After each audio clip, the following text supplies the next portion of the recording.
The Raven's heir. Soon as one of them's caught, another one takes his place. Hey, Harold, have you read this? Harold? Harold?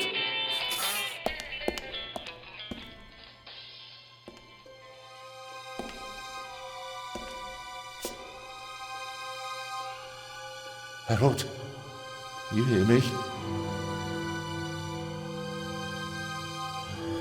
This is no time for fun and games.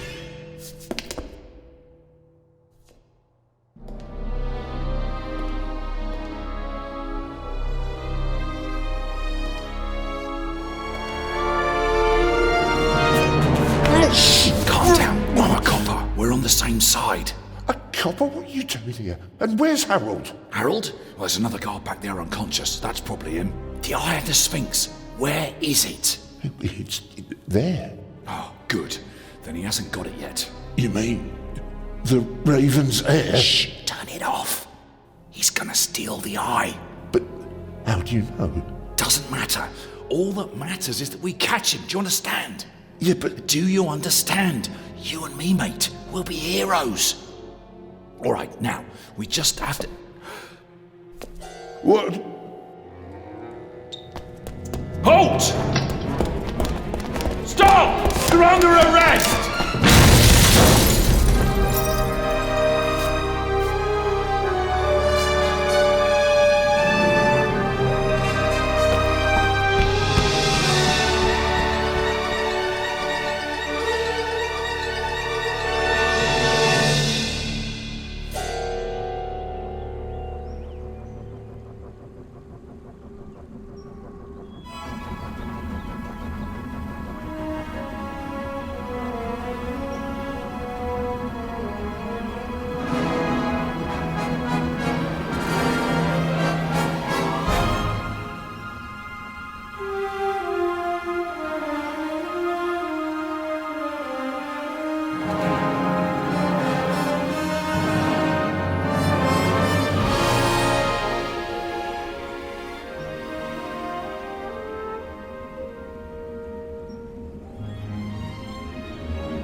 Hands up!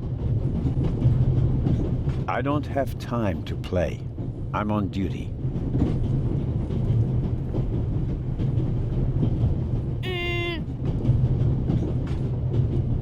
Haha, you're funny. But you don't look like a real cop. You don't even have a revolver.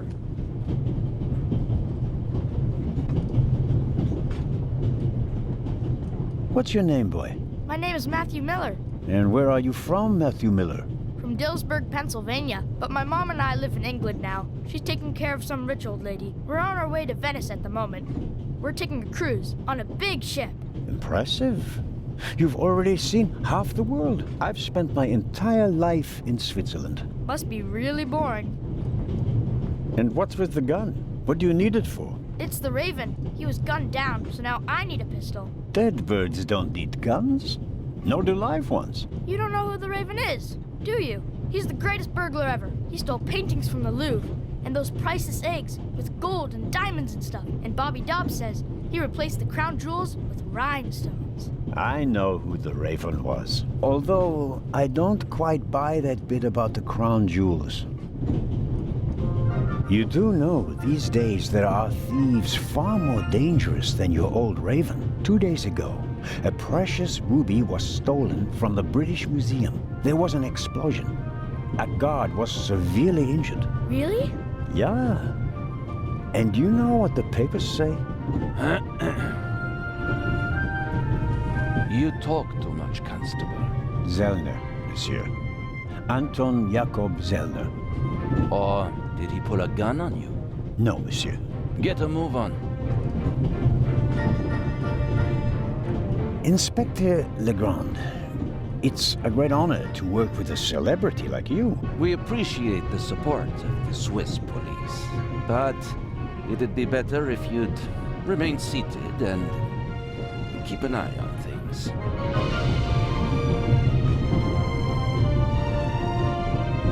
But monsieur, surely I can be of assistance, somehow. I saw a safe being loaded. We have everything under control.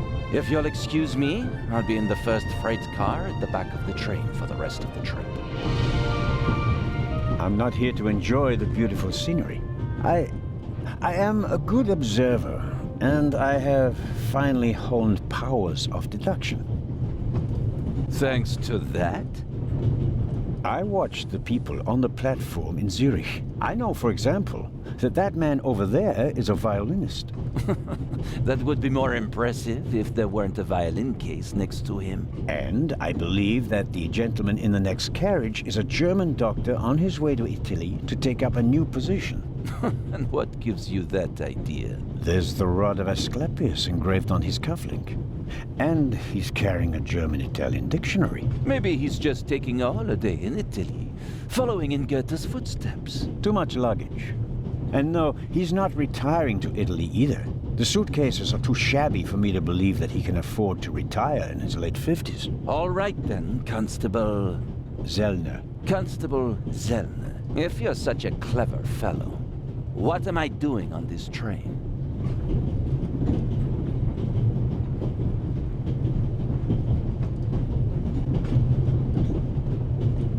I think you're looking for someone. You're just guessing. If I were looking for someone, I wouldn't spend the trip cooped up in a freight car, now would I? Well, that would seem to indicate that you're guarding something. And what might it be? I really couldn't say. But it must be very important. Why is that? Because you are very important. They wouldn't have assigned the case to you if it were just a trifle. Let's assume that we really are transporting something very important on this train. And let's assume that it really is my job to see that it arrives safely. Then why isn't the train crawling with police? You don't want to arouse attention. Évident. But why not?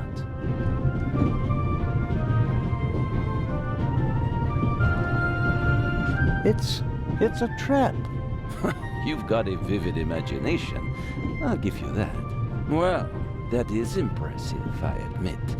But the fewer people involved, the better.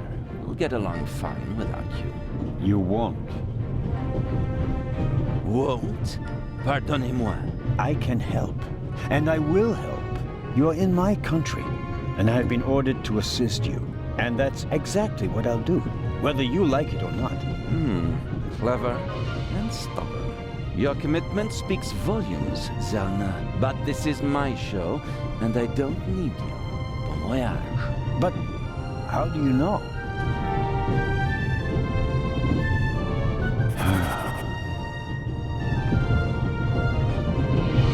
Oh, hello. You cheated. I did what? I saw you talking to the German doctor on the platform. He told you everything himself, and you were just pretending to put two and two together. And what of it? Do you know who that is? That's Inspector Nicholas Legrand. You have to impress him if you want to work with him. I'm going to tell on you. You'd really tell on me? To the very policeman who shot your dear Raven? Whoa, it was him? Mm-hmm. Hunted and killed Europe's most famous burglar. That's how he got his start. I won't tell him a thing. I wouldn't either. All right, Matthew. I have to do my work now. Everyone calls me Matt. Well, except for my mom. She calls me Maddie, as if I were a little kid. Whether Legrand wants my help or not, I'll keep my eyes open. Maybe I can change his mind.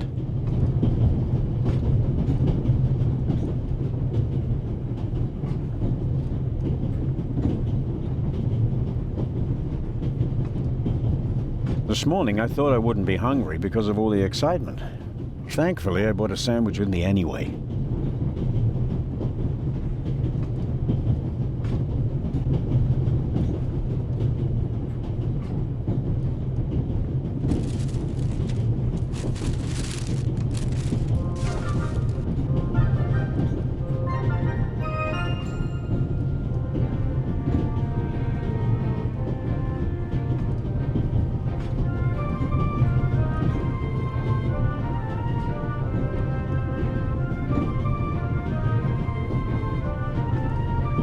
I was so excited this morning that I couldn't eat anything.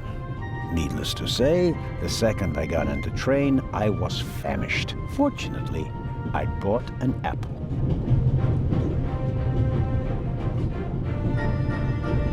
I was so excited this morning that I couldn't eat anything. Fortunately,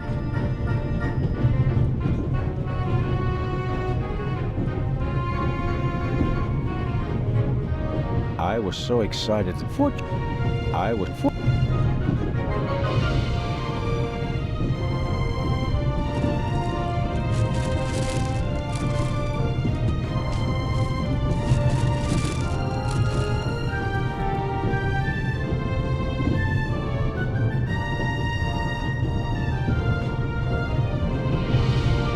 wrapped the apple core in the sandwich paper.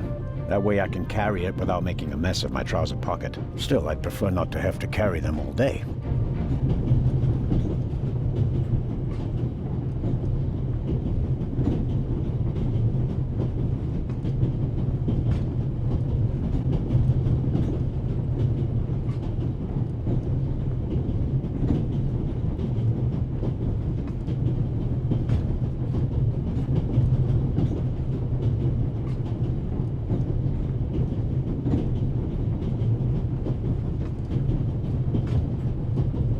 The napkin came with the croissant I bought at the train station.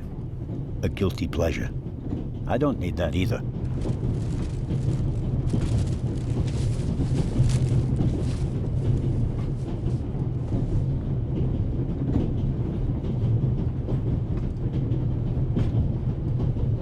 Every table has its own wastebasket.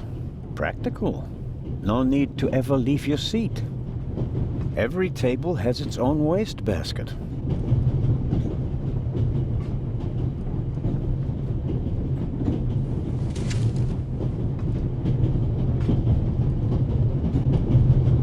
All right.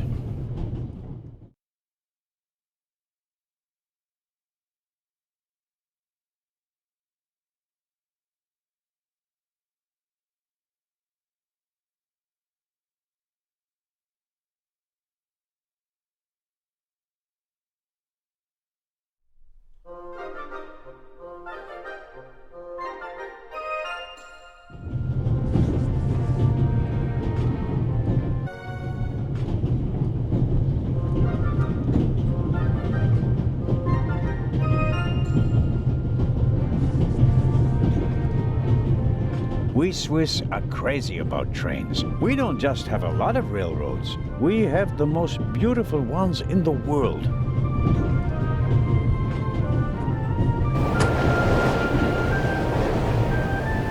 Would you be so kind as to close the door? I don't want to sit in the draft. Oh, pardon me.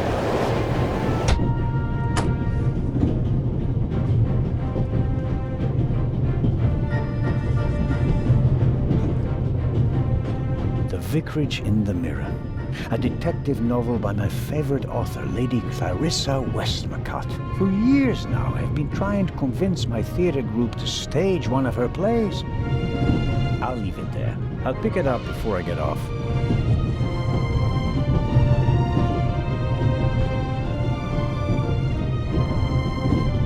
The violinist is a good-looking fellow, and he's traveling through the most beautiful mountain landscape in the world. But one can only hope that his violin is better tuned than he.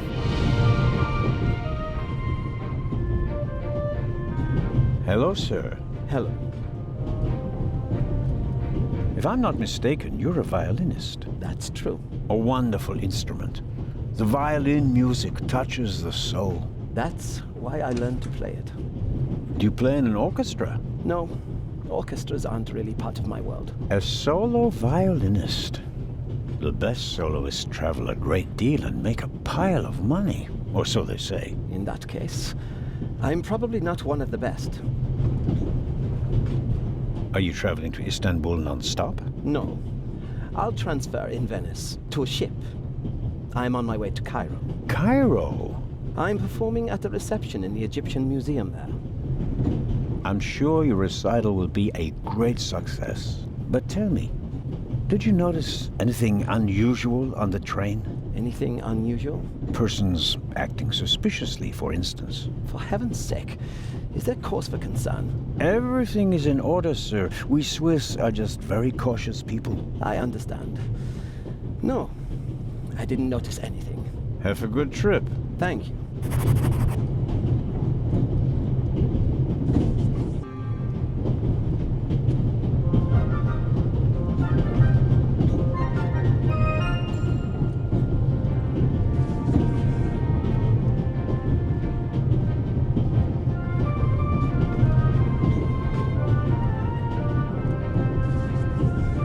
The large map shows the different routes of the Orient Express. This train began in Paris and ends in Istanbul as usual. Unfortunately, it will make most of its journey without me.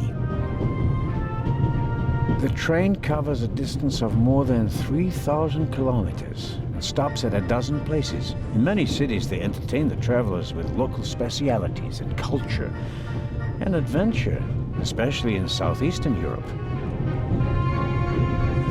This is the first car. The coal tender should be directly beyond this door, and in front of it, the engine.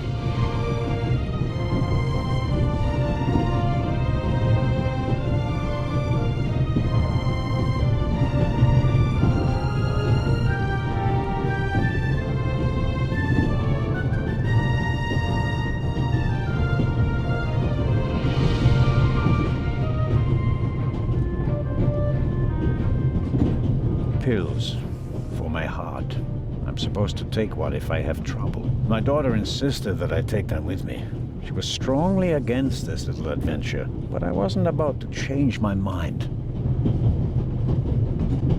I bought it last week at a flea market. I like it because it tells a story. I suppose the previous owner bought himself a newer one. This one still works just fine, though.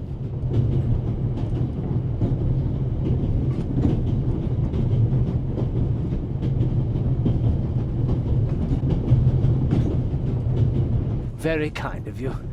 Thanks. Oh, pardon me. No problem. The uniform is waterproof. Mr. Lucien. Professor Edgar Lucien. Oh, a professor. Are you a scientist? Do you teach at the Sorbonne? No, I work at the British Museum in London. You don't say. So, you were, shall we say, an eyewitness to the burglary 2 days ago? No, I wouldn't say that. Oh, no? Well, there was a lot of commotion, but I didn't really pay much attention to it. There was a break-in in your museum, and it didn't concern you? Well, let's just say that nothing that's happened in the last 2,000 years concerns me. Whatever you say.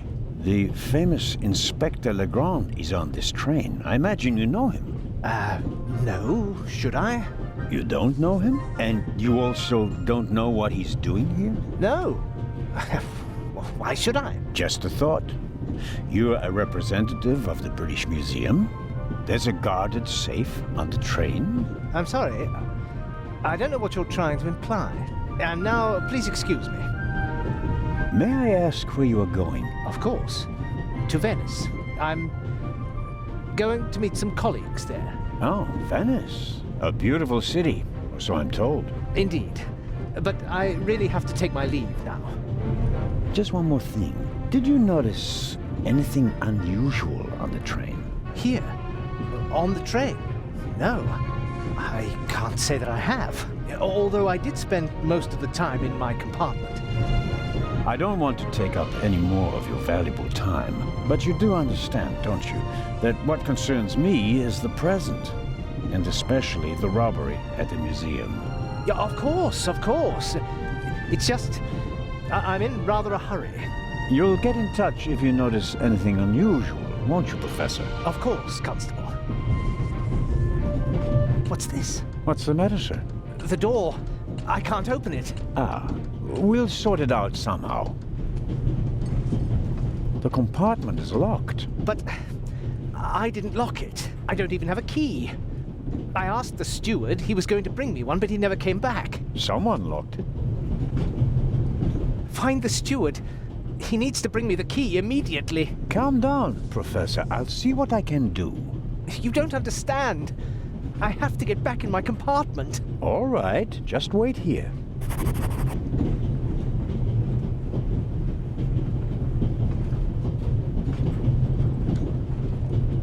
Perhaps a thoughtful conductor noticed that Professor Lucien wasn't in his compartment and locked it.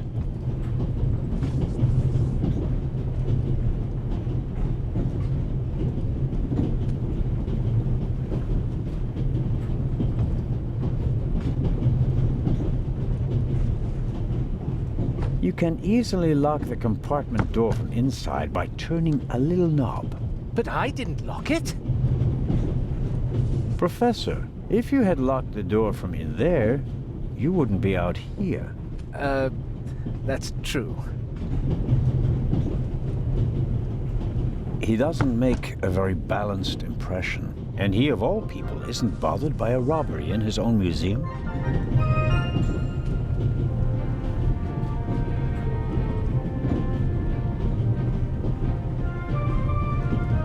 The little label on the door reads Baroness von Trebitz. Blue blood on the Orient Express. Yes, what is it? Whoever that is, James, ask them whether they found my purse and then closed the door. The noise on this train is driving me crazy. You're missing a purse. Was it stolen? At the very least, I cannot find it, sir. It was stolen. When was the last time the Baroness saw her purse? What? In Zurich, on the platform, sir. I just asked where you last saw your purse. In Zurich on the platform. James, tell him that I still had it when I got out to stretch my legs. The Baroness says... Maybe you lost it there. What? The Baroness never loses anything, sir. I never lose anything. Very well then. I shall be on the lookout for your purse. If I might ask you a few questions about your fellow passengers. I thought he was looking for my purse. James, tell him to look for my purse. The Baroness wishes that you search for her purse. But couldn't we perhaps... All right. First, the purse. I will have a look around. Thank you, sir.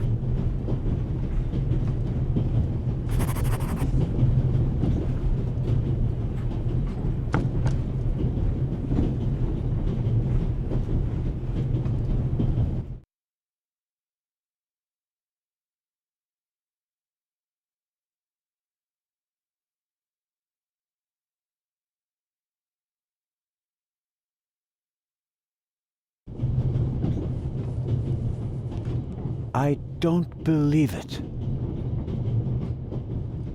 I never thought I'd ever meet you. Pardon me, but we'd prefer... It's all right, Miss Miller. I'd like to speak to the inspector. Unfortunately, just a constable, Lady Westmacott. I'm reading The Vicarage in the Mirror right now, for the 5th time at least. That's nice, Constable... Zellner. Anton Jakob Zellner. This is my companion, Miss Miller. A pleasure. May I ask what you're doing here? Are you on holiday? Holiday? Yes, so to speak. The first and last holiday of my life. Madam? I've been writing since I was a little girl. It became my job, and now I've stopped. So, this must be a holiday. You quit Writing? Impossible. I have all of your books. Your Detective Partout is my favorite character. Then I have bad news for you. I killed the old wretch off years ago. I don't understand. I'd rather not discuss my work, Constable. Oh, well, fine. Are you traveling to Istanbul, Lady Westmacott? No, we are on our way to Venice.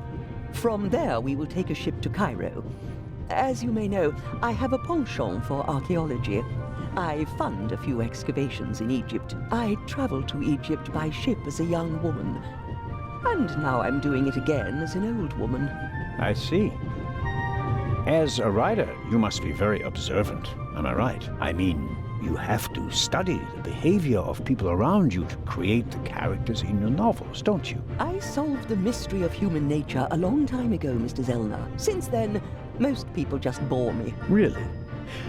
I had the impression you were eyeing me suspiciously as I came in. What do you want to know, Constable? Did you notice the man who just walked into the next carriage with a cup of tea? I did. He seemed nervous. He was waiting at the bar for the steward, and since the steward never appeared, he elected to help himself. He took 2 biscuits. He seems pretty young, but he's already a professor at the British Museum. Interesting. I'll have to talk to him later. Just out of courtesy, of course. Of course. Did you notice the blonde man with the violin case? I certainly did. He introduced himself and tried to make a good impression. People like him are drawn to wealth and fame, like moths to a flame. But his charms failed on you. I know him by name. David Kreutzer. He was a drain on my friend's purse. Do you think he has a money problem? People like him always have a money problem. No matter how much you give them, they always spend twice as much and complain that they have far too little. Did you notice anyone else? What about the doctor or the Baroness? I notice that you've asked me about everyone, except for the inspector who went in the direction of the freight car a few minutes ago. Isn't that the Frenchman who made his name when he caught the raven? I wouldn't quite say caught. Well, shot. Why don't you ask me about him and my theory about what he's doing here? I don't think we should discuss Inspector Legrand's investigation in public. Legrand, right. That was his name. Will he save the day again? Or will you, Constable? There's something else. A passenger's purse has gone missing. I suppose you haven't seen it. I'm sorry, Constable Zellner. As you know, I only deal with murder, not burglary. Have you asked my boy yet? Maddie is good at finding things. I'll go and do that now. As much as I'd like to keep talking, duty calls. You were right. Madam? I did observe you as you came in. You seemed so eager. It's been a long time since I've had a chance to prove myself, madam. And this is it? Your chance? I do hope so. Then grab it. Even small people can make big changes, as my friend Ronald likes to say. I shall do my best.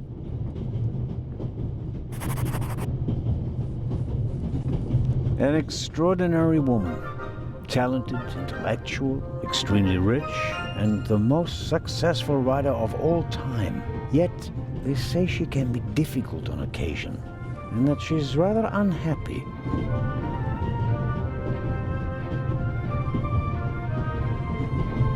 The steward must have forgotten the toothpicks. Normally, he would offer them discreetly after dinner.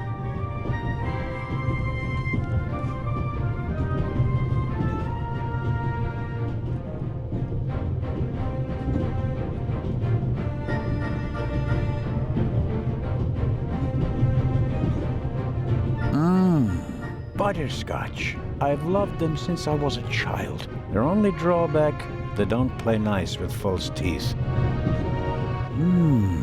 Maybe if I just suck it.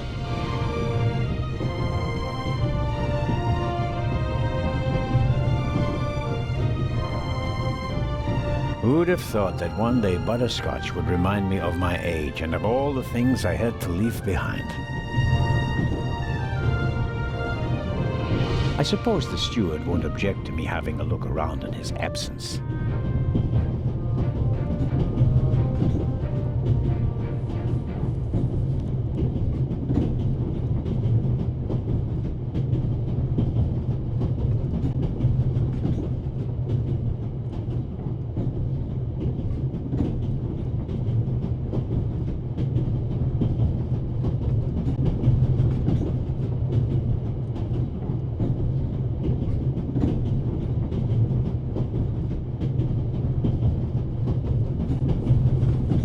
The pad on which the steward writes orders, empty.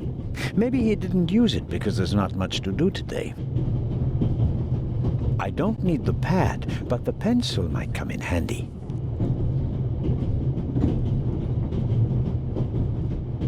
The steward probably uses the scissors on hard-to-open packages. These days, nearly everything is sealed up tight. A colleague recently told me about dry powdered soup in small bags. I couldn't believe it. I'll leave the scissors here. If I need them, I know where to find them. Perhaps he keeps the compartment keys in there. Locked.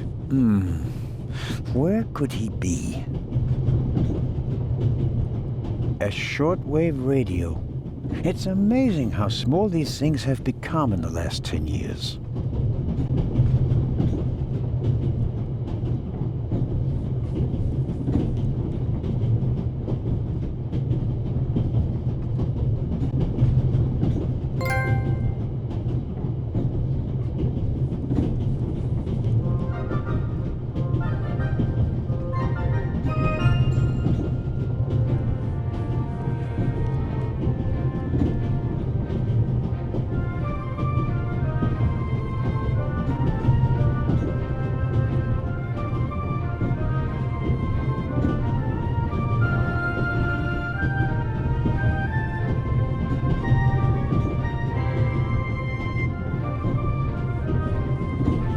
I won't eat any just now. It would be rather embarrassing if I met Legrand and wasn't able to open my mouth because it's been stuck shut, or because I lost some teeth.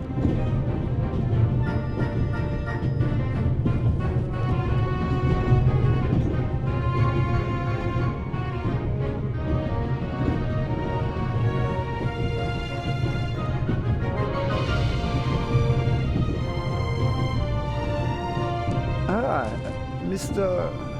Zellner. Right. How can I help you? Tell me, did you notice anything suspicious here on the train or in Zurich? You mean, except for the fact that my suitcase was stolen on the platform? No. Is there any reason to be concerned? No, just routine. Constable Zellner, please don't think I'm naive. I spotted the inspector from Interpol. Legarde is his name, if I recall correctly. Legrand. If you say so.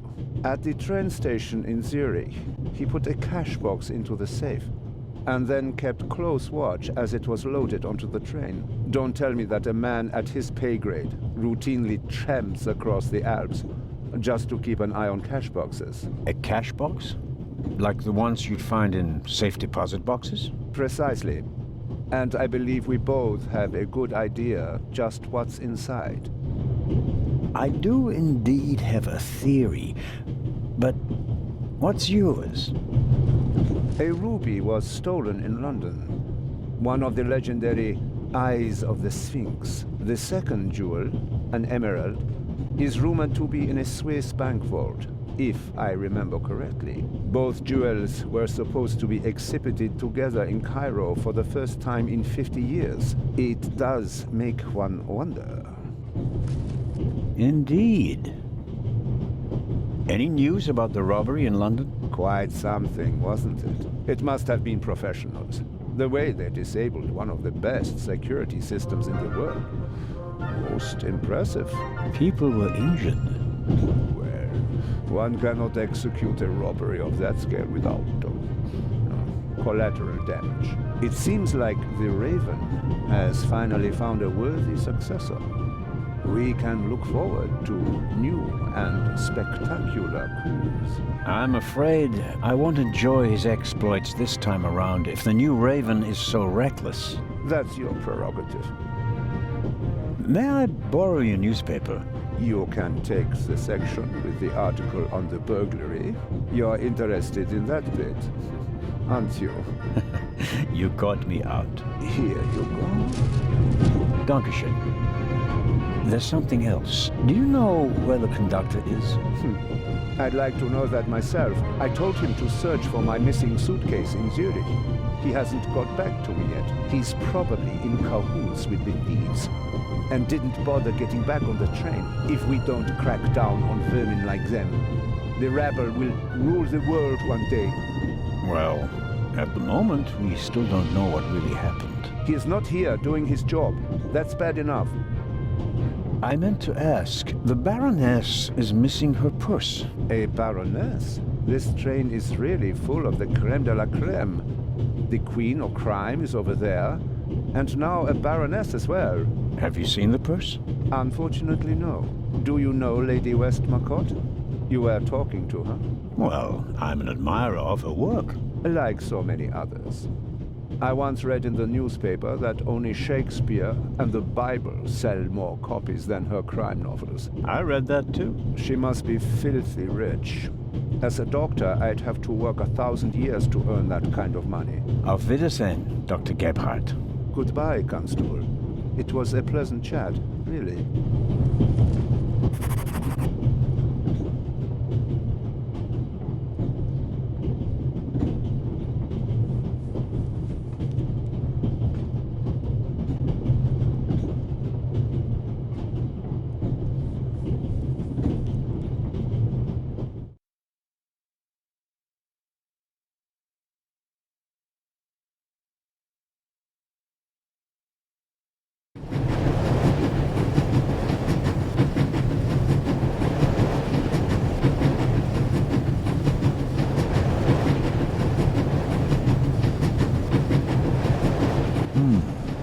Box with a padlock.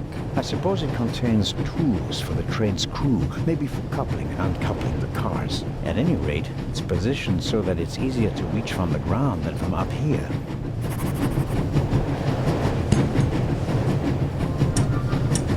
Locked. Bang, bang! Huh? Don't move! Mad, have you gone mad? I'll shoot! Hey, my pistol! You'll get it back in Venice. I could have fallen under the wheels. I thought you were a ghost. Ghosts don't exist. They do too. One just flew past the window. Yes, sure. Now get moving. Oh, man.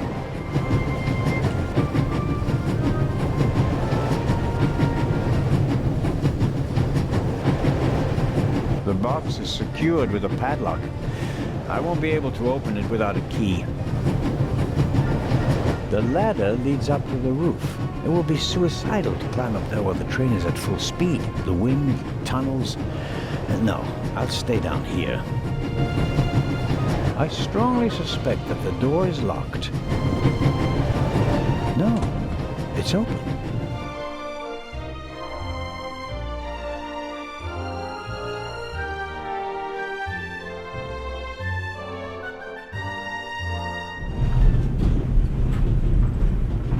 Hello? Wow. Don't move a muscle, you feathered fiend.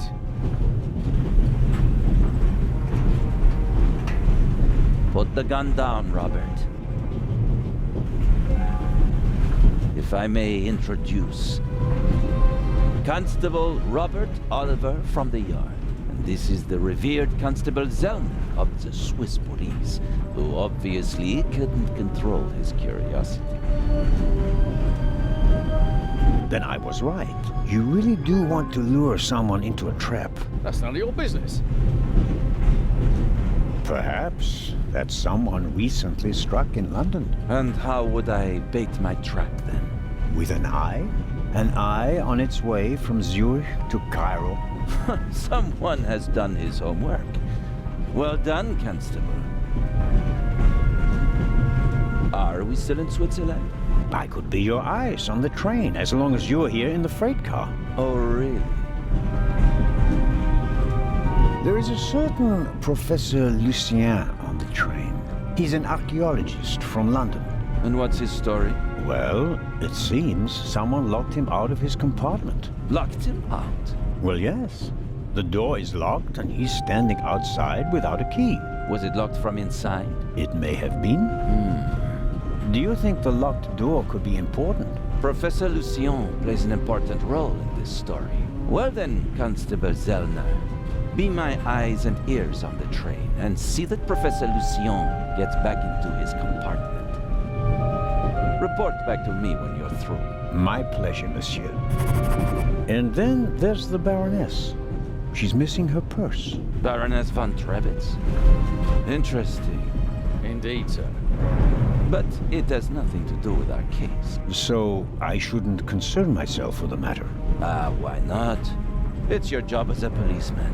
But don't expect me to be particularly interested in a lost purse. What do you know of this Raven's heir?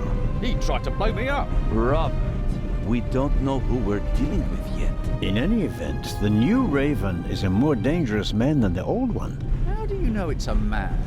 It could just as easily be a woman. Or several men. And anyway, how do you know that it's a new Raven? Monsieur? Never mind. I go attend to the door now. Good.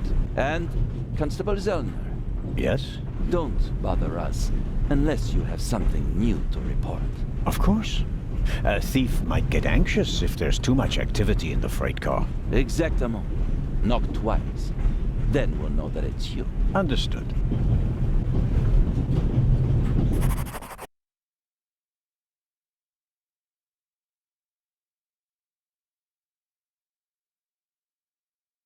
An investigation on behalf of Legrand that takes me one step closer. If I can convince him of my competence, I might even be able to see this case through to the end.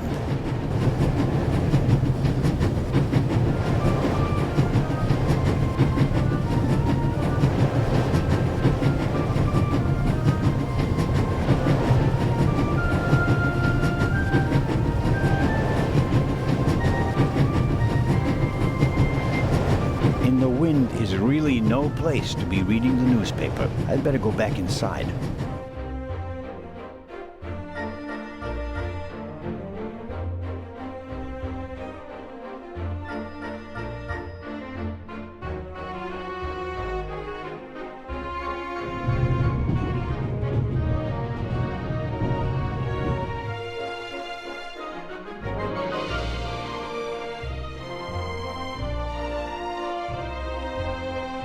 Let's see if there's any news.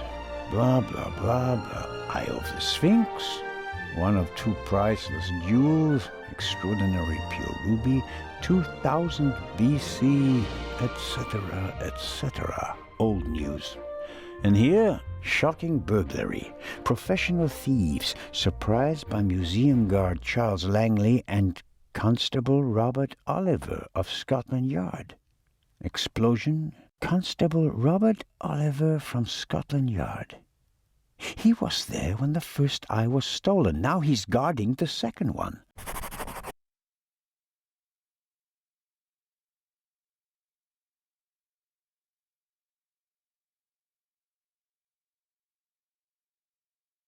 Luna's Drops, the calming herbal liqueur for women. A glass a day. It relaxes the nerves and maintains domestic tranquility. Luna's Drops, if you don't want to bother your husband. A story about the upcoming Oscars and Cleopatra's chances of winning. An incredible feat. They built the largest movie set of all time in Rome. And because of the main actress's many illnesses, several changes of director and months of delays, costs shot to over $40 million. The most expensive movie ever made. A record never to be broken. John Surtees won the Formula One World Championship for the first time on Saturday. He also won the World Championship in motorcycle racing from 1956 to 1960, making him the only man in motorsports to win world championships in both motorcycle and Formula One events. Not really my cup of tea. Too loud, too fast, too much exhaust.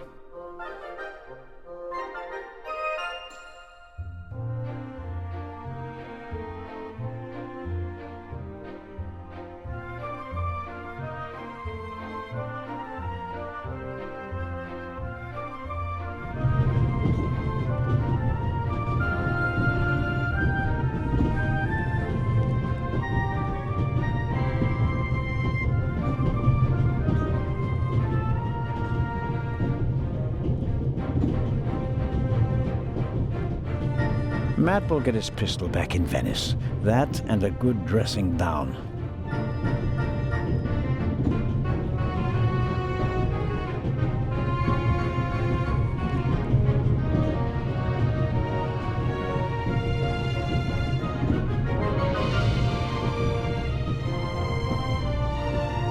Oh, Constable?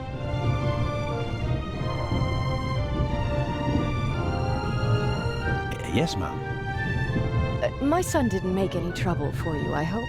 It's just that he just walked past us, silent and seething. That's usually a sign that someone's laid down law. I'm afraid so. He played a trick on me, a rather dangerous one. The lad left me no choice but to take away his wooden pistol as a punishment. I understand. And thank you. Matty is a very lively child. Sometimes he needs a strong fatherly hand. Where is Matt's father, if I may ask? He's gone. Ah, I understand. Could you, leave Matty's pistol here, perhaps? So you don't have to bother with it? Of course. I told him he wouldn't get it back until Venice. Very well. Thank you again, Constable.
Hello, Matt.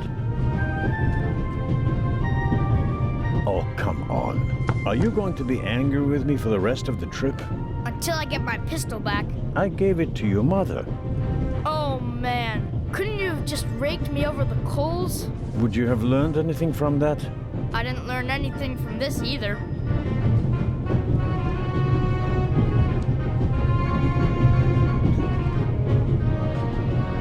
Should I ask for an autograph? That will be quite unprofessional. But on the other hand...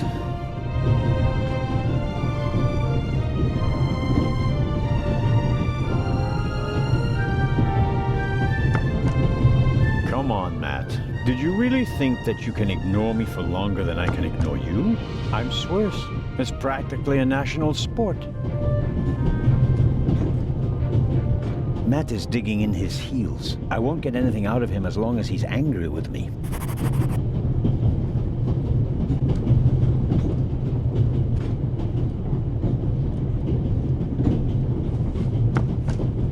Would you like a butterscotch? You think you can bribe me?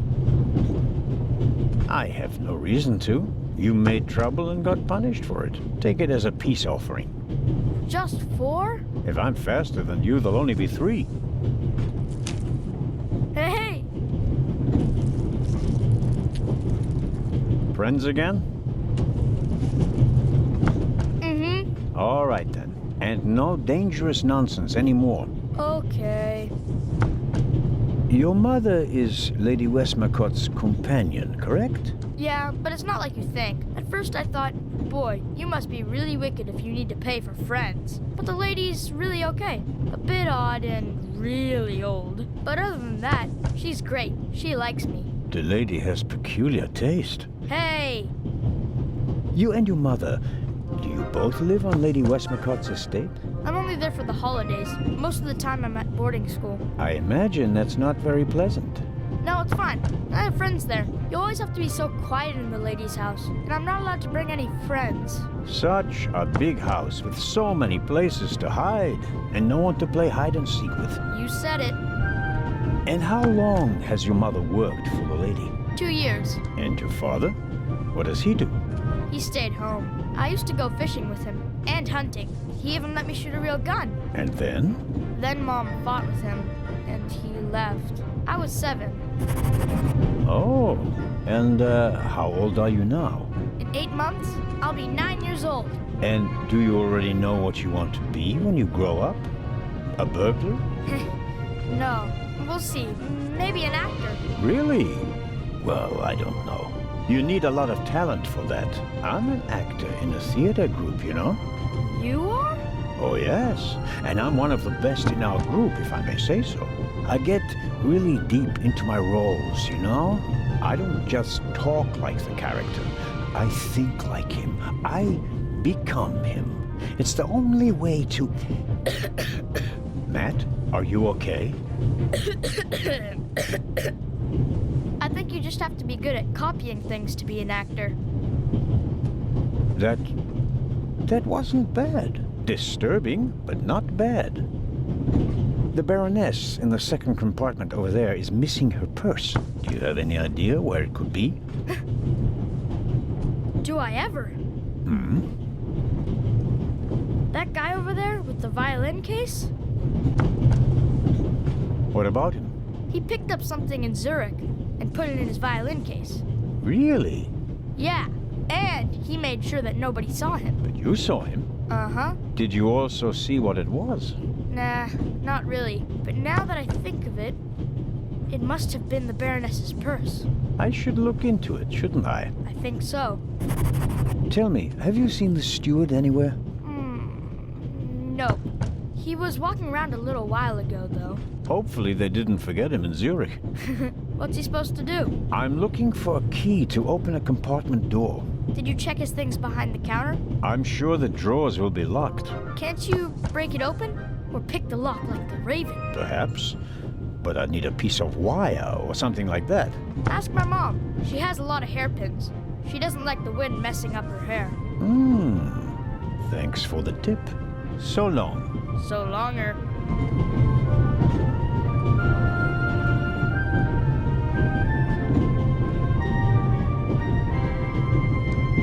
The violin case looks pretty old, but that doesn't say anything about the quality of the violin.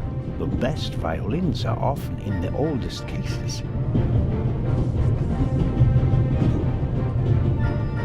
I doubt the violinist will let me have a look in his case. Excuse me, sir. A passenger is missing her purse. Perhaps it was stolen. Really? Someone saw you with your violin case on the platform in Zurich. What's the meaning of this? I didn't steal anything. Nobody said you did. I just wanted to ask you whether you might have noticed anything on the platform. Well... Why did you think I was accusing you? Well, I thought... because you mentioned my violin case in the context of the purse. Apropos, may I have a look at your violin? It must be a very extraordinary piece. Oh, that's not possible. It's a genuine Guarneri. Very valuable. Very. And also very sensitive. What could harm it here? Light? Air? May I ask you to open the violin case? No, you may not. I'm not guilty of anything. I'm afraid I have to insist. Then I'm afraid you need a warrant. I will not stand back and let you rifle through my belongings. Have a good trip. Thank you.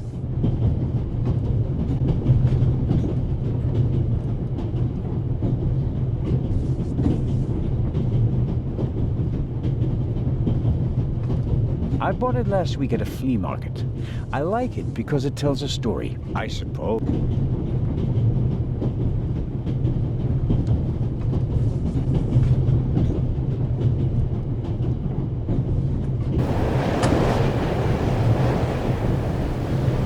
What are you doing?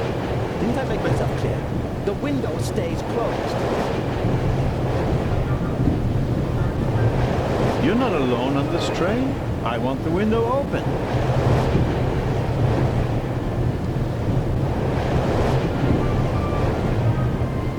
Swiss politeness doesn't seem to be what it used to be.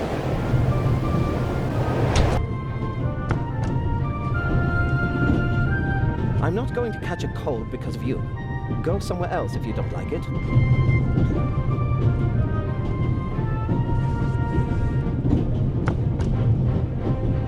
The violinist is uncooperative.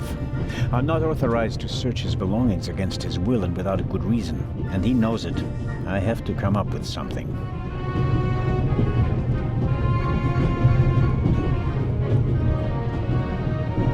I think the violinist is hiding something. But to be sure that Matt was right, I have to get a look in the violin case. How can I do that without the violinist's consent?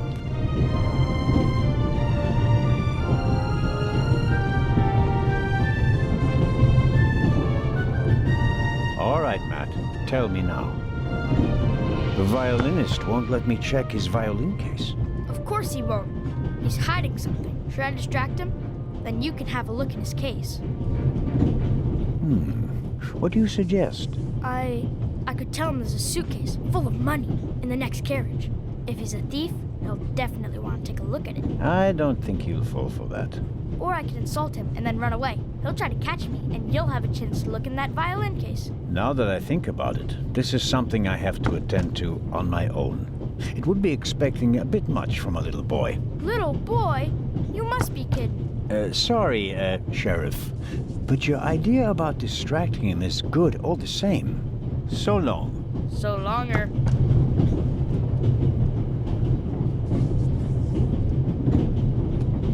That makes no sense. The violinist would close the window immediately, and I wouldn't have enough time to search his violin case.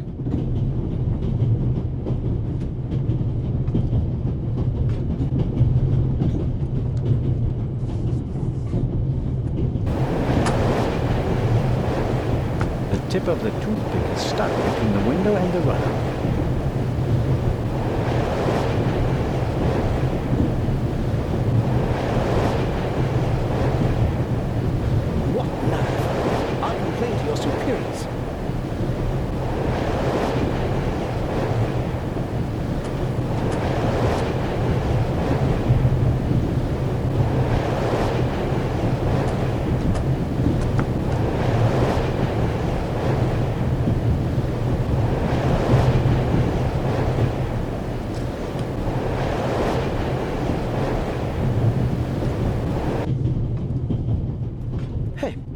What are you doing there?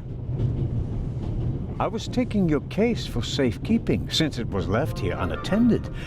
When I picked it up, the cover unlatched. I never leave my violin unattended. Ah, then no one else could have put this purse in your case. Someone must have snuck it in, like you.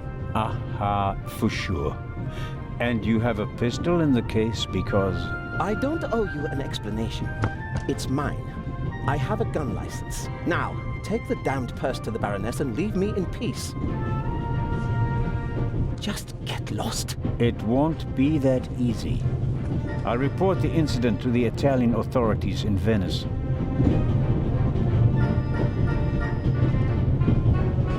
I'll inform the authorities in Venice.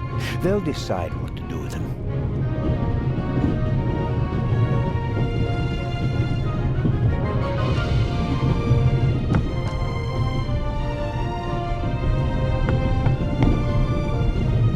Inspector, did you find the Baroness's purse? I did indeed. You did? Out of my way, James. Oh, wunderbar. Tremendous work, Inspector. Constable, Baroness. Constable Anton Jakob Zellner at your service. May I ask you where this beautiful train is taking you? To the madhouse, I'm afraid. One is close to the brink of insanity with this constant shaking and rattling. Have you ever tried flying, Baroness? Do you know how little luggage one is permitted upon an aeroplane? It defies all reason and good taste. Have you heard about the burglary at the British Museum? Heard about it? I'm directly affected by it. How so? I'm in charge of the Friends of the British Museum. And for your information, I'm financing the exhibition. Exhibition? What exhibition? The exhibition in Cairo. Where did you think we were going? The eyes of the Sphinx were supposed to be exhibited together for the first time in decades. Now that one of them is gone, the exhibition will be rather less sensational than we'd hoped. On the other hand, there's a chance that all the uproar will generate more attention, and that the exhibition will still be a great success. Perhaps, but we wanted to show them both together. That was the whole point. Can you tell me anything about your fellow passengers, Baroness? No, not really. I could hardly care who's penned up in here with me. Oh, no. Wait a minute. Lucien is here, the professor. Poor fellow. The eye of the Sphinx that was stolen belonged to his collection. Professor Lucien is an Egyptologist. But of course. As director of the Egyptian department of the British Museum, he has to be. The whole burglary thing really upset him. Director Thomas told me he was a nervous wreck. I'll take my leave of you now, Baroness, and I do hope your journey becomes more bearable. Ha! Yes, indeed, Inspector. Constable. James?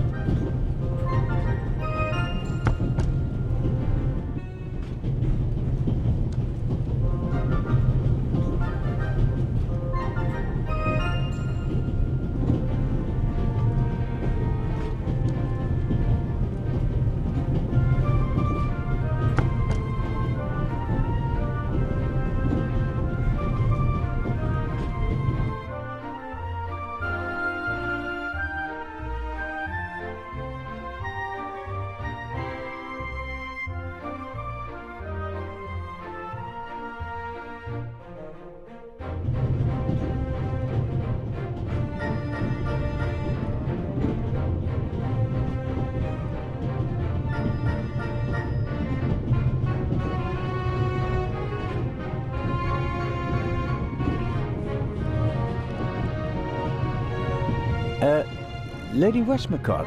Yes? I was wondering if you might... Sign your book, Constable Zellner? If it isn't too much of an inconvenience. Of course it's an inconvenience, but only a small one.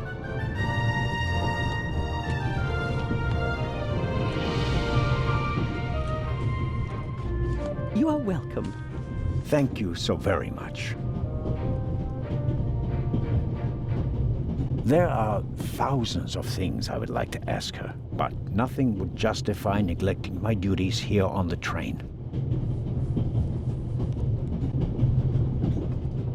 Mrs. Miller made a good impression. She wanted to protect Lady Westmacott from me, a pushy admirer. Very diligent. But she does seem a little nervous and tense. I imagine she has her work cut out for her with Matt, and a difficult boss from what they say. Mrs. Miller? Yes? Did you notice anything unusual on the train? Oh, I'm afraid not. I was totally focused on my work. She's always got an awful lot to do, my Mary. You have to tell me if that's not all right with you. Good Lord, child. Knit as much as you want. So, nothing out of the ordinary? No, Constable. Please excuse my unusual request, but Matt said you have some hairpins. Could I borrow one? One of my hairpins? It's a long story. It would be a big help. Well, if you really need one. Go ahead, Mary. The constable won't do it any harm. Will you, Mr. Zellner? Of course not, madam. Is this one okay? It'll do nicely, madam. How very kind of you. Goodbye, Mrs. Miller. Goodbye, Constable.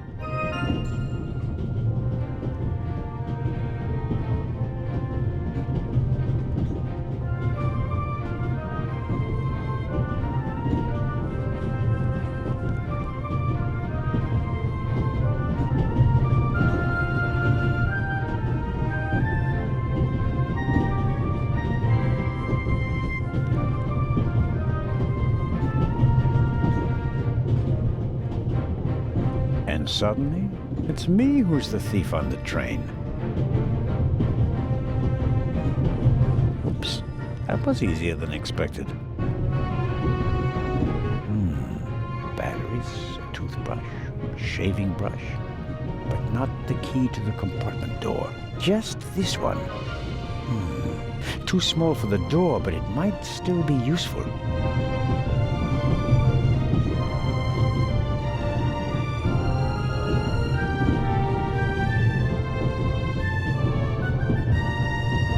I'll leave the scissors here. If I need them, I know where to find them.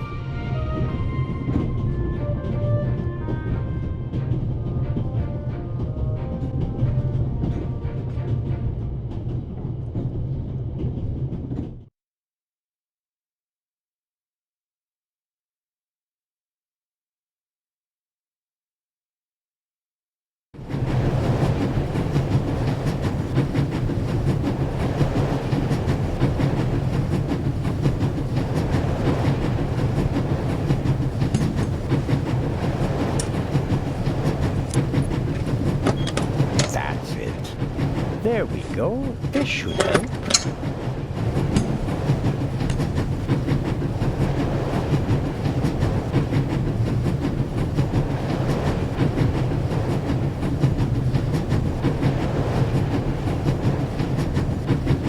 For brave Constable Anton Jakob Zelda, whose time shall surely come, Clarissa Westmacott, DBE.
I bet I could really get a grip on the bolt with these. Well, come on then, hurry up.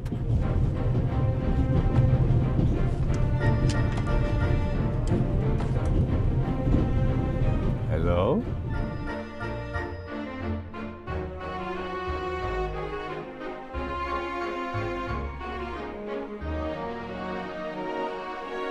I barely left the window ajar. Nothing to see.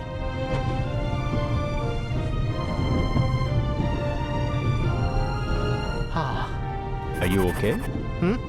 Yes, fine. Do you have any idea why the door was locked? I don't know. Maybe the constant vibrations caused the lock to lock itself. You can't possibly believe that. Well, then what's your theory? The conductor could have locked it from the outside. On the other hand, it could have been someone here in the compartment who locked the door from the inside. Who? And where have they gone? They could have climbed out there. Who would be that insane? You tell me, Professor. So, what are you hiding in your bag? What do you have that would be worth stealing? No, nothing. No valuables? Certainly not. Not on my salary. It was enough for a first-class compartment on a luxury train. That's my business. You're playing a dangerous game, Professor Lucien. I believe you and the inspector do know each other. What makes you think that? It seems like the two of you are running a haulage company specializing in safes. I won't comment on that. It's a matter of international importance. Tell me, Professor, would you happen to have a key in your briefcase? And if so, would it still happen to be there? Then all would be as it should. That's what we hope, at least. All the same, It would have been a simple matter for a thief to make an impression of it. Right, Professor? Oh. And the break-in? It wasn't an issue for you? Even though you're the head of the department where it occurred? All right. The burglary was most upsetting. And shocking. And I didn't know what to do, okay? And you couldn't just tell me that. The fewer people who know about it, the better. I can't trust anyone. You're not only going to Venice, are you? Could it be that your journey will continue? All the way to Egypt, perhaps? I'm on your side, but the more you lie to me, the more difficult you make my job. I'd like to look around a bit. Of course.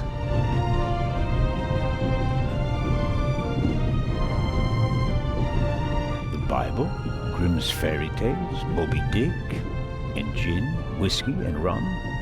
All classics.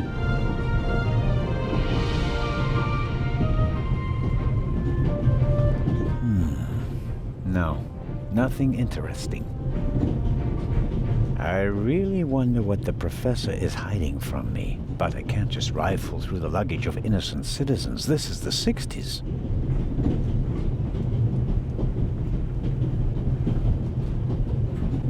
Whoa, you have a very nice fountain pen. Pricey. If you'd managed to decode hieroglyphics that boggled the best minds of the last 3,000 years, you'd have received a gift like that as well.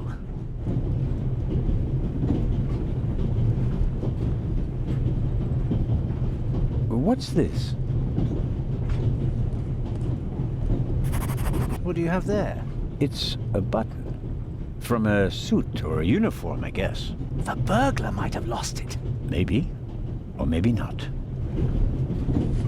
If I notice anyone with a missing button on his jacket, I'll ask him about it. But I wouldn't get my hopes up. If there was a burglar, he climbed out the window and jumped off the train.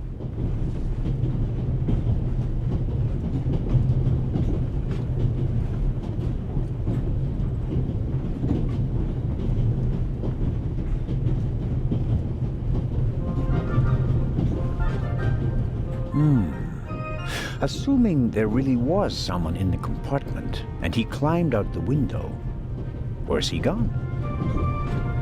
Did the burglar leave any clues? Here's something. Might be fingerprints. They're tough to make out, but I do believe there are some prints on the window. If I had a forensics kit, I could make the prints visible with carbon powder. They're tough to make out, but I do... If I had a...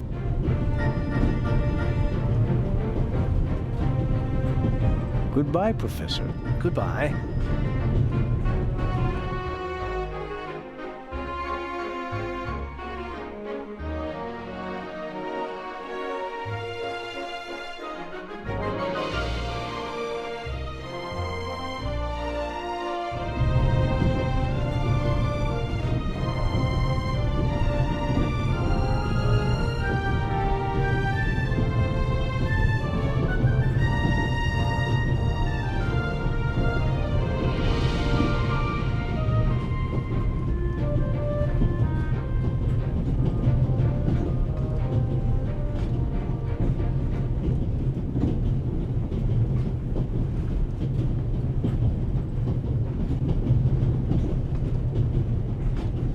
I found the button in front of the window in the archaeologist's compartment. The burglar might have lost it while climbing out the window, but there's no proof for my theory.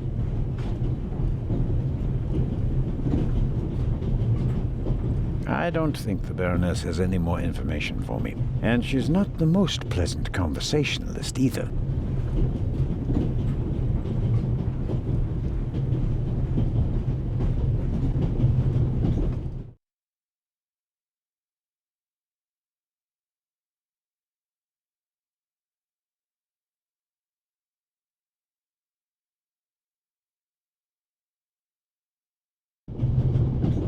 Pardon me, sir. We could have used you a few minutes ago.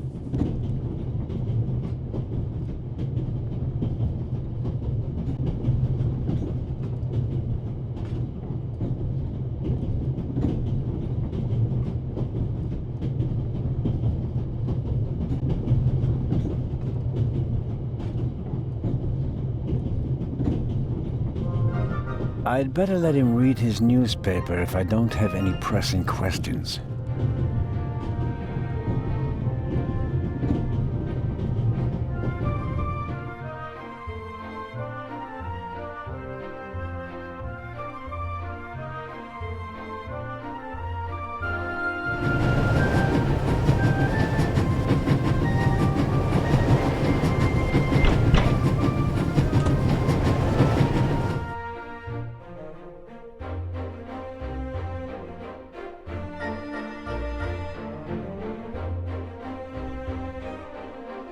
Inspector Legrand? Anything to report? I got Professor Lucien into his compartment using a pair of pliers. Did you notice anything inside the compartment? The window was open. Someone could have climbed out. And the professor? Acted suspiciously. He rummaged around in his leather bag. And? He seemed to have found what he was searching for. Good. Good work. Now, perhaps you could give me some information. All right. We should... What? The light's gone out. Flashlights!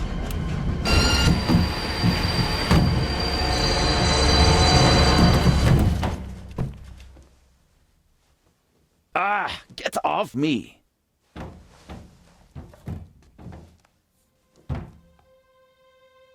There, sir. An envelope.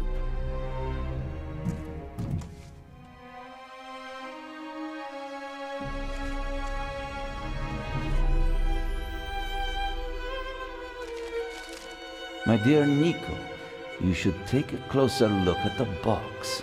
R. What the dickens?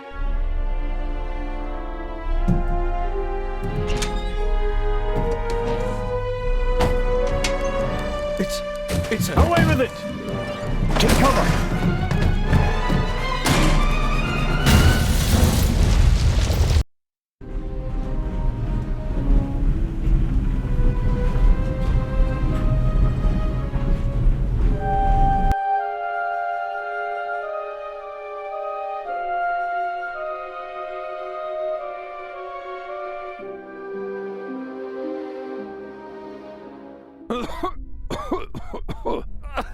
Oh dear.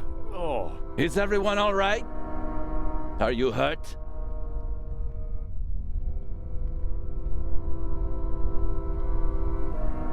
Quick thinking. Well done, Zellner.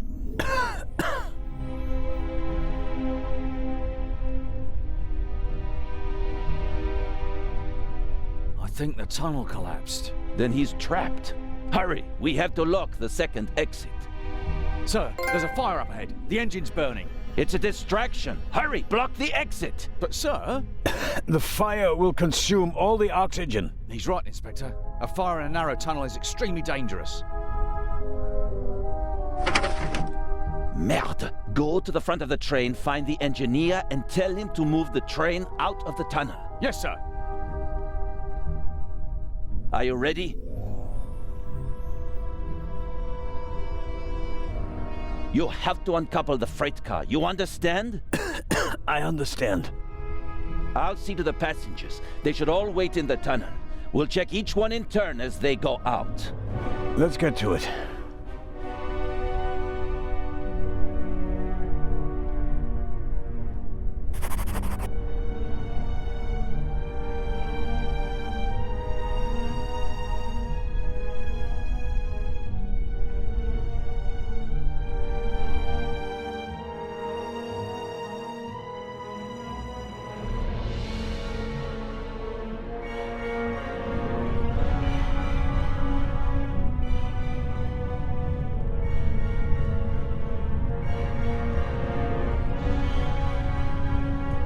The wheels came off the track during the explosion. Even if it were possible to pull the car out of the rubble, you wouldn't get far with it.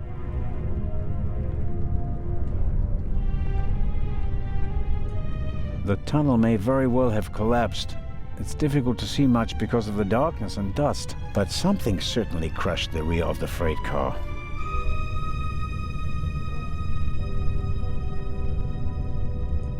It's possible that the other freight cars are intact and it only caught the one in which the dynamite exploded, but I'll have to uncouple it if the train's to be able to leave the tunnel.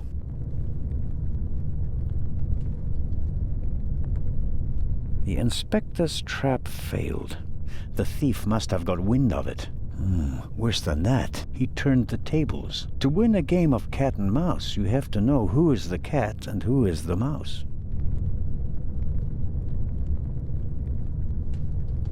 It's still quite warm and too warped to open.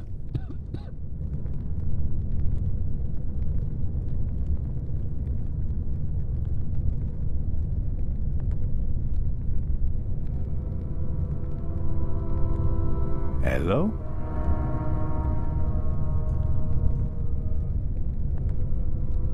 I'm pretty sure that the noise came from the roof, but you can't see your hand in front of your face up there. Pills for my heart. I'm supposed to take one if I have pain. I haven't needed them yet.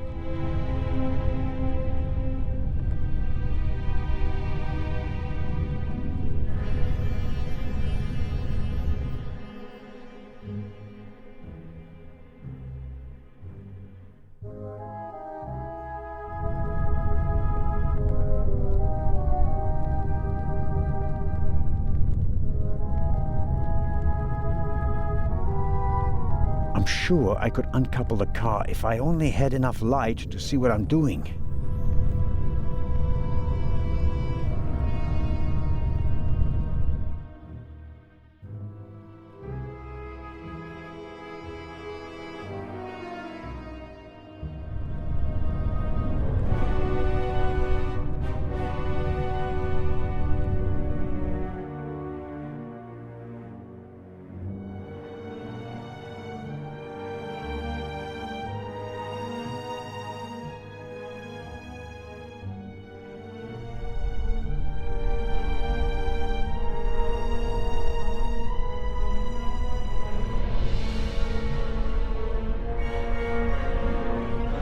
My God, what a fire. I hope Constable Oliver can at least reach the engine.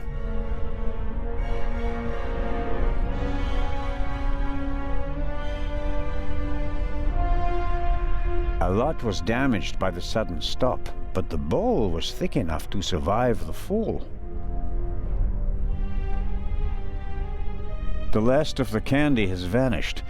Measured against the exploding freight car, I think the railway will overlook the loss. The last of the candy...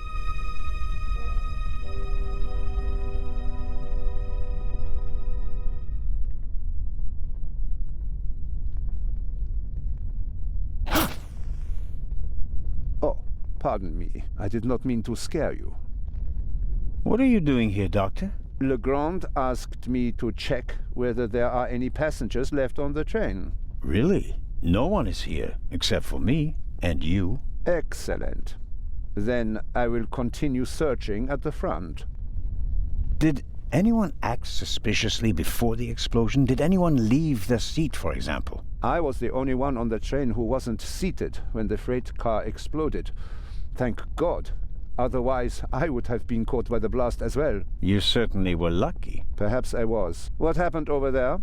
The inspector said something about gas canisters that exploded. He didn't want to scare you. The truth is, it was a bomb meant to kill him and the Bobby. My God. An attack? But who would... The investigations are ongoing, but first we have to get the burning train out of the tunnel. Oh, of course. How are the passengers?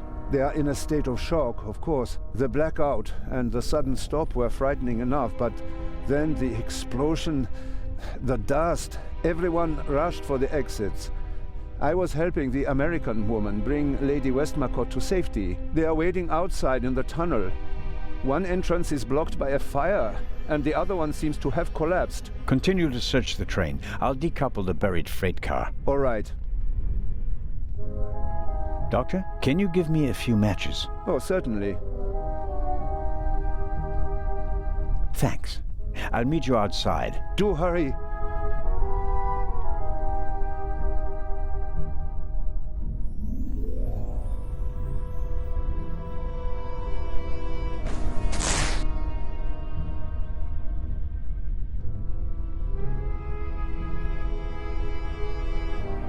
I should concentrate on uncoupling the freight car. I'm positive that Legrand has everything else under control. I should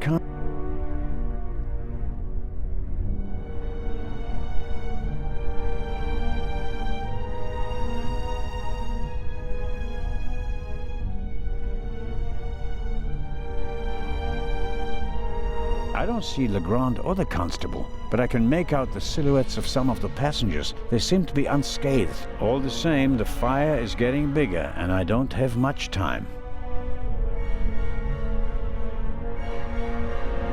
The fire is sucking the oxygen out of the tunnel and filling it with poisonous carbon monoxide. Here in the Alps, there have been dozens of catastrophes in tunnels that ended with death by asphyxiation. But not on my watch.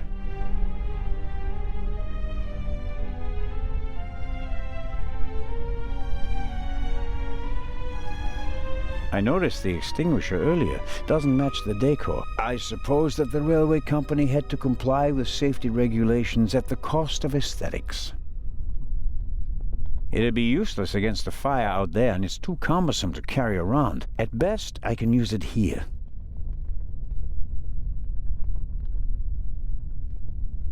Must be good for something. The chair either fell over thanks to the sudden stop, or an escaping passenger knocked it over. Wanting to get off the train as quickly as possible after a sudden stop and a massive tremor, that's understandable. It's not bothering me, I'll leave it there. I noticed the extinguisher earlier. Doesn't match the decor. It'd be useless against the fire out. At best,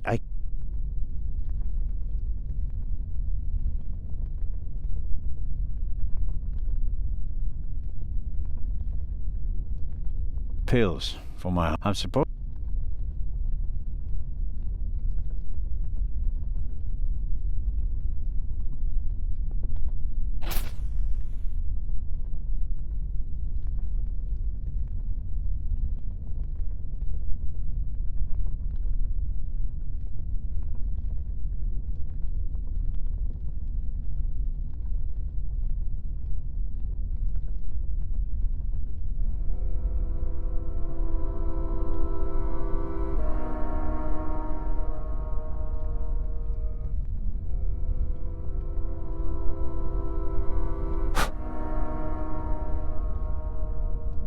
The other passengers escaped from the train. I can see their silhouettes in the light of the fire. If I don't hurry up and uncouple the freight car, they'll suffocate.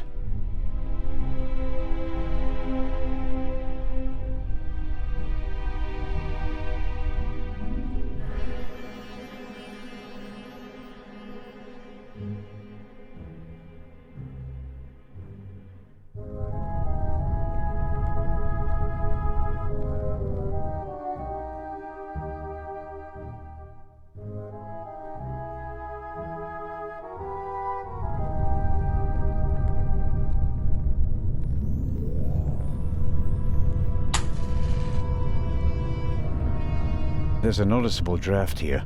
Maybe it's because of the fire, or perhaps there's still a hole through which the air is coming. The latter will be quite welcome. It will buy us some more time.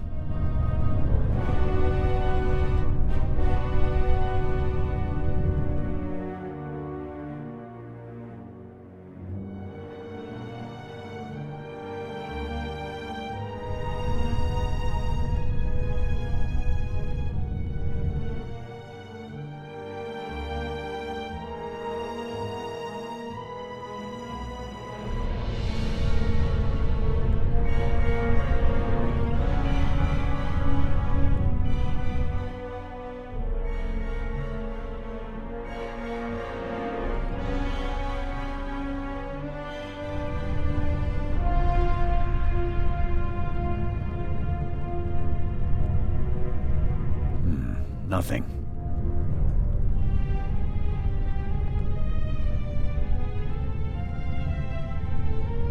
It'd be blown out right away. I better save the matches.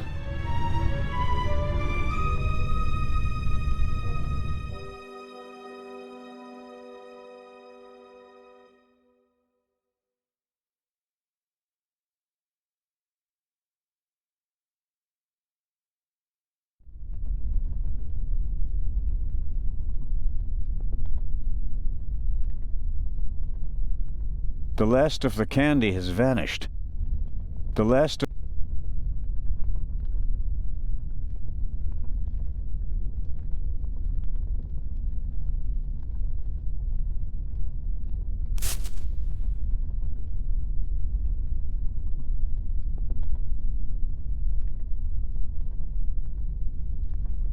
The last of the candy...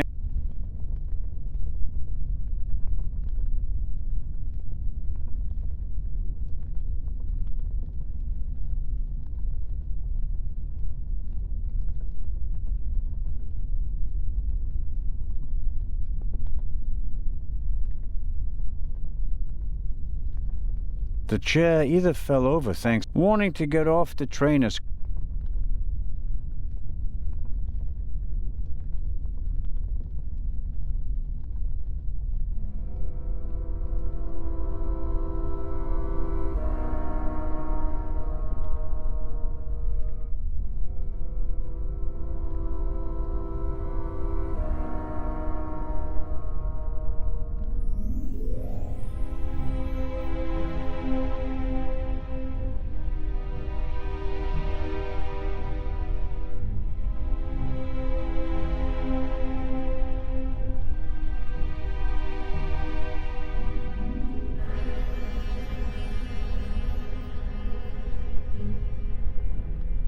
Even if I could set the fabric alight, how would I carry the fire?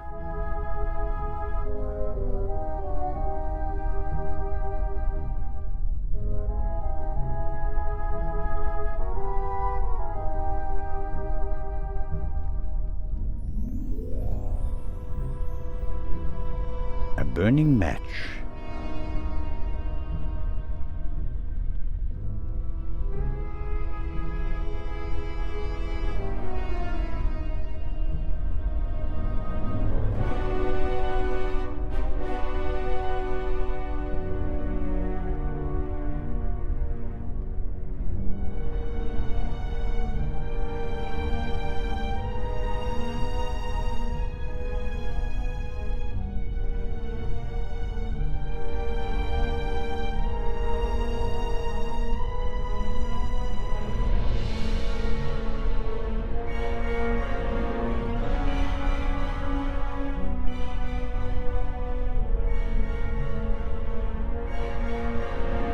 Must be good for something.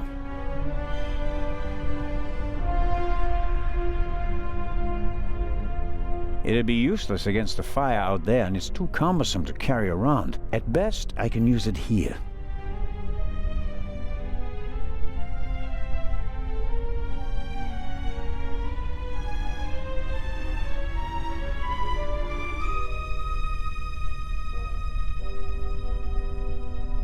A burning match. Must be good for something.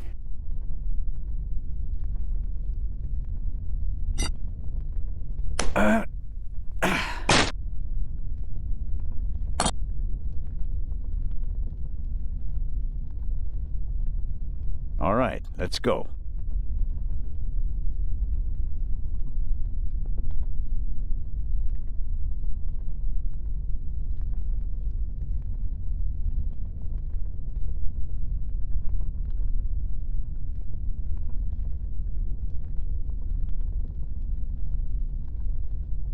Whiskey, scotch, rum, liqueurs, enough to entertain everyone on the train all the way from Paris to Istanbul.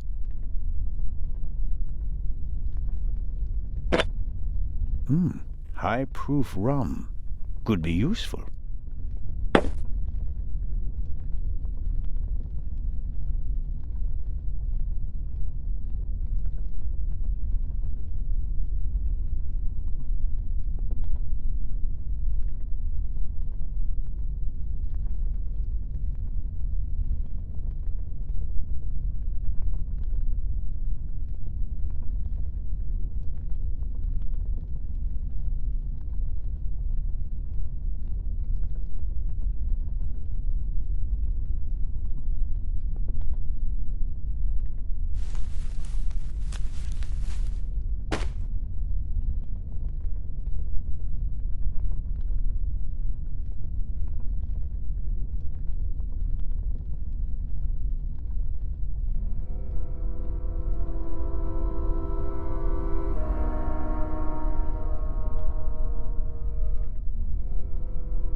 That should do it.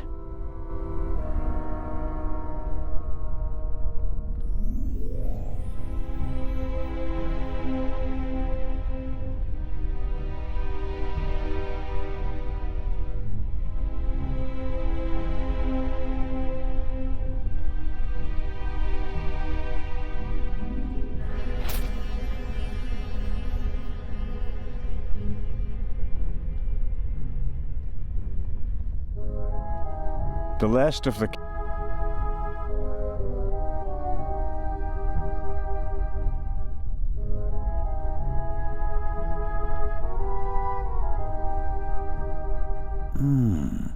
The alcohol burns with a dim blue flame. It doesn't shed enough light and will probably burn out in a few seconds. Won't solve my lack of light. I'll have to try something else.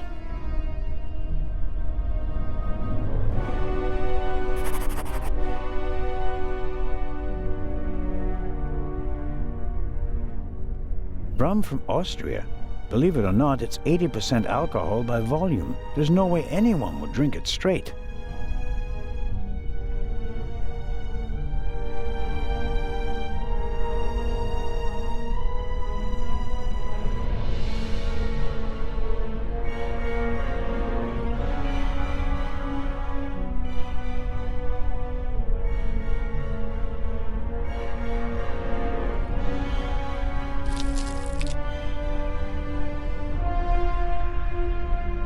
I filled the bowl about a third of the way with rum.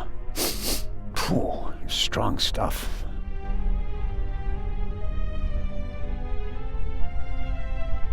Carling Black Label, a British beer.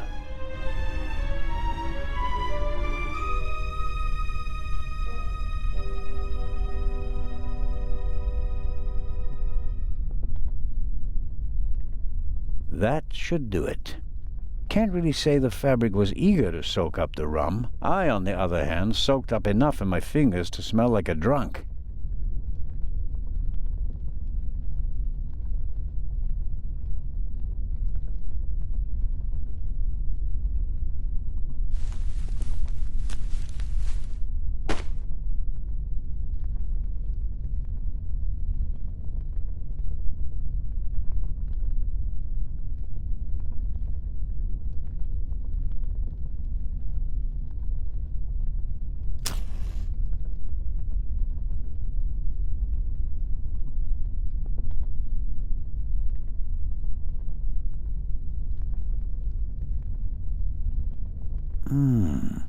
The alcohol burns with a dim blue flame. It doesn't shed enough light and will probably burn out in a few seconds. Won't solve my lack of light. I'll have to try something else.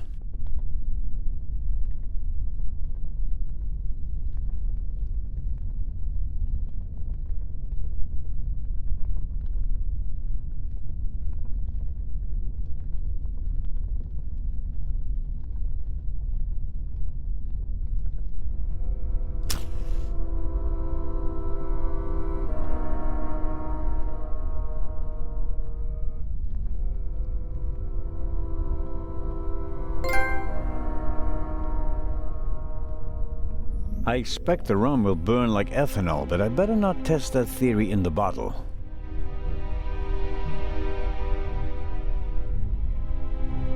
I filled the bowl about a third of the way with rum. Phew, strong stuff.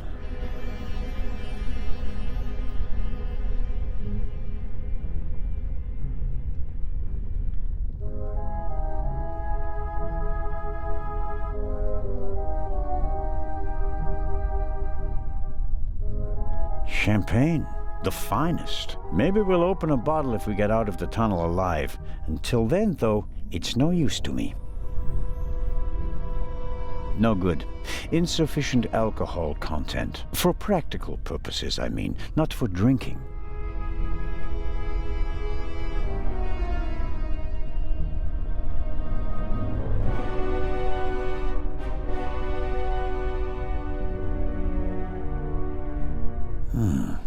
That'll get me something like a Molotov cocktail. I want light, but I don't want it to come from a wall of flames.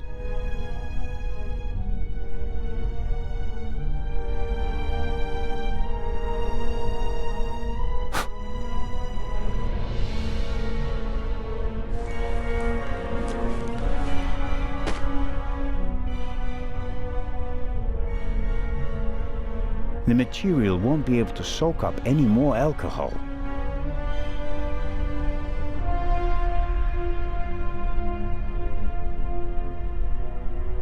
I bought it last week, second-hand. It was set.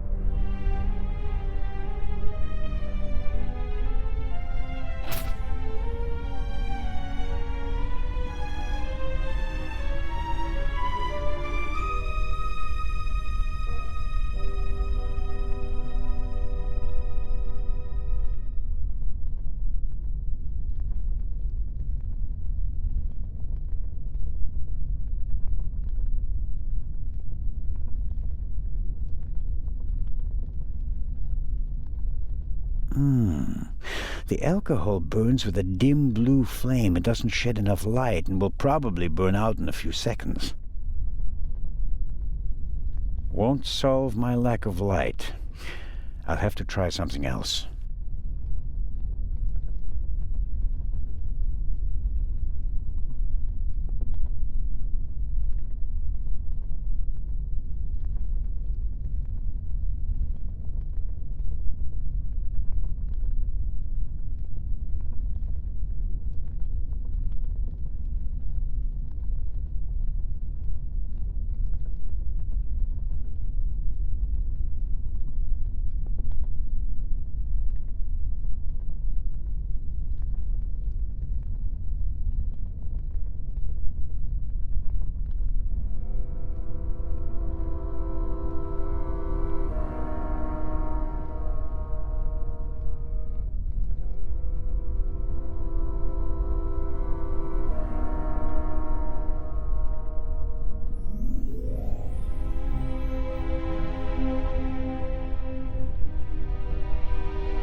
I'll never set fire to the chair like using matches.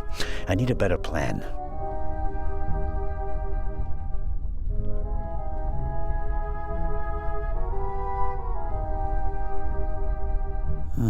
I want...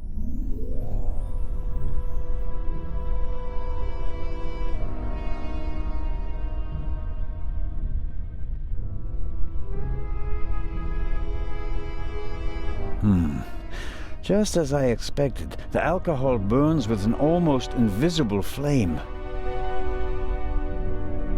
The flame is hot, but it's no use as a light source.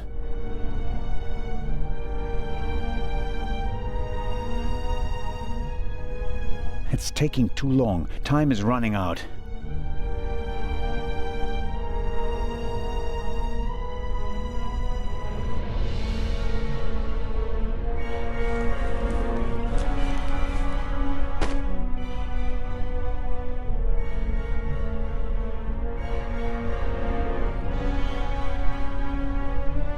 The flame is...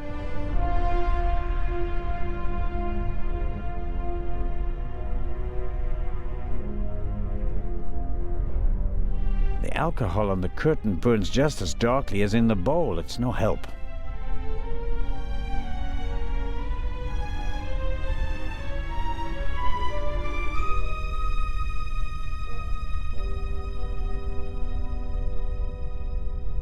The alcohol on the curtains will burn just as dimly as in the bowl. It's no good.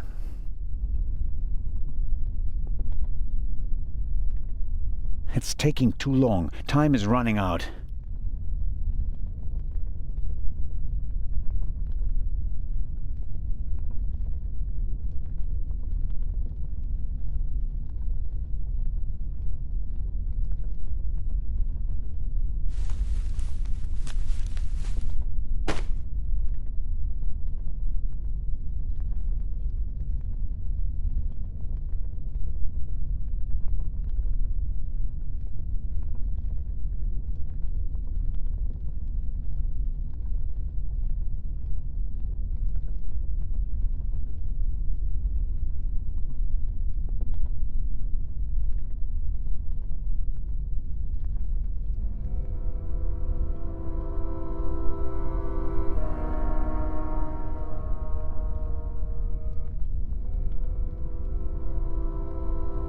alcohol on the curtain burns just as darkly as in the bowl. It's no help.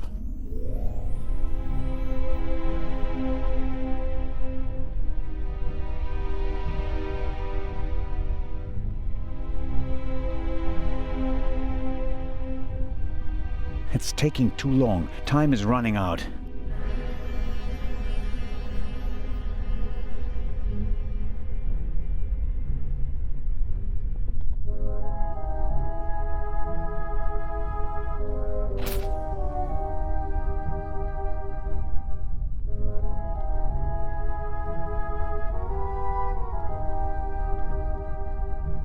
Even if I could set the fabric alight, how would I carry the fire?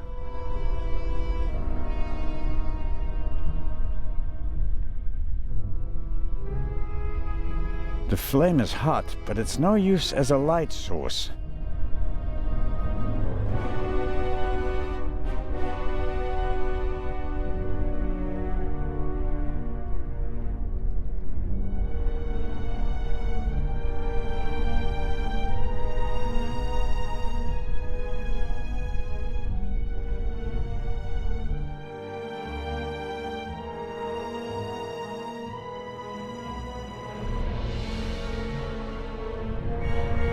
There's a pretty intense draft here. The fire is sucking up the oxygen.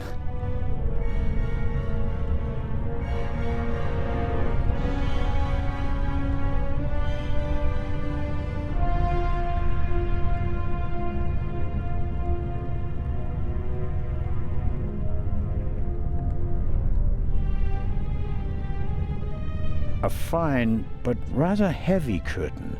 The surface shimmers and feels smooth. Probably doesn't burn easily, like the tablecloths. Safety regulations require it, which, given the present situation, is actually a good thing.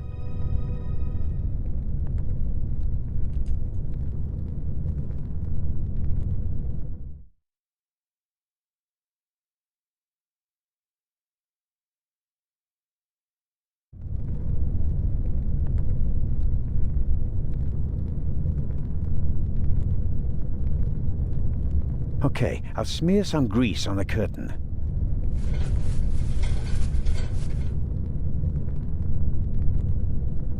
The grease from the coupling is all over the curtain. It'll never be clean again.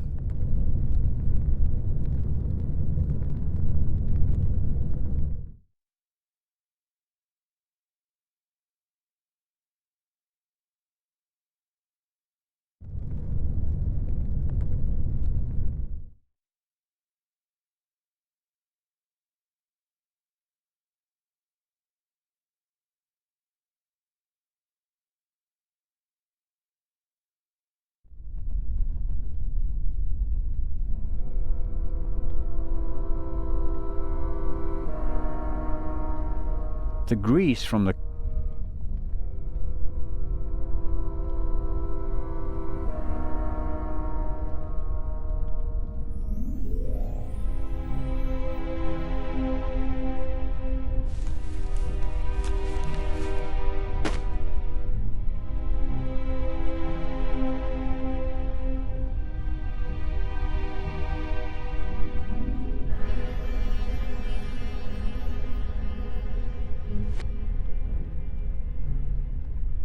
I'm the god of fire.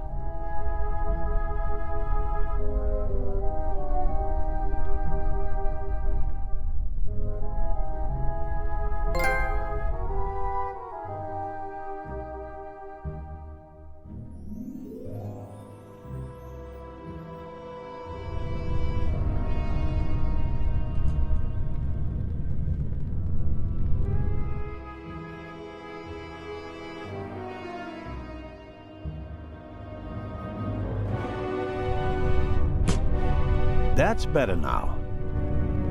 Incredibly basic mechanism, the kind that lasts forever.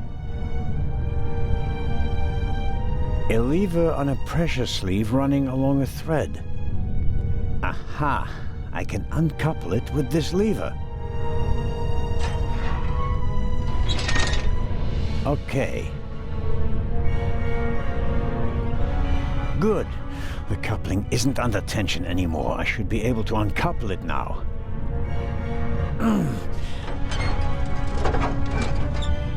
There we go. Time to get out of here.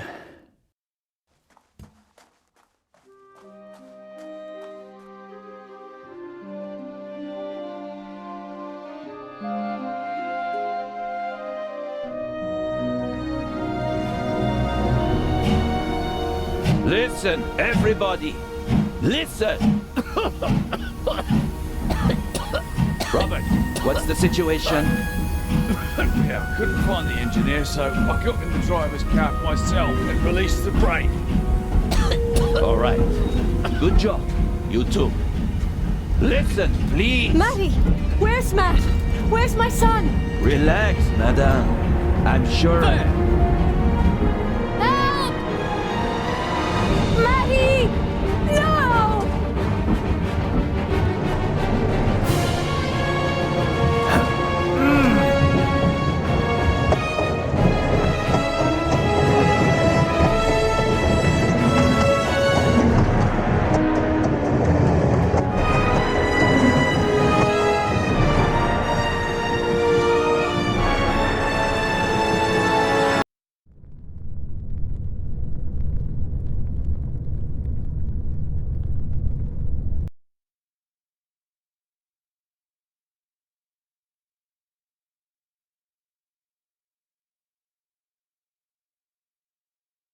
Matt, where are you? Oh.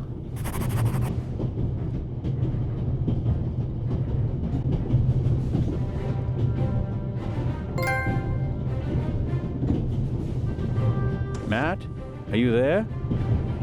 Nothing.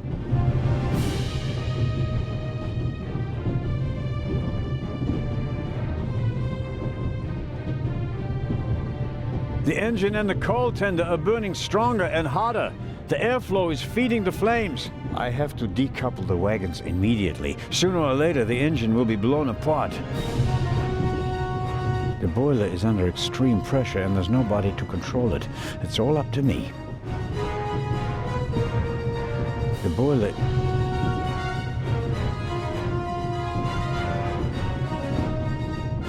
Hey, there you are. What were you thinking?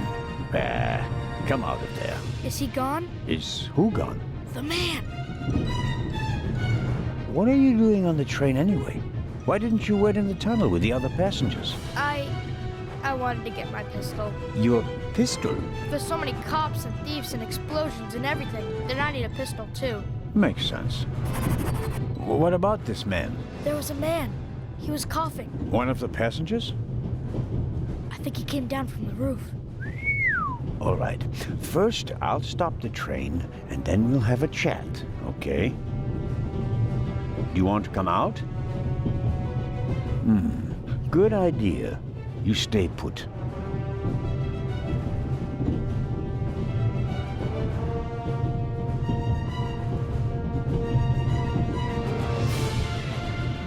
Hold tight, Matt. Damn, that makes things extremely complicated. The emergency brake either was damaged in the explosion or was sabotaged. But whatever, it's not working. I think I should try to uncouple the locomotive. I mean, how else can I stop the train?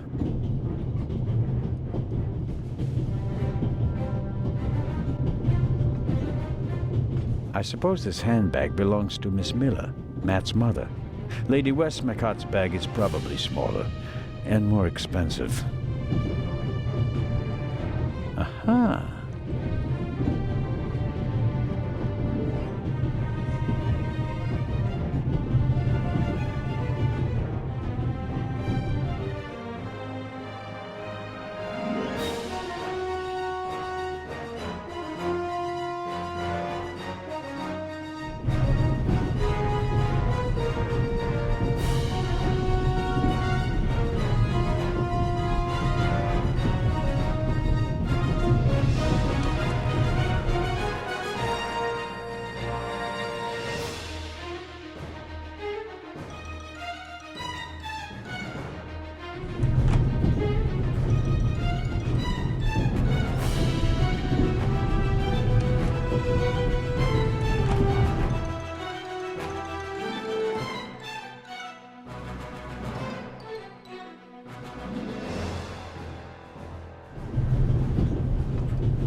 get in.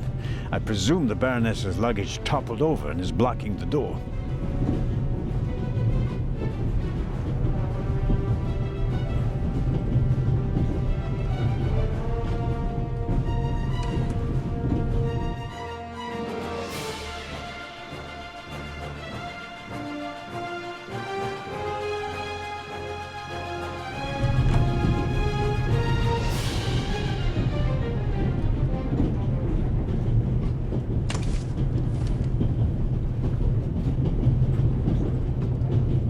Large, soft towel, very comfortable. I'll wrap it around my neck to keep my hands free. What have you got yourself into? Couldn't you have just let it be? But no, of course not. And now you're here, on an out-of-control train in the Alps, responsible for the life of a child who'll be doomed without you. What are you waiting for, eh? Time to save the day. The tanks don't seem to be damaged. The water is still running.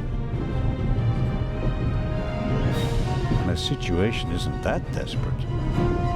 Professor Lucien's suitcase. Unlike the leather bag, he left it behind when he fled the train with the other passengers.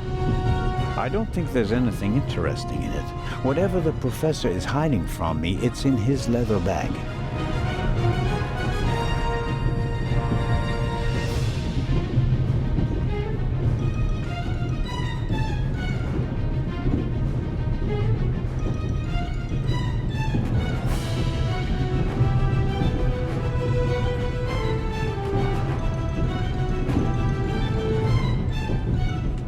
It's soaking up the cold water.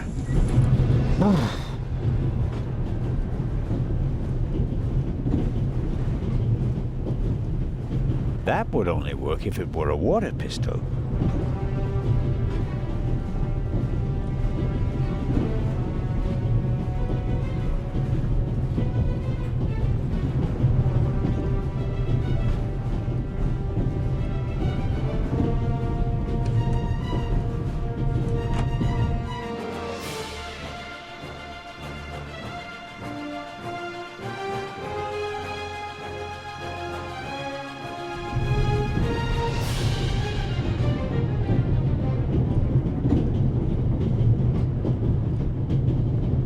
Hardly see out of the window because of the smoke. I don't know how much coal is burning on the tender up there, but it must be tons. I can't do anything about the fire. A steam locomotive is controlled chaos. Fire, hot steam, enormous pressure, all kept in check by tons of steel. A runaway steam locomotive is a bomb waiting to explode.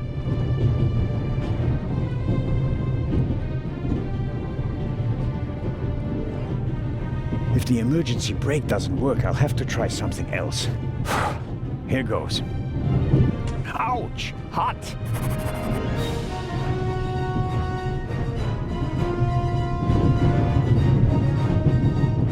Locked.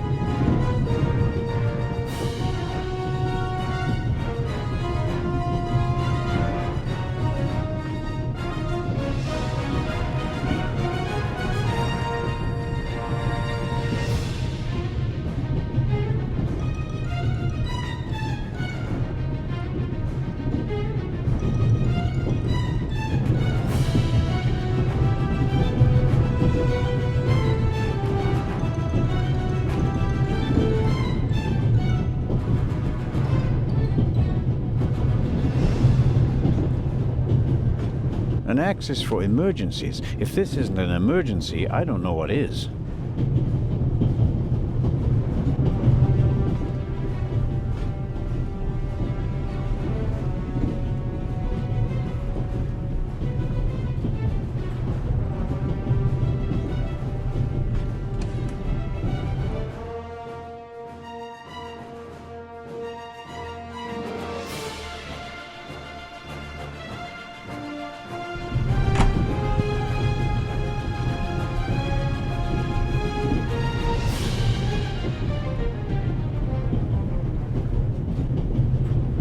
I'll take the axe with me when I explore the rest of the train. It's just in the way here.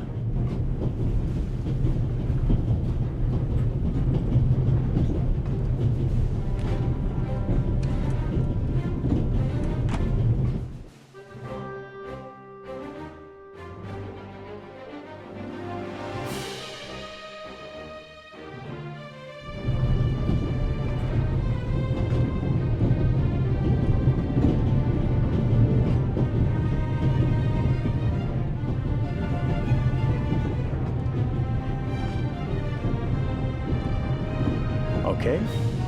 We'll do it the hard way.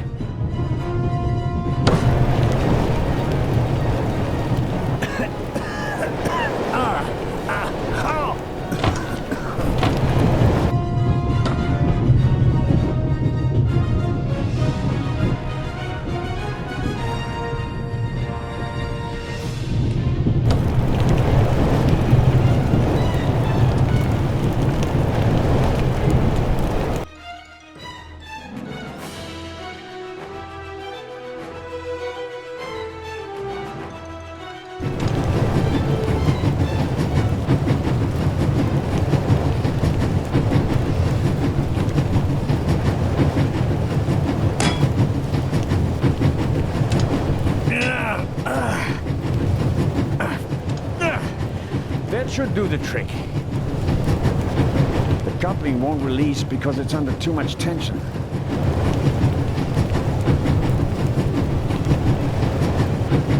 The engine is pulling the cars and its full force is acting on the coupling. It's just a hook, but it won't budge like that.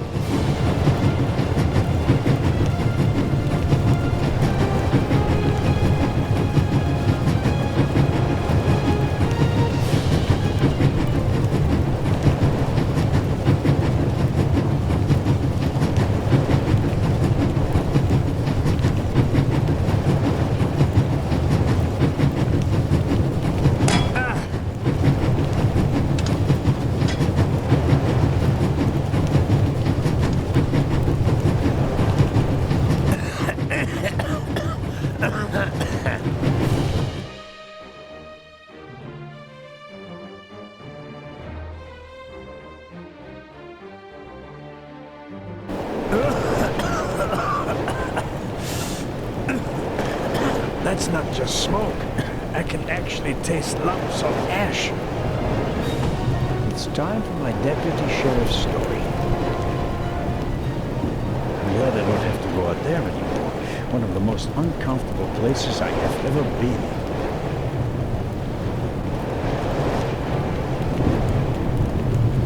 The engine is slowly pulling away. The smoke is fading.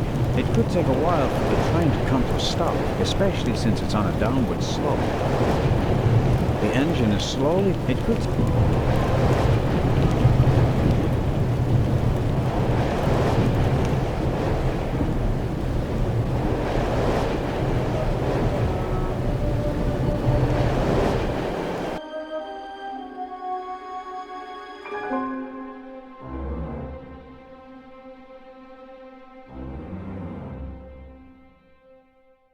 I uncoupled the locomotive at full speed.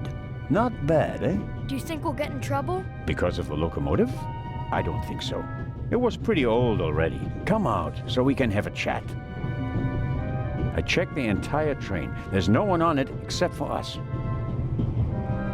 What an adventure. Oh, yeah. Tell me, what did you see on the train? Well, it was like this. I wanted to get my pistol.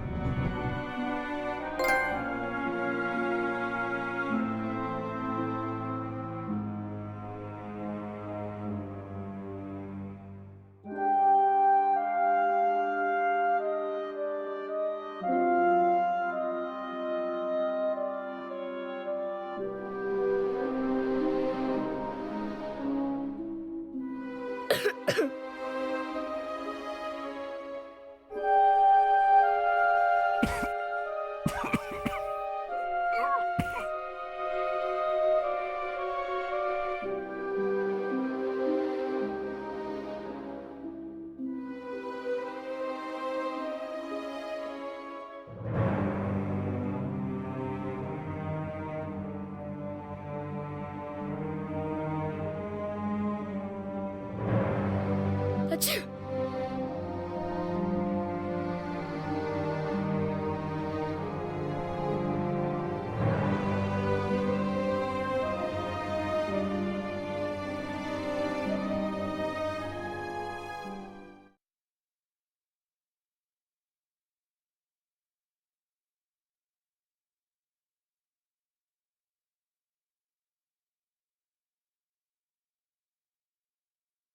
And then? When the guy was gone, I got up and banged on the window. I wanted to get out of there. But then I thought, what if the guy can hear me from the next car? So I got scared, and I hid again. You did well. Are you sure it was a man? Yeah, very sure. What else could he be? A woman? Heh, no. Girls can't be thieves. Girls are always honest. If only you knew. Did you recognize the man? Have you met him before? I don't think so. Would you recognize him if you saw him again? No. It was very dark and I was hiding. Was he a tall man or a short man? Just a man. I think he was a bad man. Why do you think that? He was sneaking around, even though everybody else was outside in the tunnel. Maybe he just wanted to get his wooden pistol. Ah, man. The envelope that the man lost, where is it? I thought it might be important. I think we should have a look. Some cash. An Italian passport. Blank. Very interesting. And here, a ticket for the cruise! What? The tickets we have for the big ship from Venice to Cairo look exactly the same. Interesting. May I keep it? What do you want to do with it? Take a vacation.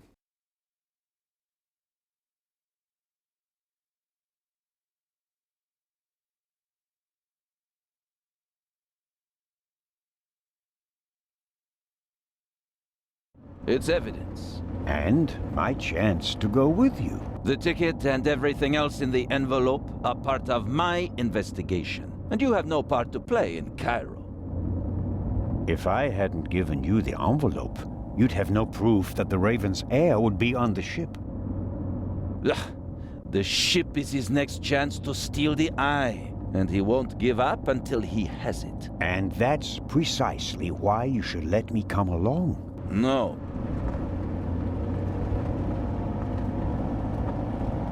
I deserve to come along. What you did was extraordinary. Far more than anyone could have a right to expect from you. And you still want to leave me behind? You met our foe and barely escaped with your life. You may not be that lucky next time. It wasn't luck. You can return to Switzerland with your head held high. Enjoy your triumph. I have not achieved anything yet. The Fiend tried to kill us, and he's still at large. What else did you find out in the tunnel? Not much. After we came out of the tunnel, Robert and I questioned the passengers. Which didn't turn up anything new? No. The engineer and the fireman were missing. They were found a few kilometers back on the track. Both claimed to have been overwhelmed by a shadow and thrown off the train. But you don't believe that?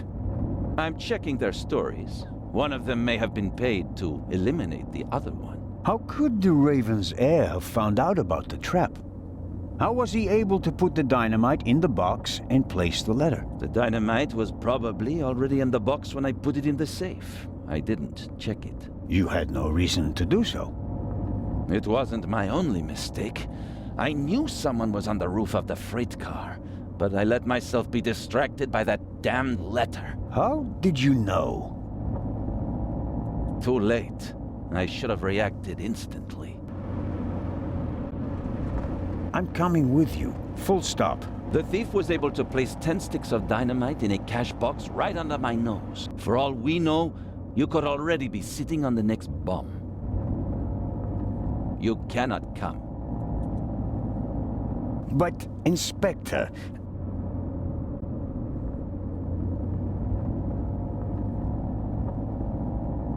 We're here.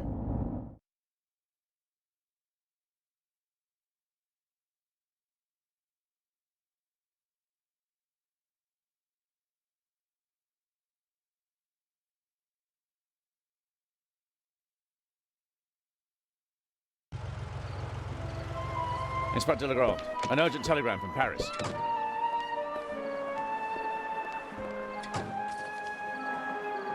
Bad news? It's about the unfortunate events on the train, and to return to Paris and explain myself. But sir, What about the eye? They want to inform the Egyptian authorities that there might be a burglary attempt. Might? Egyptian authorities? What if the jewel is stolen at sea? I know. I never received it. Keep a close watch on the loading of the eye, Robert. Aye, sir. It was a pleasure meeting you, Constable Zelda.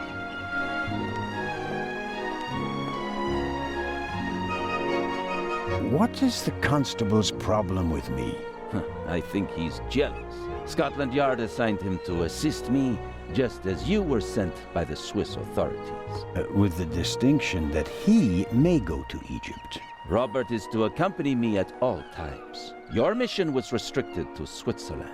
At this moment, I want to be sent back to Switzerland just as much as you want to be sent back to Paris. I know, but I'm walking on thin ice, and I can't carry you too. And the second eye is in that safe? Yes, an emerald. It's been kept in a bank in Zurich since the start of the war.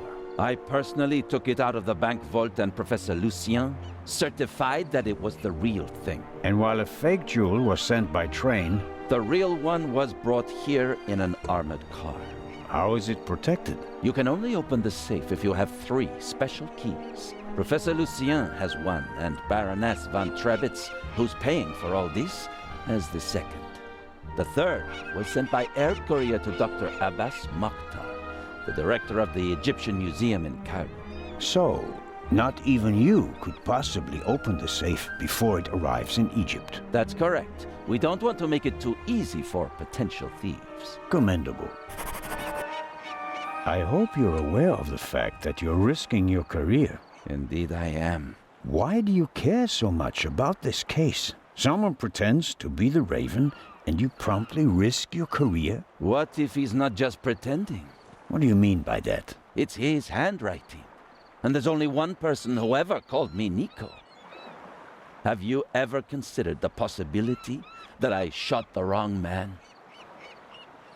But what do you mean by that? Let us assume just for a moment that the person I shot and who fell from the roof was not the Raven. Who would have cared enough to uncover the truth? The chief of police, the politicians? No. They wanted to revel in a successful manhunt, and it was the best thing that could have happened to the Raven. The search for him was over. He had no reason to fear me anymore. I had so many medals afterwards that he could hear them jingling kilometers away. And now he's back? And you're the only one who can stop him? Does that sound probable to you? The feathers, the letters. Nico. No one outside the police force knew that the Raven used to call me that in his letters. Policemen gossip, and there are plenty of forgers. You can't seriously intend to stake your reputation on such weak evidence. My reputation rests on something that I probably did not do. I have to find out who's behind all this. Let's review. One of the 2 most valuable jewels in the world was stolen. Obviously, the second one will be next. And you suspect a legendary burglar who's been dead for 5 years. Go on. The second jewel is about to be put on board over there, in a safe that requires 3 keys. Our thief may already have the first key, the archaeologist's key, from the train. We don't know anything about the status of the second key, which was meant to be air freighted to Cairo. We have to assume that he already has it. Therefore, there's just 1 key left. The Baroness's. Correct. So, you'll need my eyes on board. Look, you can keep your eyes open for me here on the wharf. I'd be most grateful. But when this ship sets sail, you will not, I repeat, not be on board. But, Inspector... We're dealing with a dangerous man, and I will pursue him regardless of the consequences. I won't let you get mixed up in this affair. It's still my decision. No, it's not. It's mine, and I've already made it. Good day, Constable Zellner.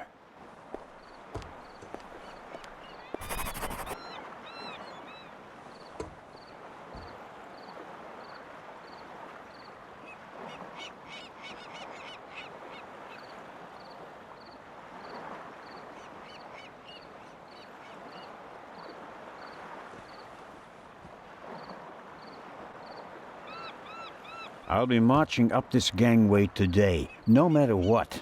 Someone has to stop that damn bomber before he endangers more people.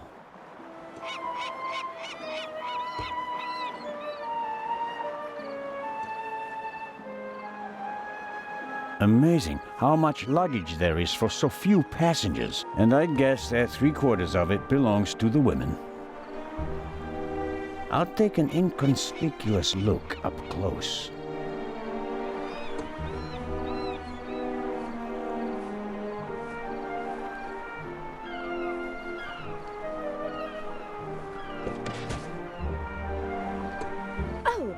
Sorry, I wasn't expecting anyone to be crawling around on the ground in front of my door.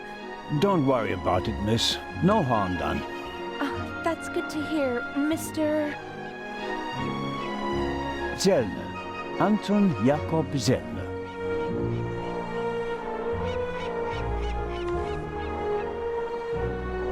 May I ask your name? Patricia Mayers. Are you American? I am. Could you help me, please? Certainly.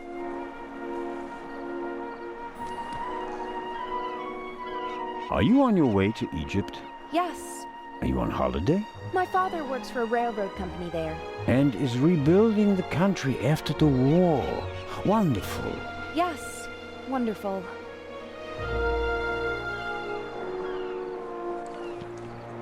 One more.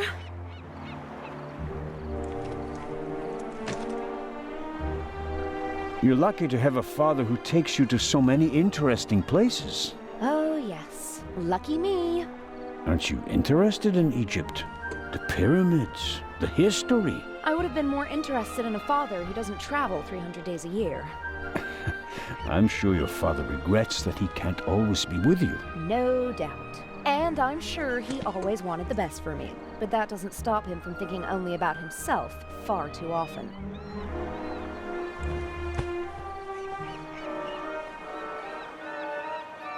Bring my luggage on board, please. Excuse me? It was a pleasure meeting you, Constable Zellner. Impertinent.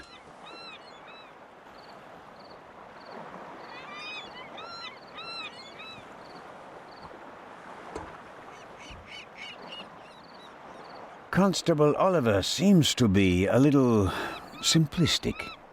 But I don't think he's a bad policeman. The way he reacted in the tunnel and got the train moving. Hats off.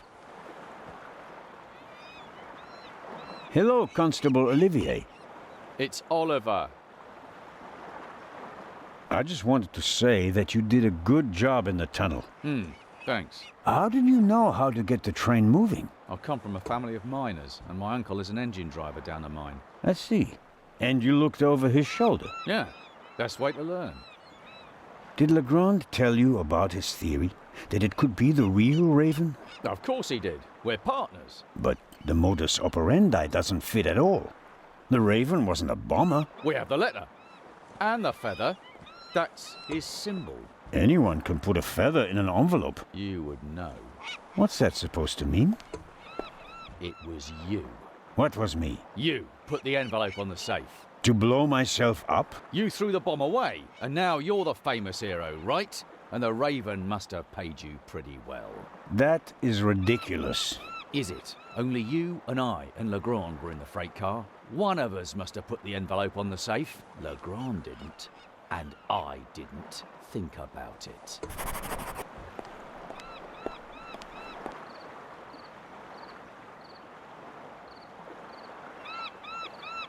In my younger years, I might have considered abseiling from the crane down to the ship, but those days are long past. The sea is quiet today. Ideal conditions for a cruise. Unfortunately, I didn't have time to see the sights in Venice. Paperwork served up by my Italian colleagues took up most of the day.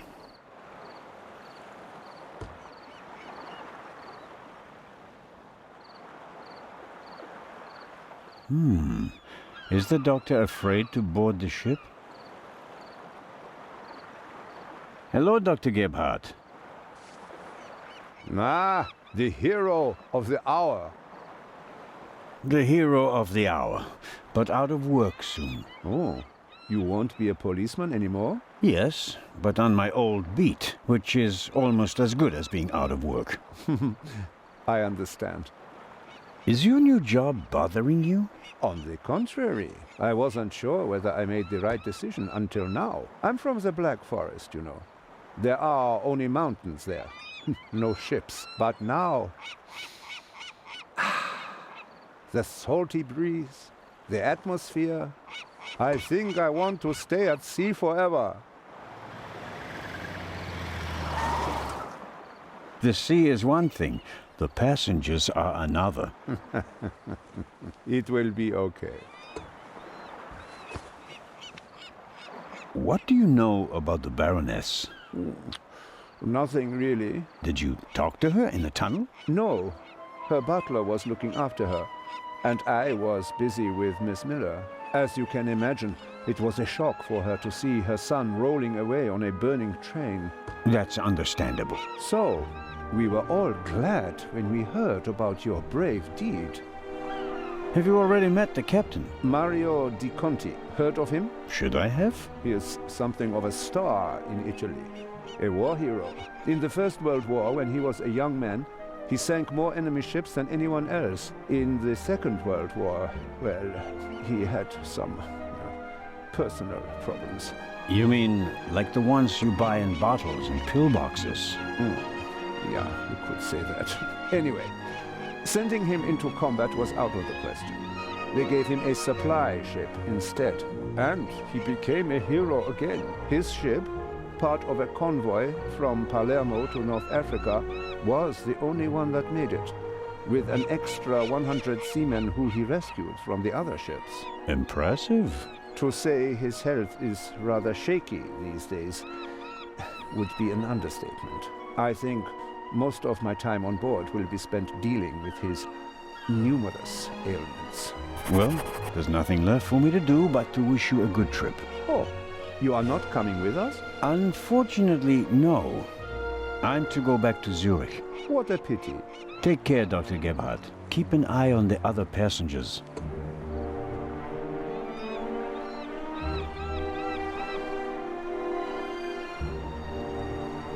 Oh, I just remembered. We found these in the tunnel. Are they yours? I'm afraid so. Strophantine. Do you have heart problems? Maybe it's for the best that you're not coming along. Too much excitement could be bad for your health. You mean if I don't do anything, I'll probably have a few more years to live? That's right. Keep your chin up.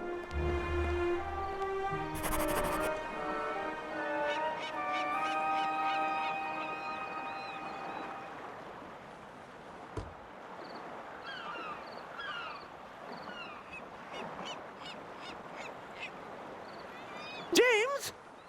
James! Where on earth are you? Hello, Baroness. Ah, Inspector. Constable. Poppycock. You won't be a constable much longer. When they find out how you rescued that little boy, they'll have to promote you to Inspector. Very kind of you to say so, Baroness. I hope you survived the adventure in the tunnel unharmed. Scandalous! You book a first-class cabin, and then you're walking on the rails. Huh. They wanted to bundle me off in a bus without my luggage. The circumstances, madam. I insisted on a limousine and didn't leave until all my luggage was recovered. Did you know that the real Eye of the Sphinx wasn't even on the train? I had no idea. Inspector Legrand seems to prefer to keep me in the dark, although I'm the one paying for all of this. The inspector is ensuring the safety of the Eye. Well, obviously. All the same, it was you who did the real work on the train.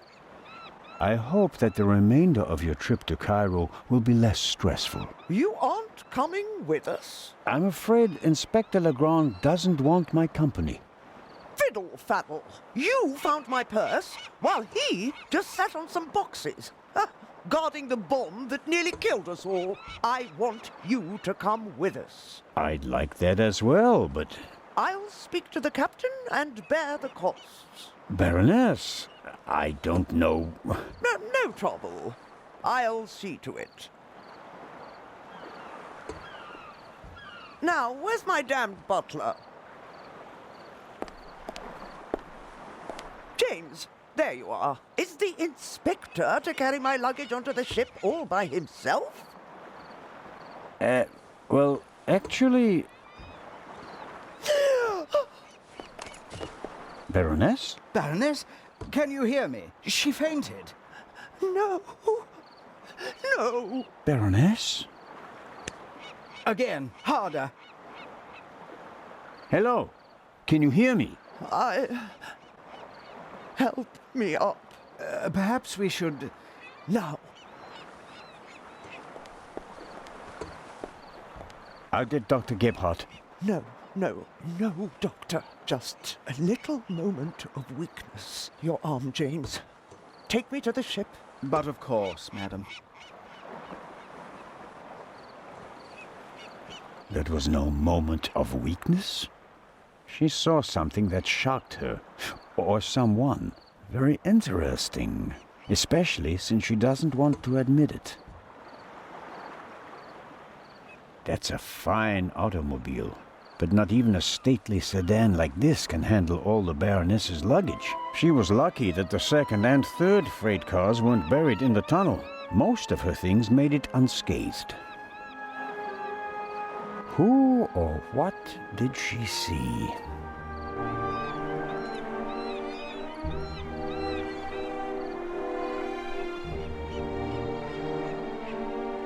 Neither of them seems to have noticed what happened down here. You'll have a tough time with her. How does one get aboard without a ticket? Not brilliant, but it's a possibility.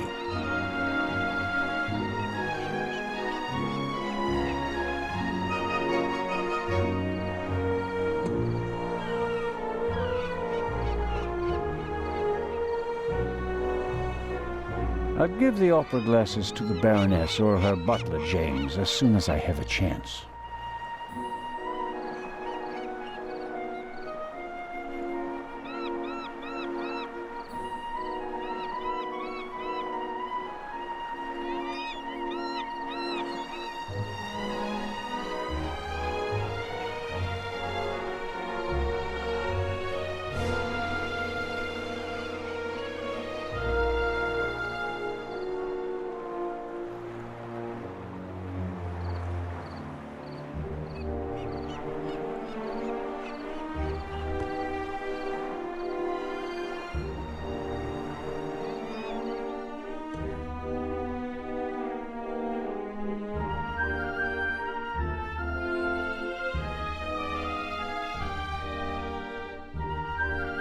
Oh, who do we have here?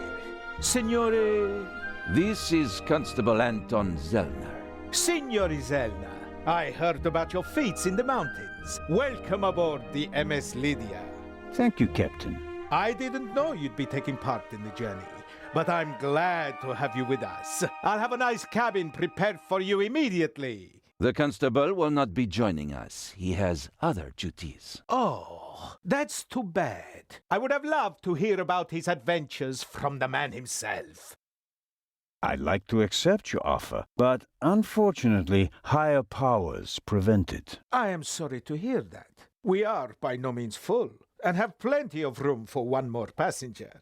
The constable just wants to have a quick look around and then leave before we set sail. When will that be? Oh, in about 15 minutes. There you have it, Constable. May I ask how to get to the cargo hold? Oh, signori, there are much nicer places on board. But I'm interested in the cargo hold. Why is that? One of the trunks seems suspicious to me. Someone could be hidden in it. You? You want to imply that the most brilliant and probably richest thief in all of Europe is stowing away in a trunk? That's not his style. That's what makes it more likely that it's not him, but a copycat who's behind all this. And a copycat's style might include doing whatever it takes, like hiding in a trunk if they've lost the ticket. Oh, come now. Actually, it would be possible for a registered passenger to board the ship without a ticket. What do you mean? You can't buy a ticket for the Lydia at the counter. You book the trip in advance. We know the names of all the passengers. As long as a passenger is on the guest list, we let them board the ship. Doesn't matter if they have a ticket or not. And did any of the passengers board without a ticket? I couldn't say. We ask for a name and check it on the list. The tickets are no more than souvenirs for the passengers. So much for your trunk theory. Good news! The Baroness invited me to come along, and as a private citizen, I'm pleased to accept. A holiday on the high sea. Magnificent. Indeed, there's nothing finer. Unfortunately, the constable is needed in Switzerland. But, Inspector... There is an investigation into his obstruction of Interpol operations. I have a ticket, and I am... Not coming along as long as I'm on board. End of discussion. Regardless of what you say, I would still like to examine the cargo hold. All right, then, if you like. But we'll meet here again in 10 minutes. Captain De Conti, before we depart, I'd like to send 2 telegrams. Certainly, Inspector. The cargo hold is over there. You can enter through a door on the forecastle. The horn will sound twice, 5 minutes before we set off. That's the signal for all the dock workers to leave the ship. Understood, Captain. Follow me to the bridge. You can send your telegrams from there. My time is running out. If I don't find anything in the cargo hold, my cruise will be over before it even begins.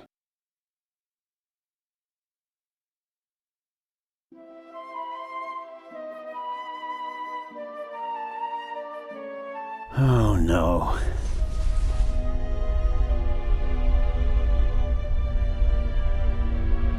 Oh, what's this? Aha.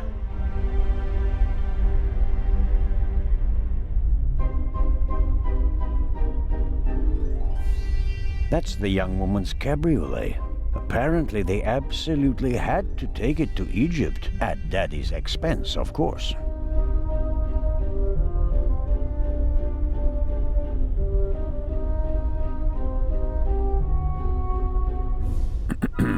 Hello? Come on out. The game's up. I'm opening the trunk.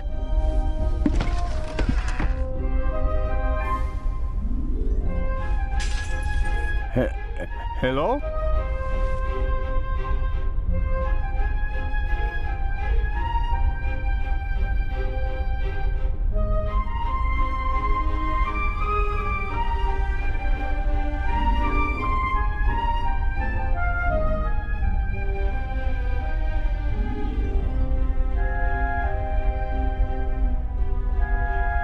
I'm sure someone was in the trunk, but where are they now?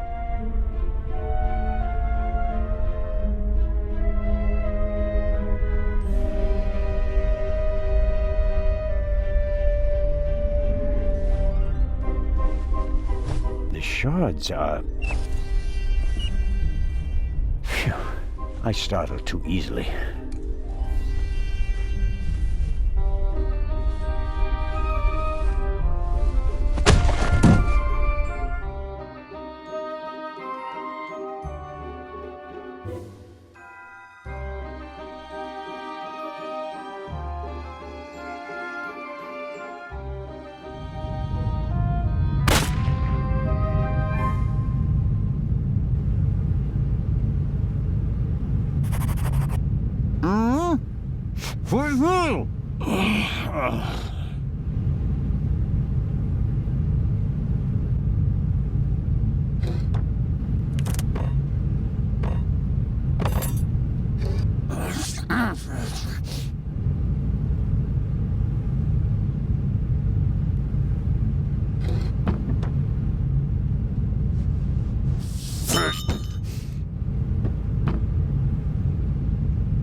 Ouch! Damned. Ah!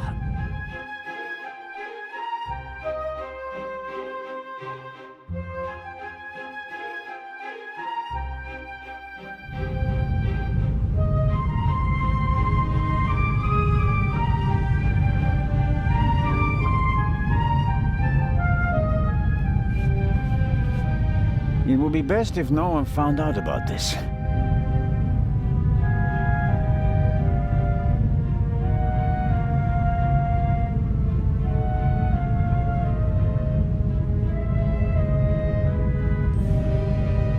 There's some blood and hair stuck to the pipe. Hair I really can't afford to lose. I'll hold it on the blood-spattered end. After all, we already know who the victim is.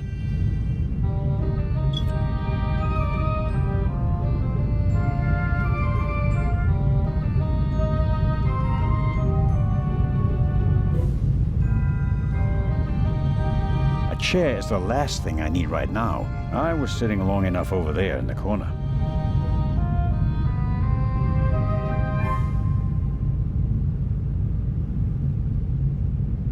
The shot hit this crate. The question is, was the gunman actually trying to hit it? And if so, why? Maybe the gunman just wanted to intimidate me. I can't imagine a more effective warning.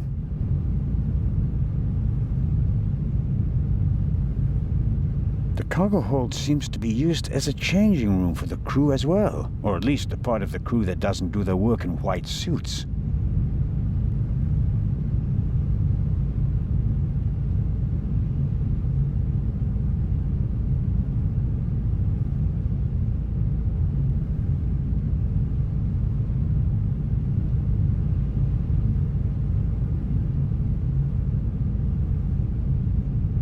A detention cell for crew members? Or maybe for rowdy passengers?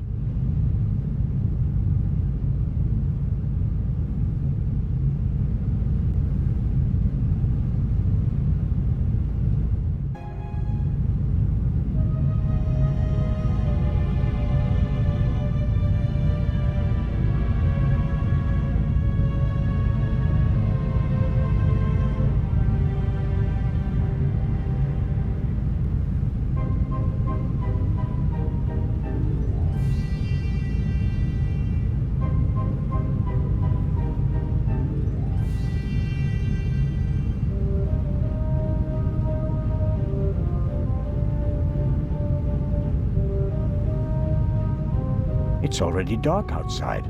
How long have I been unconscious?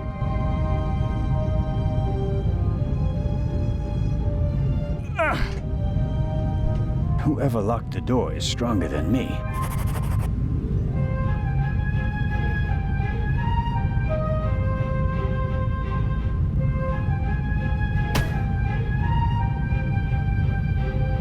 I should be careful.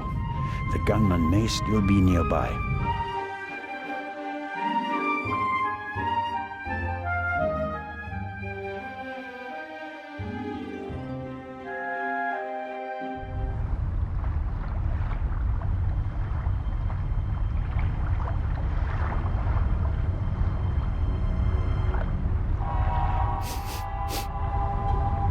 What are you up to, Zelna? I wanted to determine whether the gun had been fired recently, Inspector. I mean, what are you doing on the ship? I was jumped in the cargo hold. Of course you were. Here, look. Careful how you hold it. There could be fingerprints on the end. Surely you don't expect me to believe you. I was inspecting the trunk. I found it in the cargo hold, and it was clear that someone had hidden inside it to board the ship. Some people are willing to go to great lengths to be a part of this journey. Indeed. Whoever it was, they struck me on the head from behind with the pipe while I was looking for clues. Oh, and they shot at me as well. Ridiculous. You wanted to come along. Orders be damned, and so you found a way to stay here. I should throw you overboard. I would have dreamed up something less painful. True. That doesn't look good. See? And there's a bullet wedged in a wooden crate down there. I don't have a gun. The doctor should have a look at it. Come with me.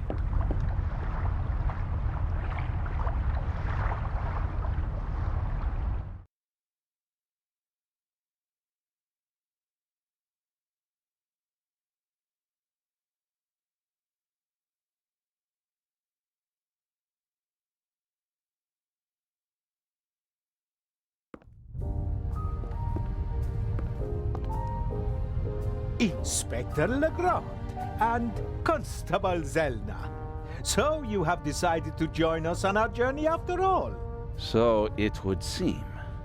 We are searching for Dr. Gebhardt. I'm just fine, Captain Conti. The Conti. I'm in control. I can manage. Tell James he absolutely must wake me at 9:45. Certainly, madam. Absolutely. I shall see that he does. And now, I shall return to my chambers. You'll be in the bar tonight at 10, Inspector. If that's what you wish. It will be spectacular. I promise.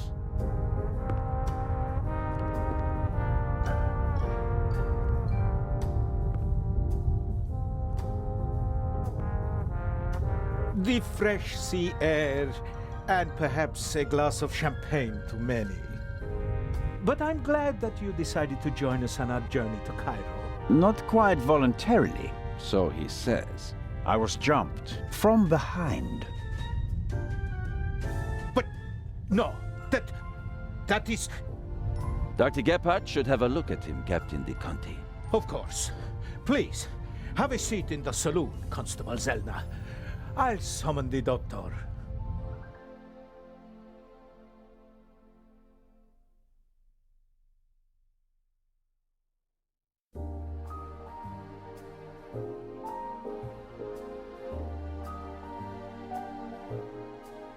Ah, Doctor, there you are. Our brave Constable Zelna was attacked. Struck on the head. Oh. Sit down, please. Now, please, tell me exactly what happened. I think you've got a stowaway on board. I was jumped. Intolerable. I'll have the crew search every nook and cranny of the ship. And of course, Mr. Zelna, you are cordially invited to travel as our special guest. Good to know that at least one man doesn't want to throw me overboard. Is it bad? Yes, it hurts a lot. I spoke with Dr. Gebhardt. He suffered a violent blow to the back of the head. I cannot really say how bad it is. But I can. It really hurts. Why didn't anyone come looking for me? Didn't anyone notice that I didn't come back from the cargo hold? We did search for you, but we couldn't find you. Who was supposed to search the cargo hold? Constable Oliver. I'll have a talk with him about that later. I should hope so. How many fingers do you see?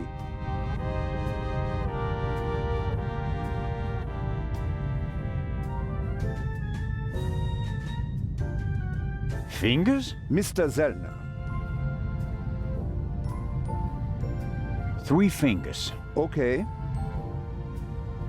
Where are we? And what time is it? I must have been out for ages. It's just after 8 p.m. You just missed dinner. But we'll all meet here in the saloon at 10 o'clock to have a drink together. Greeting the passengers personally is a tradition I will not break, even on this unusual journey. You're all right now, Constable. The bleeding has stopped, and the wound looks good. You may have a mild concussion. You just need a good night's sleep. And tomorrow, your only worries will be a headache and an impressive bump.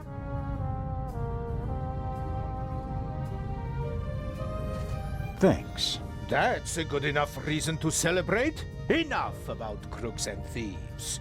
From now on, you can start to enjoy your free cruise. Inspector! What? A dark shadow. Upper deck, just now. Go, let's have a look. I'll join you. Me too. No, you stay here. Do you want to make this an argument?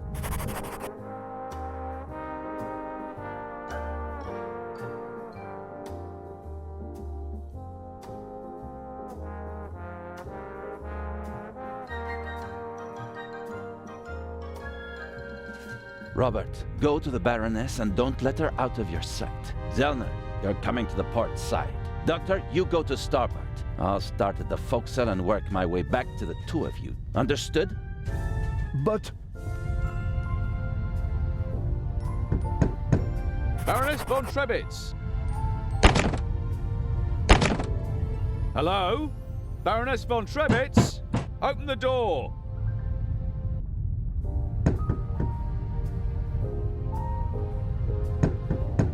Dr. Gebhardt insisted on coming along, but now he doesn't seem to be sure if that was a good idea.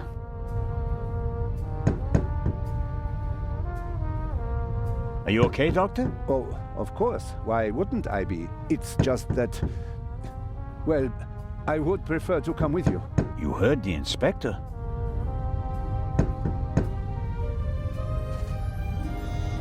All right, Doc. I'm off. Oh no. I'm not going on a manhunt all by myself.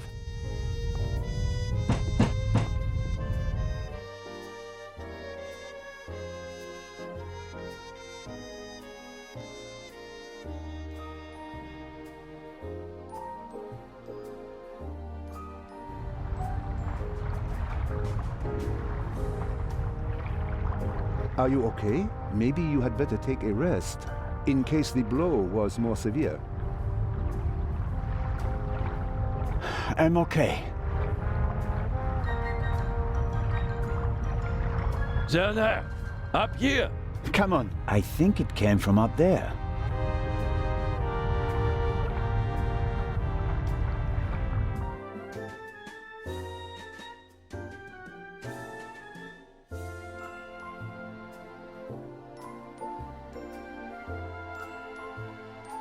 Sure, you just wanted to get a breath of fresh air.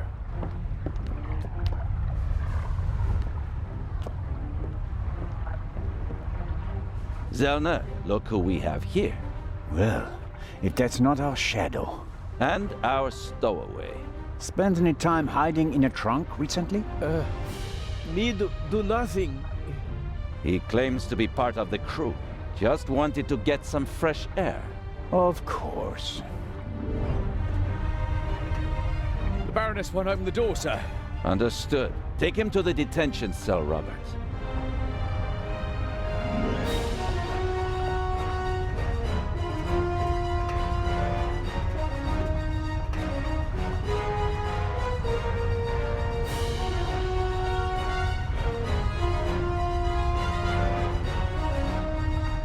You were right. There was a stowaway. Yes, but he can't be the Raven. He's too young. Right, but that doesn't mean that the Raven isn't lurking here as well. What was that? A shot! It came from one of the cabins.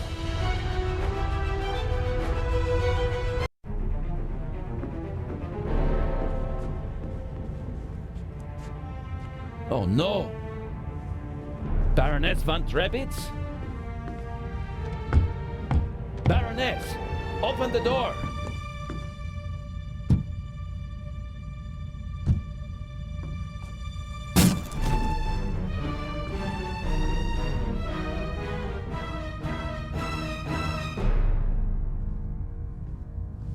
Step aside, please.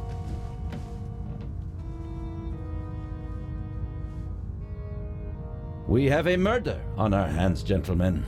Hurry, Zellner. The murderer still has to be nearby. There's practically no one on deck. Anyone who's outside is a suspect. This time, we'll get him. Zellner, are you okay? Yes. Come on. We have to. Zellner? Zellner! Murder!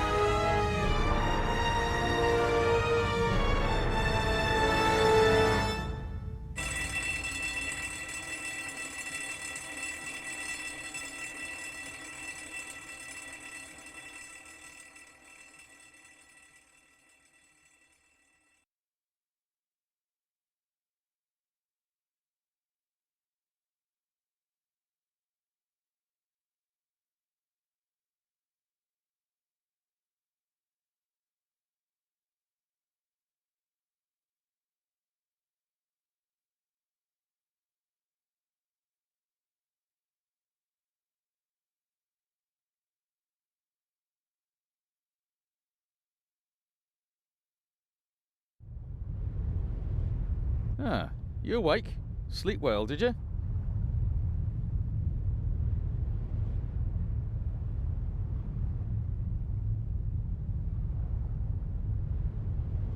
I didn't fall asleep voluntarily. It doesn't matter. We got along just fine without you. Have you arrested anyone yet? You mean besides the Arab? He could hardly have committed the murder. You must have been with him when it happened. We heard the shot on the forecastle. I locked our friend in the detention cell in the cargo hold, and then went up to assist Legrand. You were already sleeping the sleep of the just.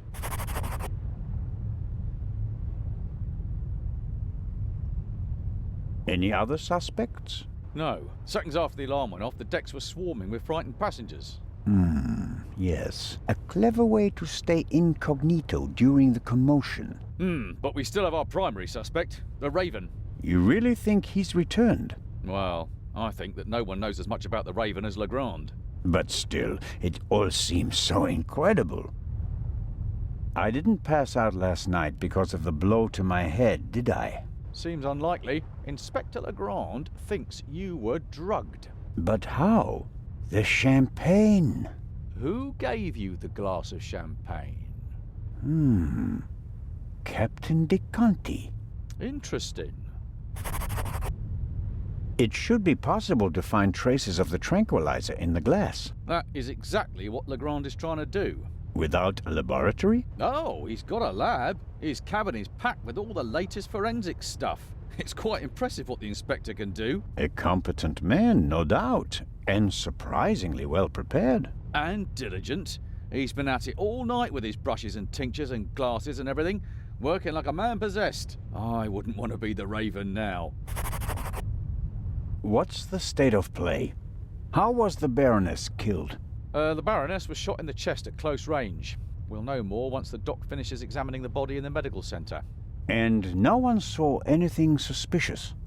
No one saw a shadowy Raven leaving the Baroness's cabin, if that's what you mean. A lot of people heard the gunshot. Inspector Legrand wants to question the passengers again this morning once they've all calmed down, and he's had a chance to examine the evidence. I suppose that you and Legrand inspected the crime scene and the surroundings. Of course. And we already hit the jackpot. The murder weapon. Really? Where did you find it? On the gangway. The gangway for boarding the ship folds up and hooks onto the hull when it's not being used. The murderer probably wanted to throw the gun into the sea. He casually dropped it overboard. But it landed on the gangway. Bad luck. But Legrand and I were on the side deck right after the shot. There was no one there. Maybe the murderer threw the gun away later. We recovered it in the early hours. I think I'll look for Inspector Legrand now. Do what you think's best. You won't get rid of me. I'm here to stay, Constable Oliver. Be that as it may, Inspector Legrand ordered me to guard the cargo hold with our special guest. That's fine by me. Inspector Legrand may be able to get by without sleep for days on end, but not me. It's not easy playing with the big boys, Constable Zellner. No, it certainly isn't.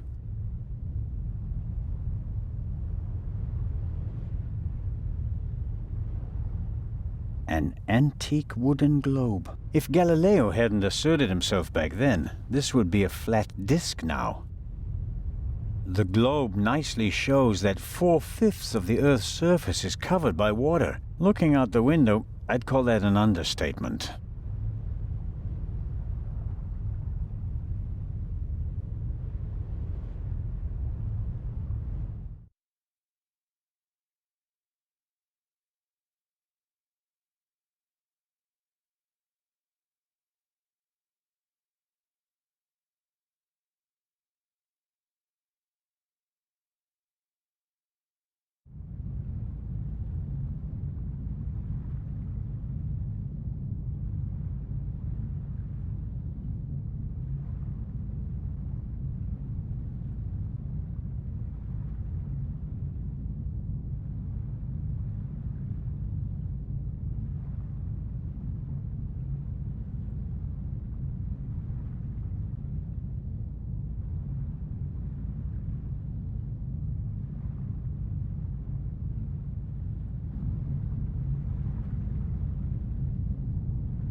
How wonderful.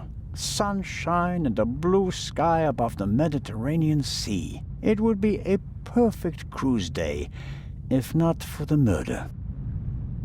The ship must have been rebuilt at some point. I'm sure it didn't originally have such a modern glass roof.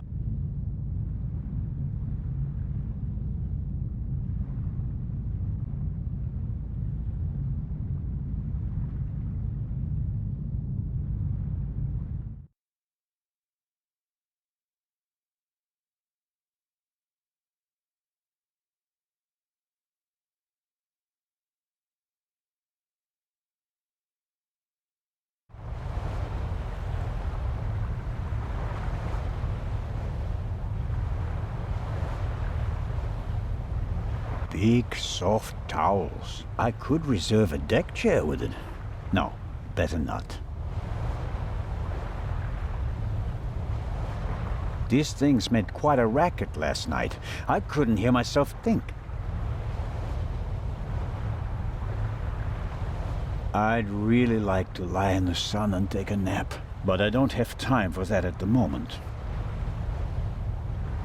No, Jakob. Business before pleasure.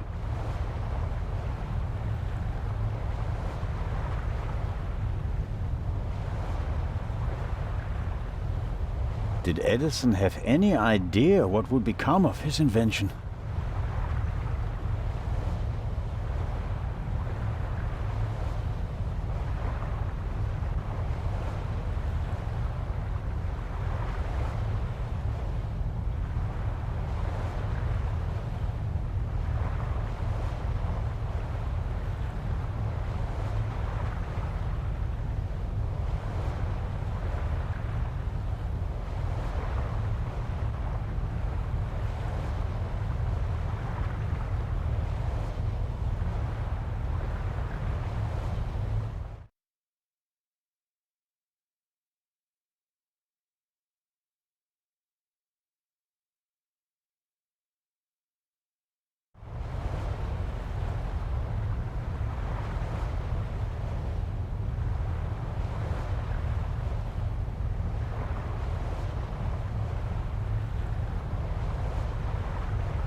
Curious. One can easily toss a gun into the sea from almost anywhere on the ship without being noticed. And yet, the murderer chose the one spot where it's not actually possible. The gangway is hard to miss. Why did the murderer drop the gun on the gangway? They must have noticed their mistake, even if their back was to the sea. So, why didn't they take the gun and throw it a few meters farther into the sea? I suppose the life jackets are stowed there, close to the railing, close at hand in case of emergency. I hope I don't find myself needing a life jacket.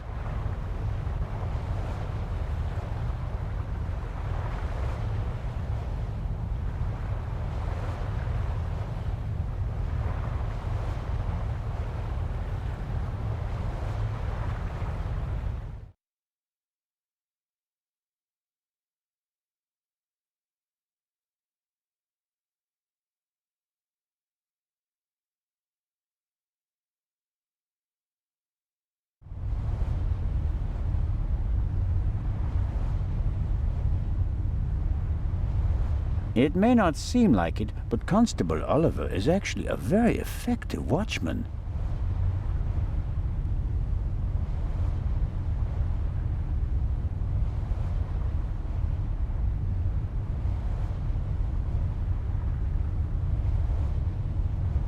Constable Oliver brought something to drink. You can tell it's not the first time he's had to guard something. The bottle should be full of water, unless the good constable happens to have a secret alcohol problem. No way to verify that. I can't get the bottle without him noticing.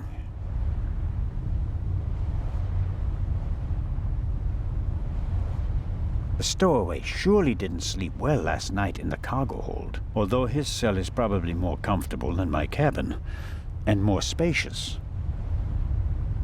I have to talk to the young fellow right away. If I want to get into the cargo hold, I'll have to get rid of the constable first. He won't let me talk to our young friend.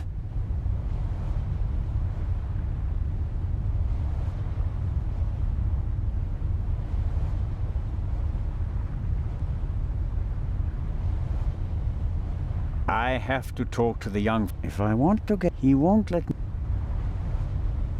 I have to talk to the young fellow right away. If I want to get... He won't... I wonder if this game is an advanced version of bocce. Maybe the inventor realized that it's difficult to play ball games on a boat and came up with an alternative.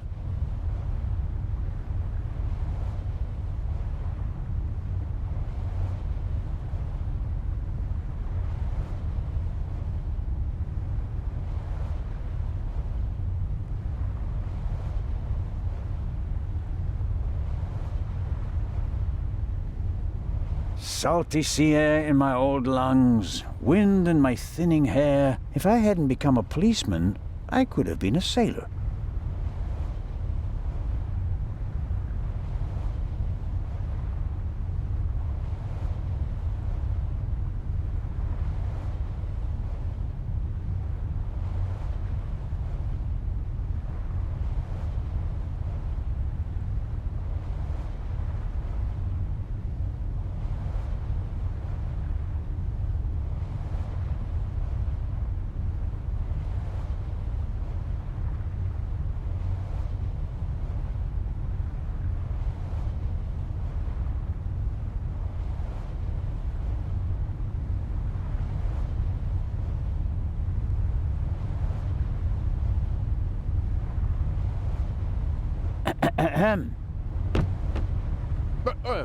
What's going on? The Raven just flew by. What? Or at least, he might as well have. I wasn't asleep. I understand. It was just a ruse. Any conclusions about a young stowaway? He's a bit suspicious. Foreign and whatnot. I see. Did he act suspiciously in any way? No. The shot surprised him as much as it did me. Looked in on him earlier. Still seems to be asleep. Covered with a blanket from head to toe? Oh, he's still in there. I poked him. May I go downstairs and have a couple of words with our guest? No, you may not. Come again?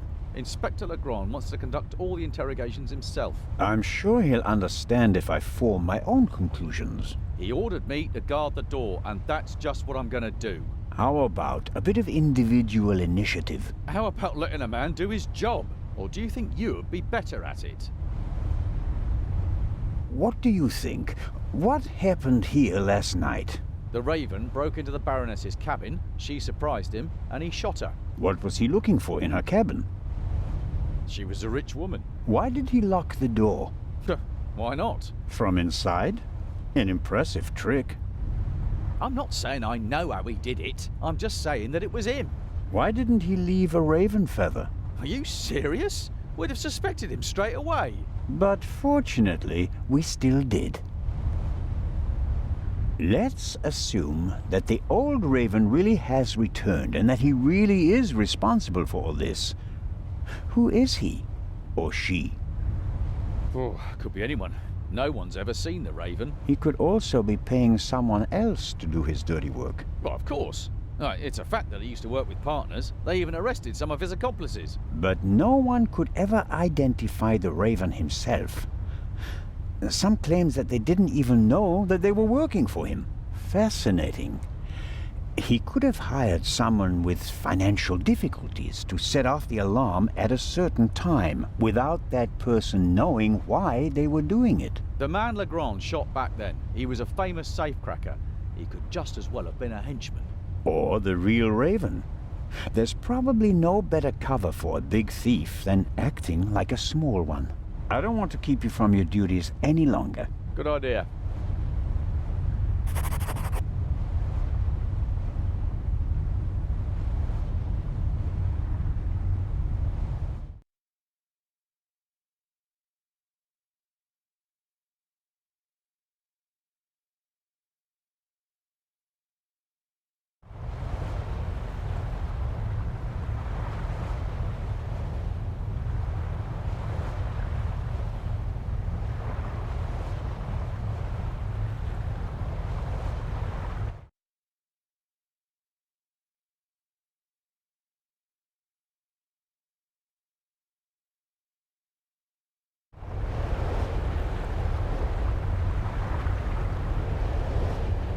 We were here yesterday when we heard the shot, and it was also here where Legrand caught our stowaway.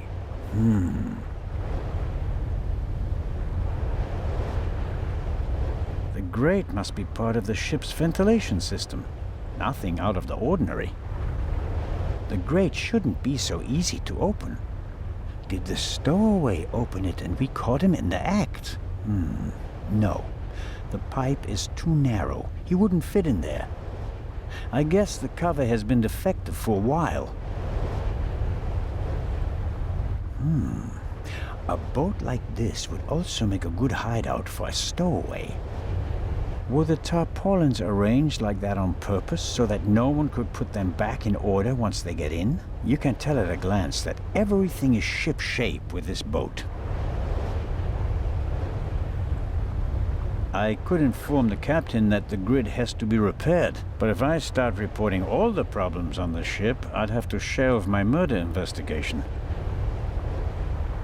This isn't a panoramic deck for visitors. There are pipes, steel cables, chains up here. You can smell the smoke from the funnel. I have no idea how the ship works, and I really don't care, as long as it stays afloat.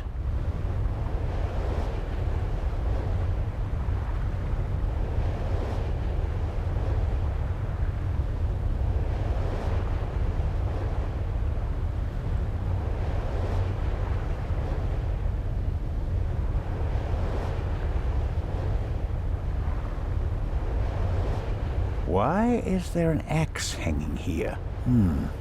I suppose it's for chopping through ropes in the event that the lifeboats can't be lowered. Or they use it to enforce who's allowed on the boat and who's not.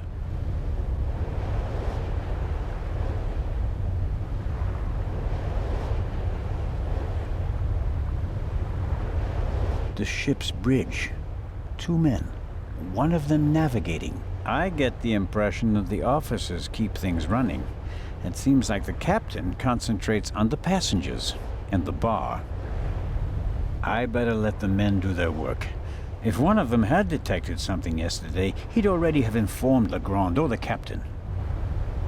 There's dirt piled up in the corner. Down below where the passengers are, the ship is pretty clean. But the crew doesn't seem to care as much up here.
The cabin was sealed. I'm pretty sure the seal doesn't have any legal relevance here on the open sea, but I'm still dependent on Legrand letting me join his team. I better not blow it by breaking his seal without permission.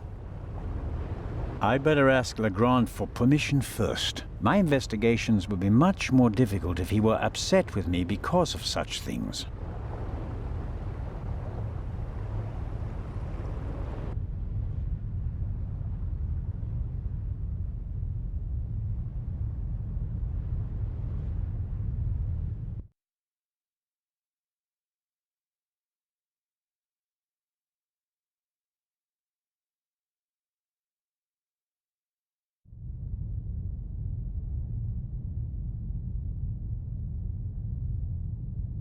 An evacuation plan? And some tips from the doctor for avoiding seasickness, sunburn, and the like. And here, a schedule of activities. A drink with the captain, a shuffleboard competition on the forecastle. That's about it. A real barrel of fun. A model of the Lydia before it was rebuilt. It used to be a freighter. The wide hallways, the cabins, and the saloon were added later. A pitiful attempt to make the interior of the ship seem less dreary. A bit of paint on the walls would have helped more, especially since a plant won't survive long without daylight. There are little stones in the flower pot. Not only does the poor plant have to make do without sunlight, it doesn't have any soil either.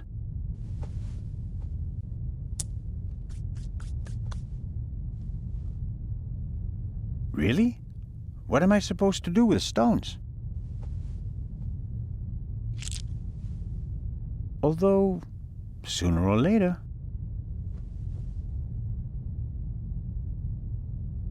Small, even stones.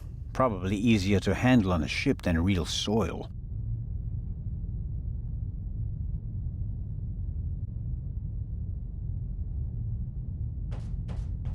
Come in.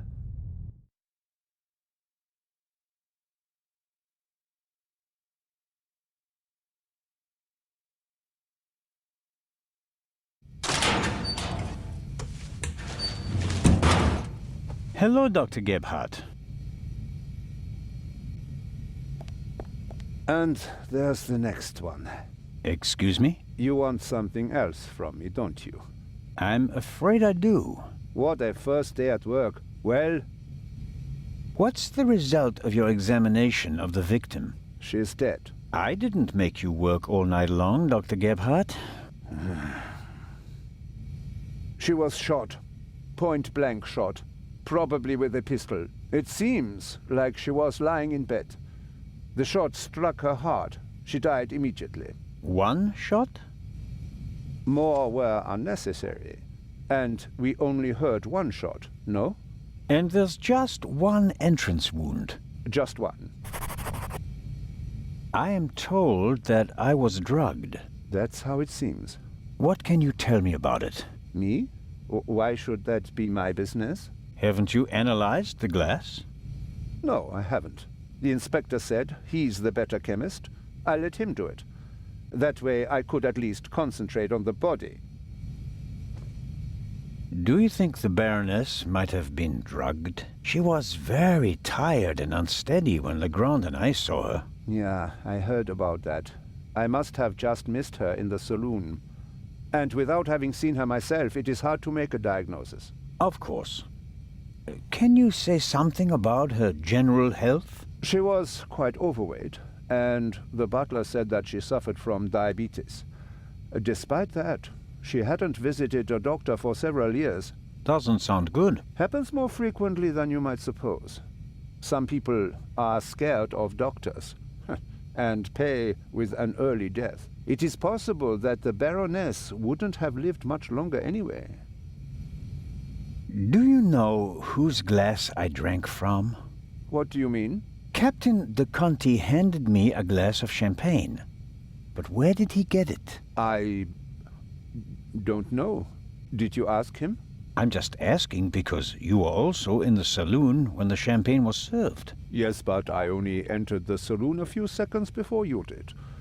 I didn't manage to get a drink myself. Which, in retrospect, is lucky. Ah, you're right about that. Have you already removed the bullet? Did Legrand send you? What is that Frenchman's problem? I already told you. I will get in touch as soon as I have it. That is also what I told the constable, who he kept sending all night long, once I finally got rid of Legrand himself. Did he look over your shoulder? He probably wanted to take the scalpel from my hand and hack away himself. But this is my surgery, and I will not let amateurs interfere with my work. That's understandable.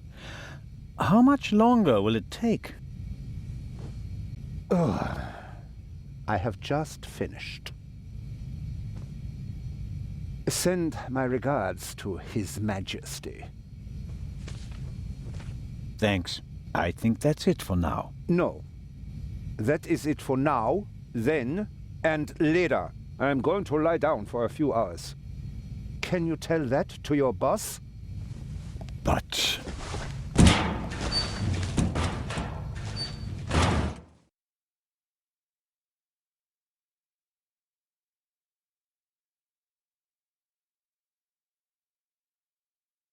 Could I at least have the key?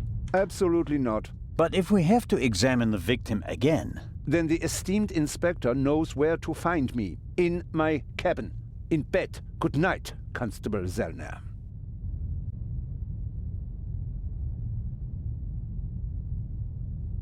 That's the bullet from the Baroness's corpse. I don't know much about guns. Legrand will be able to tell me more about it.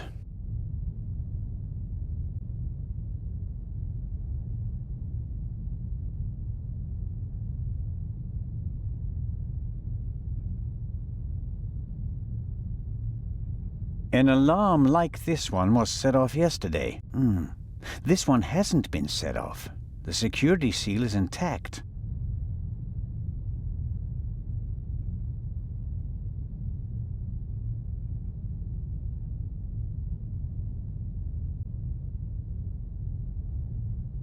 I'm not paying for this trip, and that's a fair price for my cabin. It's rather... plain, shall we say. No, I've slept enough.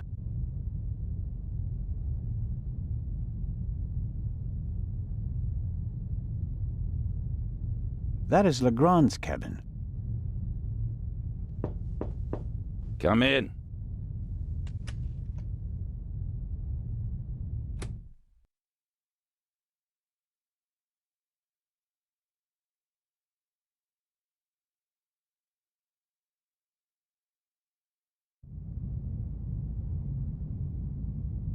Ah, Zellner, are you ready? Good morning, Inspector Legrand. My head is pounding, but I think I'm okay. Chloral hydrate. Hmm? That's why you have a headache. I found traces of it in your champagne glass. What have you found out so far? The Baroness was shot in the chest at close range. We heard the shot.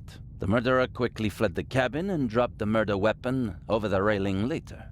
A simple story so far. But why was her cabin door locked? Exactly. If the murderer wanted to make it seem like a suicide, he'd have shot her in the head and left the gun at the crime scene. And if it was murder, why did he go to all the trouble of locking the door from inside? And how did he manage that anyway? Especially since we arrived just a few seconds later and didn't see anyone near the cabin. Something doesn't make sense here. No, it doesn't, and it's driving me crazy. Did you find the murder weapon? On the gangway on the side of the ship. I suspect the murderer tried to drop it into the sea. He would have stood close to the railing to let it fall unseen. And since he doesn't know the ship, he had bad luck and dropped it right onto the gangway. Indeed. And do you find that probable? Not a bit. Neither do I. What kind of a gun is it? A pistol, a Luger '08. Antique. Manufactured 1,000,000 times during and after the First World War. Austrian model. The owner is David Kreutzer, the violinist. We found him tonight totally drunk on the bow of the ship. He confirmed that it's his gun, but he claims that it was stolen from him. Fingerprints? Nothing. But it's worth mentioning that the clip was missing 2 bullets.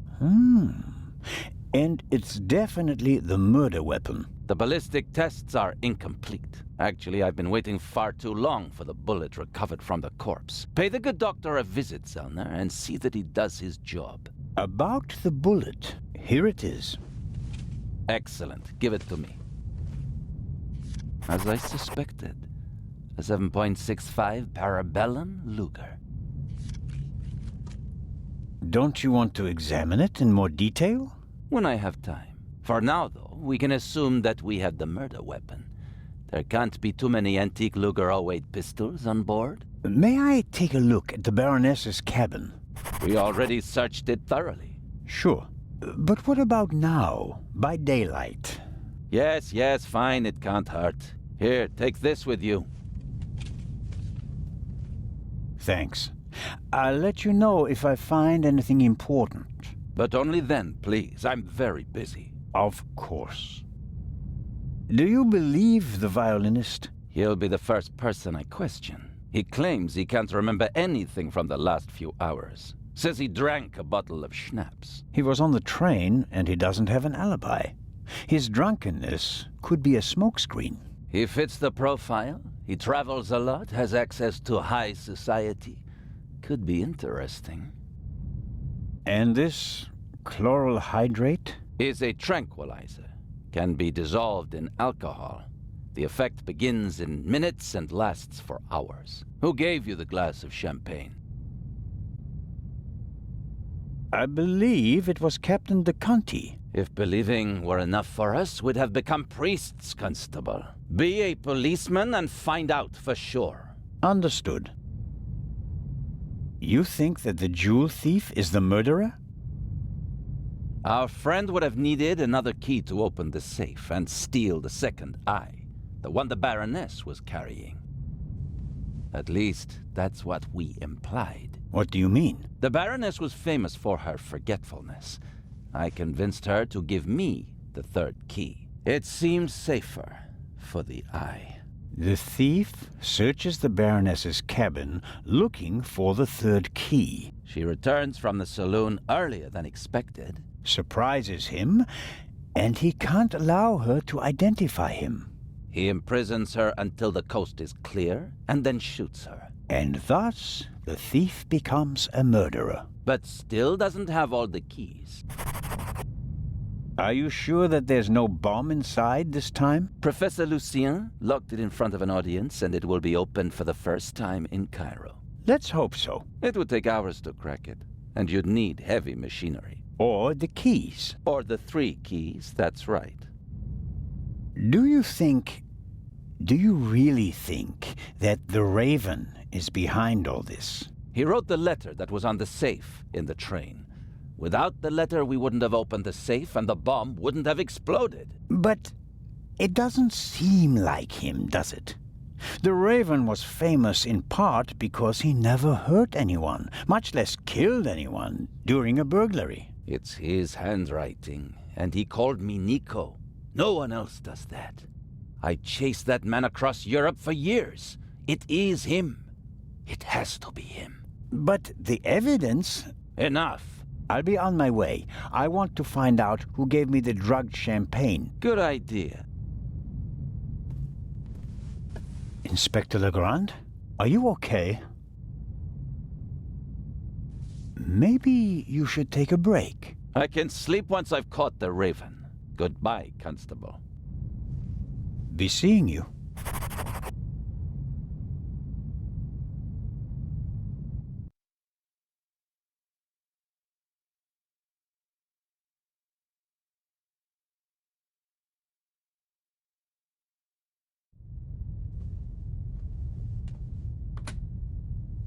Legrand is risking not just his career, but his health as well on his hunt for the Raven. He's working like a demon. Maybe that's why he caught the raven and no one else.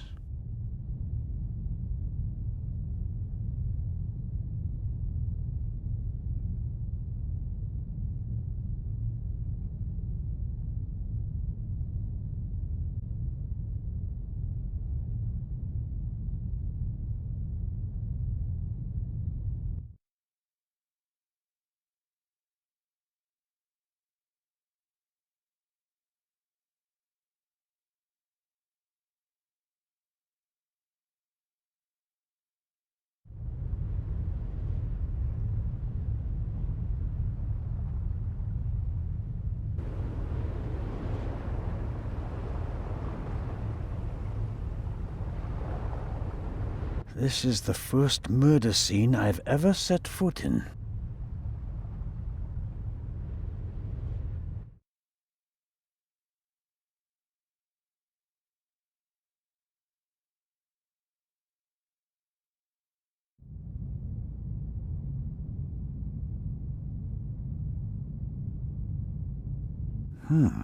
The notepad has the ship's emblem on it. I suppose all the first-class cabins have them.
It says, Inspector, be in the saloon at 10 p.m. There is a murderer on board and I will expose him.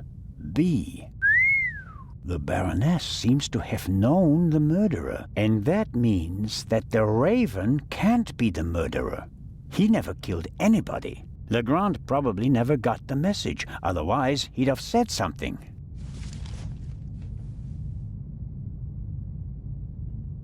The mannequin surely came with the cabin. A mannequin for the Baroness's clothes would have a more generous figure.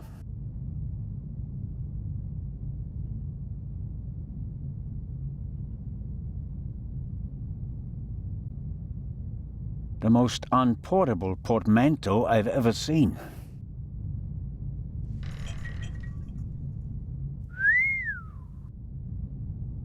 A portable bar is more like it.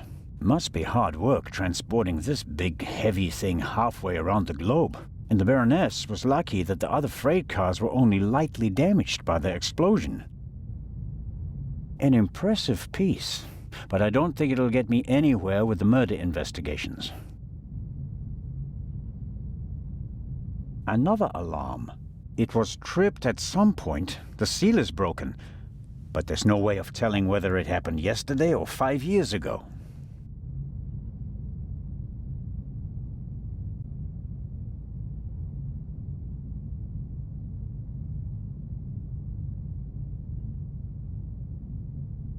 A big, ugly, and impractical vase. If it had a wider opening, one could at least use it as an umbrella stand.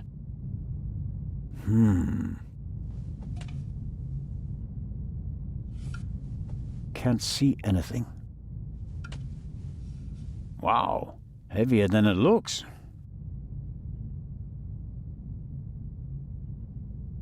Aha!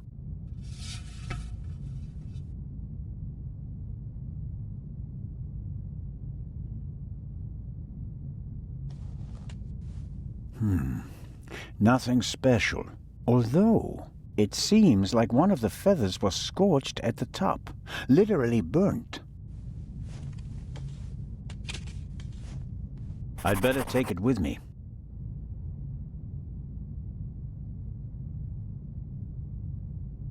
Why were the down feathers tossed in the vase? Or is there anything else in there?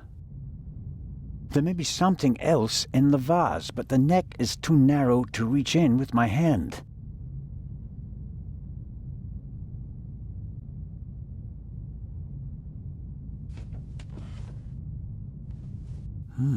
A tape recorder. Must go with the built-in speakers. Probably part of the cabin's furnishings. The tape recorder is older than the hills, but it was once very expensive. Top of the range. And it doesn't come cheap. Strange. There's only one reel. And it's the wrong one. No. No sign of the original reel. A reel made by Zeibling. I know the brand. Zeibling's tapes can be overwritten many times without losing quality. They're used in offices so that executives can record messages for the secretaries on the same tape over and over again. But they're not good for much else. They're robust, but they don't offer much in terms of sound quality.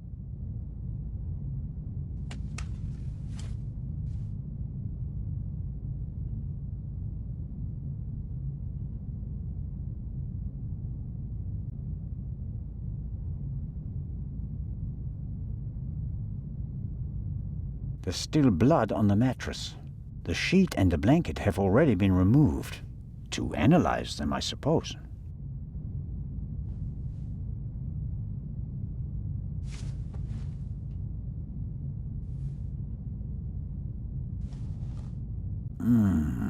Nothing. The blood spot is the only sign that someone committed a crime in here. Somehow... That's odd. The blood is so... red. Shouldn't it gradually darken in the air? Turn brown?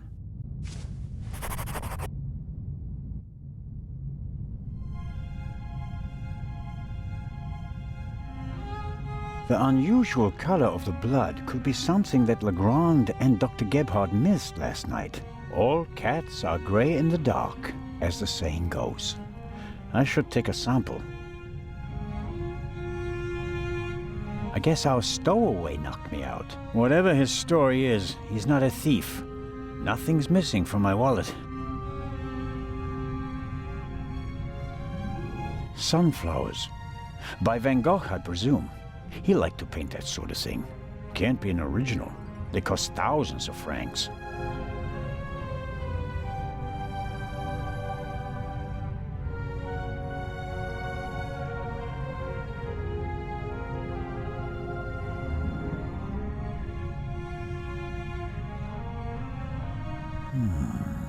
There should be a ventilation shaft behind the hatch.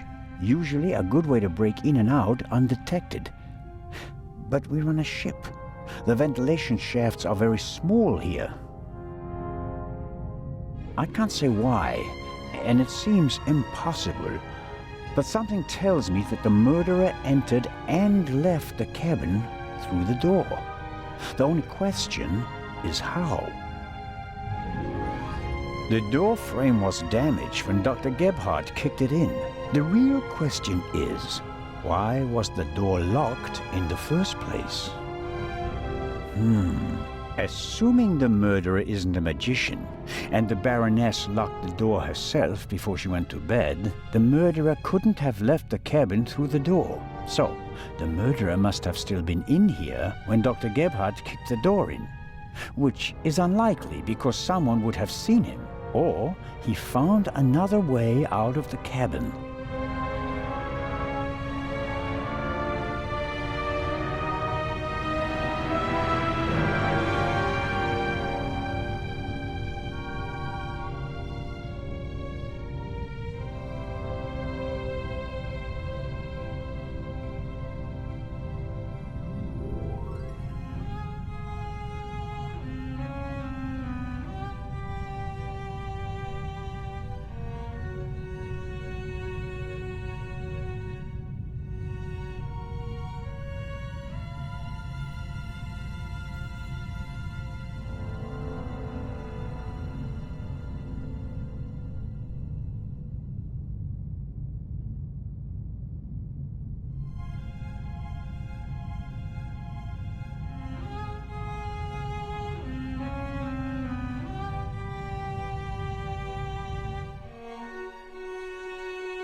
The Baroness's butler looks like he didn't get much sleep. I would describe his facial expression as worried.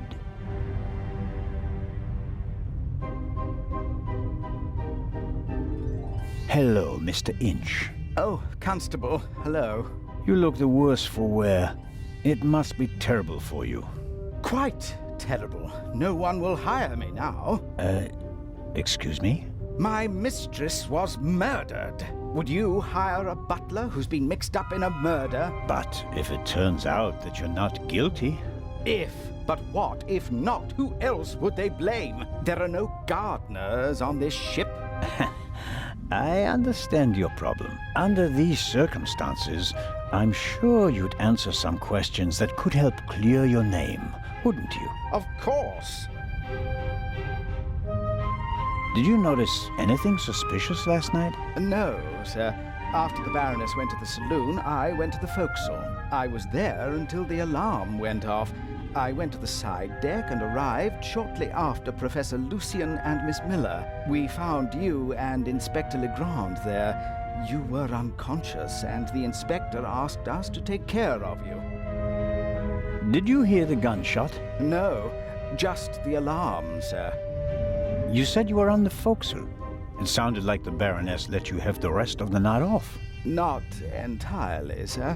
One of the crew informed me that the Baroness wanted to be roused at 10:15. Right. Why was that? I suppose that she wanted to toast the success of the journey with the captain and the other passengers. She hadn't intended to take a nap, then? That was not her way, sir. She had a lot of spirit, shall we say, when it came to social engagements and a glass or two of champagne. The Baroness's cabin seems to have been ransacked. Indeed, sir, by the Baroness herself. Really? She was searching for something the entire afternoon. And did she find it? I think she did, sir, yes. She was in high spirits when she finally left her cabin. You wouldn't happen to know what she was looking for, would you? I'm afraid not. Would you describe the Baroness as orderly? Well, she always had a lot of responsibilities, sir. That doesn't answer my question. She used to take a lot of luggage on journeys, and I helped her keep track of it as best I could. She was always very angry when she couldn't find something. What about the photos and the documents I saw in her cabin? I really don't know. They were out of bounds to me, sir. Memories from the war, I'd say. They meant a lot to her. The Baroness seemed to be pretty drunk the last time I saw her. Is that so? Does that surprise you? Did the Baroness not drink? Oh, yes, she drank. It was no secret. I understand. How serious was her habit? Serious enough, sir. Was she under any medical supervision? Certainly not, sir. She adamantly refused to see a doctor. Like so many elderly women, she had a distinct aversion to hospitals and the like. How long had you worked for the Baroness? 6 months, sir. Only 6 months? I always thought that butlers stayed with their employers for decades. Those decades have to start at some point, Constable. Her former butler wasn't able to fulfill his duties any longer. Gout, sir. I understand. I took on his duties and hoped for a secure position for the next 20 years. May I ask what happened to your arm? A souvenir from the war, sir. Doesn't it hinder your work? Yes, sir, obviously. I didn't mean to offend you. The Baroness had a soft spot for disabled veterans. I think she'd been through a lot herself. I think that's all for now. Please, sir, find the murderer. You have to clear me of all suspicion.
The alcoholic drinks and everything that goes with them is top-notch on this ship.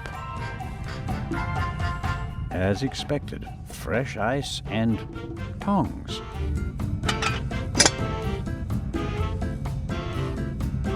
Constable Zelda, what is the meaning of this?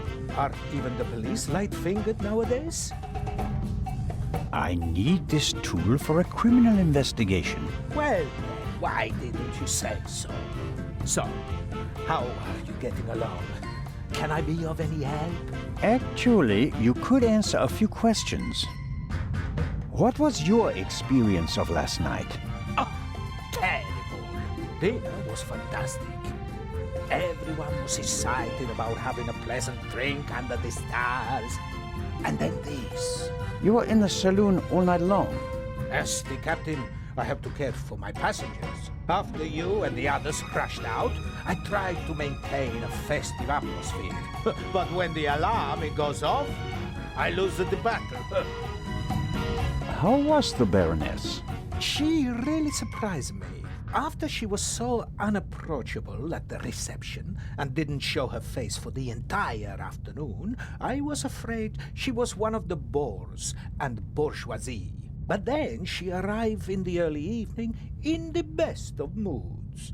Already had a few, if you know what I mean. Did she say anything to you? She asked me where Legrand's cabin was. I told her, then invited her to come for drinks in the evening. I said it would be great fun. The whole ship will be there, and you don't want to miss that, I told her.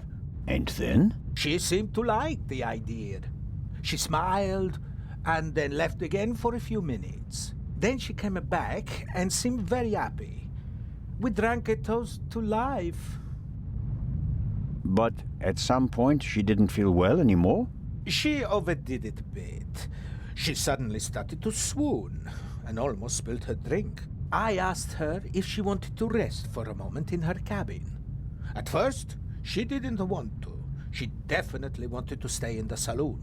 But then she realized that she really did need to lie down. We left together. You know the rest of the story. Did everyone drink from the same bottle of champagne last night? There was more than one bottle, if that's what you mean. There were quite a few guests, and the event lasted several hours. The last bottle of champagne, the one the Baroness drank from, did anyone else drink from it? Certainly. We have reason to believe that the champagne was drugged. Incredible. But wouldn't that have made everyone drowsy? Not if it was only the Baroness's glass that was drugged. I see.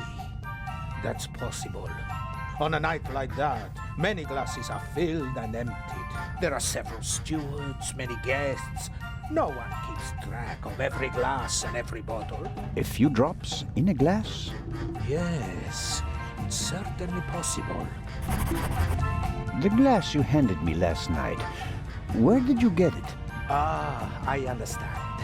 You think your glass was poisoned as well? Did you pour it yourself? No. I saw that you weren't doing so well and wanted to rescue the situation. I took the first available glass and I give it to you. Was it on the table? No, I hurry over to you, together with Dr. Gebhardt, who... Of course, he had the glass in his hand. He was looking around for a place to set it down so that he could examine you. I took it from him. And gave it to me? I'd like to apologize for that, but you look so worse for the wear, and I just wanted to comfort you.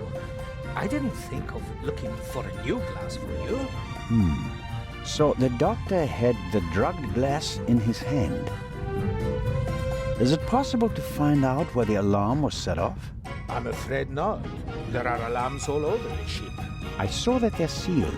Can't we just check whether the seal is broken? I'm afraid they're gonna be missing on a lot of alarms. You know, this is an old ship, and over the years... So, you're saying that the alarms haven't been regularly maintained? I'll inform the crew immediately, of course. Of course. What can you tell me about the passengers? Oh, not that much, I'm afraid.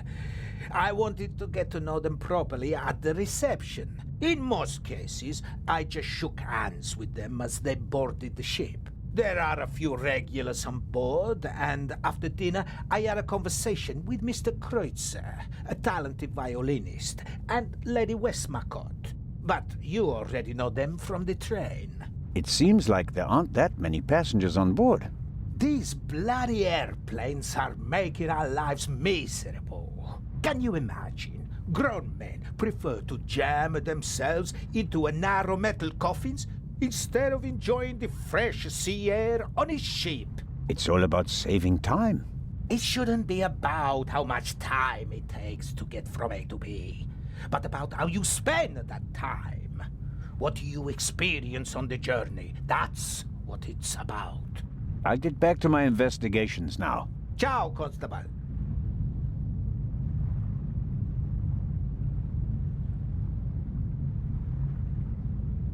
Lady Westmacott seems to be an early bird, but maybe that's just because of all the excitement. I saw a twinkle in her eye on the train. She's eager to be part of a real detective story.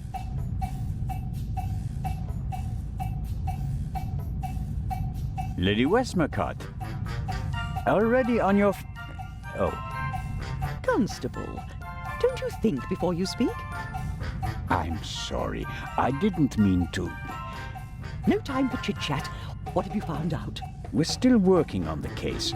Actually, I have a couple of questions for you. Please, go ahead. What did you think of our adventure on the train? An extraordinary story, isn't it?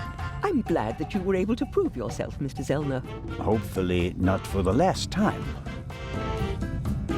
I'm glad that everything ended well. I want to thank you sincerely for taking care of Matthew. I can't bear to think about something happening to him. It all worked out in the end. Do you think that the thief from the train and the murderer are the same person? I think the new Raven is capable of anything. Legrand believes there is no new Raven. He thinks that the old one has returned. He said that. You think it's possible? Everyone thinks he's dead. As a dramatist, the return of the Raven would certainly be delightful. A legend comes back from the grave for one last job. It's quite romantic. At the same time, though, I'd be disappointed. Why is that? I followed the Raven's career closely. There weren't many burglars with such character and charm. His burglaries were clever and entertaining, but he was sloppy in London. He almost got caught. And I'll never forgive him for the affair on the train. No, I would much rather that the Raven stayed dead and had nothing to do with the burglary or the murder. What do you think? Who is our suspect? Everyone. Or almost everyone. Everyone on board is physically capable of shooting someone. But who has the dark desire to take the life of a defenseless person? One cannot read minds. And one should not try. You have to collect evidence, traces, clues. That's what will lead us to the killer. It won't be like a bad crime novel, in which they introduce a new character shortly before the end who, surprise, surprise, is also the murderer. Murderers leave evidence. They're nervous or unnaturally relaxed. They have to adjust constantly. And because of that, they make mistakes. This is your chance, Constable. If you find the mistake, you'll find your murderer. Have you noticed anything related to the murder? Unfortunately not. I was already in my cabin and missed all the commotion. Damnable old age. You're telling me. Oh, you're still young. At my age, you have to expect that you won't experience much anymore. And although I've written about murder so many times, I've never actually witnessed one. How exciting. I doubt everyone is so relaxed in such a situation. Heartless is the word you're searching for, right, Constable? I certainly didn't want the Baroness to be murdered, but if I can't undo it, then I might as well enjoy it. What do you think of Inspector Legrand? He seems to be as skilled as everyone says. Intelligent, focused. I had a chat with him yesterday, and he impressed me, but There's something haunted in his eyes. I don't think he ever really stopped hunting the Raven. Catching the Raven made him famous. What if he actually shot the wrong person? Unjustified fame bothers people, the good ones at least. And you think he's one of the good ones? Anyone who tries so hard to tear down his own memorial must be honorable. Or insane. I have to be going, Lady Westmacott. Please keep me informed, Constable Zellner. Of course.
Good work. There's something in there. Ah.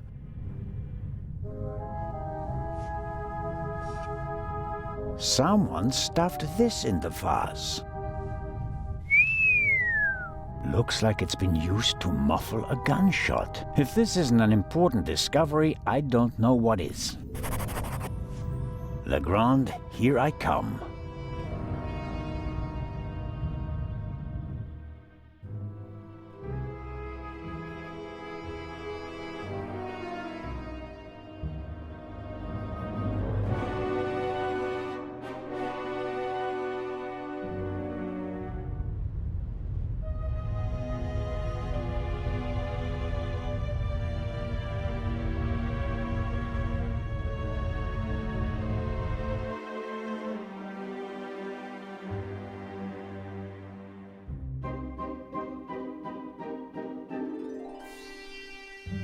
A singed pillowcase is proof that there must have been a second gunshot.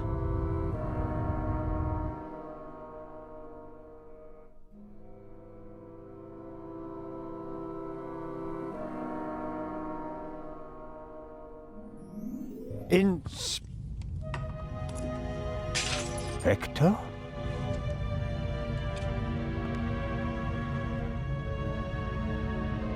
Can't you knock? I didn't realize. I'm really... I'm not getting anywhere. I'm going to question each passenger individually. Anyone without an airtight alibi will be checked for gunshot residue. But, Inspector... People trip up when you put pressure on them, Constable Zellner. The Raven is nervous. He's changed his methodology and become a murderer.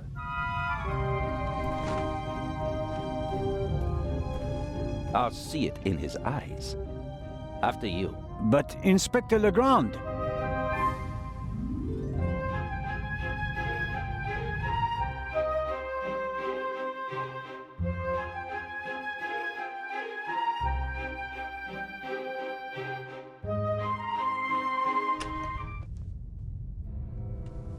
We have no proof that the Raven and the murderer are the same person. You may not know it, but I do. I will catch him, with or without your help.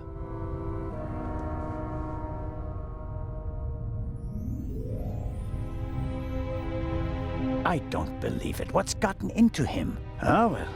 It makes no sense to tell him about my theories if his opinion is already set. I need evidence. Or better yet, the murderer. I also need his lab if I'm going to get anywhere. I need to get in there somehow. And I really need to talk to the stowaway. He may have information, and the inspector will just ignore him, since he's too young to be the Raven.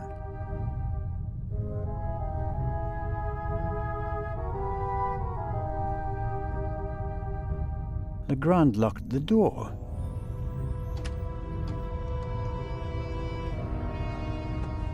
The lock isn't especially secure. If I had a wire or something like that, I could probably pick it.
The portholes face the side deck. If someone climbed out of the cabin through a porthole, Legrand and I would have seen them.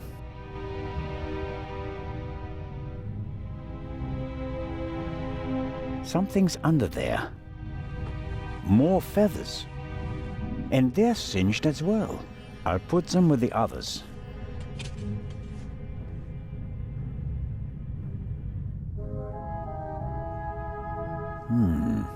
The portholes are locked. One cannot open or close them from outside. It's the same problem as with the door. If someone left the cabin through the porthole, how did they lock it? And the Baroness wasn't shot from outside. The doctor said she was shot at close range. Apparently, the Baroness didn't have time to unpack her bags. Or rather, didn't have time to tell her butler to unpack them for her. Sifting through all that would take ages. But here, the Baroness's handbag. Aha!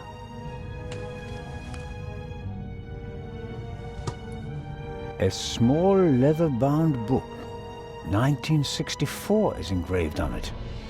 This must be the Baroness's diary. Let's see. Yes, it's a diary, all right. Difficult to read. No entry from yesterday. A brief, sober description of what she's done recently. Met Morris, arranged benefit concert for renovation of Louvre Southeastern Wing, Times photo shoot for Eye of Sphinx. BM, poor excuse for photographer, too fidgety. And so on.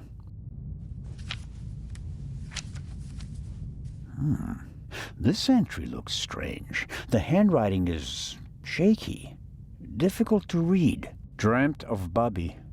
Yesterday would have been his birthday. Next week, Jay's.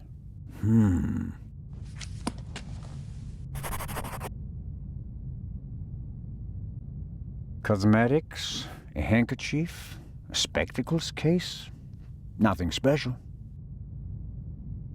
The Baroness was a very busy woman, and it looks like she had to cope with loss. She writes about Bubby and Jay. Neither seem to be alive anymore. Almost every family lost loved ones in the war. Maybe hers as well.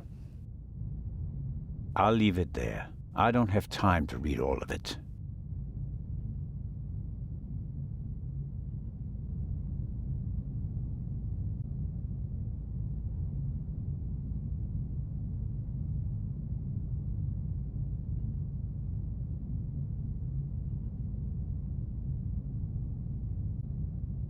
The unusual color of the blood could be something that Legrand and Dr. Gebhardt missed last night. All cats are gray in the dark, as the saying goes. I should take a sample.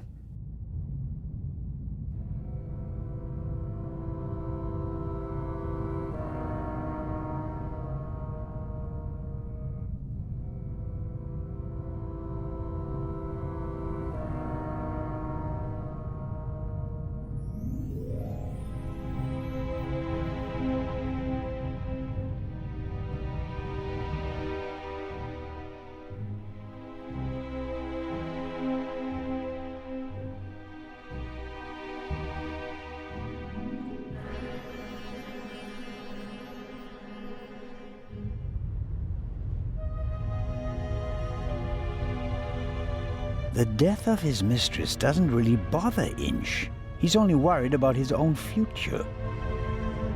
The death...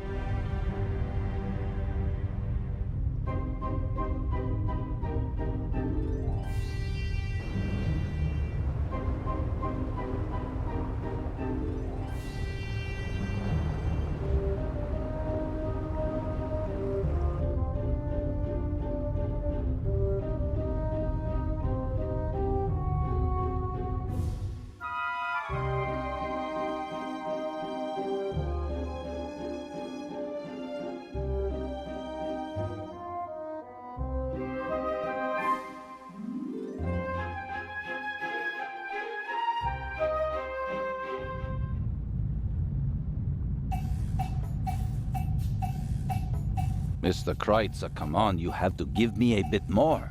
You're the only one who was on the train and who has no alibi for last night. As I said, I was in my cabin. Are you sure that it was your cabin and not the Baroness's? Legrand will question the guests one after another. But if he doesn't get the answers that he wants to hear, it could become unpleasant for them.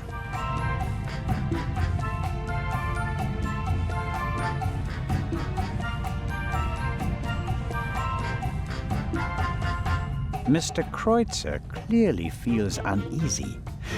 But does Legrand actually think he's the Raven?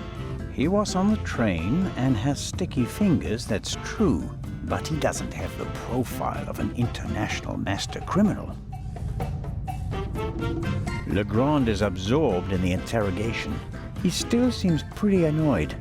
The violinist seems to be bearing the brunt of it.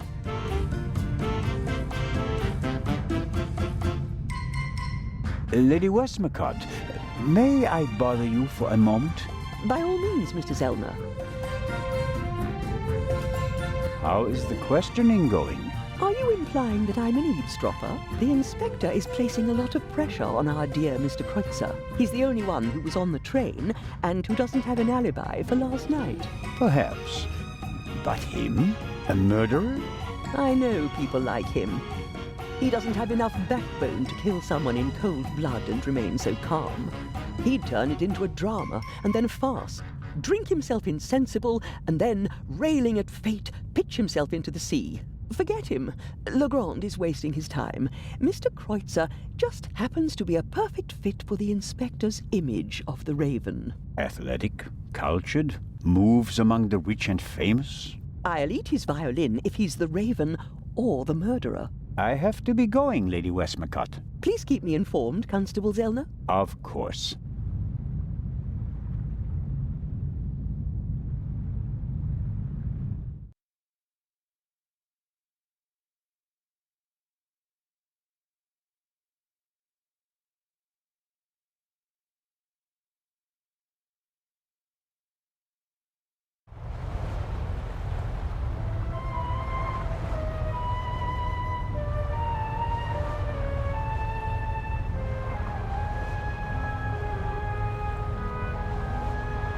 Miss Mayers seems to have found an opportunity to do nothing.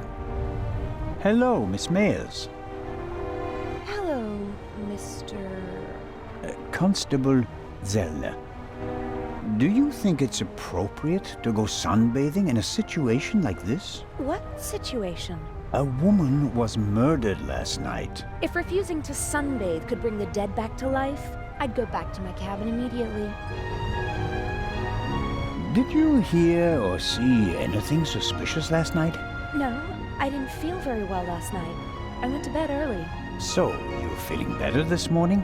Thanks for asking. I'm sure your parents are truly sorry that they can't be with you at this difficult time. Maybe, but I'm not a little girl anymore. And thinking about my fiancé keeps me going. You're engaged? Yes. My boyfriend and I got engaged right before the trip. I want to surprise my parents, especially my dad. I'm sure he'll be very surprised. But what will you do if your father doesn't agree to the engagement? What choice does he have when he put me on this boat full of thieves and murderers in the first place? Charming. Enjoy the sun, Miss Mayers, and don't let us disturb you. If you're trying to make me feel guilty, Constable, it's not working.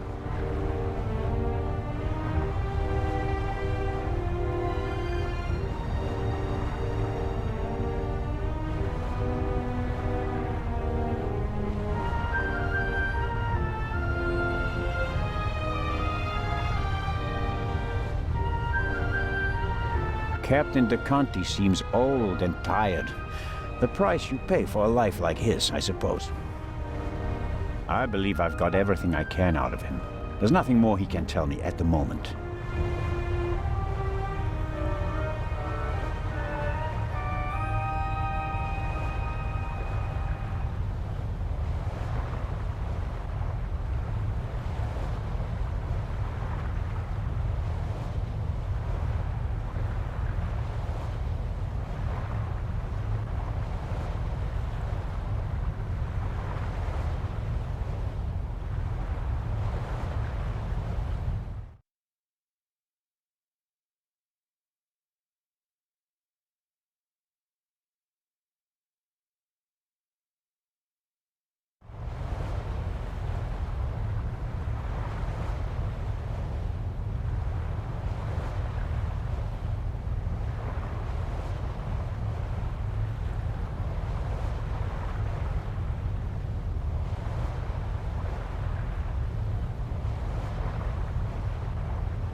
Matt is keeping himself busy with that strange game.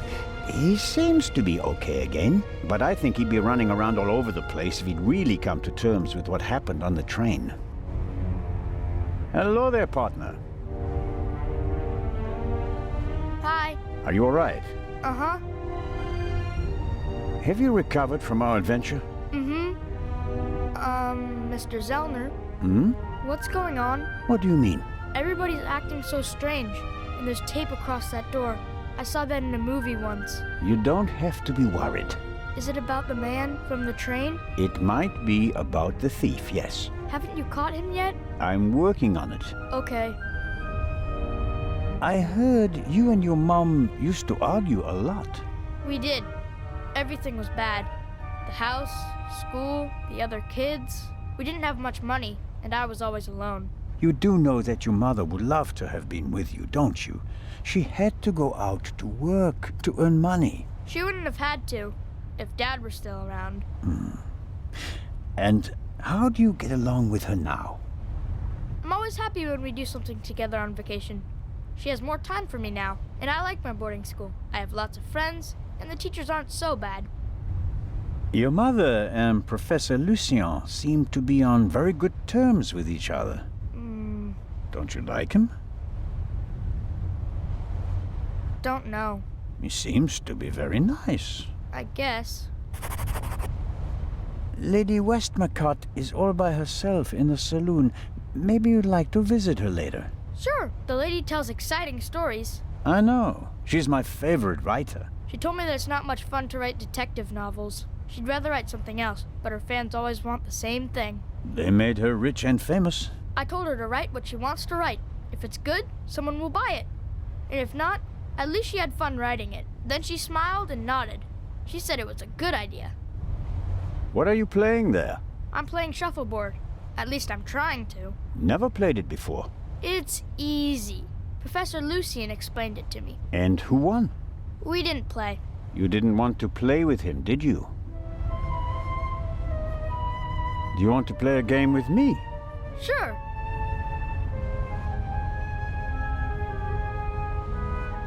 I think you'll have to explain the rules to me first.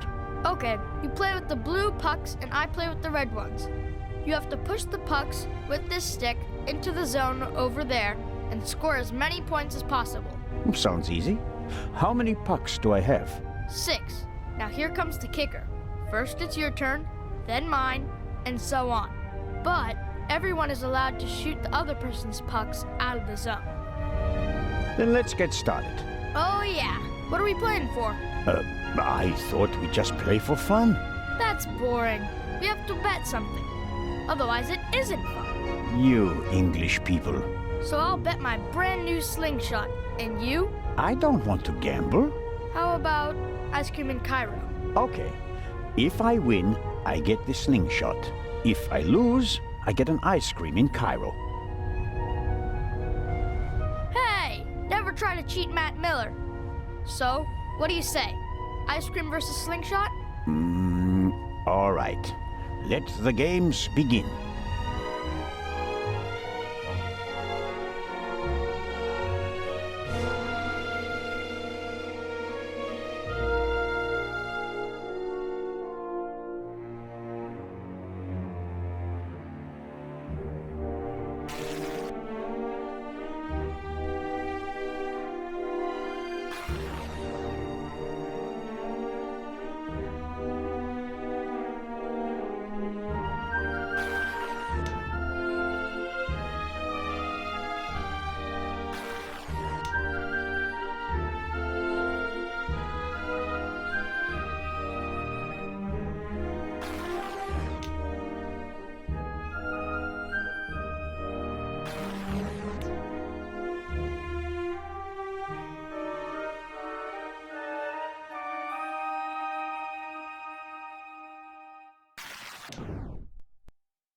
rats. Haha, I win. That's one ice cream for me. You've been practicing. This time I'll win. Nah, I doubt that.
Oh.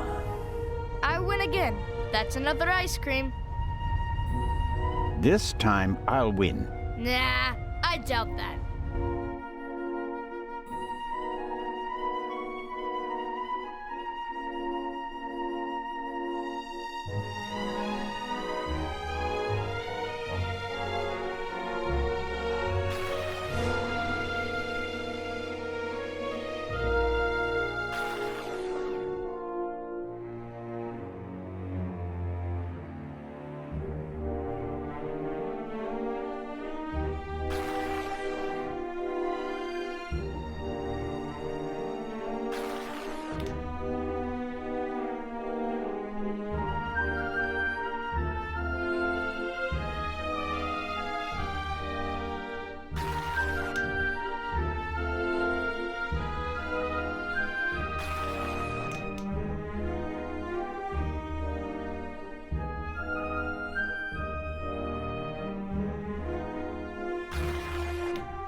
That's it. Oh, man. The athlete wins the day. One more time. No, that's enough for me. All right. Here. Are you sure? Gambling debts are debts of honor. I'll give it back to you when I don't need it anymore, okay? Okay, but make sure my mom doesn't catch you with it. She thinks it's dangerous.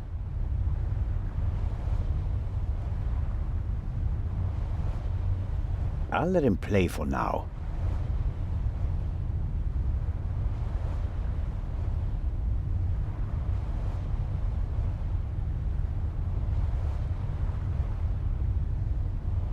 The little stones make perfect ammunition for the slingshot. Now I just need a suitable target.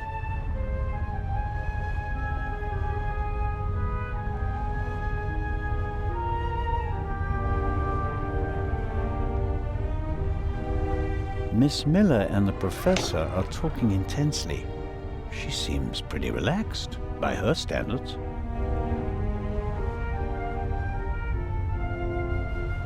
Good morning, Miss Miller. Professor Lucien? Constable Zellner, how are you? I heard you passed out last night. Well, not quite. I was poisoned. Oh. That wretch. Who do you mean by that wretch? That stowaway. That new raven. The young man can't be the murderer. Constable Oliver had already apprehended him when the shot was fired. You mean... Whoever killed the Baroness is still on the loose. I think I should take my leave. I'd like to rest for a while. One last question, Professor. Do you think the eye is well protected in the safe in Legrand's cabin? Of course it is. They assured me that it would take hours of work with heavy machinery to crack the safe. And if Legrand isn't in his cabin, Constable Oliver or I check that everything is in order every hour. I understand. I want to go back to my cabin. I'll see you later, Mary. Oh, of course. See you later. I didn't want to interrupt your conversation with Professor Lucien so abruptly. I don't know what's wrong with him. Learning that there's still a burglar on board seemed to frighten him. He was so relaxed the whole time, and then... And then the stupid Swiss constable came by and made him anxious. Oh, I didn't mean that. No matter. I'm sure he'll calm down and come back soon enough. May I ask you a few questions? Of course. How is Matt? He seems happy enough. After all the commotion, he's already back to his old self again. But I haven't told him about the murder. That would be a bit too much for him. I think he's made of sterner stuff. I want to thank you again for what you did on the train. I wouldn't have known... Everything's fine. Think nothing of it. How was last night for you? It was awful. I was having a conversation with Edgar, Professor Lucien, here on the forecastle. Then I wanted to look for the lady and went forward via the side deck. When I passed the Baroness's cabin, I heard a muffled scream. You heard a scream? Yes. I thought the Baroness probably had a fall. I went to the door and listened for a moment. Since I couldn't hear anything, I knocked on the door and asked whether she was all right. There was no answer. Interesting. And then? I didn't know what to do, so I tried to open the door. It was locked. I saw the Baroness's butler, Mr. Inch, on the forecastle. I thought he might have the key and went back. On the way, the bobby crossed my path, and then Edgar, who wanted to check the safe. I explained the situation to him, and then the alarm went off. How did the scream sound? It was a short outcry, very frightened, as if someone had been startled. Was it a woman's voice? Yes, the voice was high. So it could have been a scream from the Baroness. Possibly because she discovered someone in her cabin. Possibly. That person might have threatened her with a weapon, so that she wouldn't scream for help. Oh, God. He waited until the coast was clear. Oh, please, stop it, Mr. Zellner.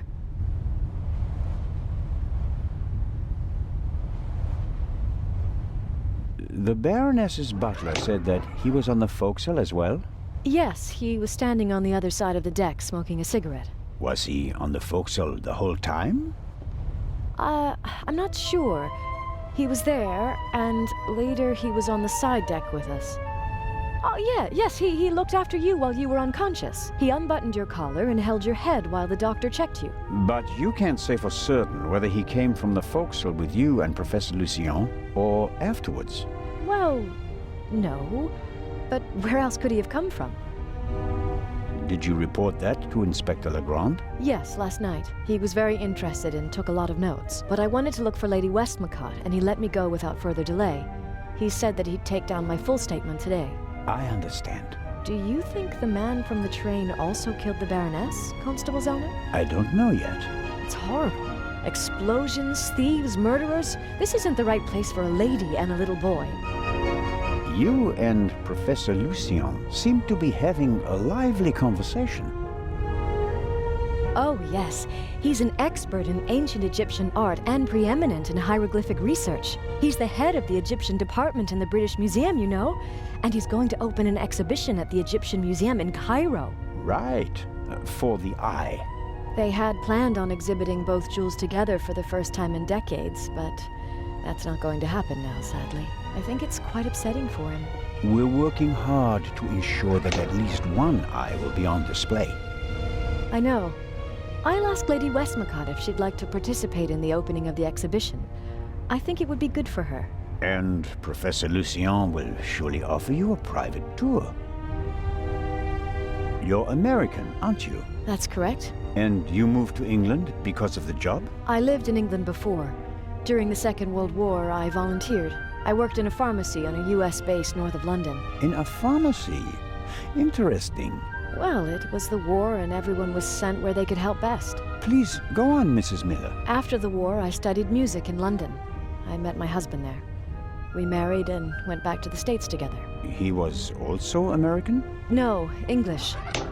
But he said he had problems with his family and he wanted to be as far from them as possible. And you gave up your studies for him? Well, yes, I did.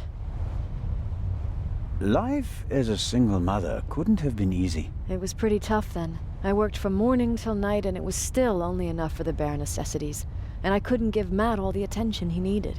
And then Lady Westmacott entered your life. It was like an angel appeared to me.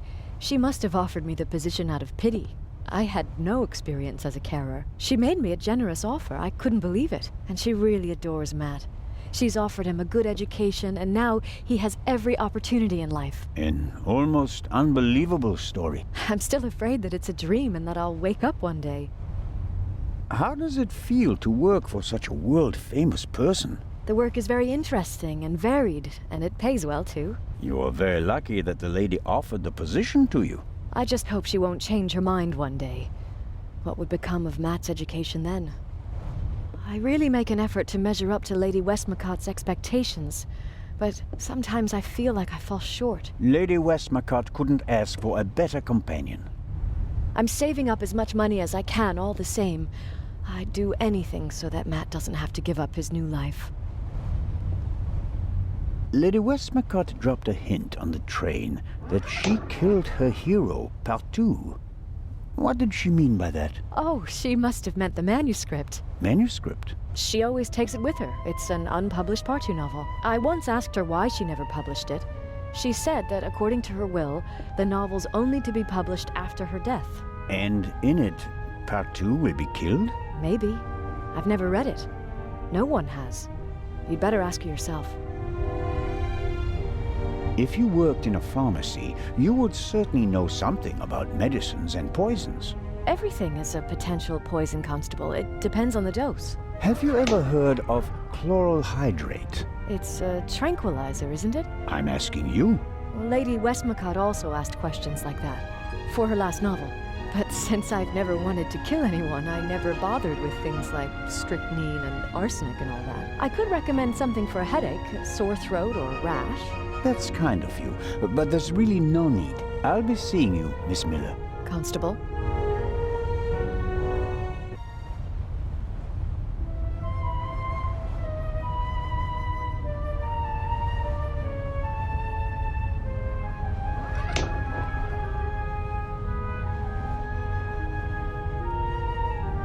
The bottle should be full of water, unless the good constable happens to have a secret alcohol problem. No way to verify that. I can't get the bottle without him noticing.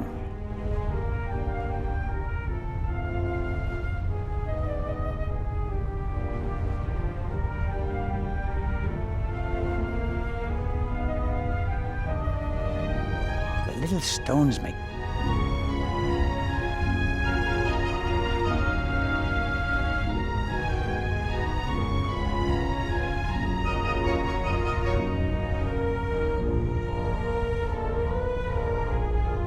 All right. Ow! Ow! Ow! Ow! Ah! Hey, Zola, what in blazes was that? What? Something hit me! You mean someone shot at you? Yes, well, no, I don't know. Didn't you notice anything? I was riveted by the fantastic view. We Swiss aren't used to seeing the horizon like this. And my bottle's broken too. Oh, I don't believe this.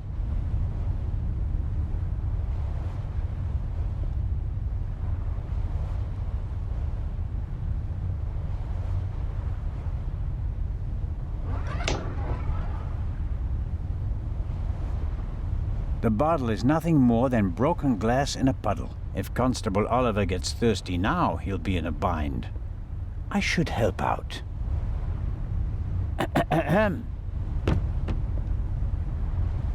What do you want? Inspector Legrand is questioning the first of the passengers in the saloon. And? It will be hours before he gets to the stowaway. And? We'll save time if I question him. We'd also save time if you stopped asking me the same things over and over again. I will not let you in. What time is it, by the way? Got an appointment? No, but I'm hungry. Go and get yourself something. I'll mind the door in the meantime. Aha. You could bring me something, though. So, what do you want to eat? Oh, anything. An apple or something like that. Leave it with me. Yeah, thanks.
Excellent.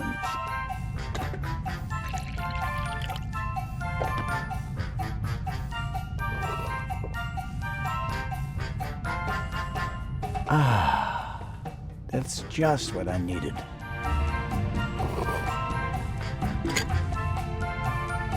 Coffee is not bad at all, but 1 cup is enough.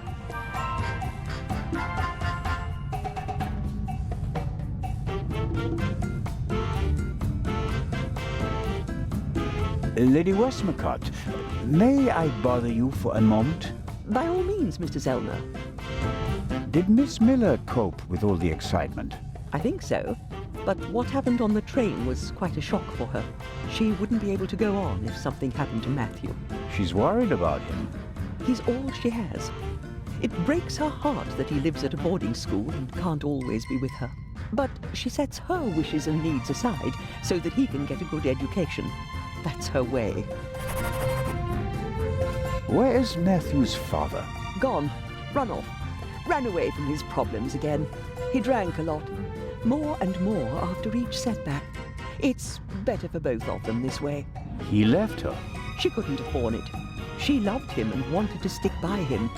She fell out with her family over him. They couldn't understand her. And when he left her, the ground opened up beneath her feet. For 2 weeks, she was as good as dead. If she didn't have Matthew, she'd be dead. You seem to know a lot about it. I mean, about the time before Miss Miller began working for you. I have my reasons. And Matthew, do you care as deeply about the children of your other employees? If you fail with your own child, you hope to do better with others, Constable.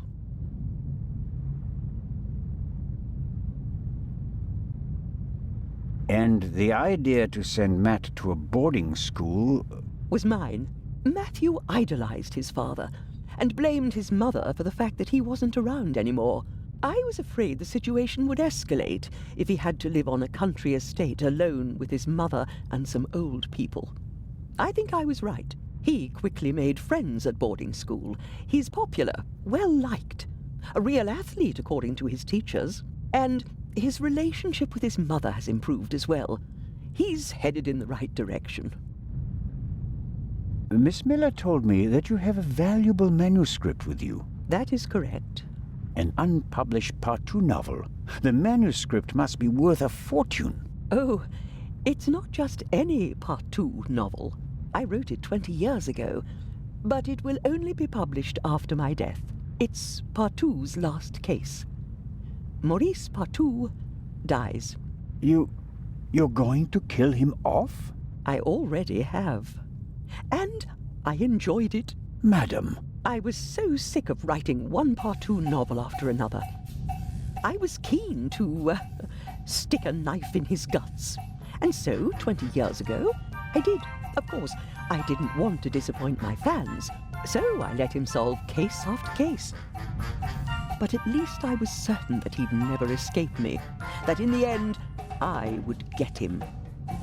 I understand. Let's just hope that this novel remains unpublished for many more years. I have to be going, Lady Westmacott. Please keep me informed, Constable Zellner. Of course.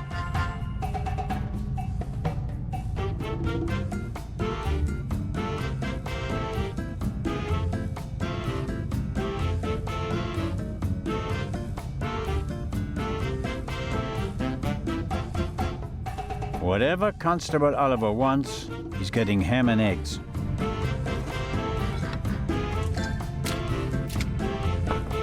And just a pinch of salt for our friendly constable. Good.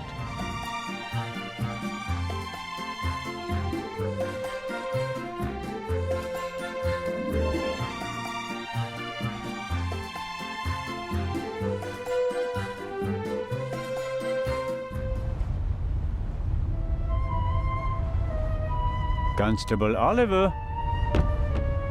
Huh? Ham and eggs, piping hot. Oh, I shouldn't really. I don't see anyone here who'd rebuke you. It was a hard night. Yeah, true. Oh, delicious. Just enough salt.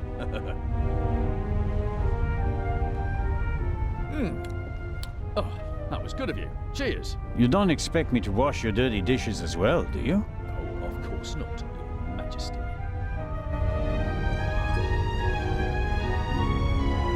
Could you bring me something to drink?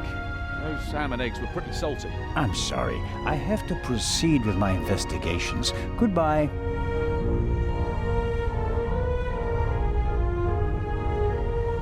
Let's see how long he can resist his thirst.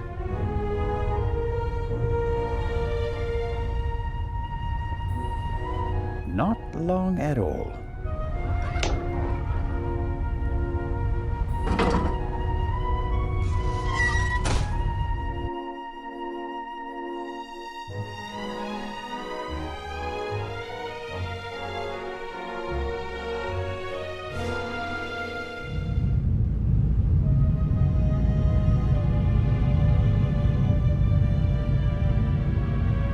Nervous? I would be too in your position. Who are you? My name is Adil. And you are? Constable Zellner. Why did you sneak onto the ship, Adil? I wanted to go back home. You're Egyptian? There's no work for me in Italy. I want to see my family again. And since you don't have money, you stowed away. So what if I did? So, it was you who knocked me out. Me? Never. No? Where were you when I was attacked? Well, I couldn't take anything with me on this trip, so I snuck into the kitchen and took some canned goods. Interesting.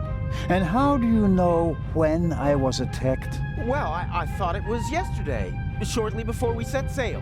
I take this bump personally. What were you searching for on deck last night? I was hiding the whole evening. I wanted to go out and get some fresh air, see the stars. But then suddenly, they were looking for me. Were you in one of the cabins?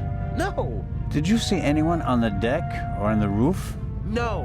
And after we arrested you? The English policeman put me in this cell. Then he left. I've been here ever since. And you didn't notice anything along the way? No, nothing. What about the gunshot? Didn't you hear it? Yes. The English policeman had already arrested me. We heard a bang and looked around. And then? Then, the Bobby was in a hurry to get rid of me. He almost pushed me down the stairs and locked me in here. He left, and then a short time later, the alarm went off. Constable Oliver wasn't with you anymore when the alarm went off? No. I was scared that the ship would sink with me sitting here like a rat in a trap. It's hard for me to believe a single word of your story. Because I'm a foreigner? Because you seem to have learned our language in the space of a day. Accent-free. Believe what you want. Who paid you to distract us? What? You went for a walk around the deck and let yourself be seen. Everyone goes off hunting you, and in the meantime, your partner shoots the Baroness in peace. No, I didn't do anything. I didn't want to distract anyone. I just want to go home. You're a liar, and a bad one at that. But sir, I'm telling the truth. And I'm the Raven. Inspector Legrand will deal with you. He's lying like a cheap rug.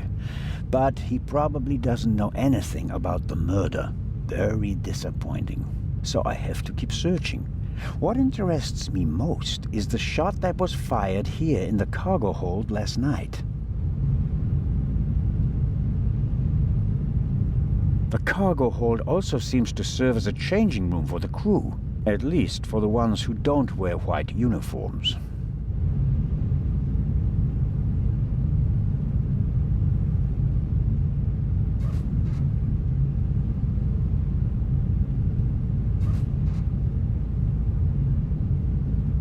A stroke of luck. The lock is open. Oil-stained overalls.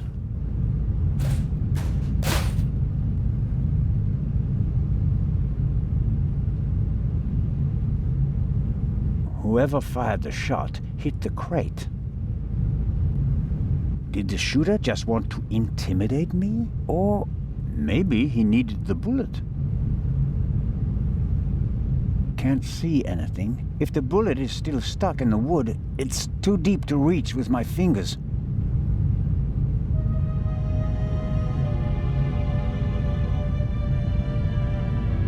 No, the bullet hole is too small for the tongs.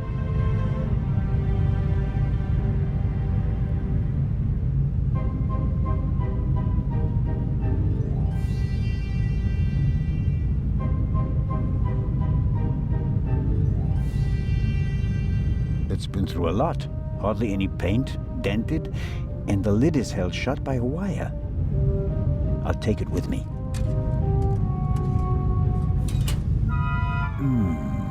Some wrenches, a bit of wire wool, an oily cloth, and here, a screwdriver.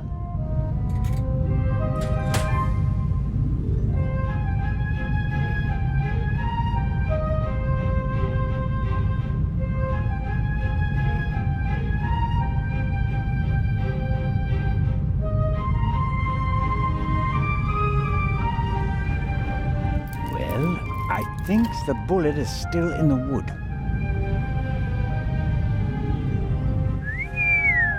I'm not a weapons specialist, but at first sight I'd say that this bullet looks exactly the same as the one Dr. Gebhardt gave me for Legrand. That would mean that the murderer also fired a shot here in the cargo hold before the murder. But why? Did they just want to make sure the old guns still worked? Or was it something else?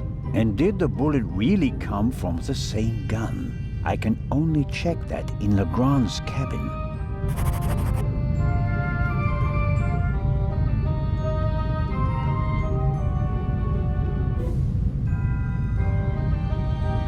I've got the screwdriver. That's all I need.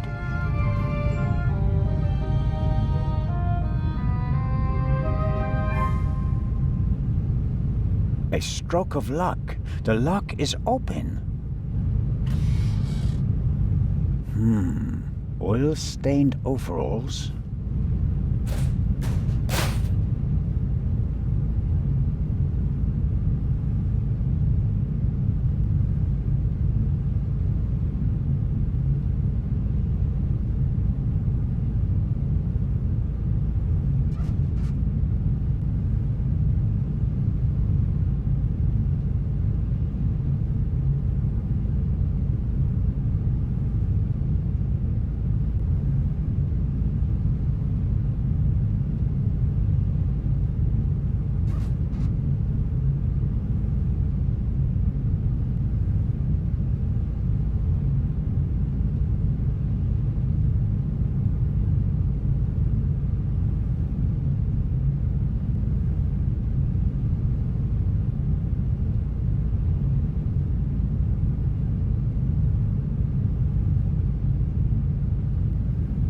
struck a... Well...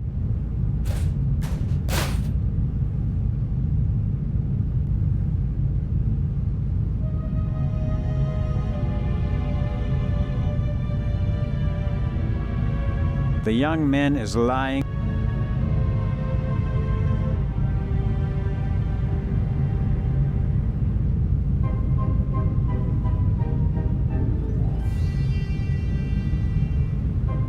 Somebody put the trunk back on the shelf. I can't tell whether it was our young friend or someone else. It must be uncomfortable traveling like that, even if you're as young and slim as our guest in the cell over there.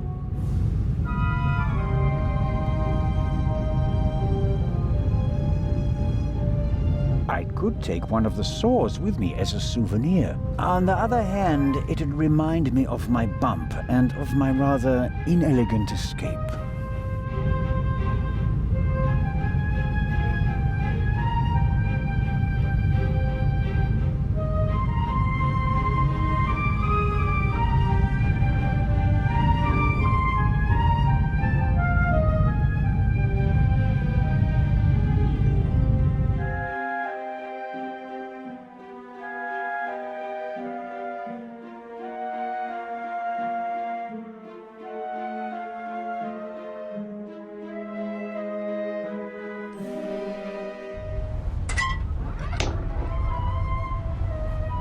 That takes the biscuit. I noticed that the door was unguarded. I just wanted to make sure that everything was all right. Tell it to Legrand. He's expressly forbidden anyone to speak to the witness before he does. Don't act like that. Legrand can't manage all this alone. We're a team. Only until the end of this case. Legrand already knows and gave his approval. Really? So you don't mind me confirming that with him then? All right. Let's go to Legrand and tell him what happened. You fell asleep and then you left the door unguarded. Well, are we going? No, but don't try it again. Of course not.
The lock isn't especially secure. I should be able to open it with the wire from the cargo hold.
There we go.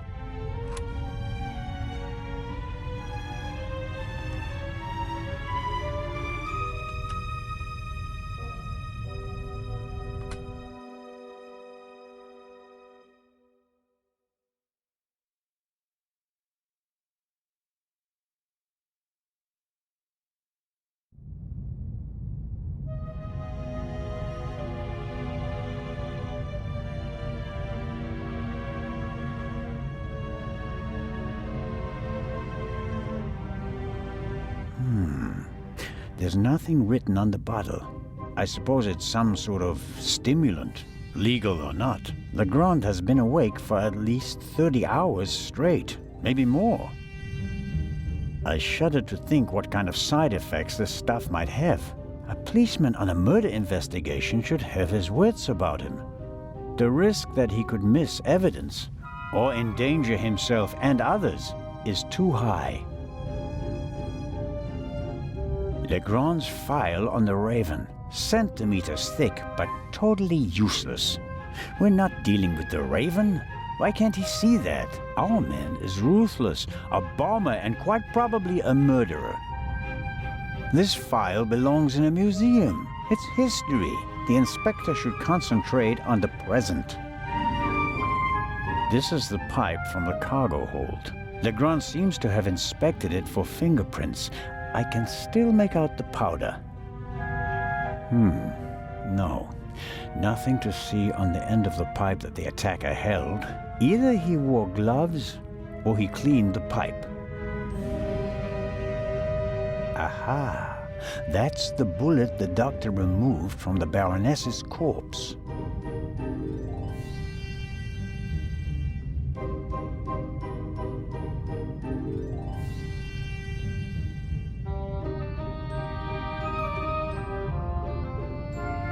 The doctor removed this bullet from the Baroness's heart. According to Legrand, it's from a 7.65mm Luger cartridge.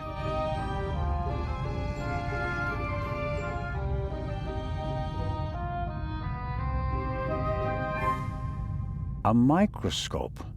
Looks like the one that Lutz Reichinger uses in his pharmacy, just more modern. There's nothing on the slide, and therefore nothing to see.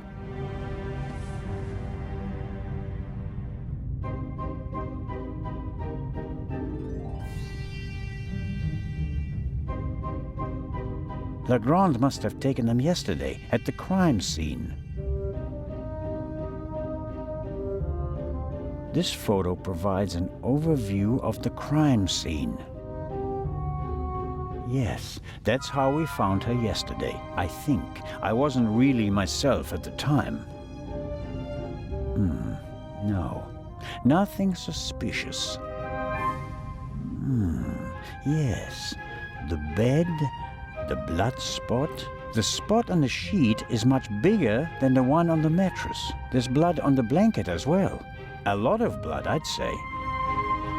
The blanket and the sheet are gone. I guess they're in the medical center.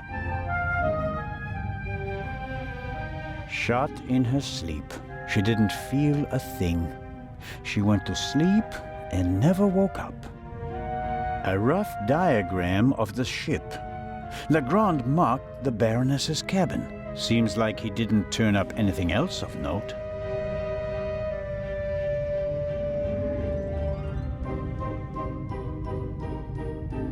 Another alarm. It was tripped at some point, but there's no way to determine when. Smells like chemicals. Legrand probably developed the photos in here. There are still fragments of the syringe that the inspector broke in the sink. Why is he pushing himself like this? Even if he catches the Raven, is it worth ruining his career and his health? Legrand must have taken and developed the photos himself.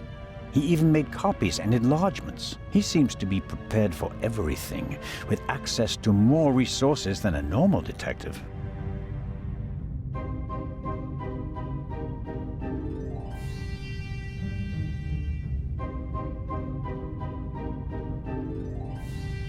neatly folded and unused. Legrand hasn't slept since we cast off, nor on the train. A lockmaster and son. Tough to crack. If I wanted to steal the eye, I'd concentrate on getting the 3 keys.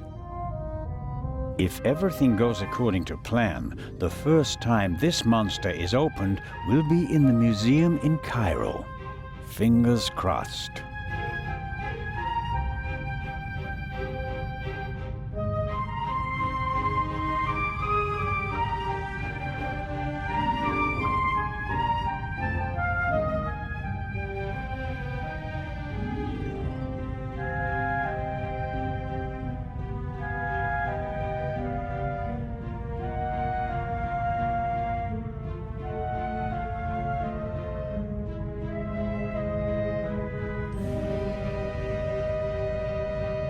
I can't put the pillowcase under the microscope, but I don't need to. The burn marks are visible to the naked eye.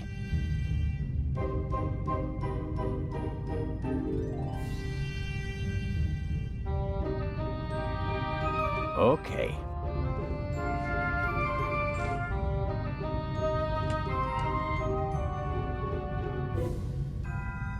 I need the second bullet for a comparison. All right.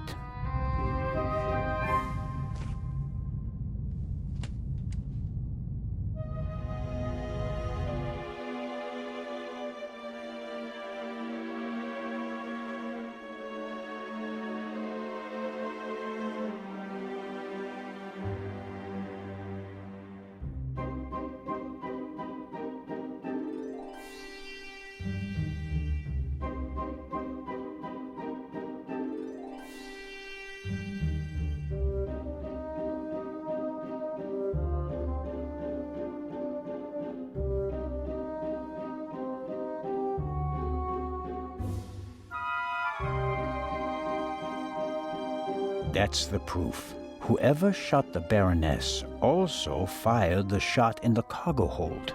What could that mean?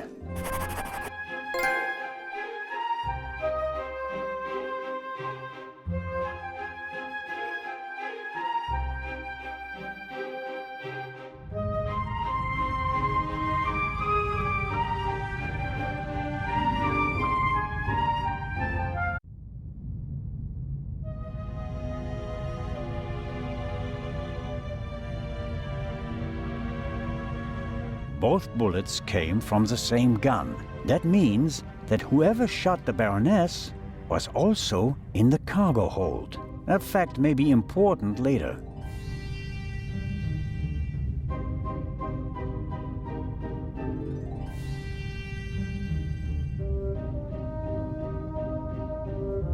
Small, even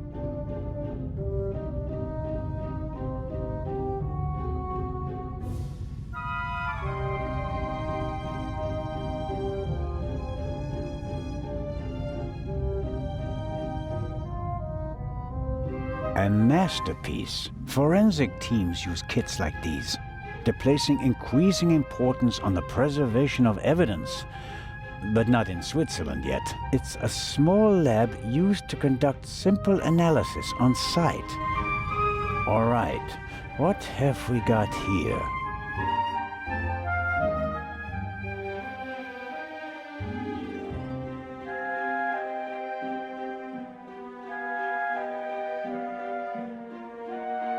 Half of the tools in this box will be interesting for an archaeologist as well. Actually, forensics and archaeology are really quite similar to each other. The goal is to find out what happened, whether a few hours ago or a few centuries ago. Fingerprints are overrated. Smart thieves wear gloves, or they make sure that there are too many fingerprints at the crime scene to check them all. I'm sure Legrand could work magic in this alchemist lab. Me, I'm just awestruck.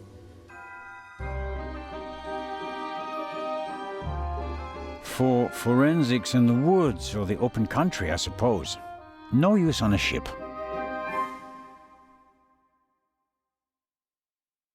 Good Lord, Good Lord. A small glass bowl for mixing chemicals. A small glass bowl for mixing chemicals.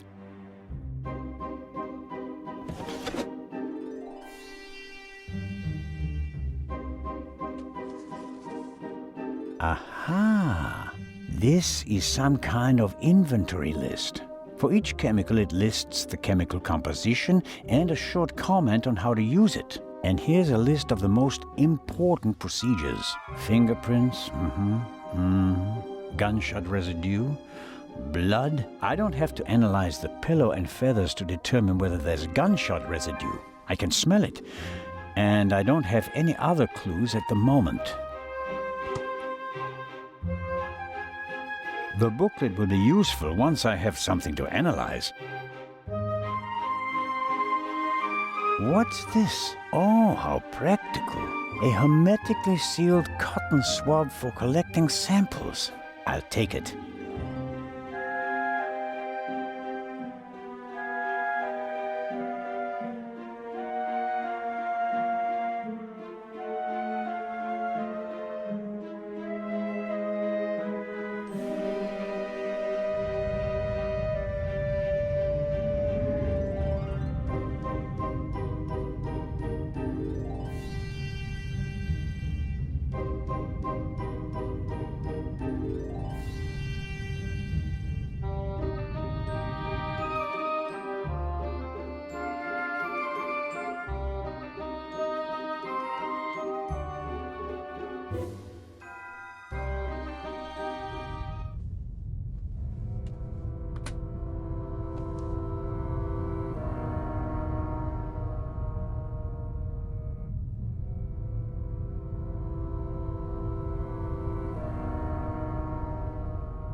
I always wanted to do that. That should be enough.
wasn't there something about blood samples? Fingerprints, gunshot residue, blood. Well, it explains how to confirm that something is blood. That's a start. You have to mix luminol and a hydrogen peroxide solution and then drip or spray the mixture on the blood. The solution turns blue and glows even if there's just a very small amount of blood. Okay then, luminol and hydrogen peroxide.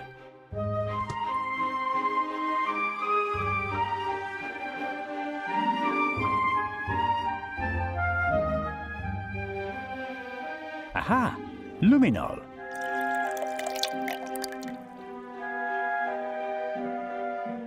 And there's the hydrogen peroxide. I'll mix it with the luminol in the bowl. Okay. I can detect blood with this mixture. The clear solution turns blue if it comes into contact with blood.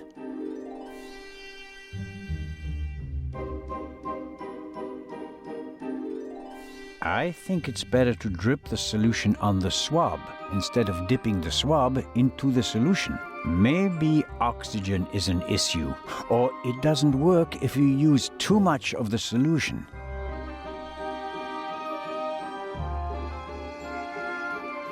Okay, I'm filling the pipette and putting it down very carefully.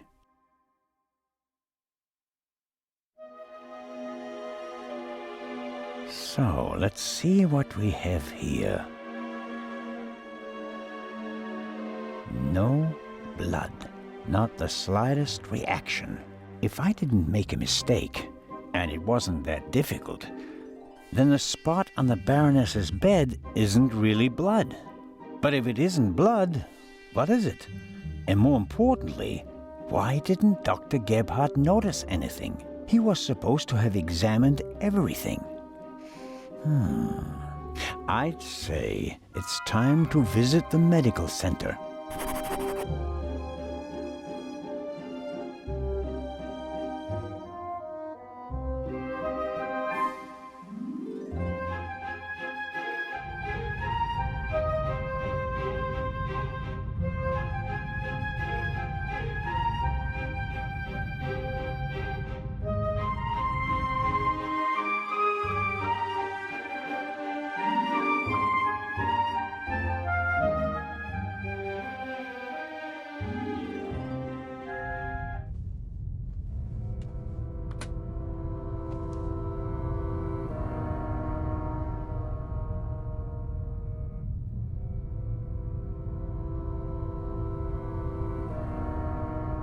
It seems impossible that Dr. Gebhardt could have shot the Baroness. He was with me when the gunshot ran out. But he must have noticed that the Baroness was lying in a pool of fake blood.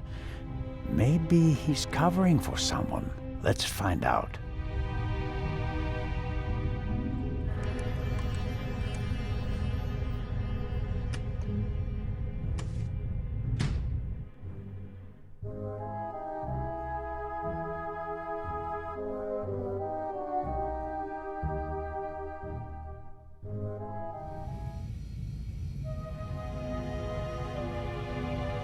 It's probably for emergencies, in case a passenger falls down and can't walk anymore. Possibly due to rough seas, or maybe the captain's well-stocked bar.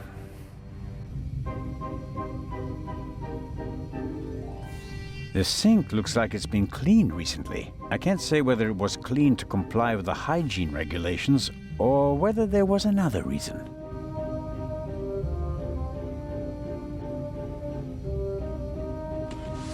Interesting. A tape on a reel. The reel belongs to a much better player, like the one from the Baroness's cabin. I can't be certain that this is the reel that was missing from the Baroness's cabin, but it seems quite likely.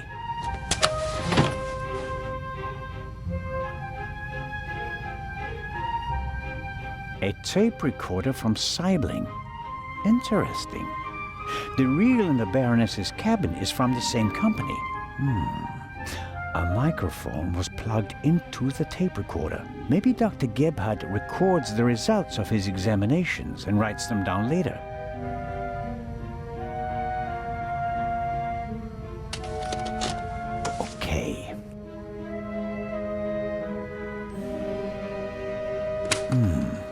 Nothing.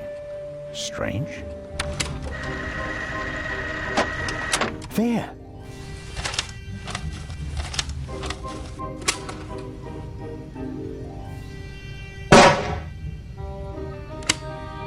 Very interesting.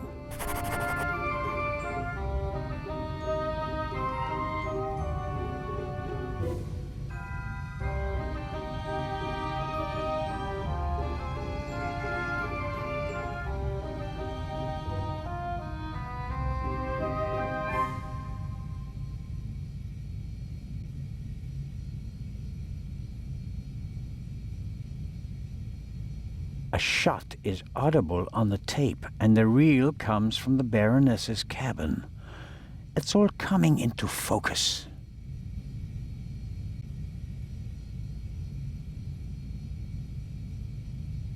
I guess the trash bin is in here.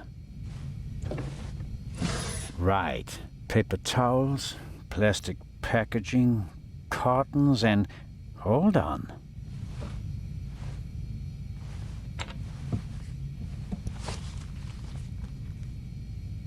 What's this? A burst rubber glove. It's knotted, and there's a red liquid all over the inside that looks like blood. I bet good money that it's the same fake blood I found in the Baroness's cabin.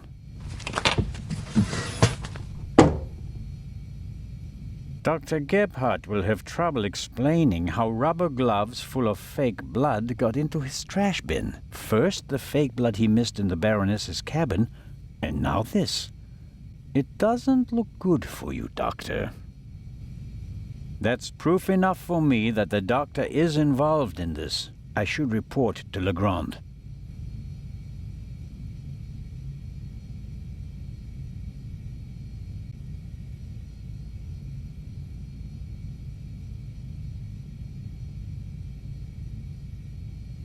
Time to pay Legrand a visit.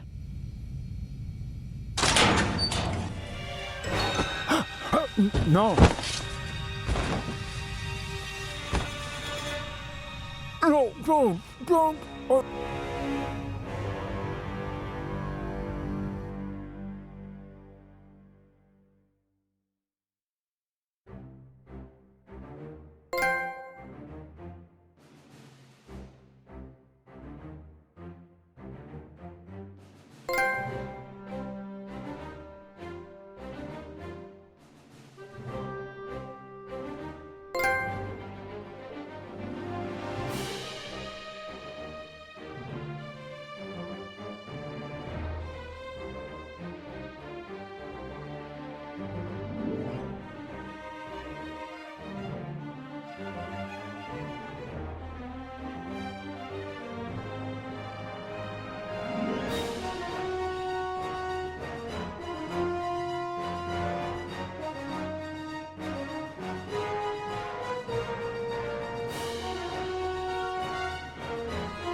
couldn't you just leave it be?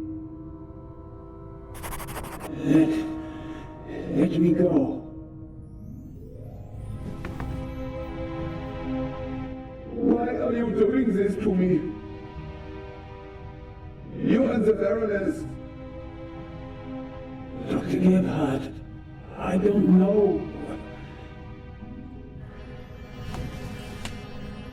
Don't you understand what you are forcing me to do?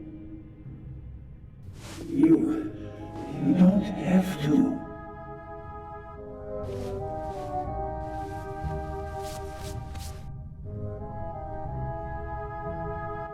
It is almost over. You won't feel a thing. I am sorry you have to see all this. I should have used more chloroform.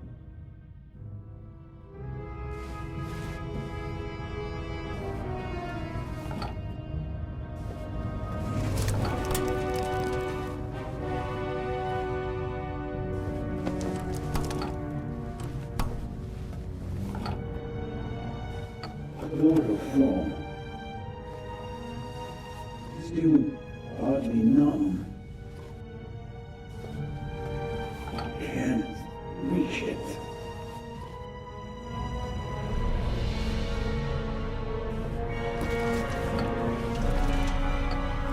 A pair of scissors.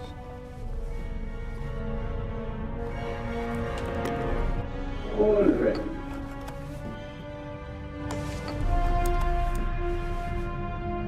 Enough of that, Mr. Zellner. Soon it will all be behind you.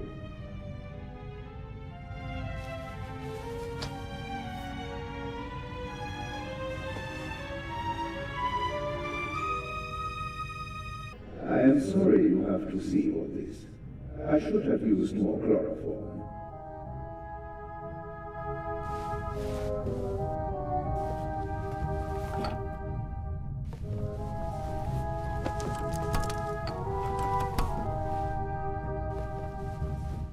Have to distract him. Chloroform? I had it in my bag, just in case. You were supposed to be asleep. I am not a monster, you know? I have nothing against you. Nothing at all. But what can I do? You forced my hand. It's your fault. Yours alone.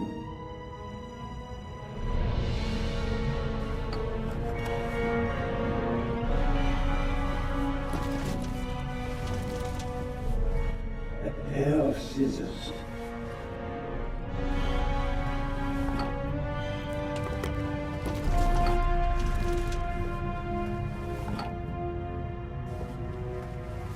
Keep talking. Why? Why did the Baroness have to snoop around? Why did you have to snoop around? And that glove there. You want to plant evidence on me, yeah? I left no evidence. There is no trail. And yet you can't just leave me in peace, can you?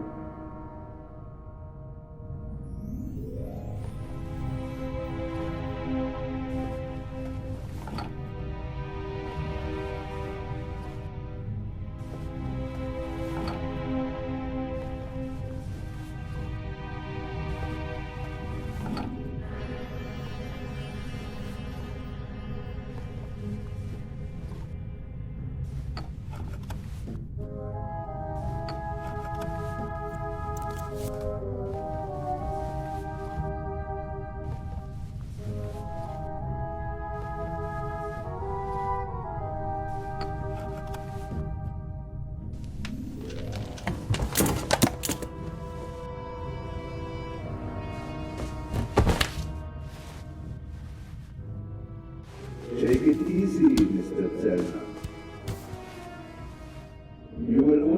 yourself.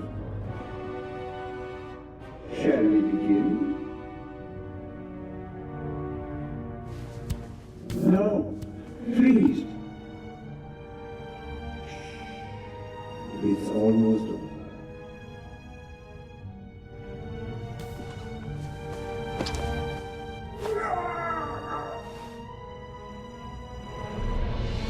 I will. Are you okay?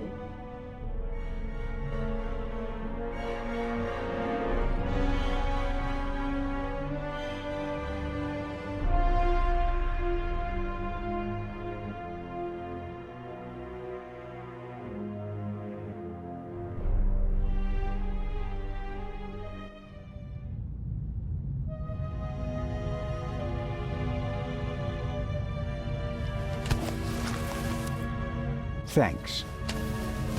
A wet towel works miracles. I told you so. Out with it then. What were you doing down there? Inspector, at least let the constable recover his breath. He almost killed himself. Me? No.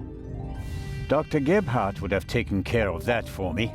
Where is he? Gebhardt? He's vanished without a trace. We're searching the ship from top to bottom. One at a time. Tell me, Zelna, what did you find out? Dr. Gebhardt killed Baroness von Trebitz. Impossible. Do you have proof? Besides the fact that he wanted to kill me? But wasn't the doctor with you when the shot was fired?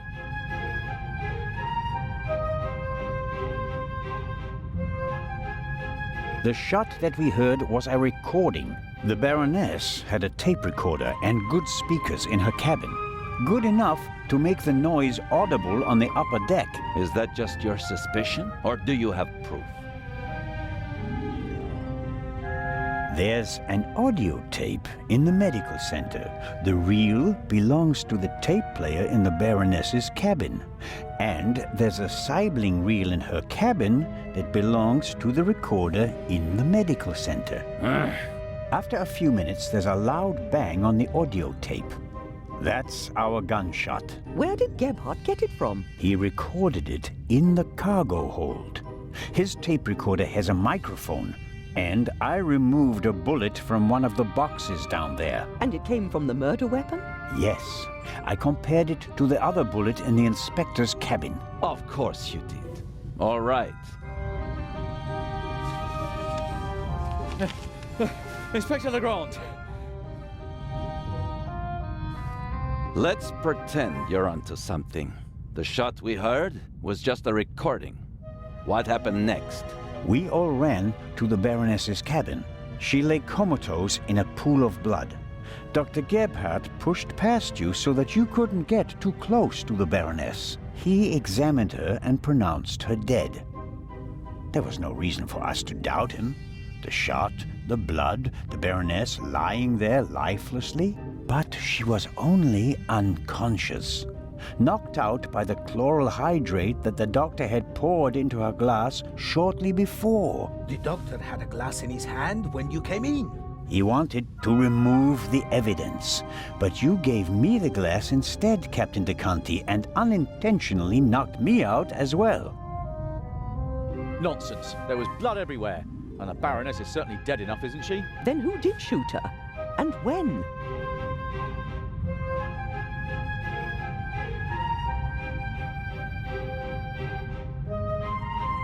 She wasn't shot. She was poisoned. And yet I saw the hole in her chest with my own eyes. Aha! She must have been shot. Well, ingenious. Where was she shot? As I already said, it was Dr. Gebhardt. He had the sleeping Baroness brought to the medical center, where he had all the time in the world to shoot her. A fine theory, but unfortunately incorrect. I examined the Baroness before she was taken away. She had a bullet wound in her chest. Besides which, she was already cold when we brought her to the medical center. All the same, it's worth considering the possibility. The doctor was alone in the cabin for a while. When the alarm went off, it was deafening. I couldn't even hear myself. And I found a pillow with burn marks. Could have been used to muffle a gunshot. And the blood? The blood wasn't real. Dr. Gebhardt mixed up a liquid that looked like fresh blood to the casual observer, but the liquid remained red instead of becoming darker and browner from exposure to the air. That meant he had to clean the body and get rid of the bedding. But the blood was already there when we first entered the cabin. Dr. Gebhardt was in the Baroness's cabin before the murder. He hid a surgical glove full of the red liquid under her sheet. The Baroness, dead tired, fell onto her bed, the glove burst, and the blood spread across the bed. I found the burst glove in the medical center. But why did he do it? What was his motive? Inspector?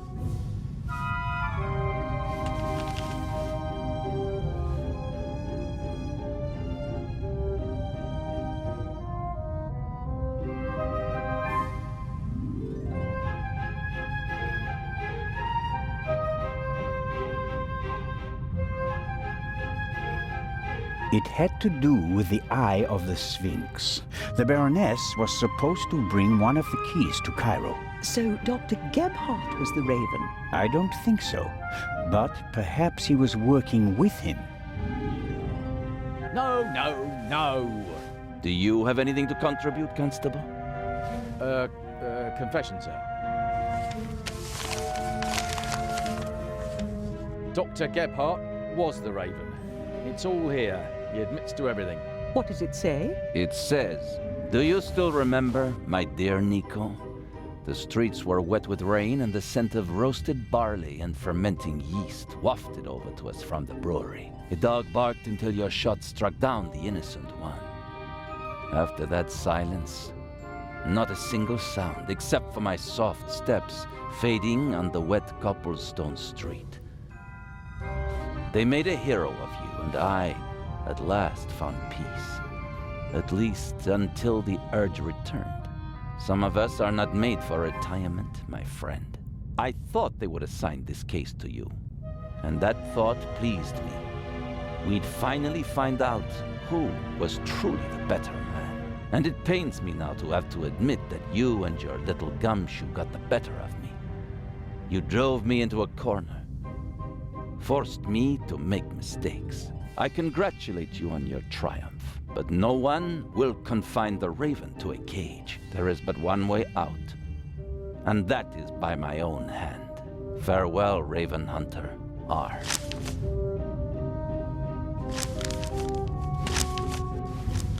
Inspector Legrand.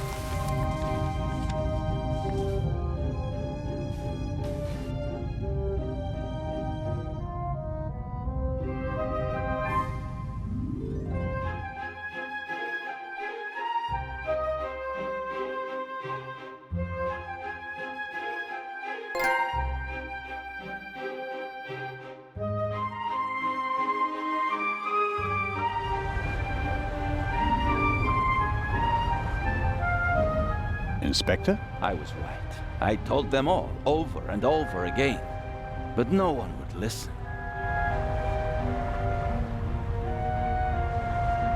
You think that Dr. Gebhardt was really the Raven? The things Gebhardt describes in his letter aren't part of any police report. Only someone who was there would know them. Couldn't there have been others involved? One of the police, for instance. What if one of them changed sides? Why is it so hard for you to accept the simple truth? There was never a new Raven. There was only ever the old one. And that was Dr. Gebhardt. The modus operandi doesn't match. The Raven was not a killer. Legends are rarely what they seem to be, Constable Zellner. Then who was the man who was killed back then? William Jackson, a petty thief, committed some burglaries together with his brother. Talented, but not world-class. And they thought he was the Raven. Some people thought it was part of his disguise. If you're a debonair master thief, what better disguise than pretending to be a common crook? From time to time you let them catch you pulling small jobs, and no one ever imagines you're capable of a major heist. But you didn't believe it. I had my doubts, but everyone congratulated me and those doubts were pushed aside. It was like being caught in a storm, but eventually the storm passed and my doubts were still there. But not this time? No doubts telling you that Gebhardt isn't our man? It must be him. What about the handwriting, the wording? Does the farewell letter match the Raven's other letters? Yes, it's his handwriting, his words. I've read all the Raven's letters, all of them, over and over again. I never thought it was possible. A resurrected Raven. The Raven was never dead. I shot the wrong man. But that man had the stolen goods, didn't he? So he must have been in league with the Raven. One could hardly call him innocent. Where do we go from here? We deliver the eye and then I'll contact Paris. A task force will compare all of Gebhardt's known residences with the Raven's activity. And if there are any inconsistencies? You're welcome to keep an eye on the safe if you can't let it go. The ship will remain in Cairo for 1 day. That's all the time you'll have to catch your own Raven. I already have mine.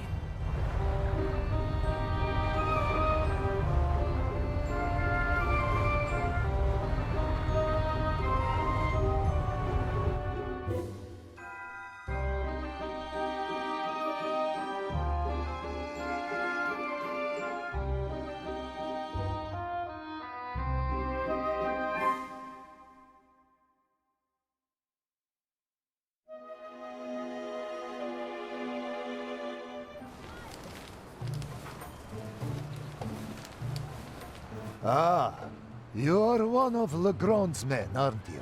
My name is Anton Jakob Zellner. You've come just in time. Grace, my dachshund, is missing. There may be more important matters for me to attend to, Mr. Director Abbas Mokhtar. And Grace isn't just a common dog. She's a purebred German dachshund, a champion. So, the exhibition will still open tonight. But of course, everything has been arranged. The final preparations are almost complete. But one of the two exhibits won't be there. A terrible loss, a tragedy. That irreplaceable Egyptian cultural treasure has been stolen for the second time. The second time? What? Did you really believe that the eye of the Sphinx was found lying on the banks of the Thames? Inspector Legrand, Professor Lucien, and Constable Oliver are overseeing the transportation of the safe. They should be here at any moment. I'll have a look around in the meantime. Do you think that's necessary? The Raven is dead, after all. If you mean Dr. Gebhardt, his body was never recovered. Nor the stolen eye of the Sphinx, for that matter. It does us a great honor that the Inspector is concerned about us. But we have everything under control. Legrand isn't as concerned as he should be. But I am. Is the museum closed? Yes.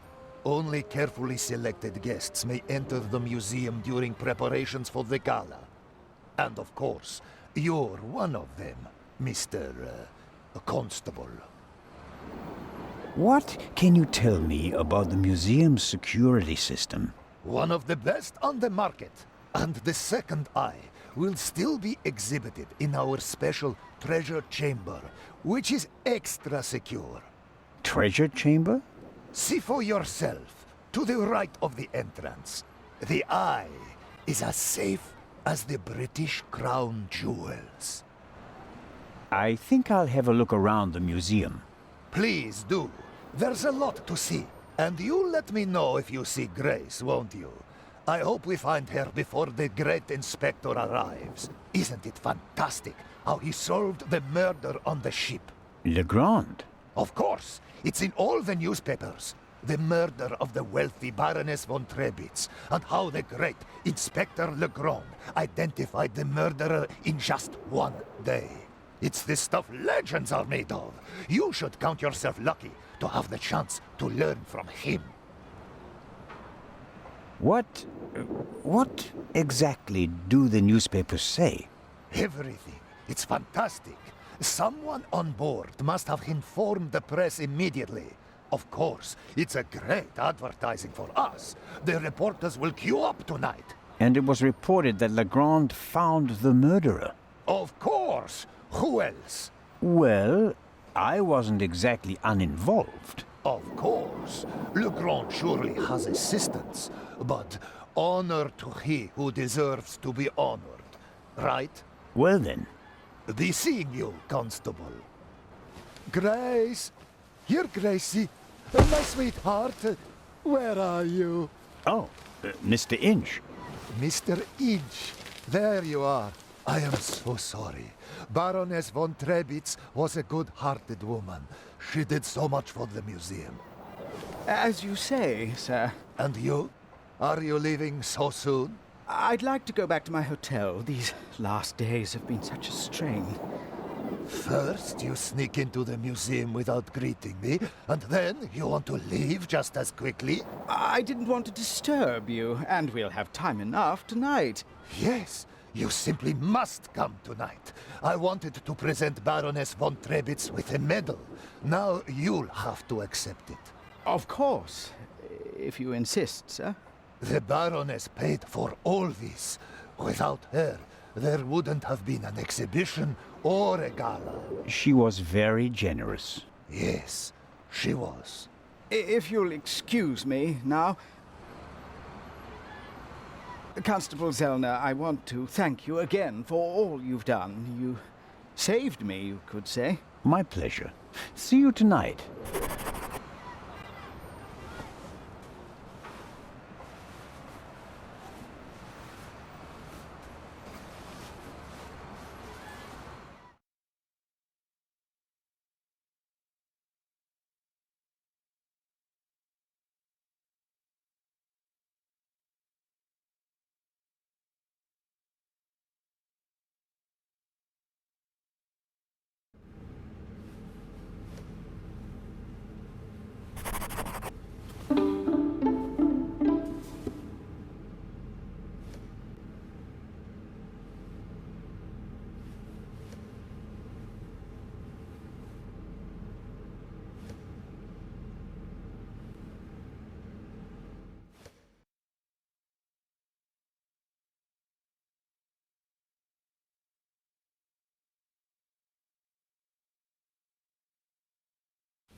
That must be the treasure chamber where the Eye of the Sphinx is due to be exhibited. The display case is already prepared. Exclusive and unique. The Eyes of the Sphinx exhibited together for the first time ever. Hopefully the visitors will be satisfied with a single eye. Otherwise, all this effort will be for nothing.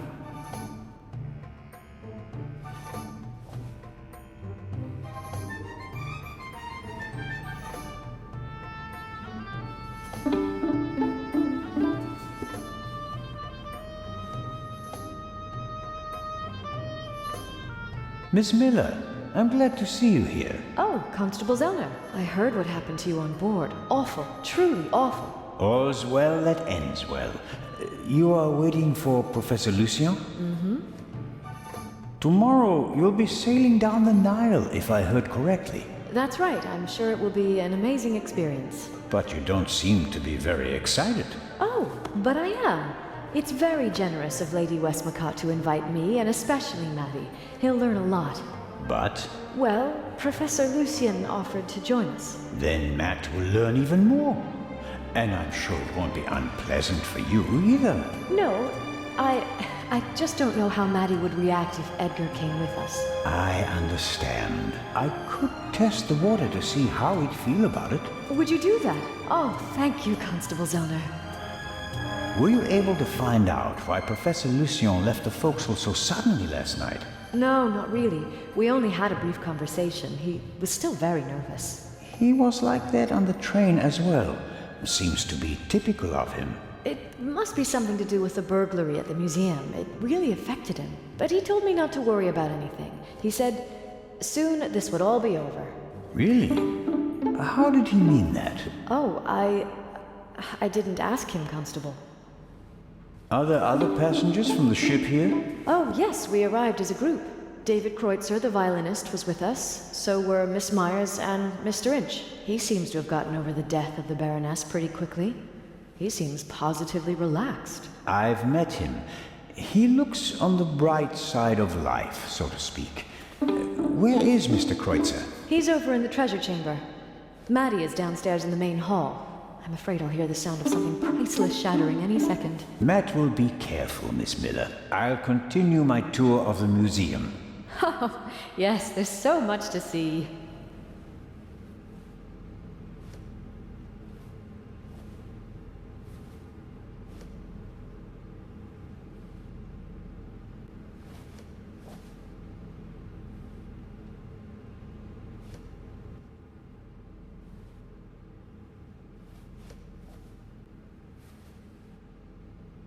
Mr. Kreutzer will provide the background music tonight at the opening. Does he have anything else on his agenda? How are the acoustics, Mr. Kreutzer? Average. I wouldn't have expected anything else from a big stone cavern. How does it feel to have been accused of murder and to escape by the skin of your teeth? The whole thing could have had a bad ending for you. You didn't have an alibi. It was your gun. I must admit that I can imagine better ways to spend my time than being roughed up by Inspector Legrand. Your snooping actually paid off for me this time. Did you ever suspect me? Of murder? No. I think you're too intelligent to shoot someone with your own gun without arranging an alibi for the time of the crime. It seems like a lot of the passengers from the ship are here this morning. Nearly all of them.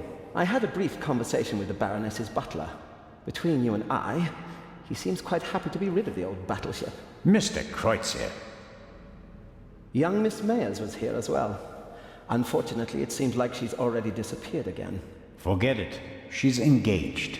And the old witch with her caretaker and her brat are also here. What do you have against Lady Westmacott? The lady is more callous than the Queen of the Night. She chased her own son away. Ice cold. I met him briefly. Flew to America because he couldn't stand her anymore.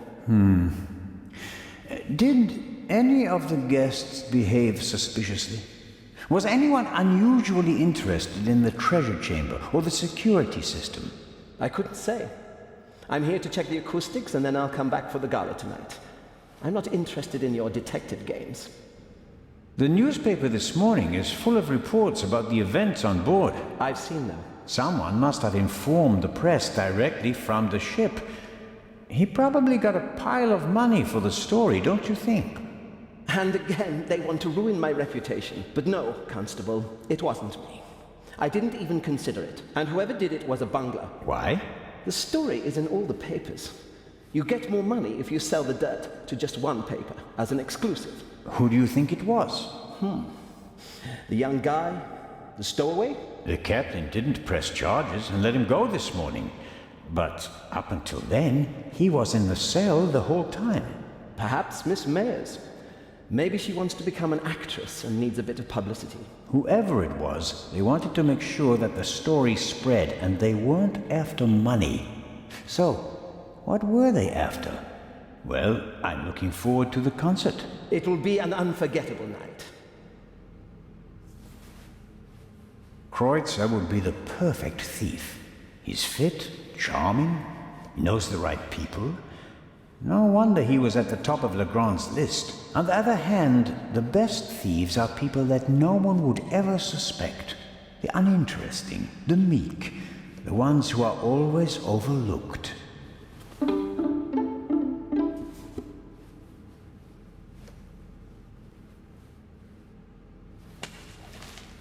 I can't read what it says, but the cover features a dashing picture of Legrand. It shows an energetic young man photographed from beneath, against the sky. That's the look of a man who can catch a thief and murderer in a single day. I don't believe that Legrand spoke to the press himself. He doesn't seem to like the attention, and he wouldn't falsely take credit for something he hadn't done.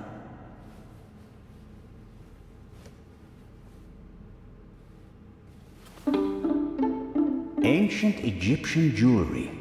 I like that golden signet ring with a scarab made of jasper. In ancient Egypt, these beetles were regarded as symbols of fertility. Nowadays, we just call them dung beetles. I suppose the beetles don't really care.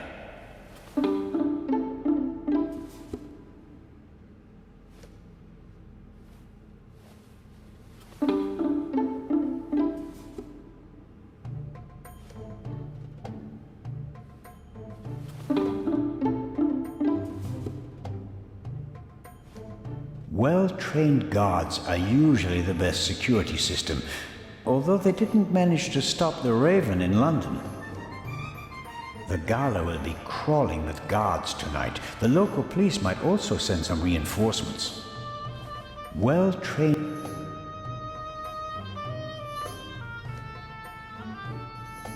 No, sir. I'm from the Swiss police. I want to check the security arrangements. No one may enter the treasure chamber before the delivery has arrived.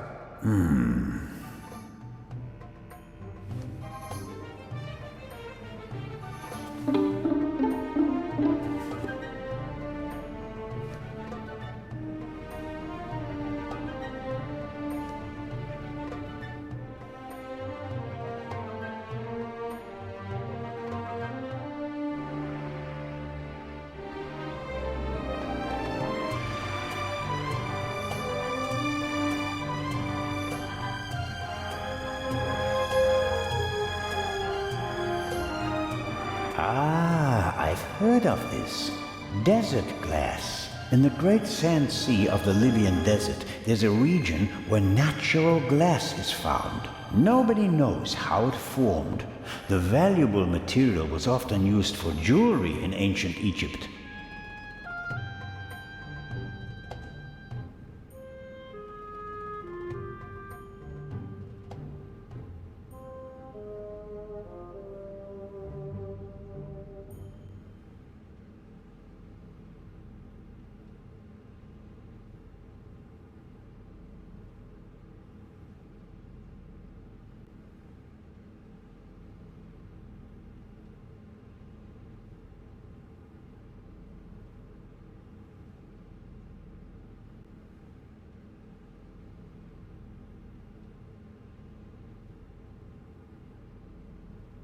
This is Akhenaten, the only pharaoh whose portrait I always recognize.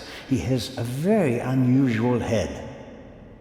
Akhenaten was the husband of Nefertiti and the father of Tutankhamen, a famous family. But he went down in history as the pharaoh who wanted to eliminate the old gods and replace them with a single god. The priests took offense, and he died of unknown causes.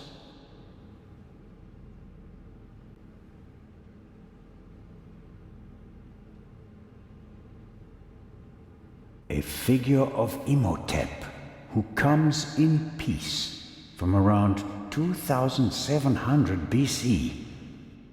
The first polymath known by name, godfather of medicine, architect of the first pyramids, and according to legend, the inventor of Egyptian writing. He certainly achieved more than me in his life. He was a legend. The Greeks called him a god. The Romans still honored him 3,000 years after his death. Even today, scholars offer a drop of ink to Imhotep when they begin a new project. Really impressive.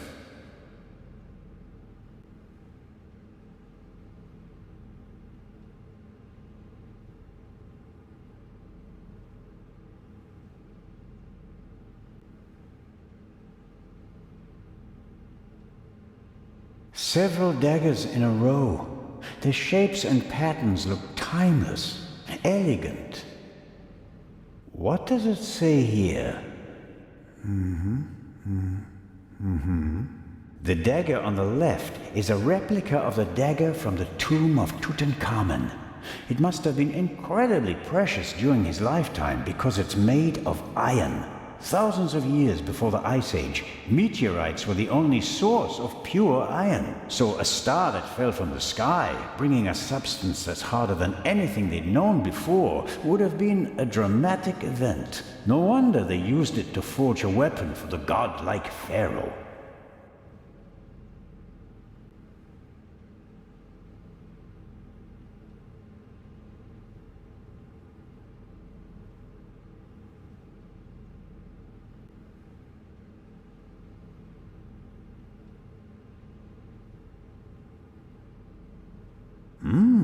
Aha! This shows how the ancient Egyptians were able to move the heavy blocks of stone to build their pyramids and temples. They used ropes, wooden sleds, and poles as levers. These exhibits aren't originals, of course. They're reconstructed, based on old pictures. Nonetheless, it's impressive how they managed to build monuments like the pyramids with such simple tools.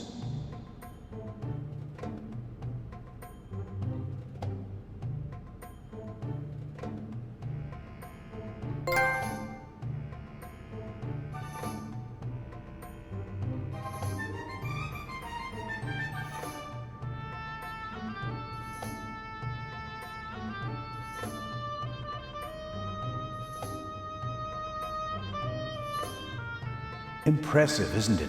Thousands of years old, and still beautiful. That it is. They dug it out of the sand near Thebes over 50 years ago.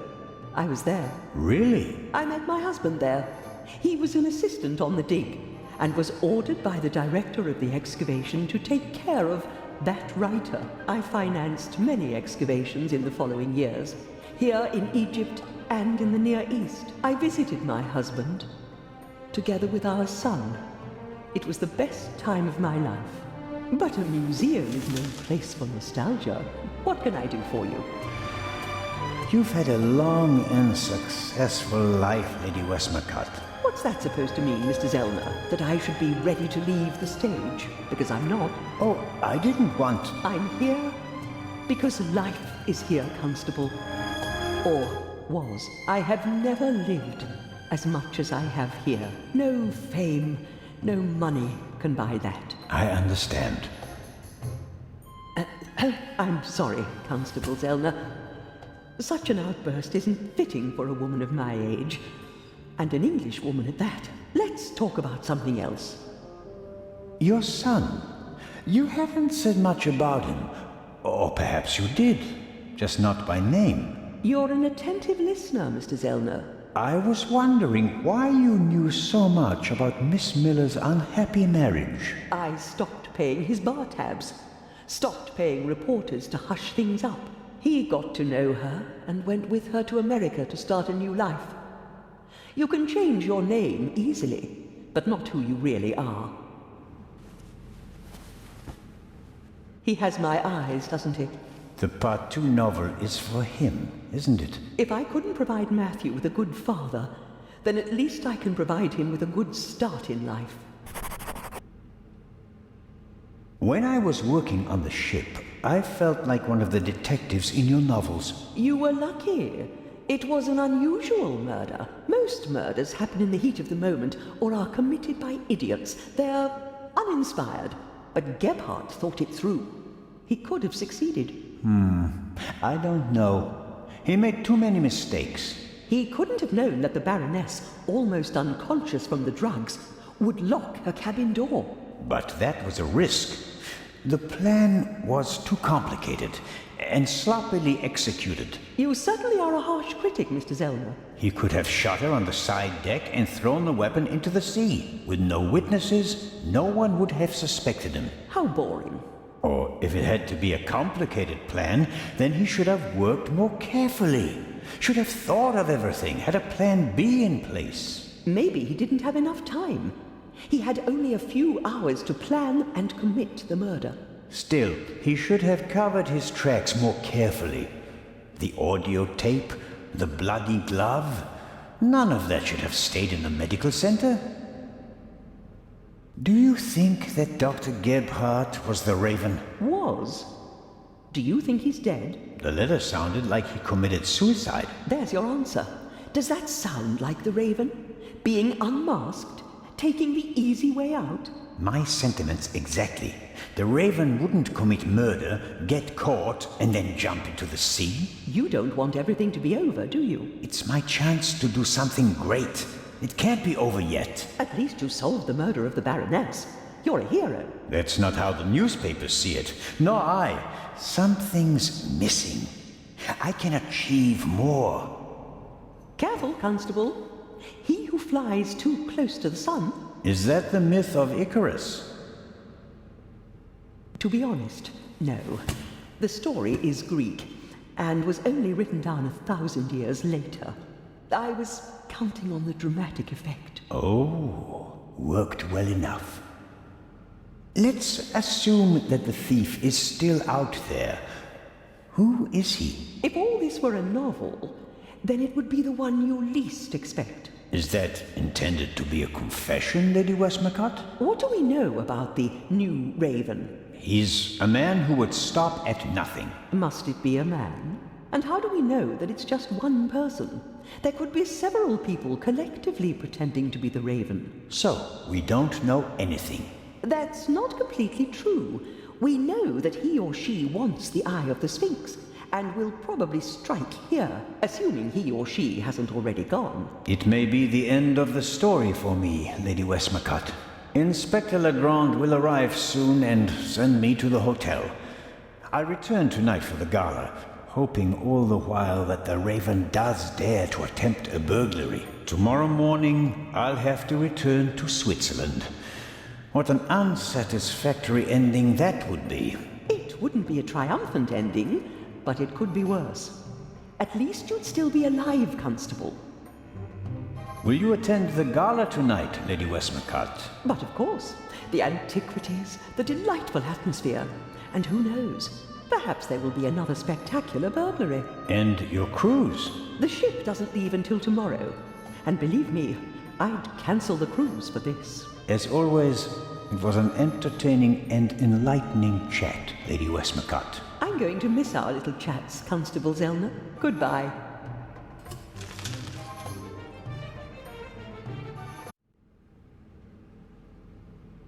She's reliving her memories. I better not disturb her.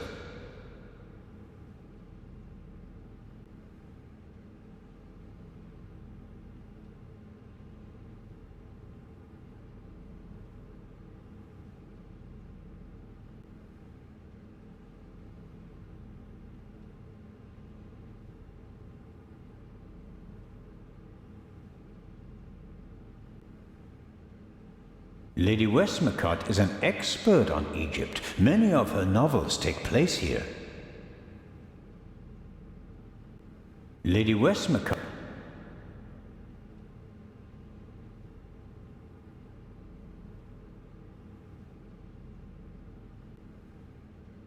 I didn't have to pay for the cruise, and the French embassy is taking care of the hotel, which is lucky. I certainly would have had a tough time getting the expenses back from my captain.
I can't tell whether Miss Miller and Professor Lucien will be happy together. I hope so, though.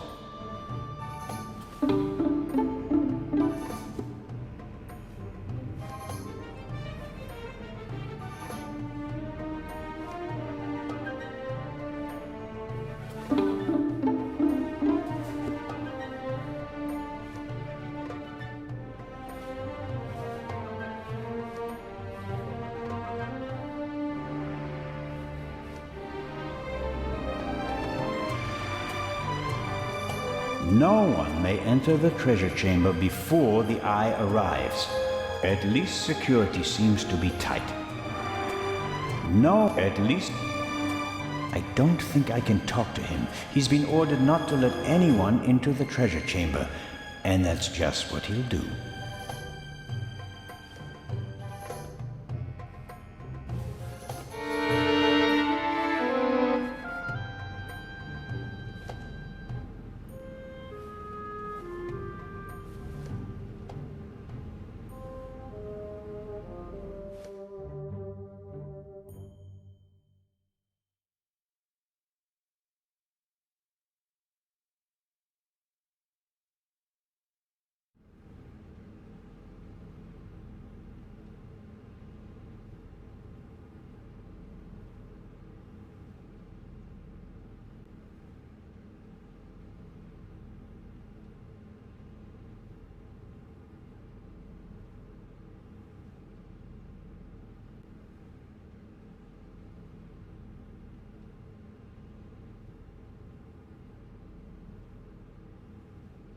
Ahoy, Matt. The statue was talking. The statue was talking? Yes. And what did it say? It said it was...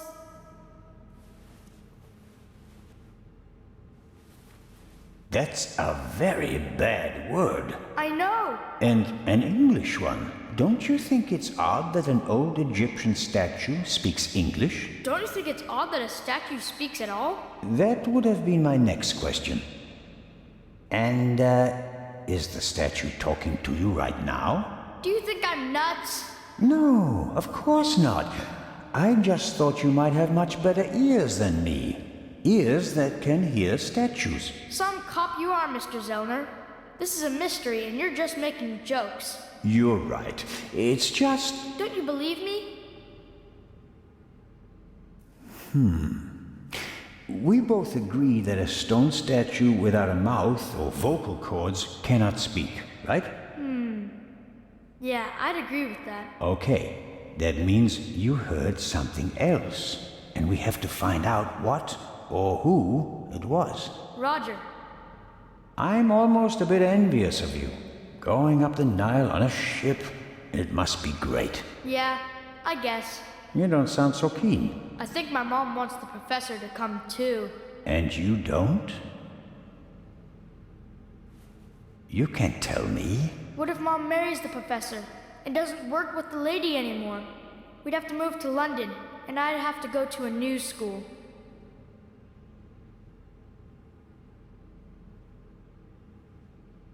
You like your life as it is, and you don't want to change a thing, right? Mm-hmm. But have you ever thought about whether your mother is happy? The world doesn't revolve around you, you know. If you're unhappy, you have to do something.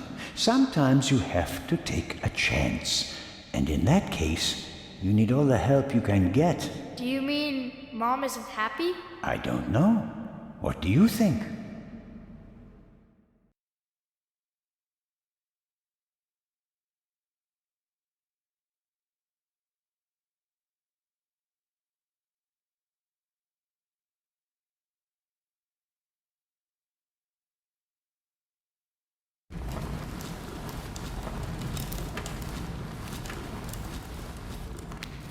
This will all be over soon. Then I'll finally have time for you. We wanted to head back to the hotel. Certainly. And tonight at the gala, I'll show you around the museum, okay? And have you made up your mind about the cruise? Well, I don't really know.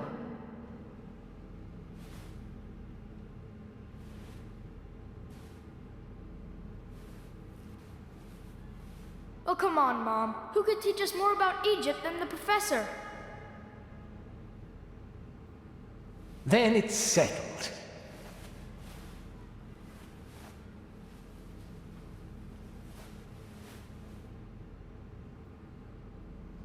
I didn't expect you to say that. Well, Mom, sometimes you have to take a chance.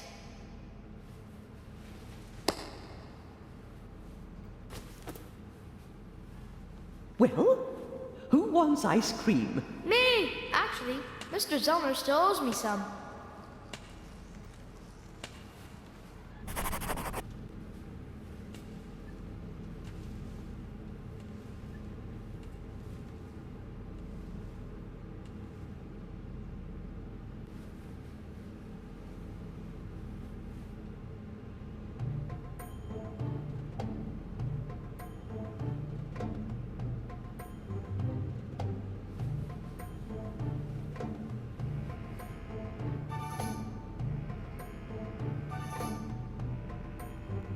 I can't possibly leave without having seen the eye of the Sphinx.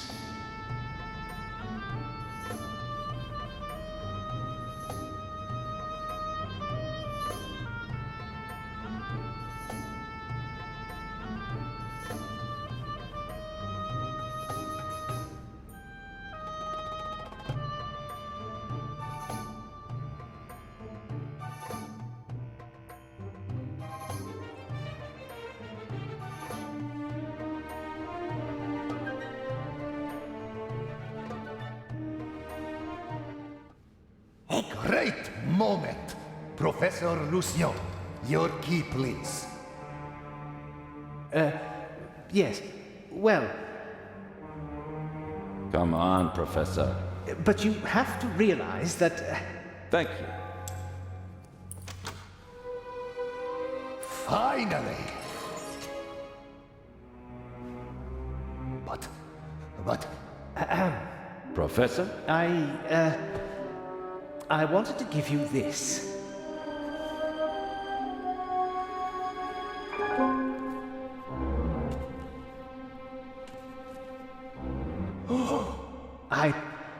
Well, after the burglary in London, I thought the eye might not be safe on its way to Egypt. So I secretly took it when I was supposed to place it in the safe in London. How dare you? I felt that I should leave the jewel to someone I trusted completely. Myself. But the jewel was safe. From London to here, no one had an opportunity to steal it. I beg your pardon, my dear colleague. But if that were true, I wouldn't have had it. Congratulations, Professor Lucien. You fooled everyone, it seems. The honor is yours.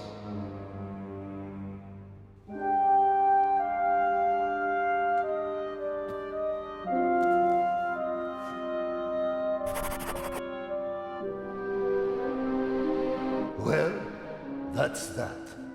Shall I explain the security system to you, Inspector?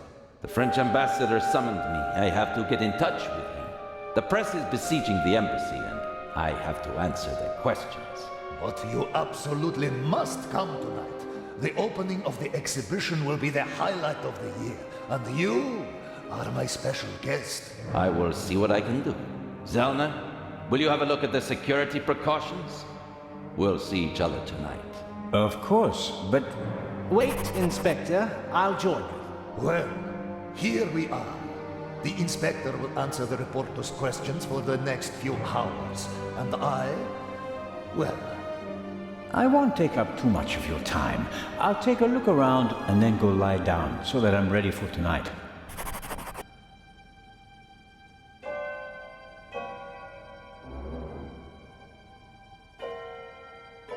What's that? A camera? The latest model. It's called video surveillance. I've heard about that. The images are recorded and can be viewed again later. That's right. Images from all 3 cameras are recorded in the guard room.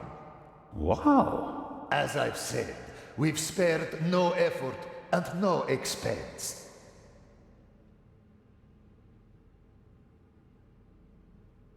Many people picture a stone coffin when they hear the word sarcophagus, but this one is wooden. As usual, an ornamental representation of the deceased is painted on the outside in gold and other colors.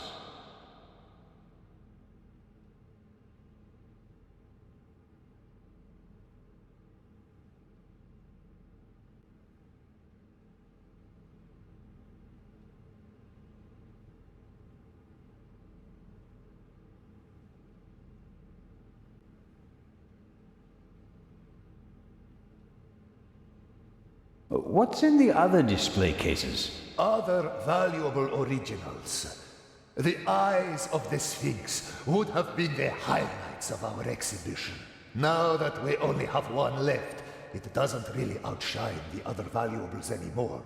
This room is full of world-class treasures.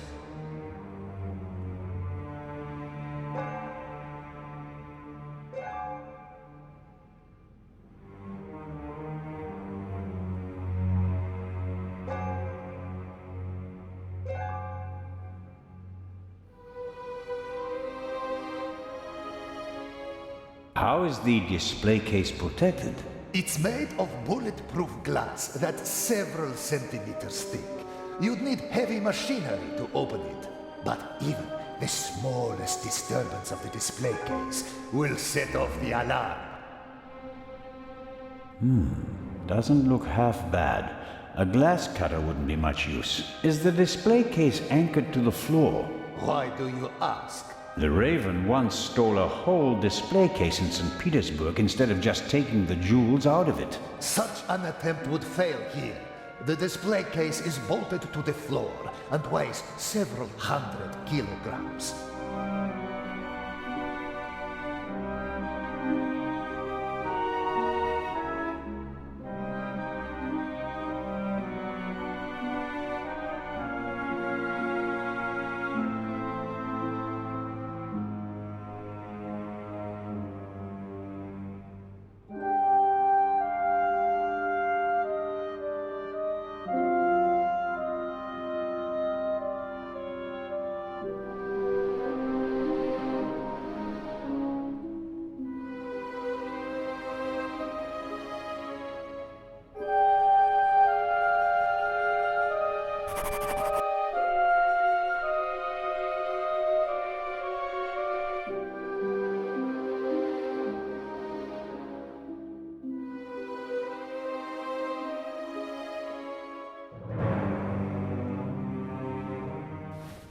This here, the gate, how does it work? If the alarm is set off, the metal gate descends. The same thing happens at the windows and the main entrance. The thief is trapped like a rat.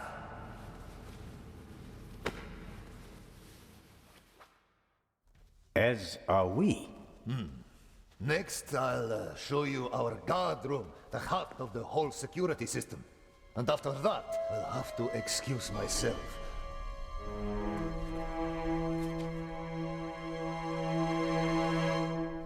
Alert the guards.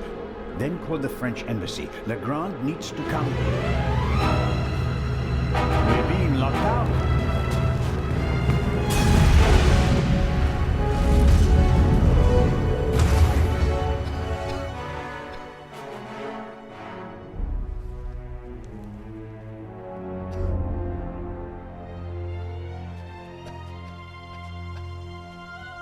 Here, have a seat and try to calm down.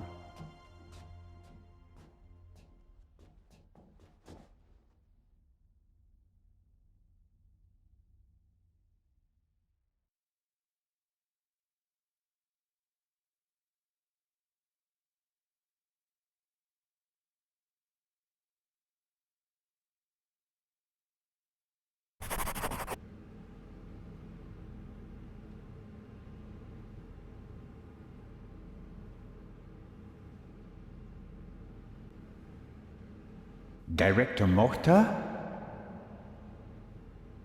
Director, how can I open the metal gate? He shouldn't have done that. Director! All the artifacts in the treasure chamber. He destroyed them. And I will bring him to justice. But first, I have to get inside.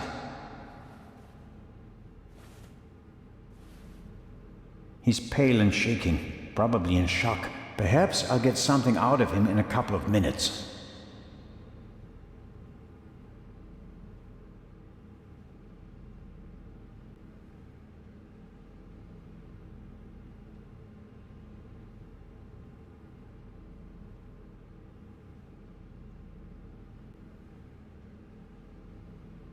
Unfortunately, now it's just the eye of the Sphinx. But it's a bit too late to change the banner. That bloody bomber! I mean, the chamber was filled with irreplaceable treasures.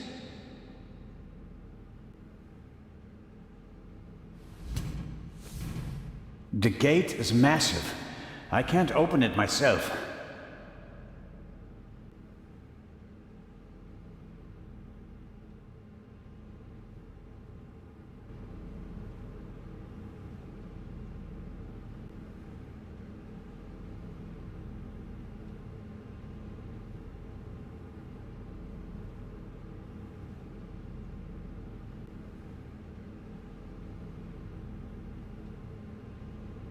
This security gate is also closed.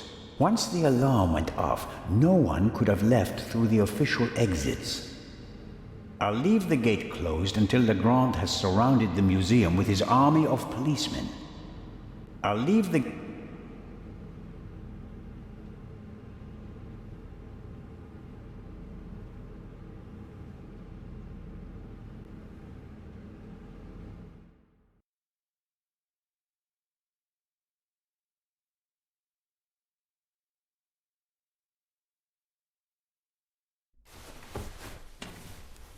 Constable Oliver!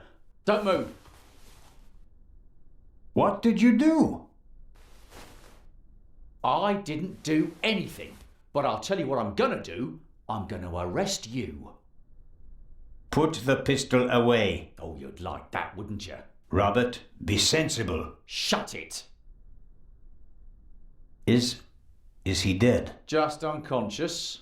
Perhaps he can tell us who knocked him out. Excellent. Don't act all innocent. It was you. I was in the treasure chamber with the director. You, on the other hand, had every opportunity to take the guard out. I found him unconscious. I wanted to open the gates. And make it easier for the Raven to escape? That does it. On the floor. Hands behind your head. Why aren't you in the embassy with Inspector Legrand talking to the press? What are you talking about? Legrand refused to do it. What? He told the ambassador that he'd rather walk through the desert for 40 years than give interviews for 40 minutes. We have to open the treasure chamber's gate. I suspect there's a secret entrance. No. We should open the main entrance and call for help. Robert, think. The Raven is inside the museum and so are we. We could catch him, but we have to give chase immediately. The two of us can finish it here and now. You just want to confuse me. Robert, I don't think you knocked this man out, but neither did I.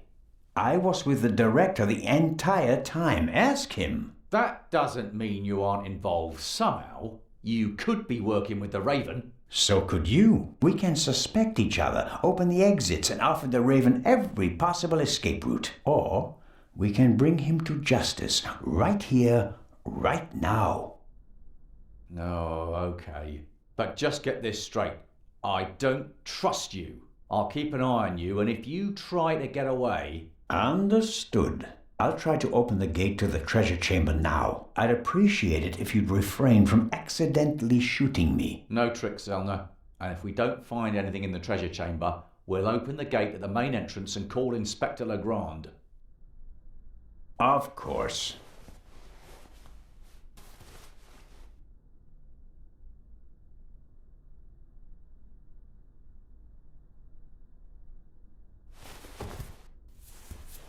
What are you doing? I was looking for this.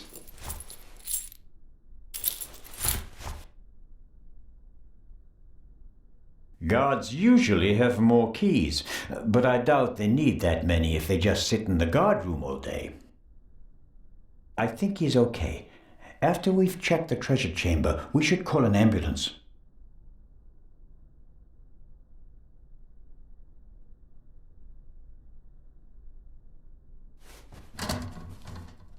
locked.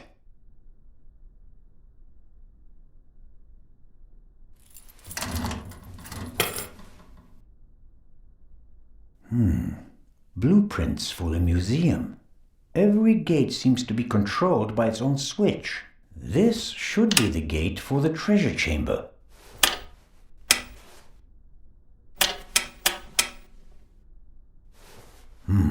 That's it.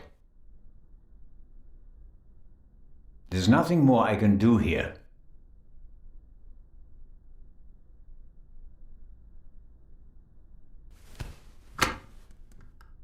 Dead. We can't call for help. The line's dead.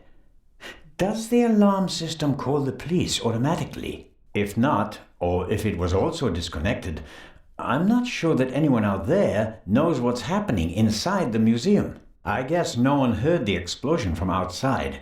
The treasure chamber doesn't have any windows, and the metal gates that came down could just be part of a test. We can't call for help. The line's dead. If not, I get...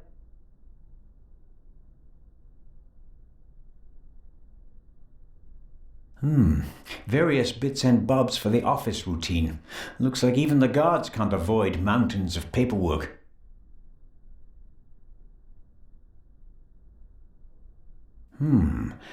Maybe someone stirred something into the coffee and poisoned him with it. But the bump on the back of his head would indicate otherwise.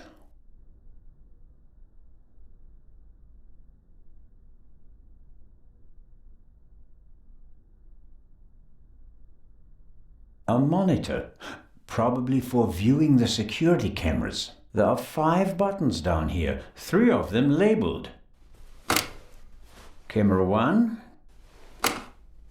Camera 2, Camera 3. This should be the one in the treasure chamber. As I expected, it didn't survive the explosion. All right, how do I...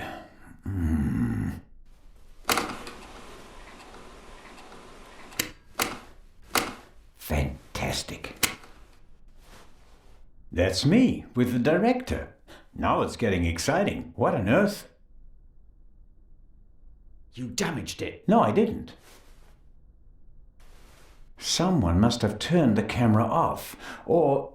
No, it's still recording, but something's covering the lens. There. That was the explosion. Interesting. Why is it interesting? Someone was in the treasure chamber, and they disabled the camera. And, just a few minutes later, the alarm went off and everything blew up. The burglar hardly had time to prepare a targeted explosion, right? One more reason to go and see what happened in the treasure chamber.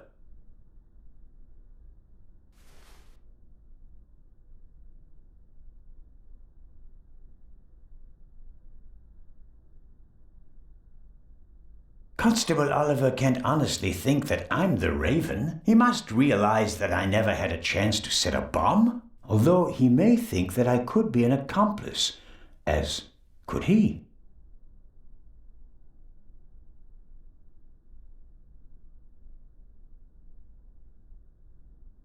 Where do you think you're going? I'm searching for a way into the treasure chamber, which is exactly what you should be doing.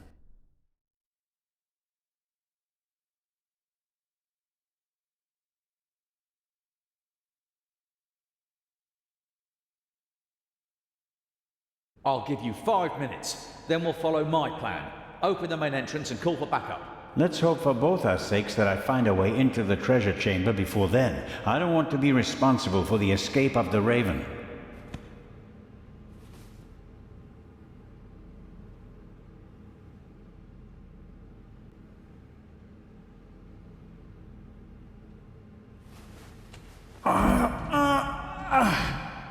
If you would be so kind.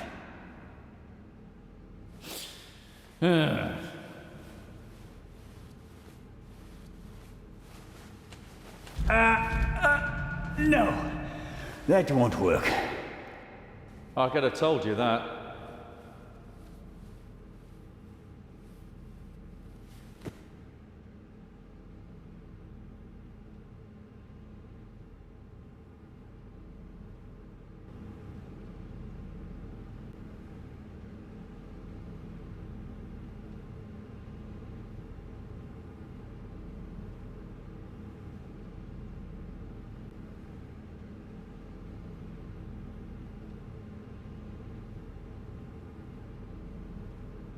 That might help.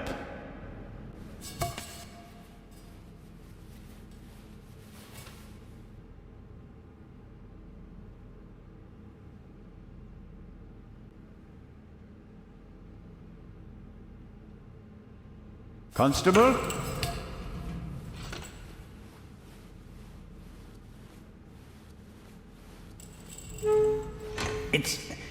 It's moving.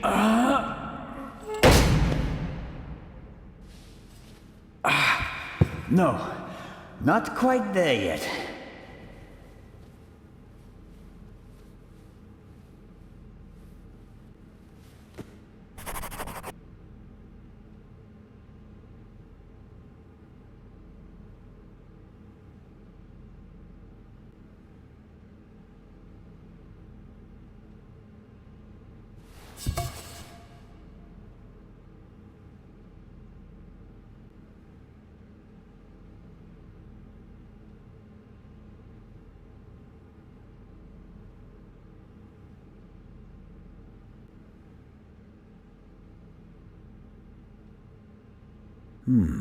The lances look sturdy, but they also seem to be firmly connected to the figures. Maybe I can break them off. On the other hand, there's been enough destruction today.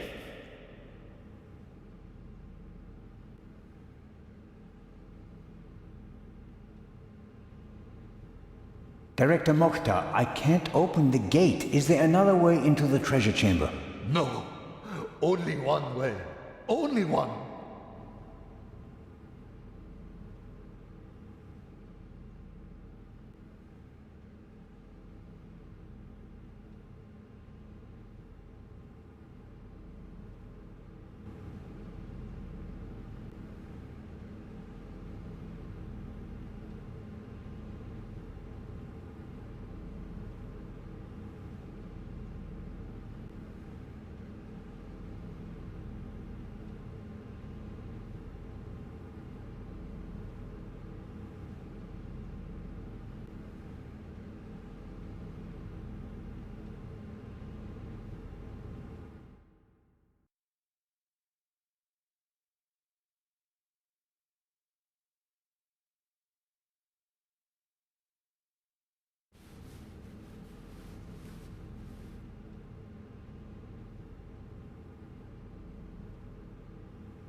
Locked.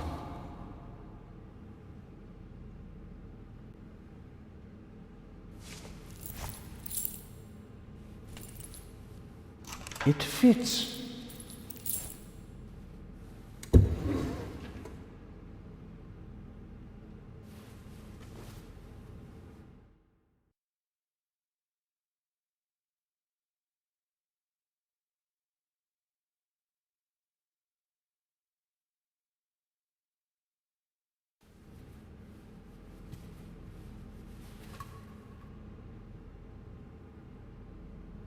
All right. It has to work. Constable Oliver, could you lend me a hand?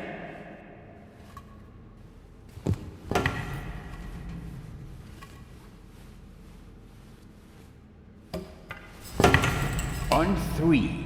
1, 2, 3! Director Mokhtar, hurry! Put something under the gate! Huh? Director!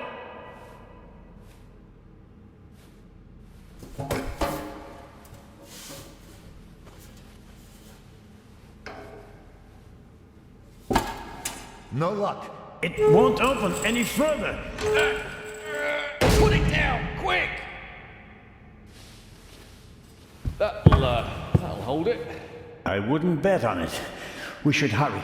And inform Inspector Legrand. First, I'll get an overview of the situation. You don't think I'm going to leave you all alone with a jewel, do you? I doubt that the jewel is still in the treasure chamber. But how? I'll be watching you. Then you'll have to come with me. If you haven't heard anything from me in 5 minutes, me, not Constable Zellner, then open the entrance and call for help. Understood? Okay.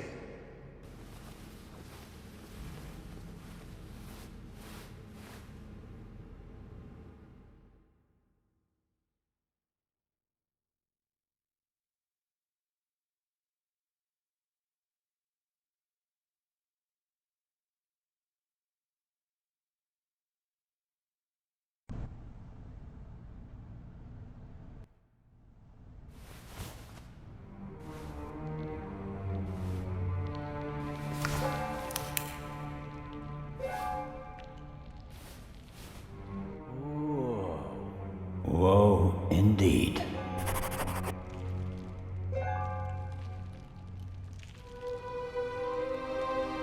I suppose the camera was hit by a chunk of flying debris. Fortunately, the ceiling is quite high, and the gate was still ajar. Otherwise, nothing in this room would have survived the shockwave. It will take a long time to clean and restore everything, and some things are surely lost forever. Let's hope that at least some of the artifacts withstood the explosion. Why didn't he just drive through the wall with a tank? Reckless ignoramus.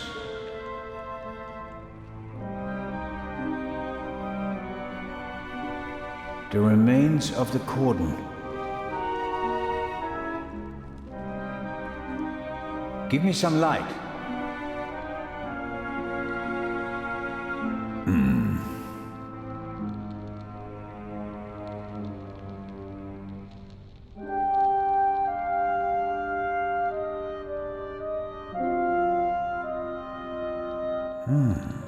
You don't want to go down there, do you? That's how the eye left the treasure chamber. Oh no. No way. We've seen enough. The Raven is gone. We need to get Legrand.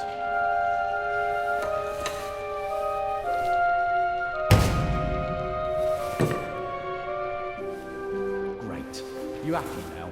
You could say that. Will you give me some light?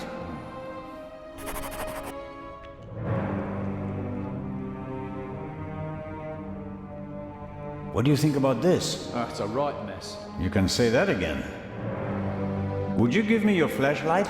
You can't seriously expect me to say yes? No, not really. So at least give me a bit of light. This explosion was much more intense than the one in London, wasn't it? You can say that again. Imagine what would have happened if the bomb had gone off tonight. He didn't risk it. We must have made him nervous. He couldn't have chosen a better time. Legrand isn't here. There are only a couple of guards and almost no witnesses. Still, I would have thought he'd wait. Remember the train? Our opponent has a penchant for drama. He's vain and wants as much publicity as possible. Even vain people don't want to go to jail. True enough. It seems like the question of backup has been settled. We can't open the door from the inside. The director will surely contact Legrand. He'll be outside the door with a full squad in no time. I wouldn't bet on it. The thief was in the guard room and knocked out the guard. What was he up to there? He didn't disable the alarm. Maybe the phone lines. Someone will notice the metal shutters on the windows. Sooner or later, sure. Until they do, we have time to solve the case. Okay then. So what do we do now?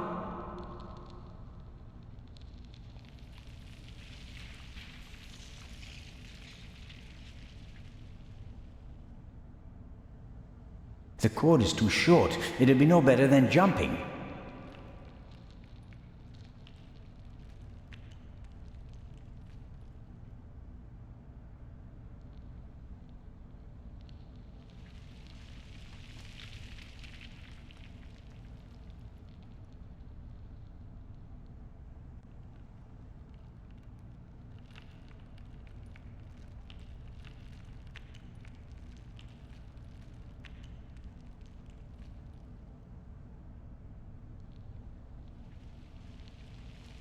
The clasps aren't really made for heavy weights, but I think they're strong enough.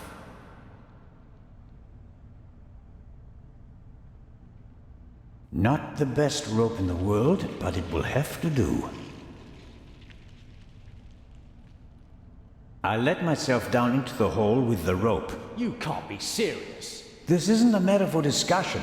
I'm going down there. You can join me or stay here. But you don't know what or who is down there. That's why I want to go down there. Besides, maybe I'll find an escape route for us. All right then. Should I hold the rope? Yes, thanks.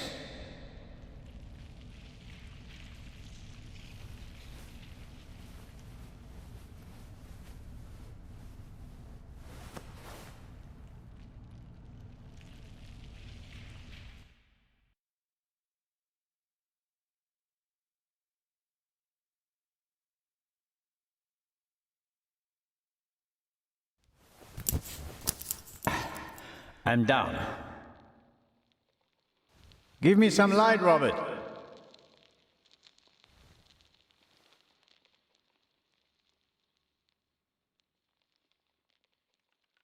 Are you all right? Yes. Have you found an escape route? I'm working on it.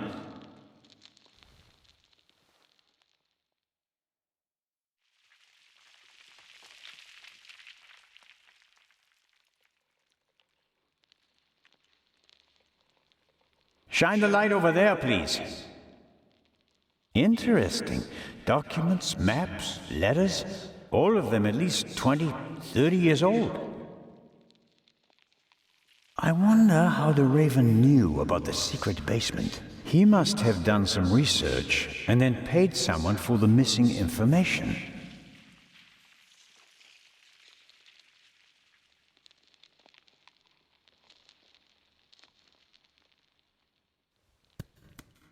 There are cracks in the wall and scarf marks on the floor.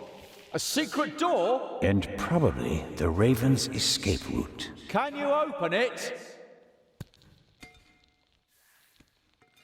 There are several panels and kind of a handle, but I can't turn or pull or push it. Something's written here, but it's too dark. Hurry down with the light. No, the Raven is trapped. We should call Legrand.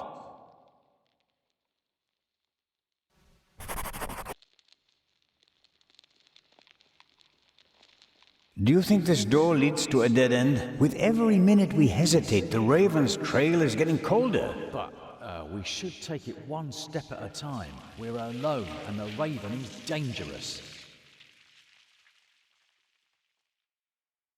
What would Nicholas Legrand do in this situation? Would he wait for backup and twiddle his thumbs, or would he act? Oh, blast.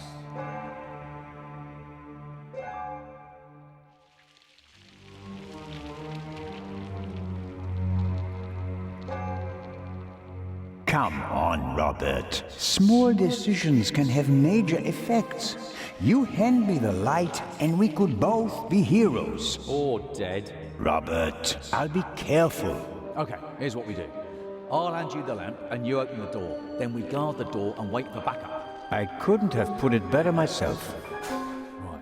Catch, but hurry. I don't want to think about the fact that I'm standing here in the dark surrounded by mummies.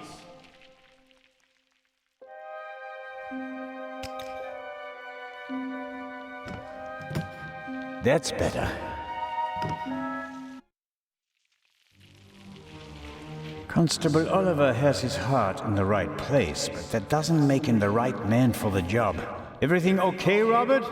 Or did the mummies get you already?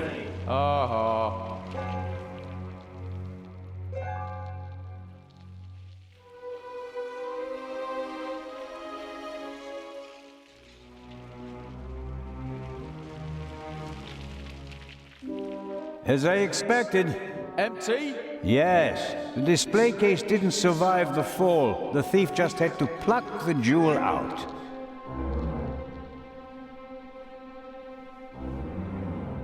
Actually, I thought the display case would survive the fall more or less unscathed.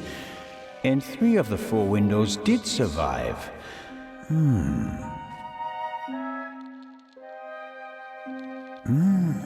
A map of Cairo. It's covered with hundreds of small holes, and there are some pins on the floor. There's a date in the corner. 1940.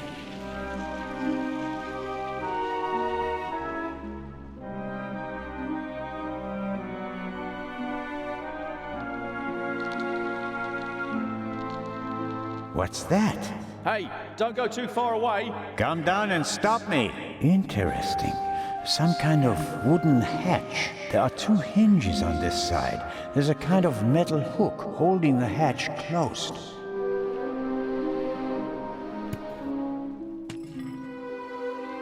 I'm the talking statue. I really like to teach bad words to the little boys. At least that riddle is solved now. Peepholes. And I suspect, yes.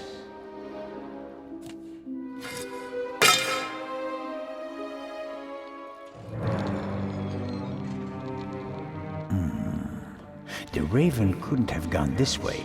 We'd have seen him and he couldn't have closed the bolt from outside. I'm positive he escaped through the other secret door. Why is it suddenly so bright down there? I found the light switch.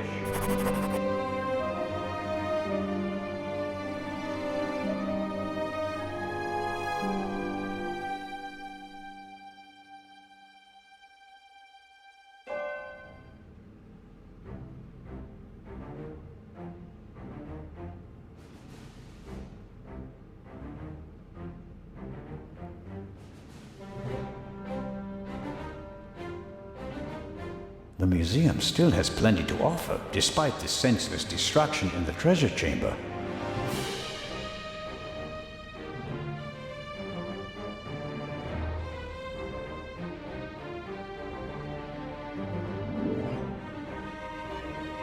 Various containers. Maybe they contained funerary objects. The lids depict animals and a person. That alone doesn't really help me. Various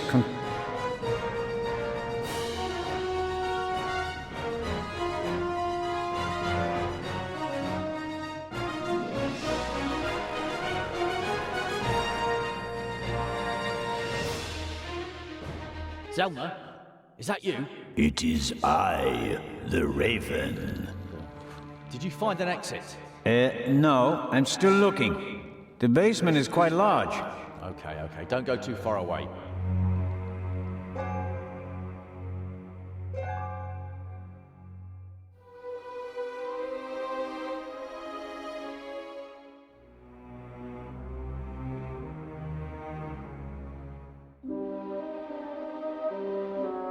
That is interesting. 4 discs. An extravagant combination lock.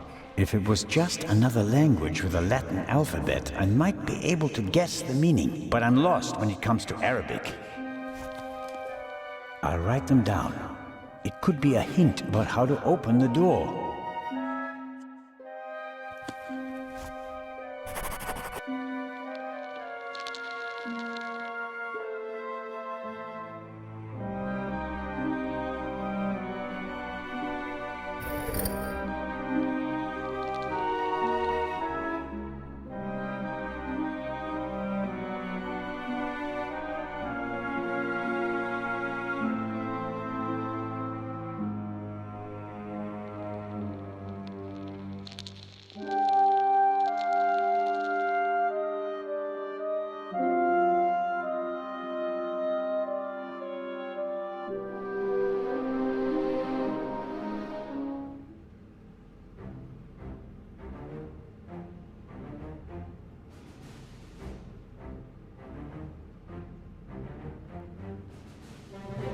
The lids depict animals and a person. That alone doesn't really help me.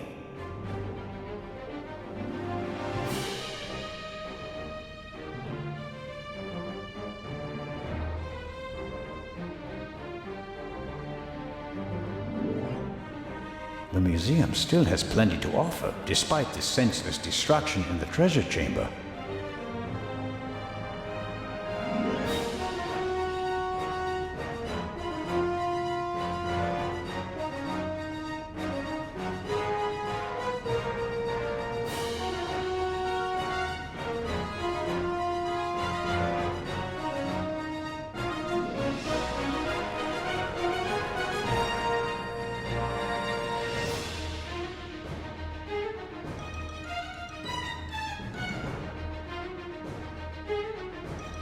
Various containers.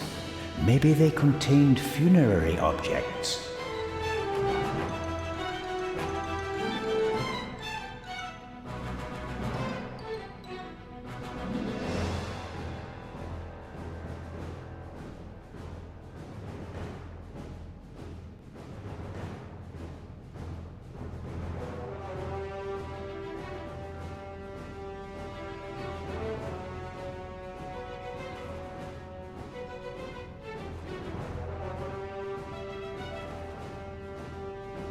The museum still had...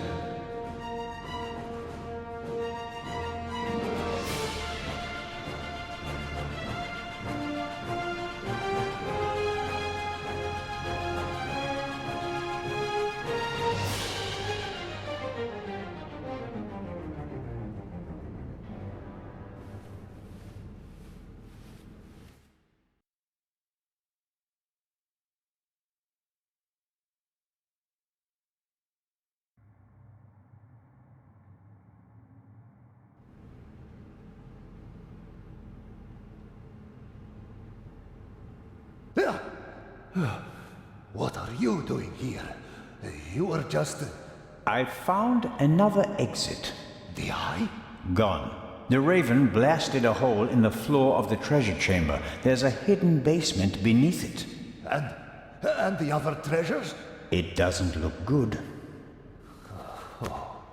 Oh no. Director Mokhtar? Isn't it about time to open the gates?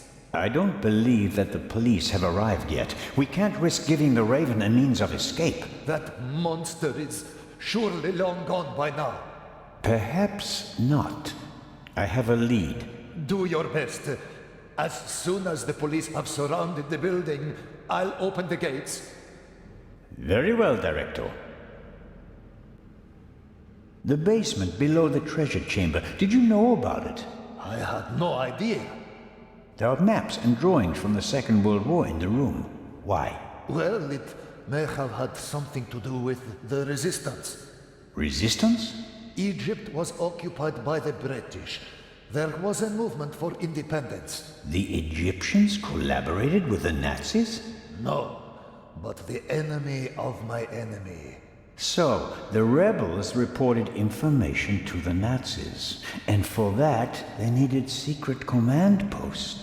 Yes, and what would be of more symbolic importance than the Egyptian Museum, witness to 5,000 years of Egyptian independence? Hidden rooms? Secret basements? What are they doing here? The museum was built in 1900 by a Frenchman who had a penchant for such things. Mystical torchlight ceremonies celebrating the builders of old? Freemasons? Things like that? Many great buildings have complicated histories. And today we're going to write a new chapter. I found this Arabic writing. What does it mean?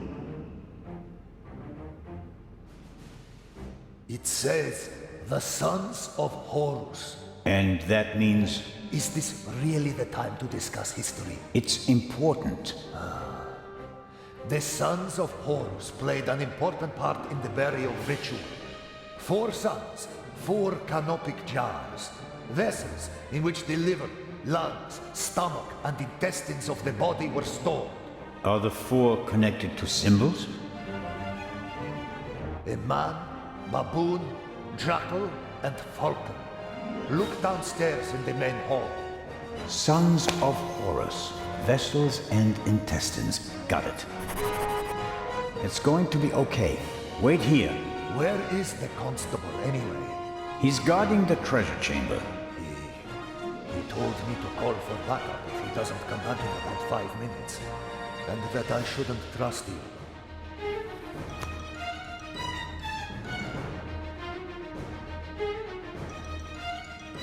If you count on the constable, you're backing the wrong horse. He's Legrand's man. Did you ever think about the fact that he's the only one who was present at both burglaries? Oh.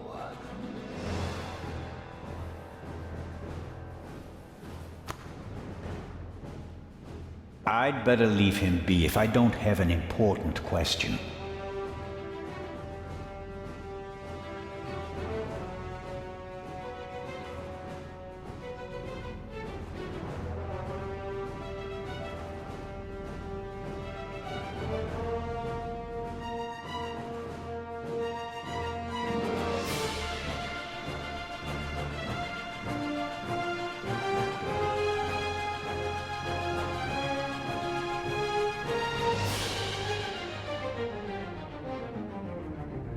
The museum still has plenty.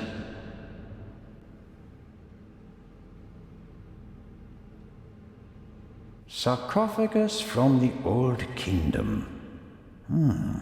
Unknown ruler. Here we go. On the front, you can see the tutelary deities Amset and Happy. At a later date, it became traditional to show all 4 sons of Horus on all 4 sides of the sarcophagus. Each sun signified a cardinal direction. Happy, the north; Amset, the south; Quebecsenuef, the west; and Duamutef, the east. Each son of Horus, Happy is the north;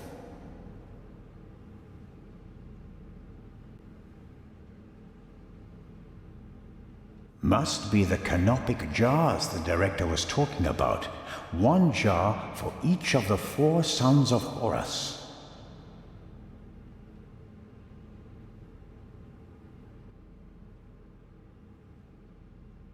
Here we have Duamutef, stomach.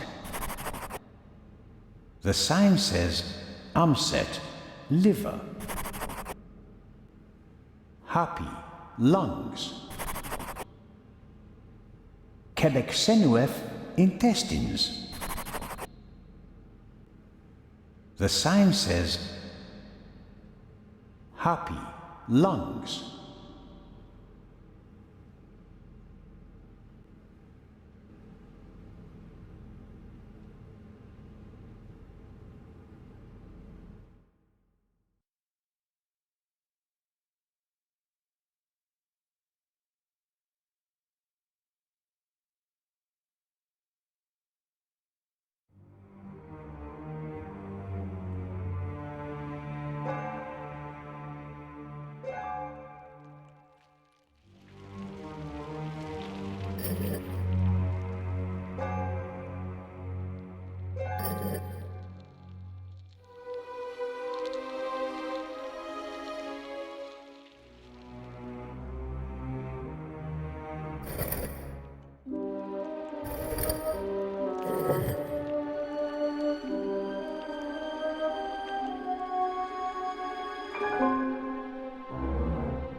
There are actually 2 of the 4 sons of Horus on the front side of the sarcophagus. A man and a monkey.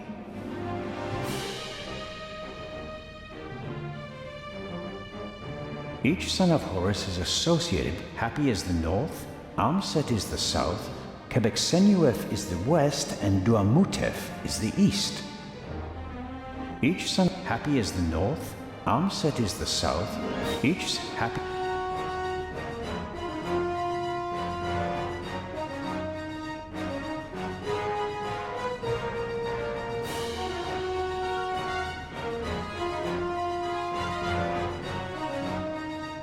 Here we have Duamutev, stomach.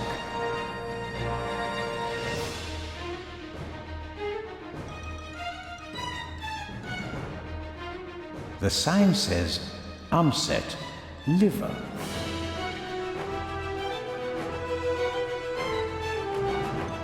Happy, lungs.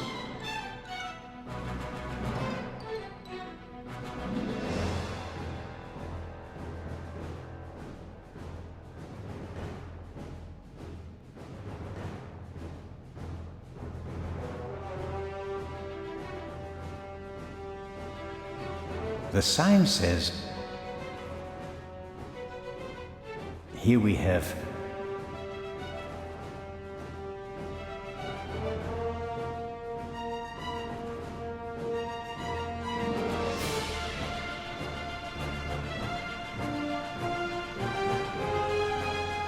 the four sons of Horus, Amset, Hapi, Duamutev, and Kebek Senuef, are children of the god Horus the Elder and the goddess Isis.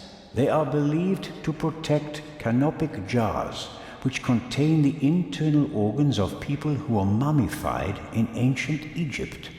As stellar gods, they are associated with the four cardinal directions. For that reason, their names were written on the four corners of the coffins during the Middle Kingdom period.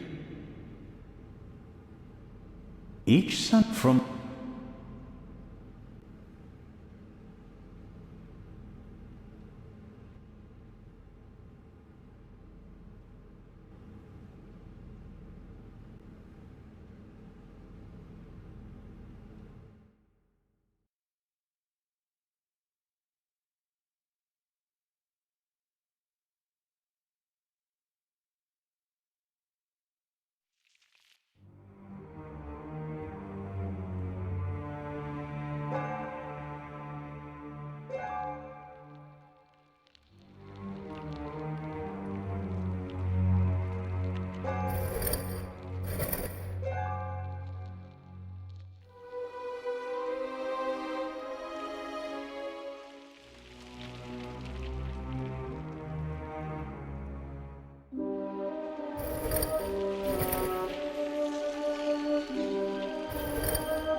He's up there, Robert. I know that. That may be. Go into the guard room and open the gates. Tell the director. Zelna, don't do it. It's too dangerous. You can't stop me. Not anymore.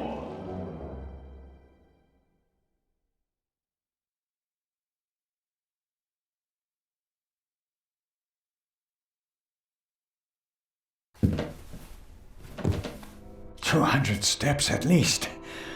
And a ladder. I'm too old for this.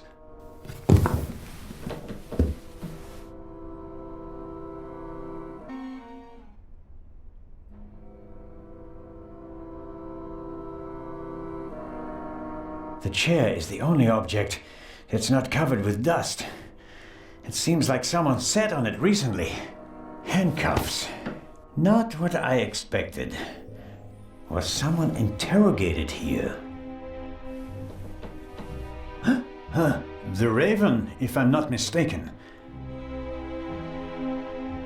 Why don't you step into the light?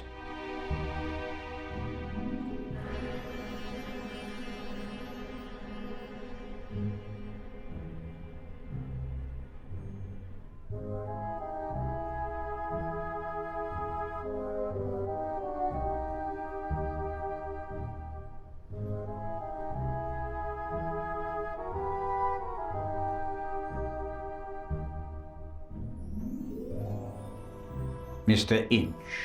Amazing. Truly amazing. I thought young Legrand would be my most dangerous opponent, but it seems I should have had more respect for age.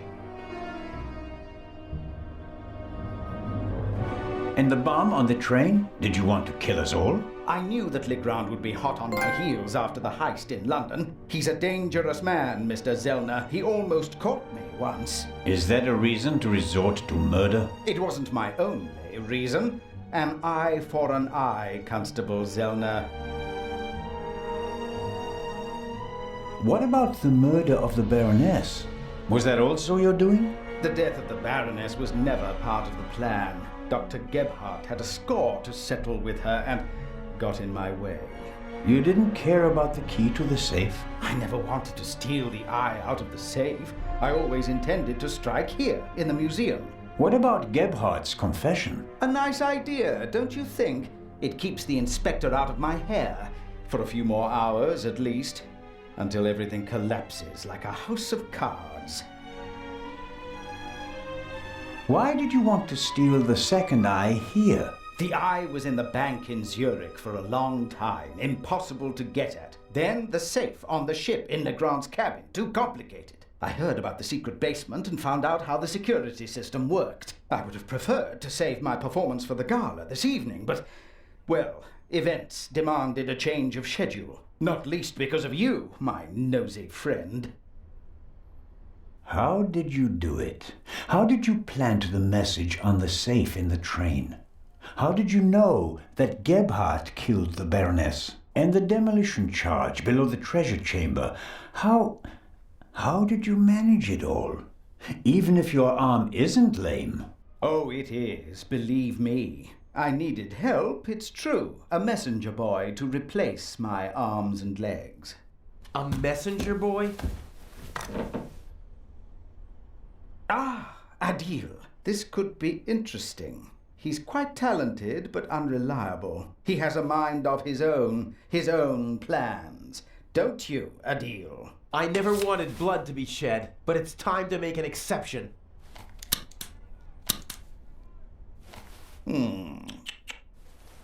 He only forgot one thing. I keep things firmly in hand. Always. End of story.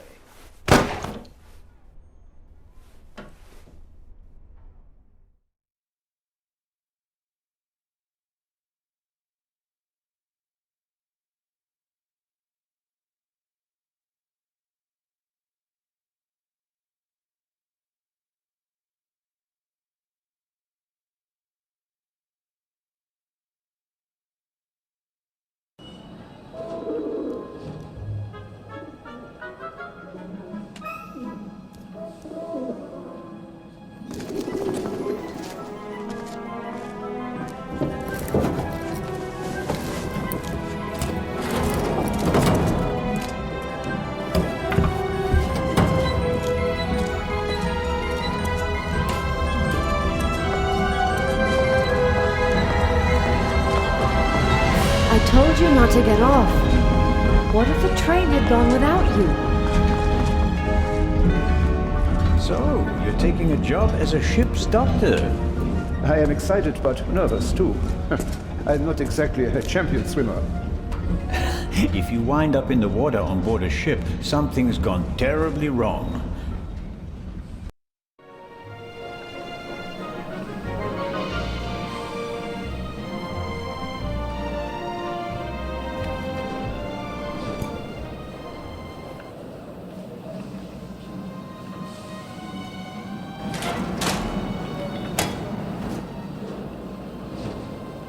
What was all that in the museum?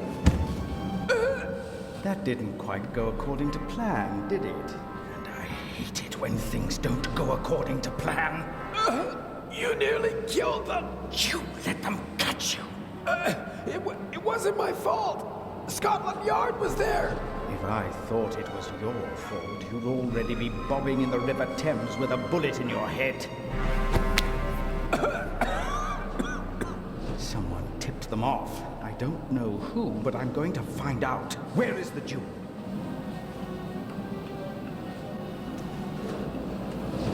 Ah, marvelous. But it's just half the set, and stealing the second eye will be more difficult than I'd anticipated. Why are we meeting here and not in Venice like we planned? London drew more attention than planned. They put Legrand on the case. Nicholas Legrand? He's searching the train. Shouldn't we postpone the plan under these circumstances? On the contrary, I gave him an anonymous tip. A tip? I told him that the train will be robbed. You don't seriously suggest that we steal the jewel right under Legrand's nose? Of course, because I'm an idiot. Our best bet is still Cairo. Everything is prepared. Mr. X will provide us with everything we need. As planned, I'll go to Venice together with the Baroness and board the ship there. You'll do the same, but as surreptitiously as possible. All right. And under no circumstances can anyone be permitted to discover our relationship. Understood? And the rest of the plan is as before? We just have to get on board the ship. Then I'll get in the car and we'll meet in Venice. No, Legrand necessitates a change of plan. You'll go by train as well, and place this envelope on the safe as soon as the train halts in the tunnel. I'll cause a blackout so that you can sneak past the guard. You won't believe who's guarding the safe. That blasted Bobby from London. If you have any trouble, cave his skull in. And Legrand? You take care of the letter. I'll take care of everything else. The most important thing is that no one recognizes you on the train. And that I don't get caught.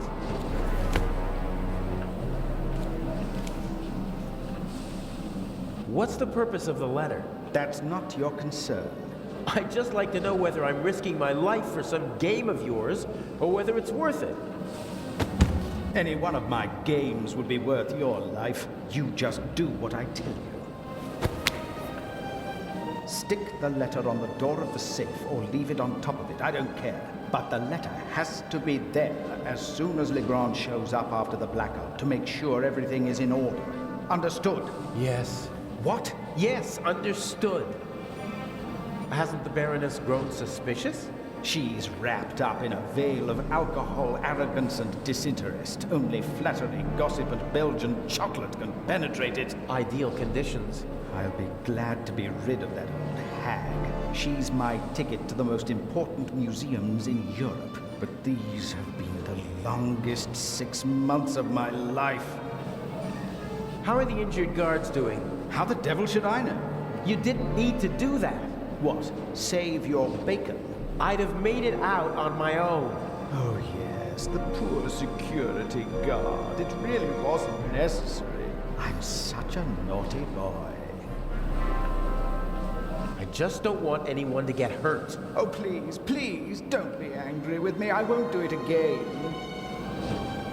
I don't know. We have the first eye, and we only just escaped. Tell me you're not suggesting that we should be satisfied with that? One eye alone is nothing more than an expensive bauble, but both eyes together are a legend.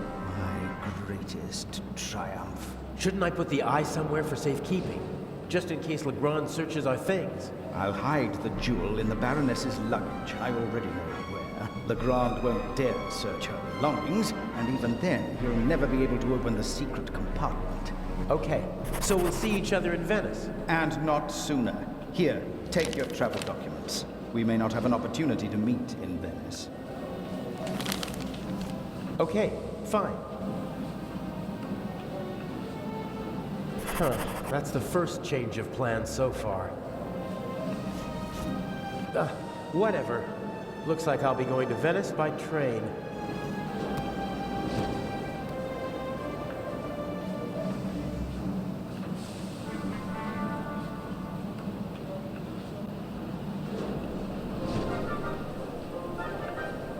The crate must have had bananas or something in it.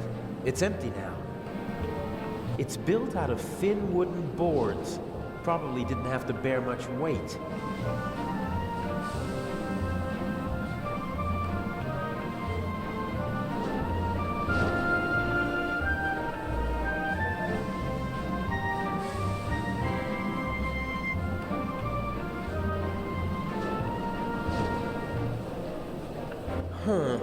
I could probably pry the bottom boards off without too much effort.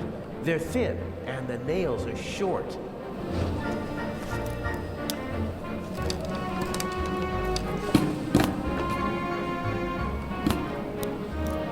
Perfect. It looks like a normal crate.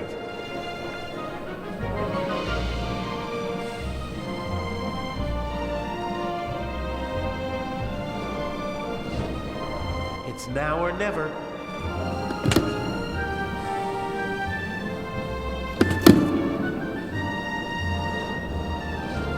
Hey, you! Scrap! Yes, sir.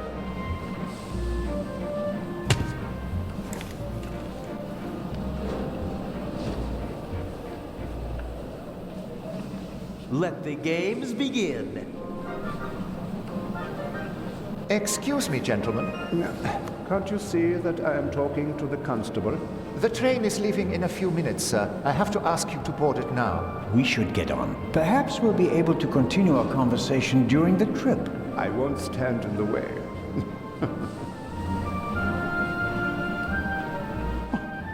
Where's my bag? You left it right there. I know that. I want to know where it is now. I don't know. I'll look for it right away. If you gentlemen would get on the train in the meantime... I will hold you and your employers liable for this. I'm sure he'll find the bag. Come on, Dr. Gebhardt. I will help you with your luggage. Fine.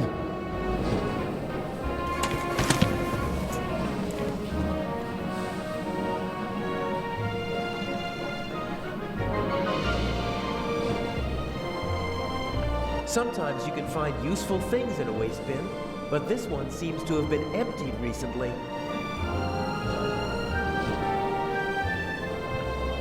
They won't let me ride along in the freight car, not even if I ask nicely.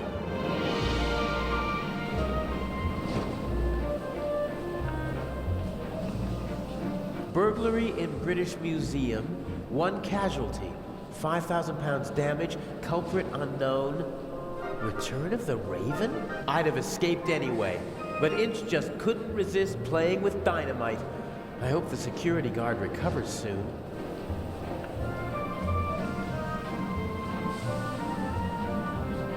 If I try to just get on the train, the conductor would probably stop me and might even turn me over to the police. I can't risk that. The conductor doesn't really seem to know where to search for the lost bag. Finding a particular piece of luggage at a railway station is like finding a needle in a haystack. You seem to be searching for something. Can I help? Go away. There's no money to be earned here. That's not what I mean. I just thought, if you're looking for a brown bag... Why? Did you steal one? If that were true, I wouldn't be offering to help you. I saw a little blonde boy take the bag. He ran off with it, over there. Really? Thanks.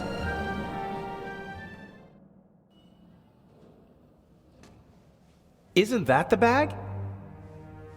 Where?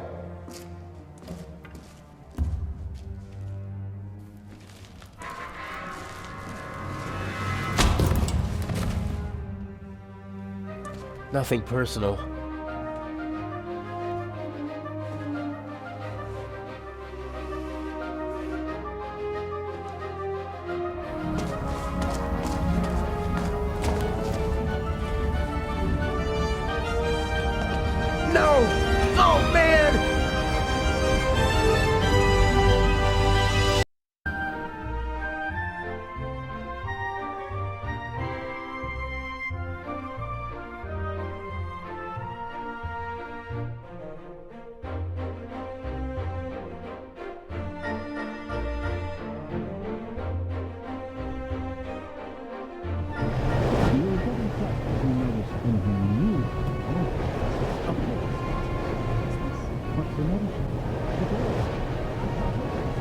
Let me have a look. Damn, I can't let the professor see me. I shadowed him for days in London. He might recognize me.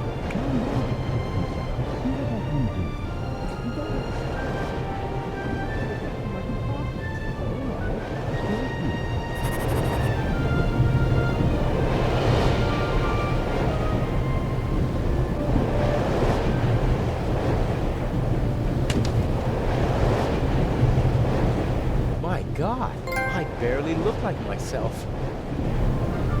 I'm not as good as the Raven at slipping into other roles. He's had decades to perfect it. Whatever. It'll be good enough for the people on the train. Professor Lucien hasn't slept a single night in the cabin yet. The towel is unused. If I twisted it, then I'd have a sort of rope.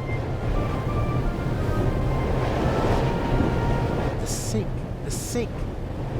No, that won't help me now.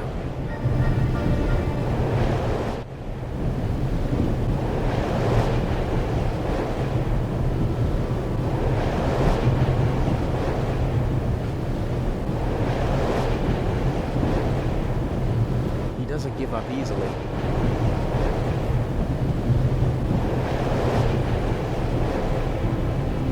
Professor Lucien seems to travel light. The Baroness's luggage takes up half a freight car. I don't think that the suitcase or the bag contain anything that could help me out. I better leave as little evidence as possible.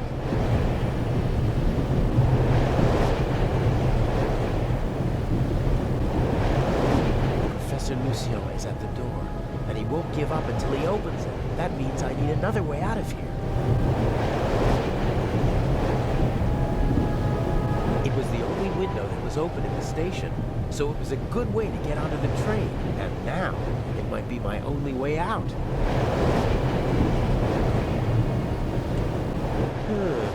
The window to the right should be the Baroness's cabin, and the one on the left is the saloon car. The roof could be my escape route.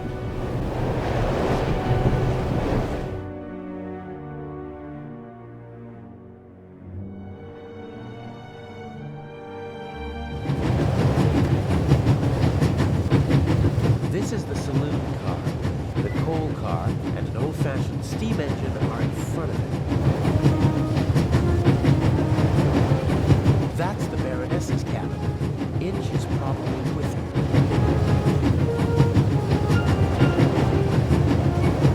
If I stand up, my head is level with the roof, but the roof is too slanted and smooth to climb. Those are air ducts or something, but I can't reach them with my hands.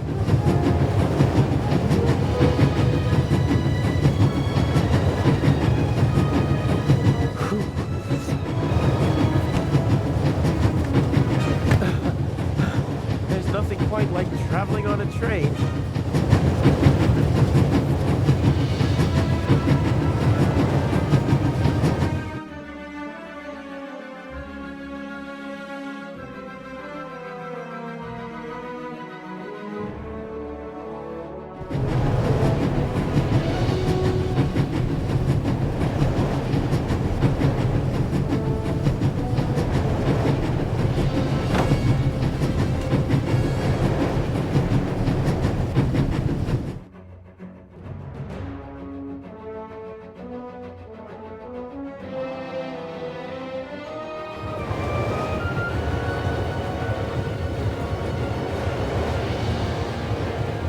Ventilation shaft supplies the freight car with fresh air. It also seems big enough to climb through. I'd say I found my way in. The cover has two hinges on the back. It's possible to open it, but the two screws on the front hold it closed.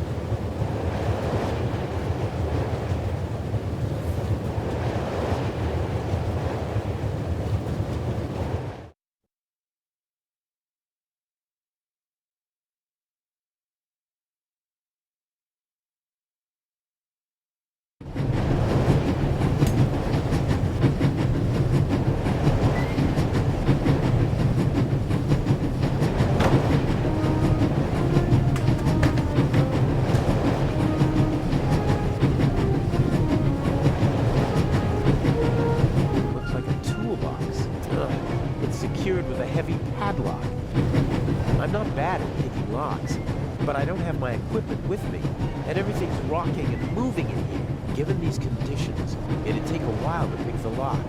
That makes it too risky. I'm not bad at given these... The safe that I need to put the envelope on is in a freight car, but I can't just walk in like a delivery man.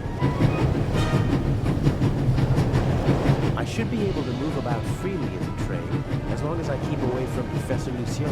The other guests don't know me, and conductors change several times during the journey. A new face shouldn't seem suspicious to anyone.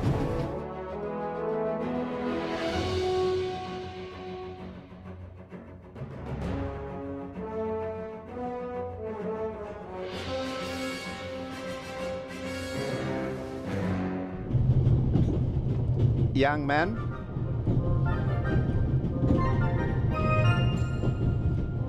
Yes, sir? Tell me, when did they switch to self-service on the Orient Express? Should they not have informed the passengers about that in advance? Forgive me, sir. I was... And what about my bag? Did your colleague find it? I'm sorry, sir. I don't know. I expected as much. There will be consequences.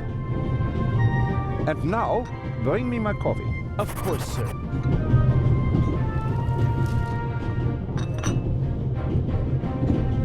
Asshole. Even pigs get to drink from the finest porcelain.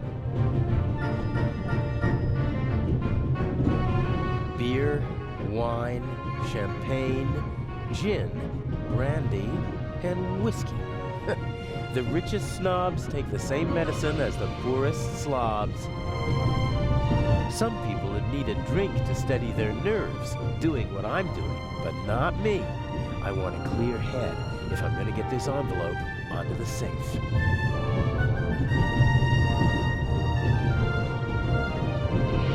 Huh, a dish with old people's candy. Butterscotch, I think.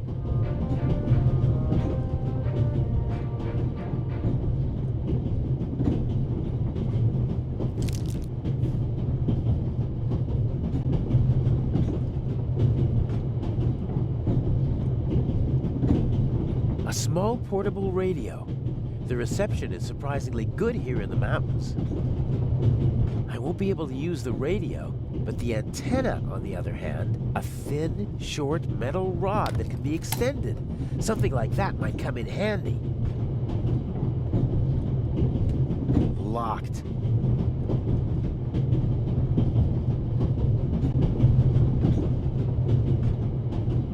Let's see. It fits!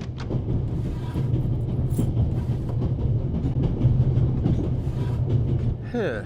A lot of odds and ends. A hairnet, batteries, a half-pack of cigarettes, an unused toothbrush. The bartender probably has to serve as a jack-of-all-trades, like a concierge in a hotel. So, is there anything useful? Here we go. A small shaving mirror. No, I don't need anything else.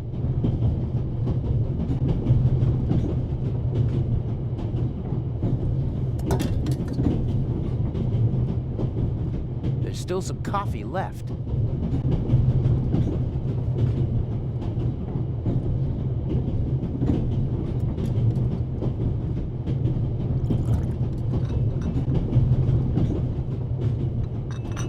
A cup of coffee for the gentleman.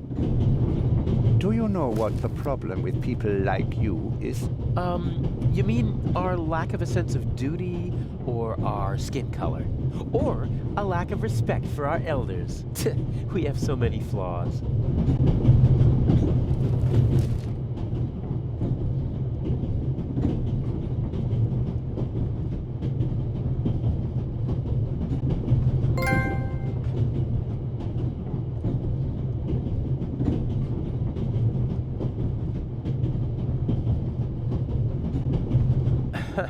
Okay, if that's how it has to be, that should do it.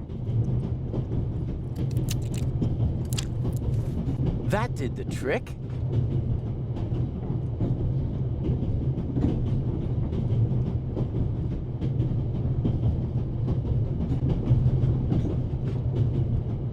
Okay, the candy is so sticky then it should hold the mirror without any trouble. Haha, as I expected, it sticks.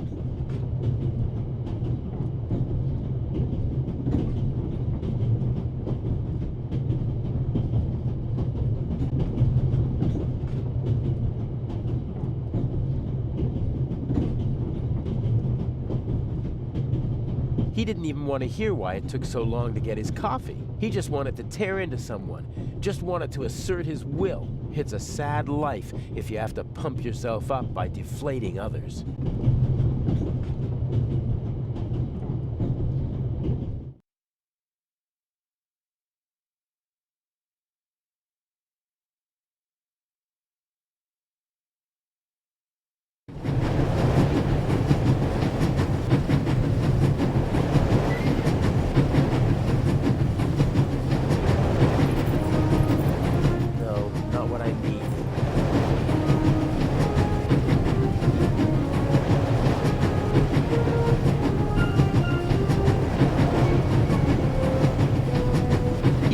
The right key, what would be the point of locking the door? If only the freight car were empty, I could put the letter on the safe in peace.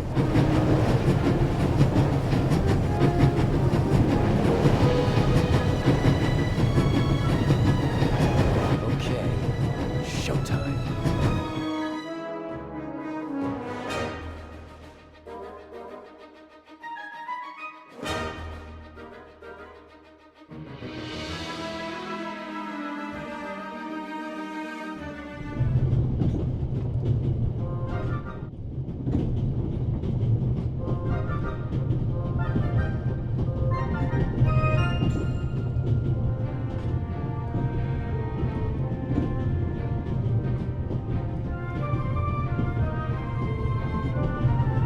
The elderly woman's carer can't keep her hands still, so she's knitting. The old lady didn't get on in Zurich, and she doesn't look like someone from Nancy or Basel. I'm guessing she boarded in Paris. She seems familiar somehow. I've seen her someplace before. Maybe she used to be an actress, and I recognize her from photos. She has the confidence of someone who doesn't have to prove herself anymore. She's rich, that's for sure, but it's not just that. I'd better not talk to her. Her eyes are intelligent and observant. Something tells me I'd only make life difficult for myself if I try to pull the wool over her eyes.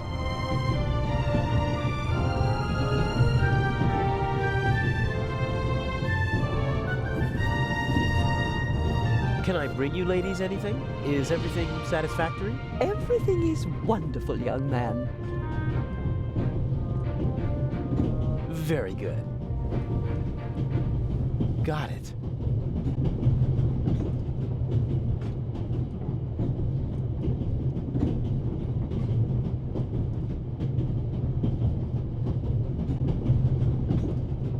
I think Professor Lucien is still in the hallway, trying to get into his cabin. I'd better wait until the coast is clear. The younger woman seems to be some kind of carer or companion for the older lady. I wouldn't like to be with her all day long. She radiates a certain restlessness and unease. I know people like that always have to be doing something. They feel useless if they don't have anything to do. I feel sorry for them.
guarded by my old friend, the Bobby from London. Even he would be curious to see a conductor in a freight car.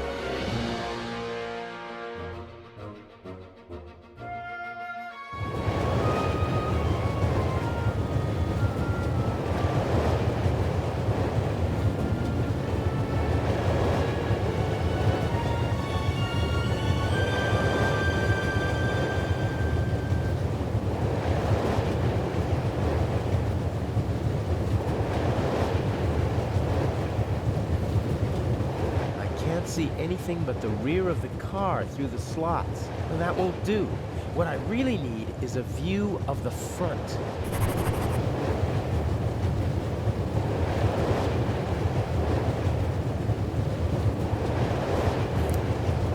There's the guard. The safe is directly beneath the ventilation shaft. I could shimmy down the shaft and hit him on the head from behind. Uh-oh. Are you okay, Robert? Nothing to report, sir. At ease. Any suspicious passengers come aboard in Zurich, sir? Not really. It could be anyone and no one. But we've received support from the Swiss police. A certain constable Zellner. Oh? Very motivated. Might get on our nerves. That limits my options. I can't overpower two people. I don't think I'll be able to slip into the carriage unseen after all. Oh, there has to be a way. I have to keep Inch happy. How do I get you onto the safe? Or on top of it? The safe is directly beneath the ventilation shaft. And Inch said something about a blackout and a tunnel. I could use the moments of confusion and darkness to toss the letter onto the safe. Might work, as long as I manage to open the ventilation shaft and choose the right moment.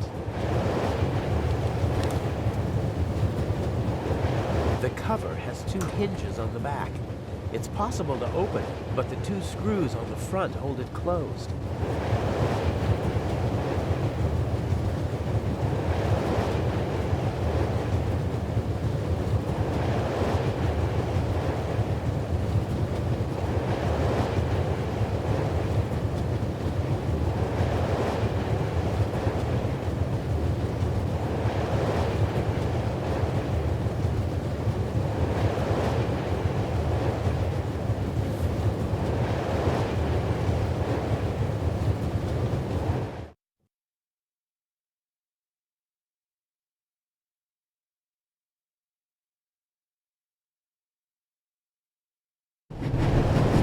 Pistol! You'll get it back in Venice.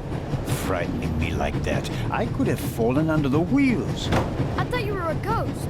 Ghosts don't exist. They do too. One just flew past my window. Be off with you. Oh, man.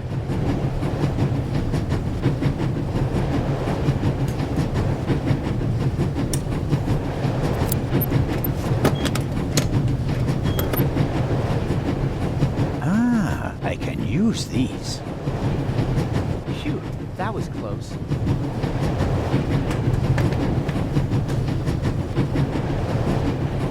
He left the lock open. How convenient. Let's see. A wrench, you don't say. This is too easy. I don't think I need anything else from the toolbox, and if I do, I know where to find it.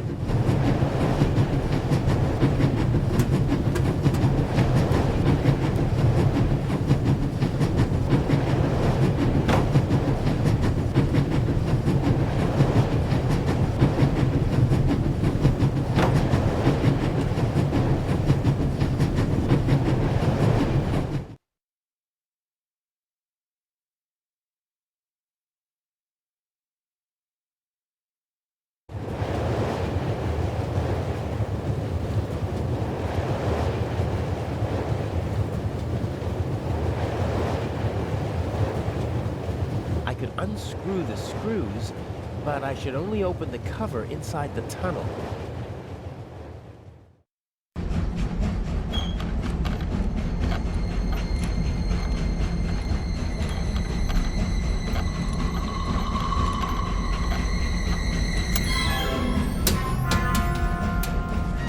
What was that?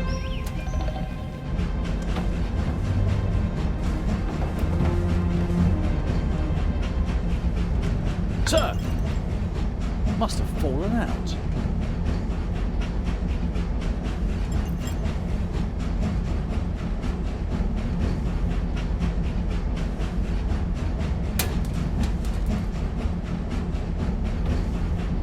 Put that on the floor. Yes, sir. That was close. If the second screw makes that much noise, it's over for me.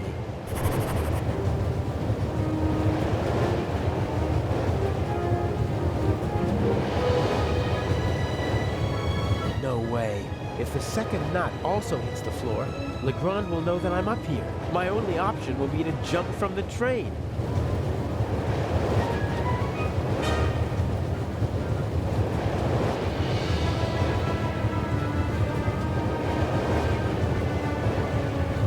There are several special keys on the keychain. This one should open the cabin door from outside. Lucky for me that I have the key and the people outside don't. That way the locked door will keep them at bay a little while longer.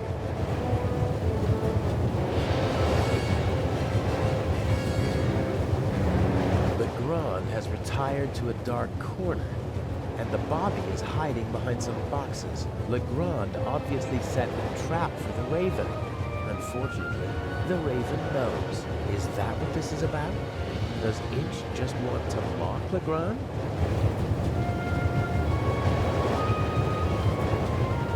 The cover has two hinges on the back. It's possible to open it, but the two screws on the front hold it closed.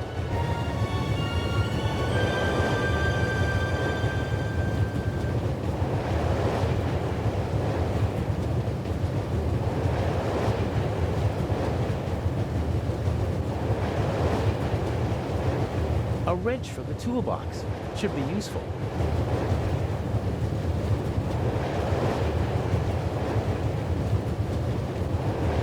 No way. If the second nut, my only option will be to jump from the train.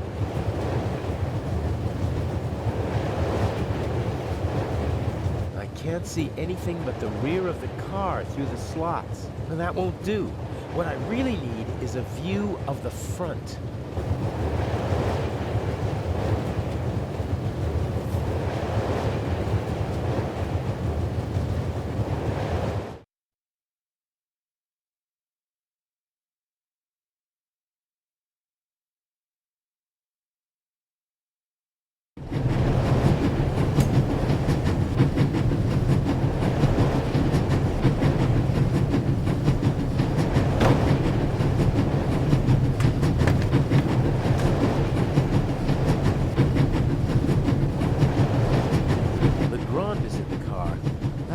Sharp as a tack.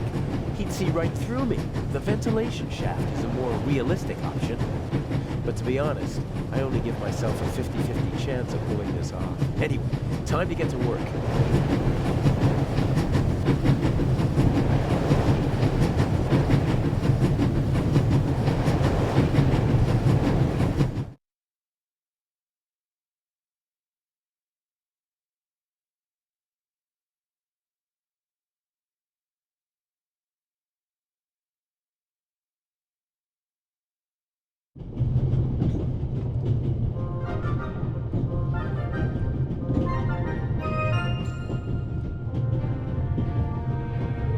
They should have been able to open the door with pliers. I think the coast is clear. Pardon me, sir. We could have used you a few minutes ago.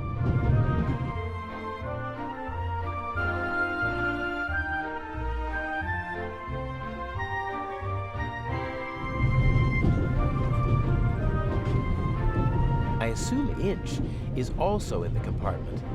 He'll probably find some excuse to sneak out to trigger the blackout and engage the emergency brakes. No idea how he expects to pull that off. He usually leaves me in the dark about such things. Even after months of partnership, he still doesn't trust me completely.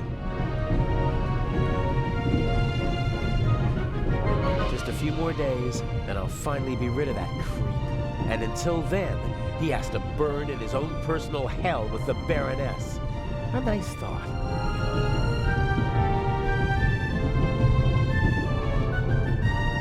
Obviously, they managed to open the door. I wonder who or what the archaeologist thinks locked it. Did he connect it to the burglary in London? Probably not.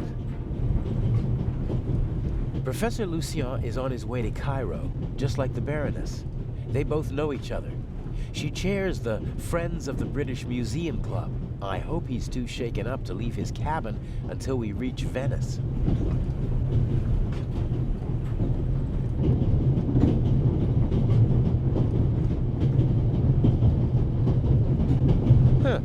Is this a Stradivarius or something like that?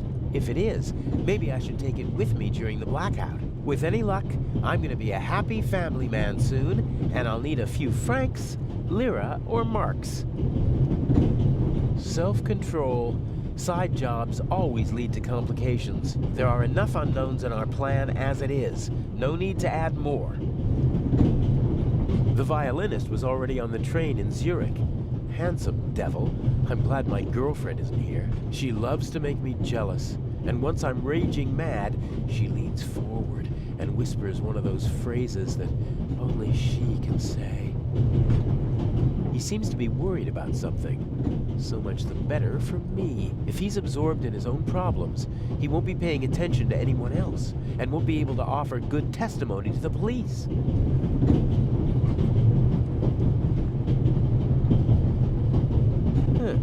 A paperback. A crime novel, I'd say. The Vicarage in the Mirror by Clarissa Westmacott. I'm not interested in crime novels, but I recognize her name. She's the most successful writer in the world. No, better not. If I'm gonna swipe something, it had better be worthwhile. We're still in the Swiss Alps. We should reach the Italian border in half an hour.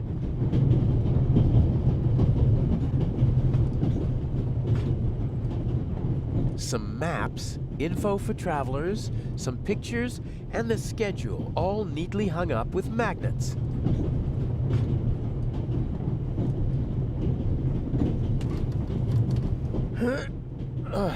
Won't work.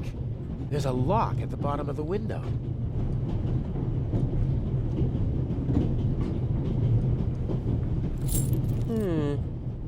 Maybe.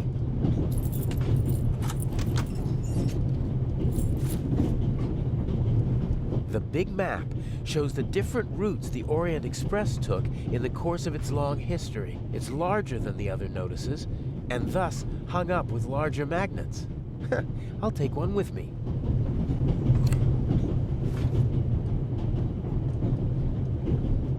Some of the photos are rather nice. Professional work.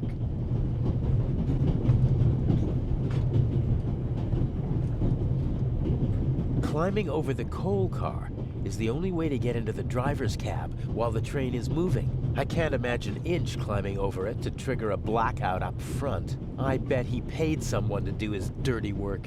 Inch almost never takes personal risks, and usually he tries to keep his hands clean.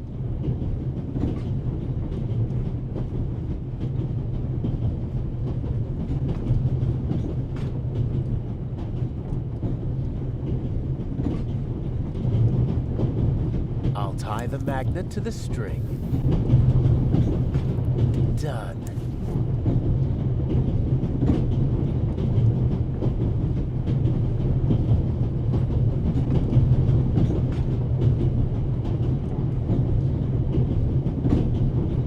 A handy Swiss Army knife, a gift from a good friend.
right. We should... What? The light's gone out. Flashlights!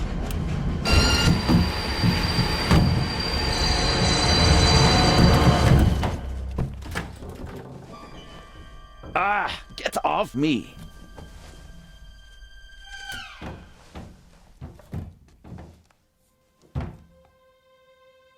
There, sir. An envelope.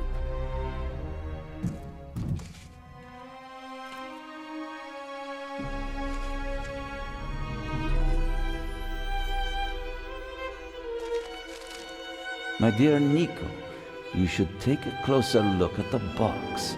R. What the dickens?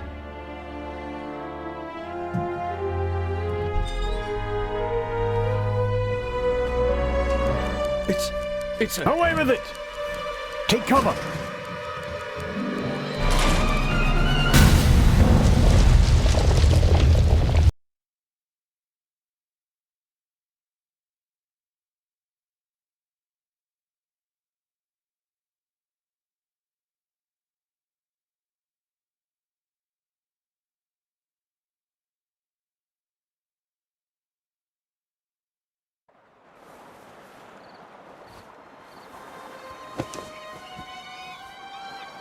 What's the meaning of this? What do you want here? I'm fine. Thanks for asking. I didn't ask how you were. I asked why you spoke to me in public. What was the point of the bomb? Isn't that obvious? I wanted to dispose of Legrand as spectacularly as possible. You almost disposed of me as well. Did I not tell you to deliver the letter and leave immediately?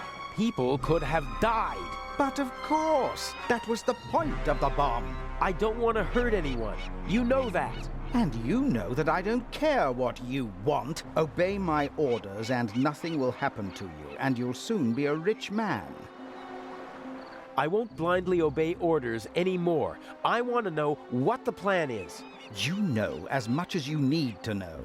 We will steal the second eye in Cairo, before the eyes of the world. The theft of the first eye got everyone's attention. Legrand's death would have increased the excitement immeasurably. But this will do just as well. We'll have a showdown instead. The Raven versus the Inspector.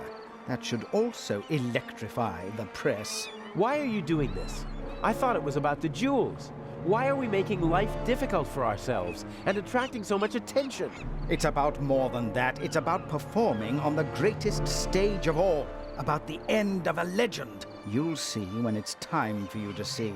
Until then, just do as I say. And what if I just leave? You knew who you were dealing with the whole time. I don't have time for your hypocrisy. You always knew who you were dealing with. If, for your peace of mind, you have to pretend to be innocent in this situation, so be it. But we both know that you begged me to let you in on the heist, and in this business, one must get one's hands dirty. But... James! James! Where on earth are you? During the trip, we'll keep a low profile and steer clear of Legrand. I lost the ticket and the fake passport. I swear, if my arm were still good enough to climb, I'd have disposed of you long ago. Oh, well. I'd prefer that no one see you while you're on board. Smuggle yourself on board and stay under cover until Cairo. Okay. And no more games. Nothing that Legrand, the police, or anyone else could do to you compares to what I will do to you if you don't follow my plan. James, there you are. Is the inspector to carry my luggage onto the ship all by himself? He thinks he knows me. He thinks I'm stupid and weak. I have him right where I want him. Here's a young thief who'll show an old-timer how it's done. Even if it means a bit of solitary confinement.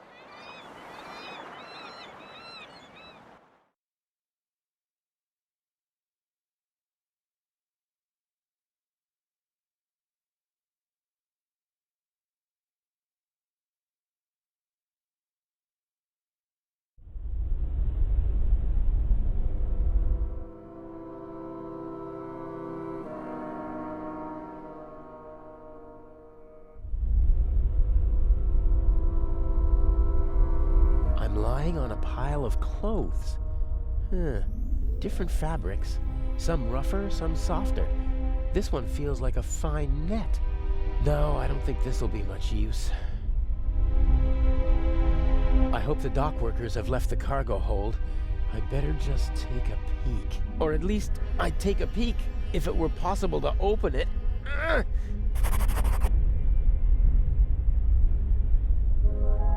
This trunk is built like a coffin.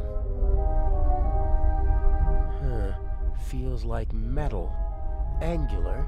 I think it's the trunk lock. There are small round bumps with slots in the middle. Could be screws. There are small round bumps with slots in the middle. Could be screws. Okay, where's the screwdriver? Knife. There's the screwdriver. So, if I just turn this... aha!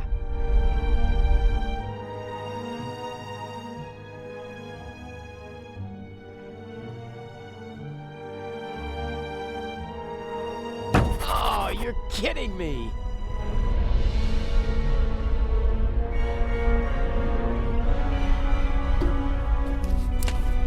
Seems to be a strap for holding something on the shelf above the trunk. Unfortunately, I can't reach the clasp.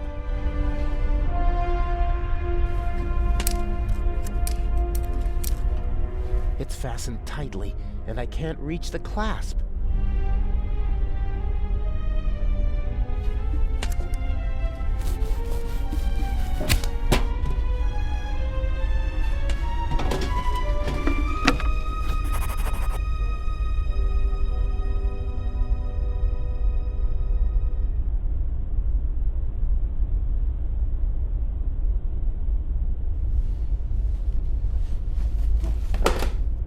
Oh, brilliant! Hopefully the clasp won't slip out of the box when I pull the strap.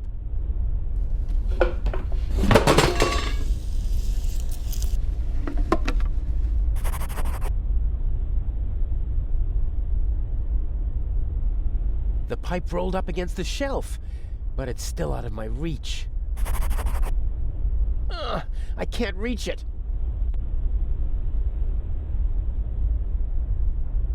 How's that supposed to work? The strap won't tie itself around the pipe.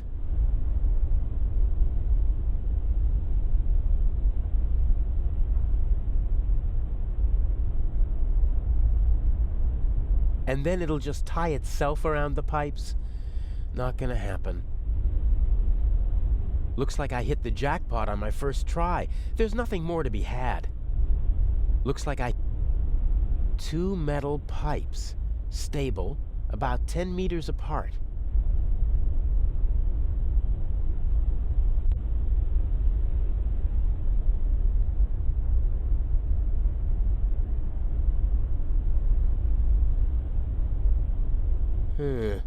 All right then.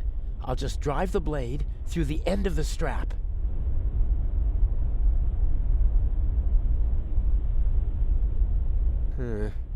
It's worth a try.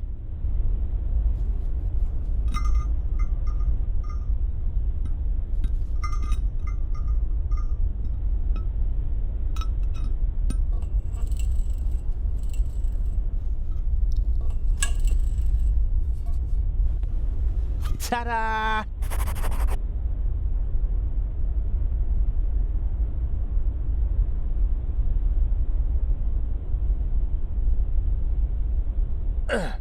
That should hold. My best chance. Steady as a rock.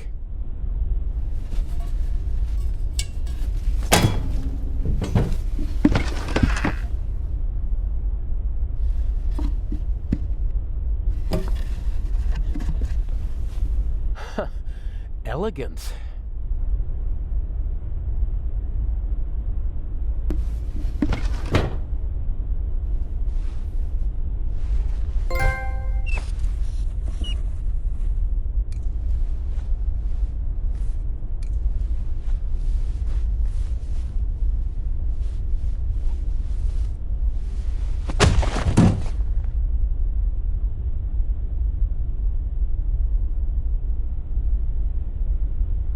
Oh, great. Okay, I'll tie him up and then get out of here before they start looking for him. And I already have an idea where I can hide.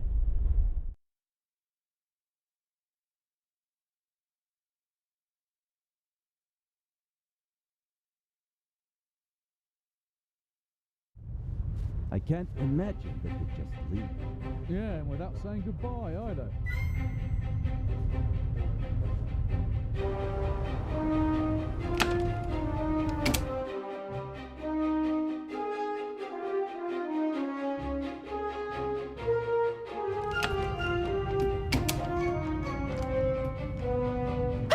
No need to be frightened, young lady.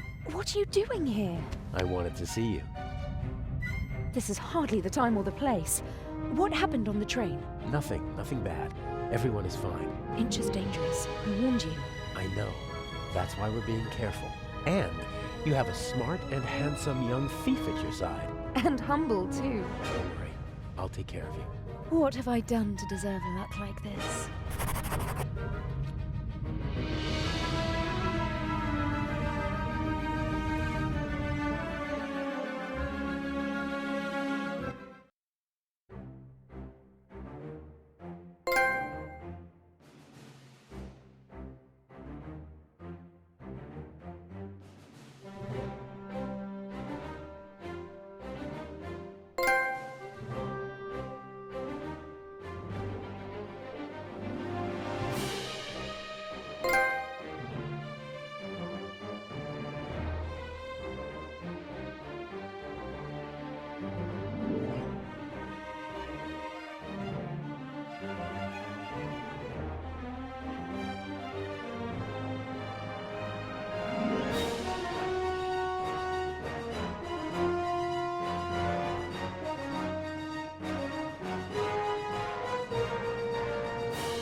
Inch bothers me. He's shown what he's capable of.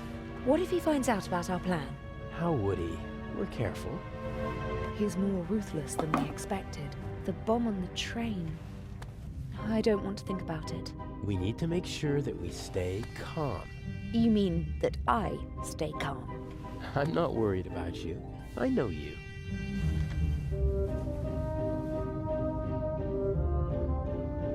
Shall we go over the plan one more time? Good idea. We know that Inch hid the first eye in the Baroness's luggage. I'll break into her cabin and replace the eye with a fake. Right. We'll steal the second eye in Cairo. And Inch will be caught in the act. It's simple. The devil is in the detail. I have to get into the Baroness's cabin undetected, then find the secret hiding place, and I can't leave any evidence behind. Yes.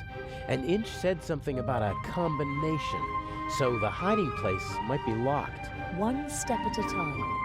I think I'll assess the situation first. And I think I'll make myself comfortable for a little while. So this is how married life will be. Works for me. Everything went according to plan in London? Except for the explosion, yes. The Bobby was right on time. Because he had a good tip-off. I had enough time to take the eye, but unfortunately there was no time to replace it with the fake. Where is it? A work of art. Almost as beautiful as the original. I can't tell the difference. Inch could. But if all goes to plan, he won't have a chance to take a closer look at the jewel until after the burglary at the Egyptian Museum. Will Legrand cause any trouble? Everything's still going according to plan. That means he's clever, but not clever enough. And the Bobby? Peasant's cunning, nothing more. He won't be able to solve the puzzle on his own. There's still Inch. He doesn't suspect anything. We laid the foundation well. I've been his assistant for months already. He doesn't trust me, but he thinks he can play me for a sucker. That's enough. Speaking of Inch, I saw him talking to you in Venice. What was it about? He was angry because his attack on the train failed and because I lost my ticket. How did you get on the ship? As a stowaway, locked in a cold, dark cargo hold. Poor boy. I'll go out now and lead the police and master thieves around by the nose. I can think of something else to do. I can't.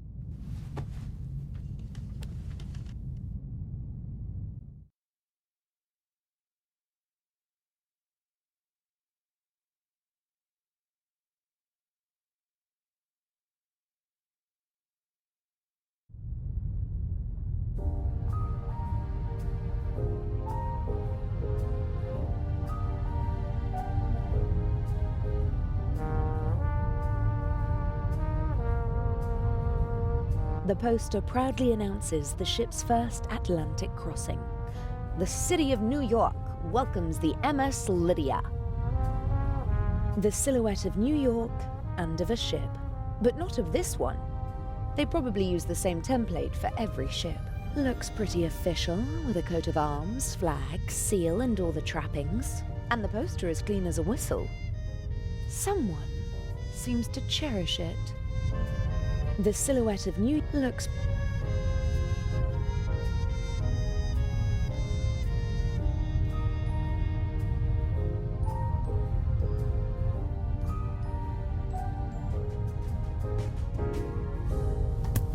I'm sure I could help you if... Stand aside. If you told me what you're looking for. You're just getting in my way.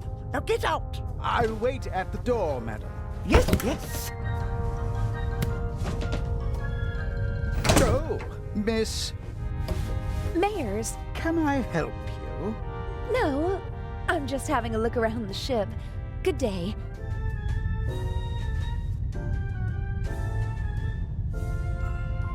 Oh, that was close.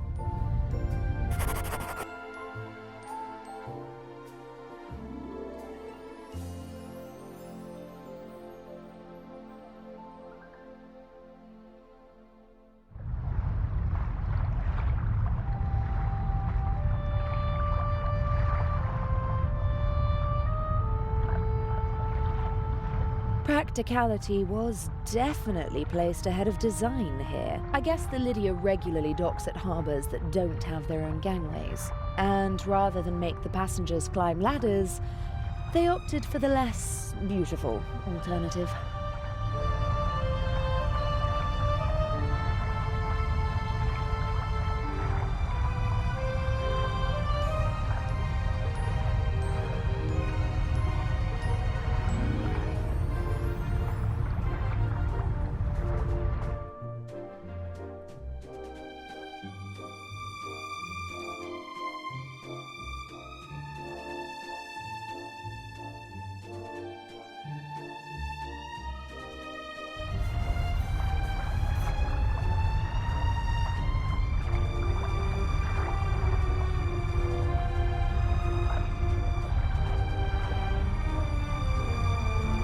Two handsome sailors are standing at the table and studying a marine map. Good thing they're busy.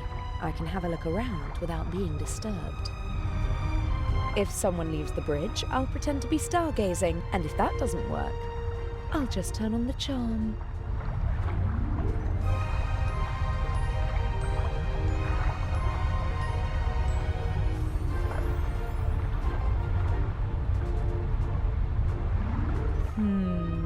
A classic. The thief enters through the ventilation shaft. Can it really be that easy? No, it can't. The cover is screwed shut.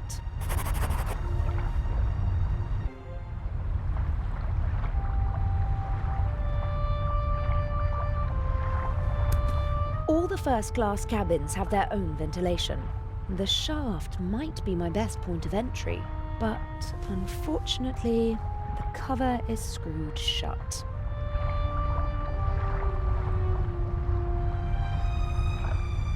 No idea what kind of flag this is, but the pole it's attached to could be very useful one day. It's about 80 centimeters long and looks quite stable.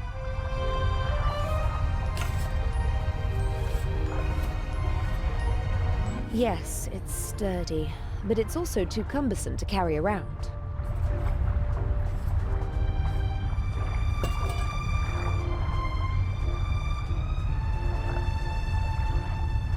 No, there's no gap to put the pole in.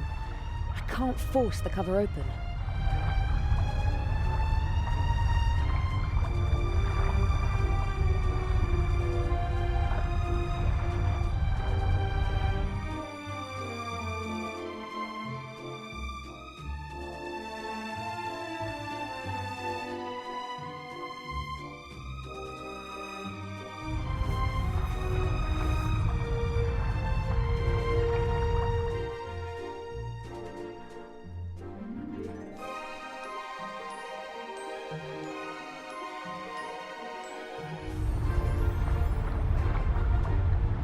This should be the entrance to the cargo hold.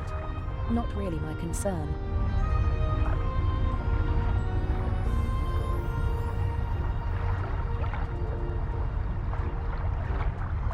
Bull, curling, shuffleboard, all the same to me.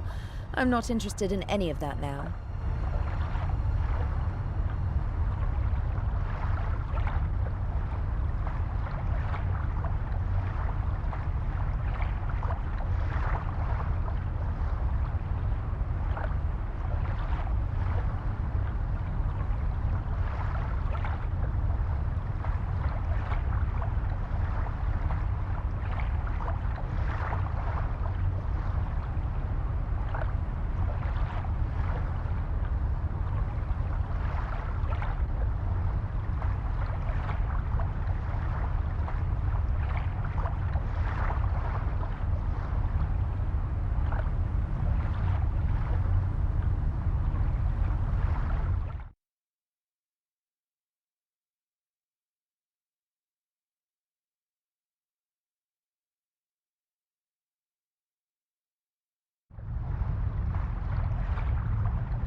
Lovely big towel.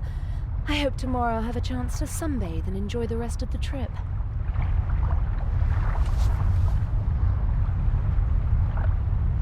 A deck chair in the sunshine on a cruise ship.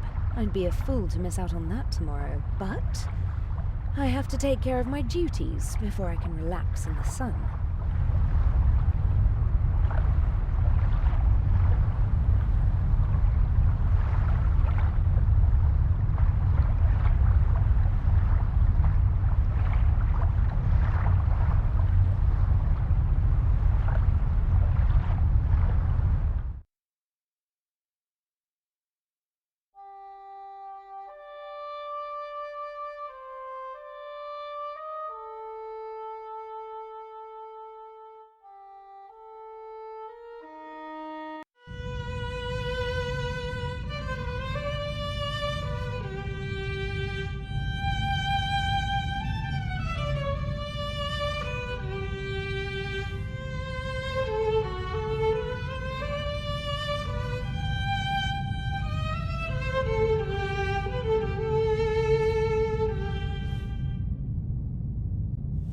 Bravo!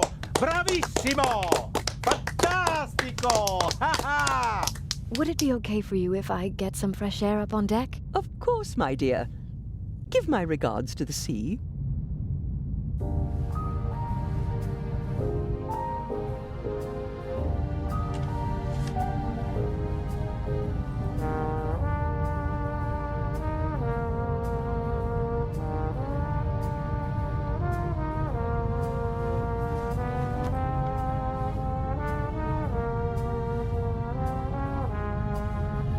Wooden salad tongs, just small enough to carry around unseen.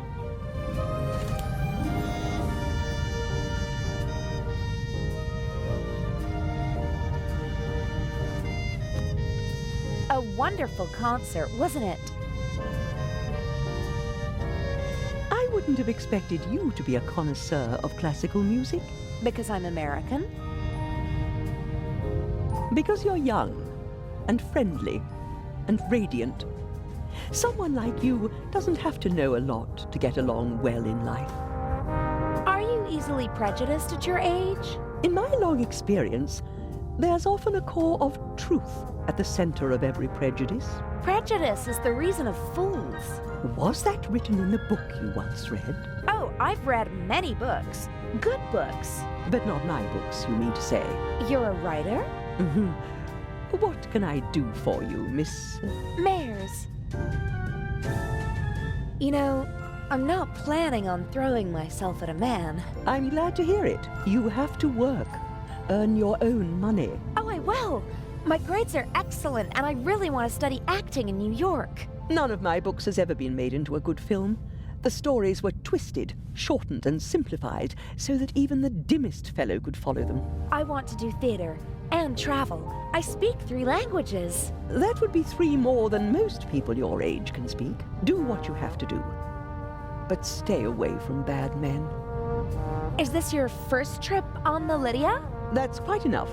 Life is too short for conversations like this. I do wish that rather delightful Swiss policeman had come along. I heard you had an interesting trip on the train. It was thrilling. I'm hoping for an encore. Perhaps in Cairo. Mr. Kreutzer possesses impressive technique, don't you think? He certainly does. His numerous playmates in Austria can tell you more about it than I.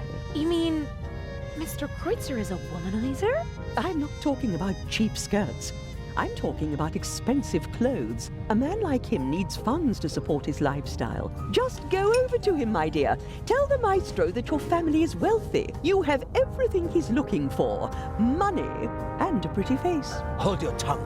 Mr. Kreutzer, Lady Westmacott, please. Or did you have your eye on me, Mr. Kreutzer? Old, yes, but rich. Jezebel.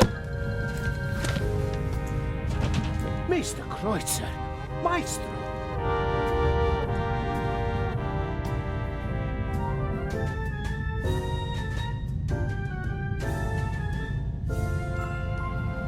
That's better. Freeloader. You and Mr. Kreutzer, You seem to know each other. Not really, but I know his type. Parasites who cling to the rich and famous and suck them dry. The young, misunderstood painter. The innovative writer who writes books that no one wants to read. The musical talent that has to be supported. The ladies and gentlemen of high society let the others use them and call themselves patrons. Another word for fool. Didn't you finance archaeological excavations in the Near East and Egypt? For my husband, and I was there myself. I catalogued items for him, and I didn't show him off like a trophy at cocktail parties. But my son was one of them, the worst kind. The kind that sucks not only the money, but also the life right out of a person. May I take my leave? You may. The lady is not a fan of shallow conversation, which I respect. I shouldn't talk to her unless I have something serious to say.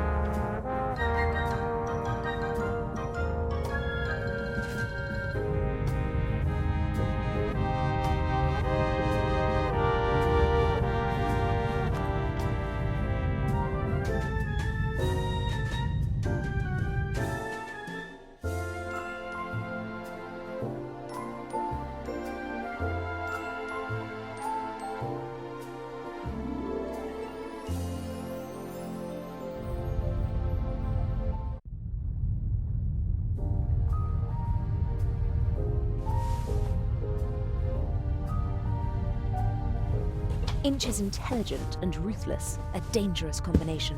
He's not a brilliant planner, but he is smart and careful. He senses danger. I'm afraid he might suspect that something is wrong.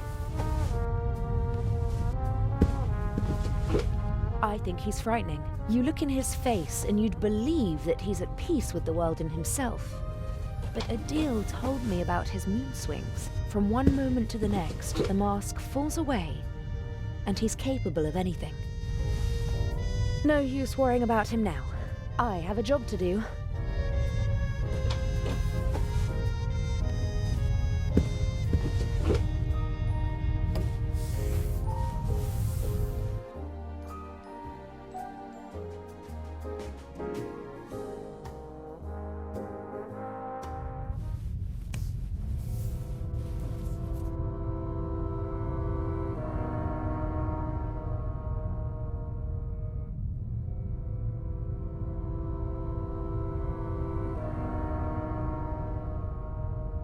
Several journals and magazines.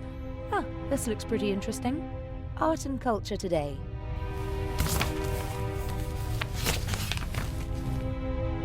Ah, there's something about the exhibition. Unique masterpieces exhibited for the first time together in their home country. Tireless efforts of Baroness von Trebitz.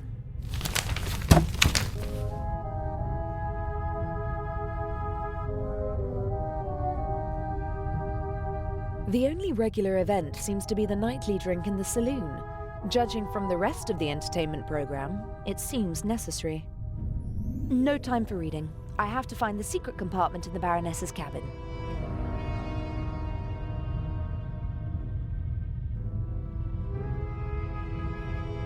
Very fine handiwork. The model maker even wrote the name of the ship on the tiny life preservers. But the winter garden at the back of the saloon is missing. And the stern deck looks different. It was obviously made before the ship was remodeled. Maybe one of the crew whiled away the long nights at sea building the model. Only someone with a lot of time and a love of the original could build such a thing.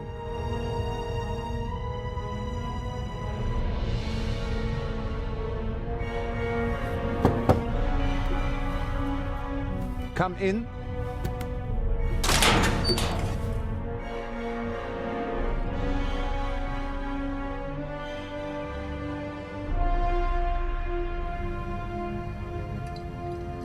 How can I help you, young lady? Are you the ship's doctor? Yes, of course. You see, That's what I thought, because you've got a uniform and you work in the medical center. Well spotted, young lady. My name is Dr. Gebhardt. How can I help you? What are the other passengers like? Listen, young lady, I do not really have time to chat right now. Today is my first day, and it is going differently than I had expected. You do seem a little stressed. Maybe you should relax. Stress isn't good for you. You're right. If there is nothing else I can help you with. But you weren't really helpful at all. Maybe I'll come back later. Bye now.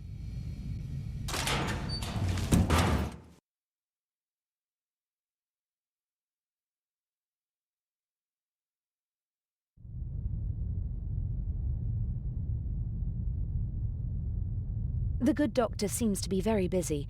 I shouldn't bother him. No time for reading. I have to find the secret compartment in the Baroness's cabin.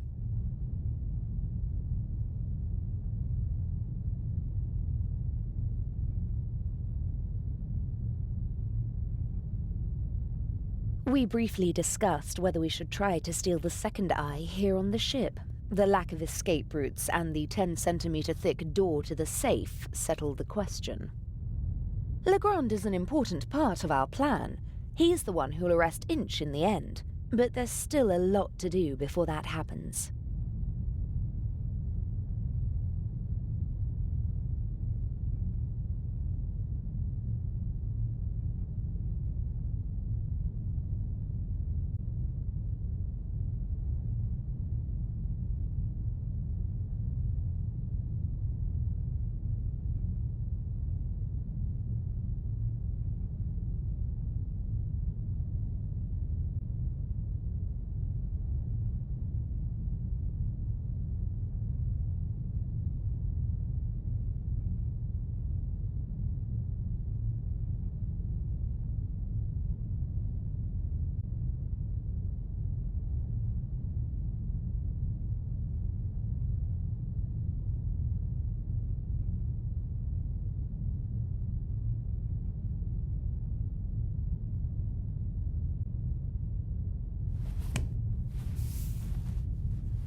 Inch is watching the door. I need another way into the cabin.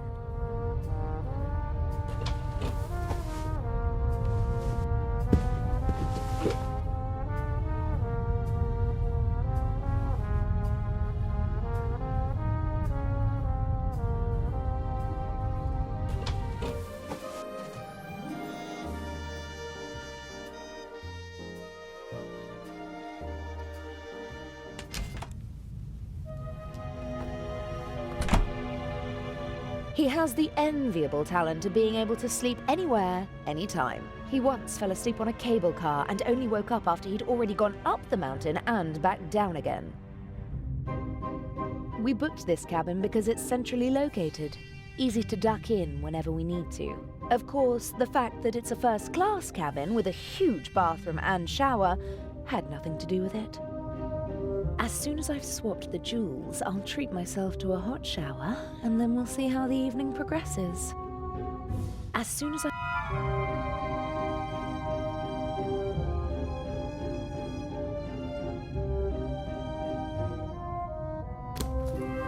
Normally I don't carry so many things around, but it would have been suspicious if I'd come aboard with nothing but a rucksack whilst pretending to be the daughter of a wealthy family.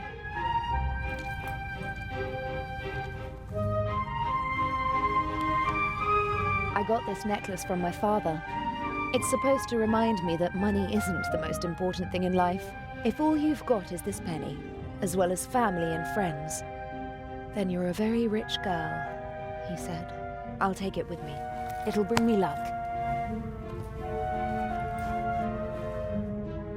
I always try to carry as few personal items as possible. If my things are ever searched, they won't reveal my true identity. I don't like wearing hats, but they do fit the role. And I have to admit that the day in London when we shopped for Patricia Mayers was a lot of fun.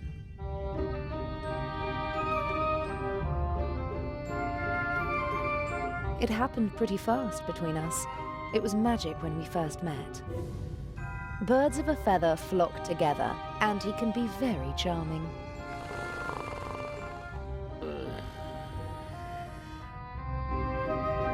Daddy wasn't at all amused when I brought him home, mind, but I don't think he'd have been satisfied with anyone.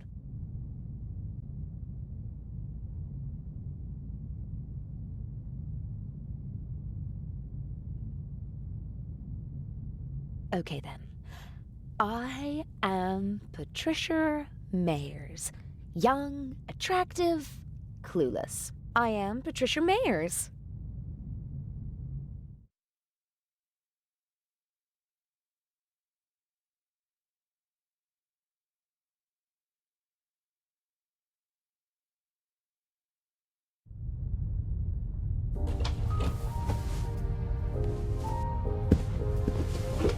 I got this necklace from my father. It's supposed to remind me that money isn't the most important thing in life. If all you've got is this penny.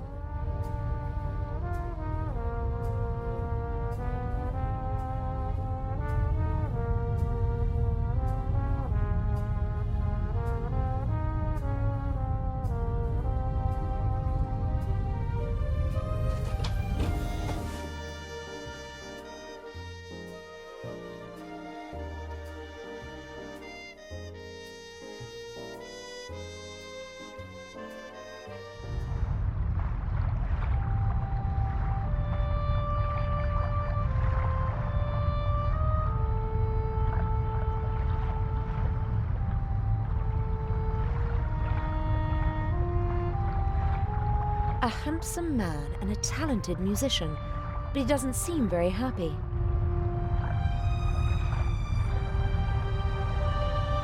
Hello, Mr. Kreutzer. Do you want to have a go at me, like the old witch in there? I just wanted to talk to you. Now is not the best time. I just wanted to tell you that I really loved your music, and that Lady Westmacott did not have the right to speak to you like that. Really? How do you know? You don't know me. Then, did she have the right? No, she didn't. That cynical old witch enjoys exposing the weaknesses of others, although we all have them. She as well. She lusts for recognition and acts as though it weren't so disgraceful. She rejects prizes and awards with snide remarks, but she's angry when others receive them. She needs to know that she's better than others. You seem to know her quite well. I've only met her once or twice, but I know her son and some of her friends. One friend of hers supported me for a long time. No one is brave enough to say it to her face, but everyone hates her. Her or her success? You're so talented. Why aren't you performing on the world's great stages? Fate, perhaps. Or bad luck. My parents opened every door for me and my sister and expected corresponding careers. Over-ambitious parents who force their children to play music? No, it wasn't like that. I loved it. I loved to play the violin. They didn't have to force me. I wanted to do it on my own. I thought I would achieve my goals if only I worked hard enough. But it was not to be. What happened? In a more dramatic story, I'd say that I broke my hand just before my big break, or that I was rejected because of my nationality or my name, or that I was brought down by a conspiracy. But nothing like that ever happened. I practiced like mad. Got better and better. Really good. But nothing happened. The right people never heard me. I was never in the right place at the right time. Can you imagine how it feels to always be on the cusp of a breakthrough? To be just one evening away from becoming an overnight sensation? To see how other, less talented violinists pass you by because you just aren't lucky enough? How terrible. For every star in the limelight, there are a dozen more that burn out unseen, fading month by month. I didn't want to be one of those people who waste their lives chasing dreams without realizing that they're unattainable. If I couldn't have the life that I always dreamt of, and that my family expected from me, then at least I could have the next best life. The next best life? Mansions, limousines, parties. Everything you could wish for. Though none of it belongs to me. The lady called you a freeloader. An ugly word, but maybe not so far from the truth. I move with the rich and famous, and at first glance, I live exactly the life my father always wished for me. A carefree life, easygoing. And I play the violin, which I always loved to do. But it's not really like that. It's empty. My life is just a shell. A show, and everyone knows it. I loved something once, and I burned for it. But now, the violin is just an accessory for practicing my real profession. And your family? How could I ever look them in the eyes? A failed violinist who gave up. What does the future hold for you? Isn't it obvious? My hands are starting to shake from alcohol. What will be left once I lose my good looks? I'll have nothing then. And so I'll put an end to it all. You can't say things like that. With my father's pistol, I always have it with me. It's gone. Fate won't even grant me a quick death. Don't you think you can still make it? No. It's too late now. The real question is, did I give up too quickly back then? I don't know. Thank you for listening. Goodbye, Mr. Kreutzer. I don't want to leave him alone with his dark thoughts, but I don't have time to care for him either. I don't want...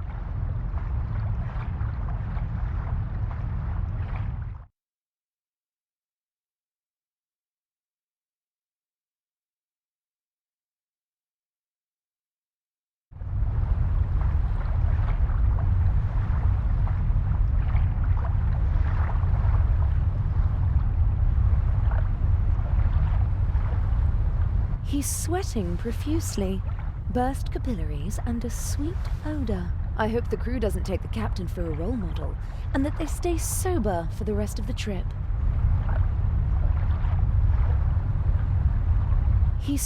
I hope...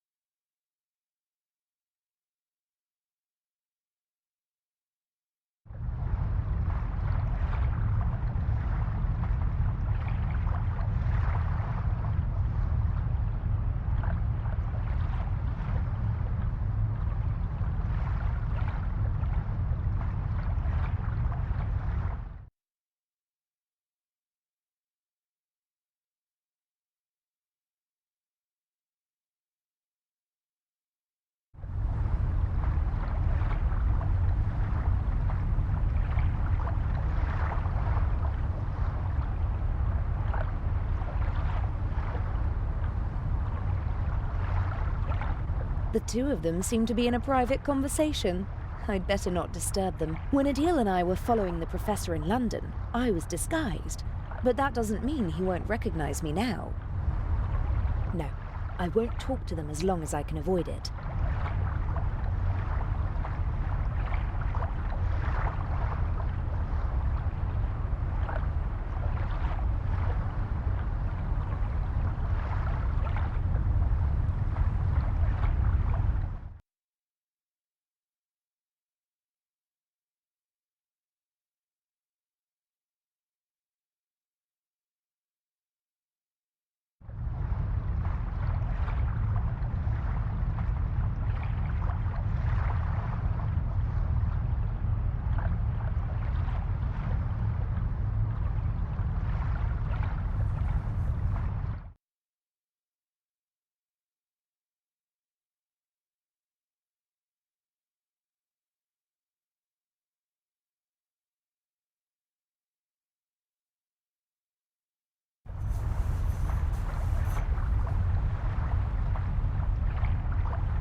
penny might be the right size.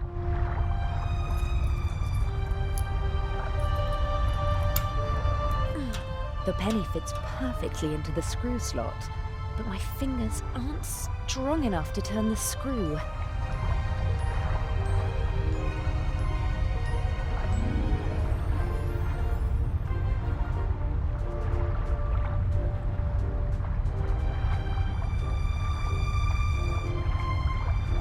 That's it. I can jam the penny in and make an improvised screwdriver.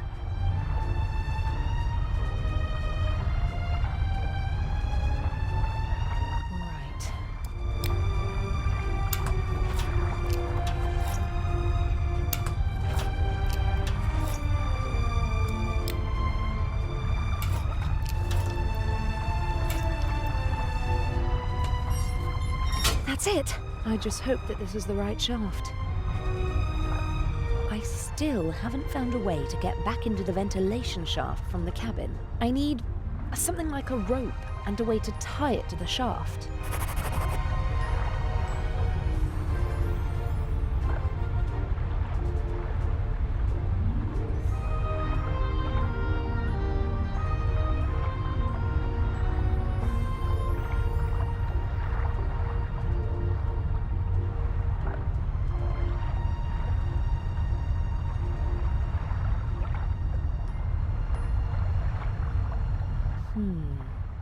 I could tie the bath towel around the pole, put the pole across the ventilation shaft, and climb down with the help of the towel. Sounds like a plan.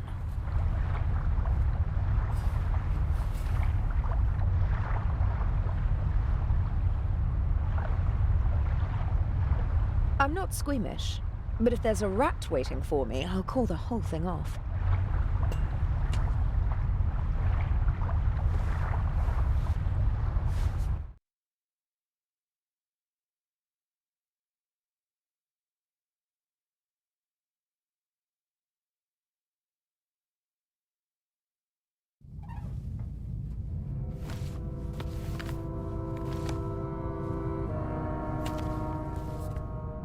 Ah, Jakob Aust. I finally got you. I'll have them arrest you and justice will be done.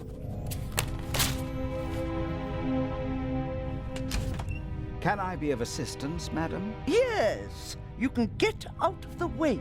Shall I tidy up, madam? No! It's time to celebrate.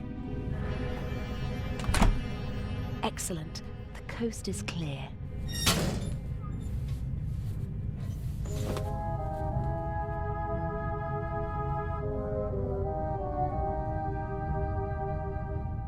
I'd prefer to lock the door. Someone could come in and catch me at any moment. But it's important not to leave a trace. Inch absolutely cannot find out about us. I must hurry.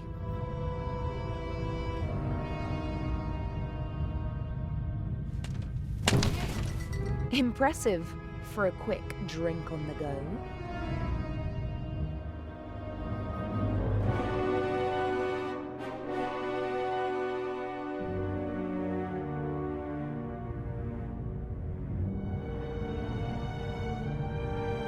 A suitable glass for every occasion, but most of them look more or less unused. The Baroness probably disregards style and etiquette when she's drinking alone, and just uses the same glass.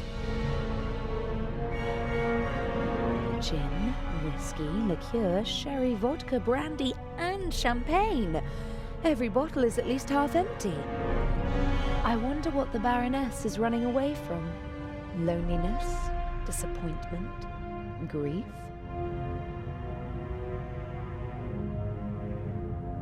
What's that? A small leather strap. Aha!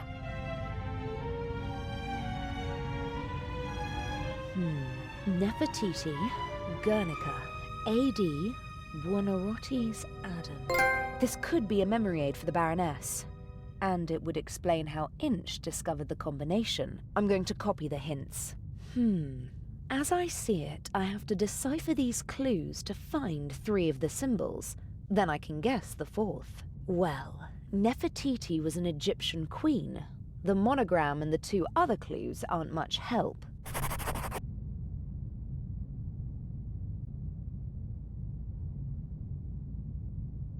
I'd put money on the Eye of the Sphinx being behind this door. I don't think anyone would bet against me. The door is locked. I have to find the right combination to get in. To me, it looks like a combination lock. A good one, too. The door only opens when the right symbols are in place.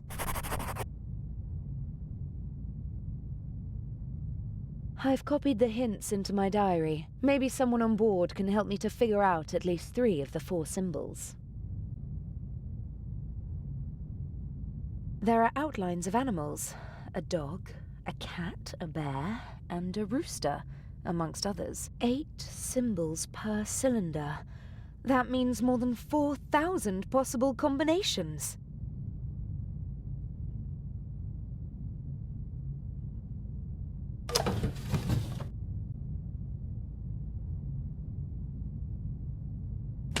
Corkscrew, bottle opener, coaster.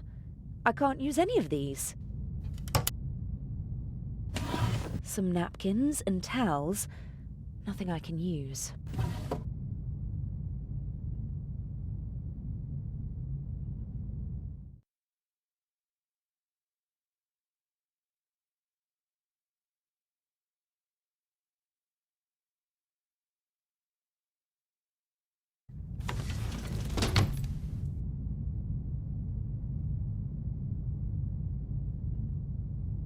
It seems like she was searching for a specific photo, and that she actually found it. Jakob Aust. Now I've got you, she said. We got our hands on the list of passengers, but I don't recognize the name.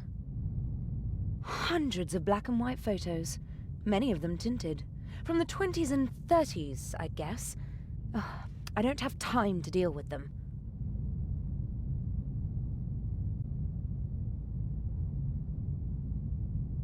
I'm sure that the eye is in the Baroness's luggage.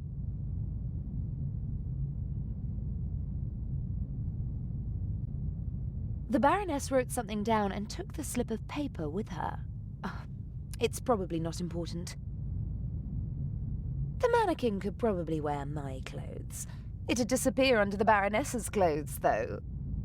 As a child, I often stood in front of shop windows and tried to stand as still as the mannequins. When I got bored, I claimed that one of the mannequins had blinked and declared myself the winner.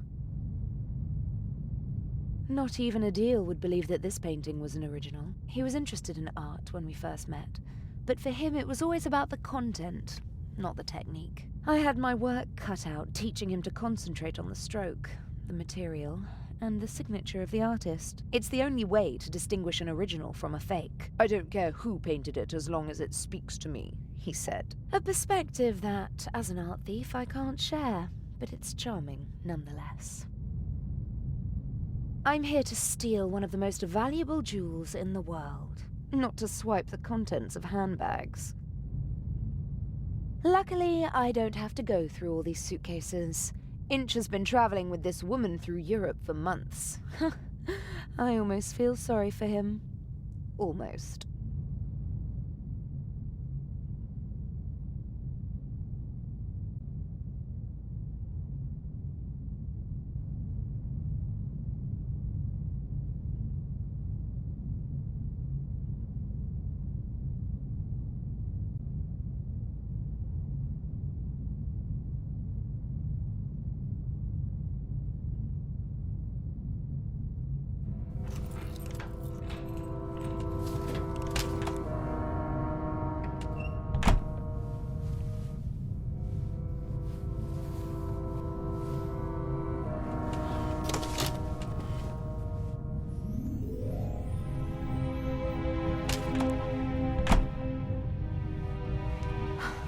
Close.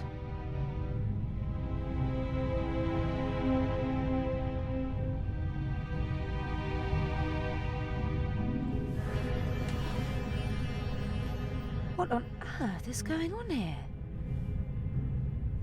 I don't like that. Is someone else after the eye as well? But even if that is the case, What does the audio tape have to do with it? I can't let it get to me. I have a job to do.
Professor Lucien could certainly tell me everything there is to know about Nefertiti, but he might also realize that I was in his museum in London. I'd better not talk to him. Professor Lucien, but he...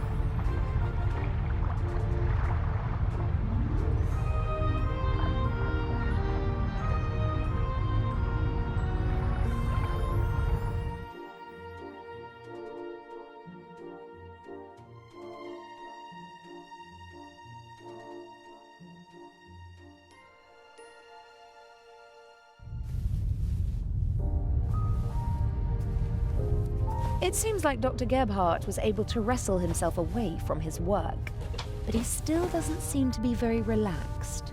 Quite the opposite. And why won't he go to the saloon? Dr. Gebhardt! Getting some fresh air? Oh, you could say that? Do you know the Egyptian queen, Nefertiti? Yes. There is a famous bust of her. Really? Tell me more. No, I am sorry. I do not have time for that. Does Guernica mean anything to you? Now listen, young lady, I do not know what they told you, but just because I am German, I am not responsible for the crimes of my government. Crimes? What are you talking about? We obeyed orders, just like everybody else. Now leave me alone. Do you know what the monogram AD stands for? What? A capital A with a small d below it. Yes, I do. Will you leave me alone if I tell you what it means? You know. It is not just any monogram. It is the first. Albrecht Dürer, a German artist, signed all his works with it. He was the first artist to sign all of his work with a monogram. It was not common to do so before then. Are you sure? His wooden engravings were, and still are, printed billions of times in Germany. Billions of times? You're exaggerating. Not at all. His work appears on German marks. And what? That's enough. I told you what you wanted to know. Please, leave me alone now. Dr. Gebhardt? Yes? Buonarroti. No idea. Don't know him. But... Try your luck somewhere else and leave me alone, please. Thank you. I ought to be going. Thank God. Strange guy. I wonder what. Or who he's watching in the saloon. He seems like he's waiting for something, and he's growing more nervous by the minute.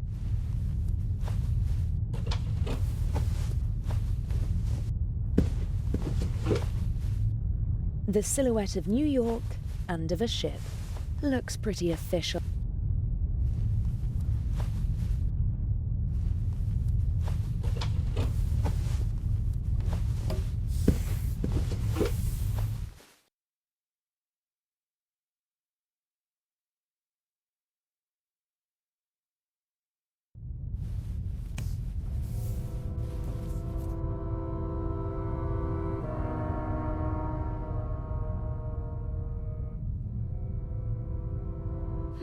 Maybe the art magazine will help me with the symbols.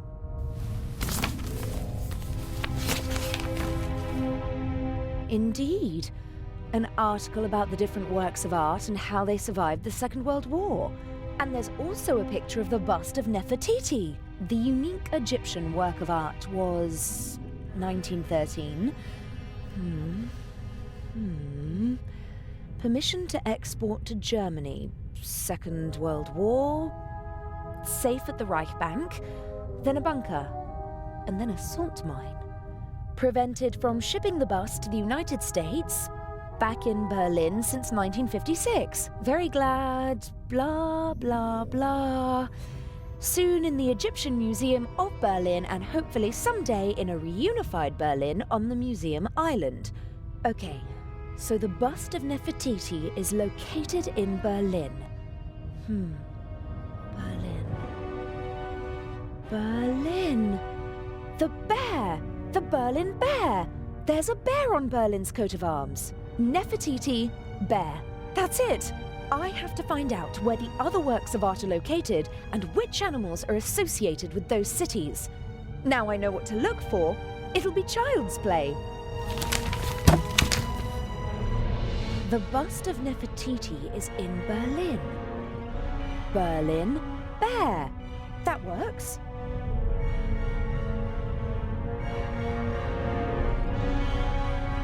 The doctor is upstairs. He probably locked the door. Yes.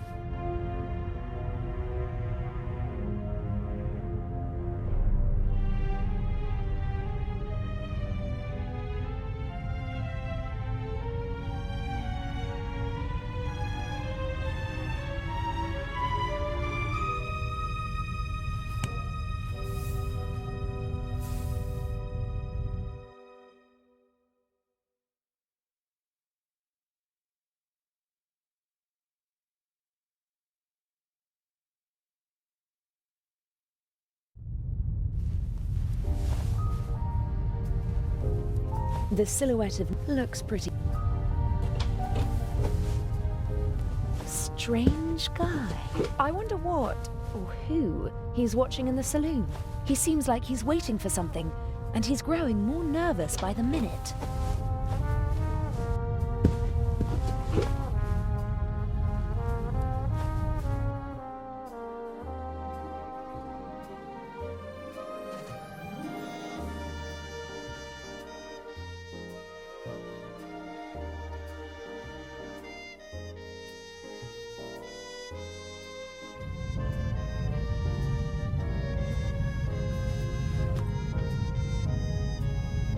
Lady Westmacott?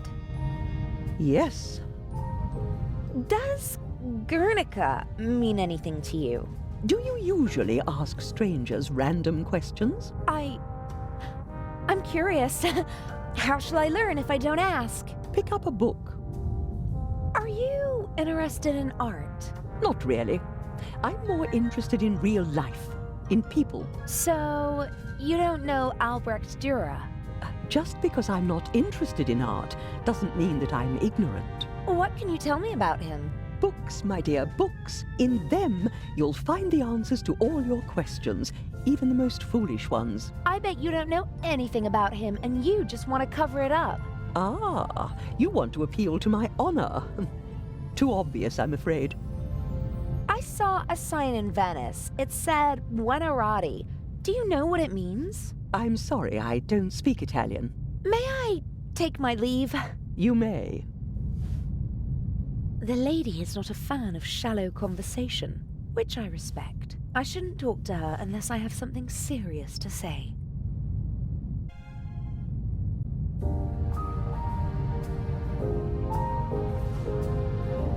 The Baroness seems to have a reason to celebrate.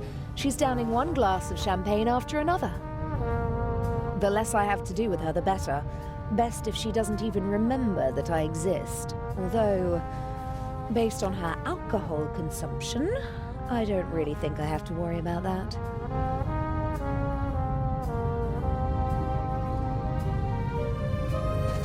He's sweating profusely.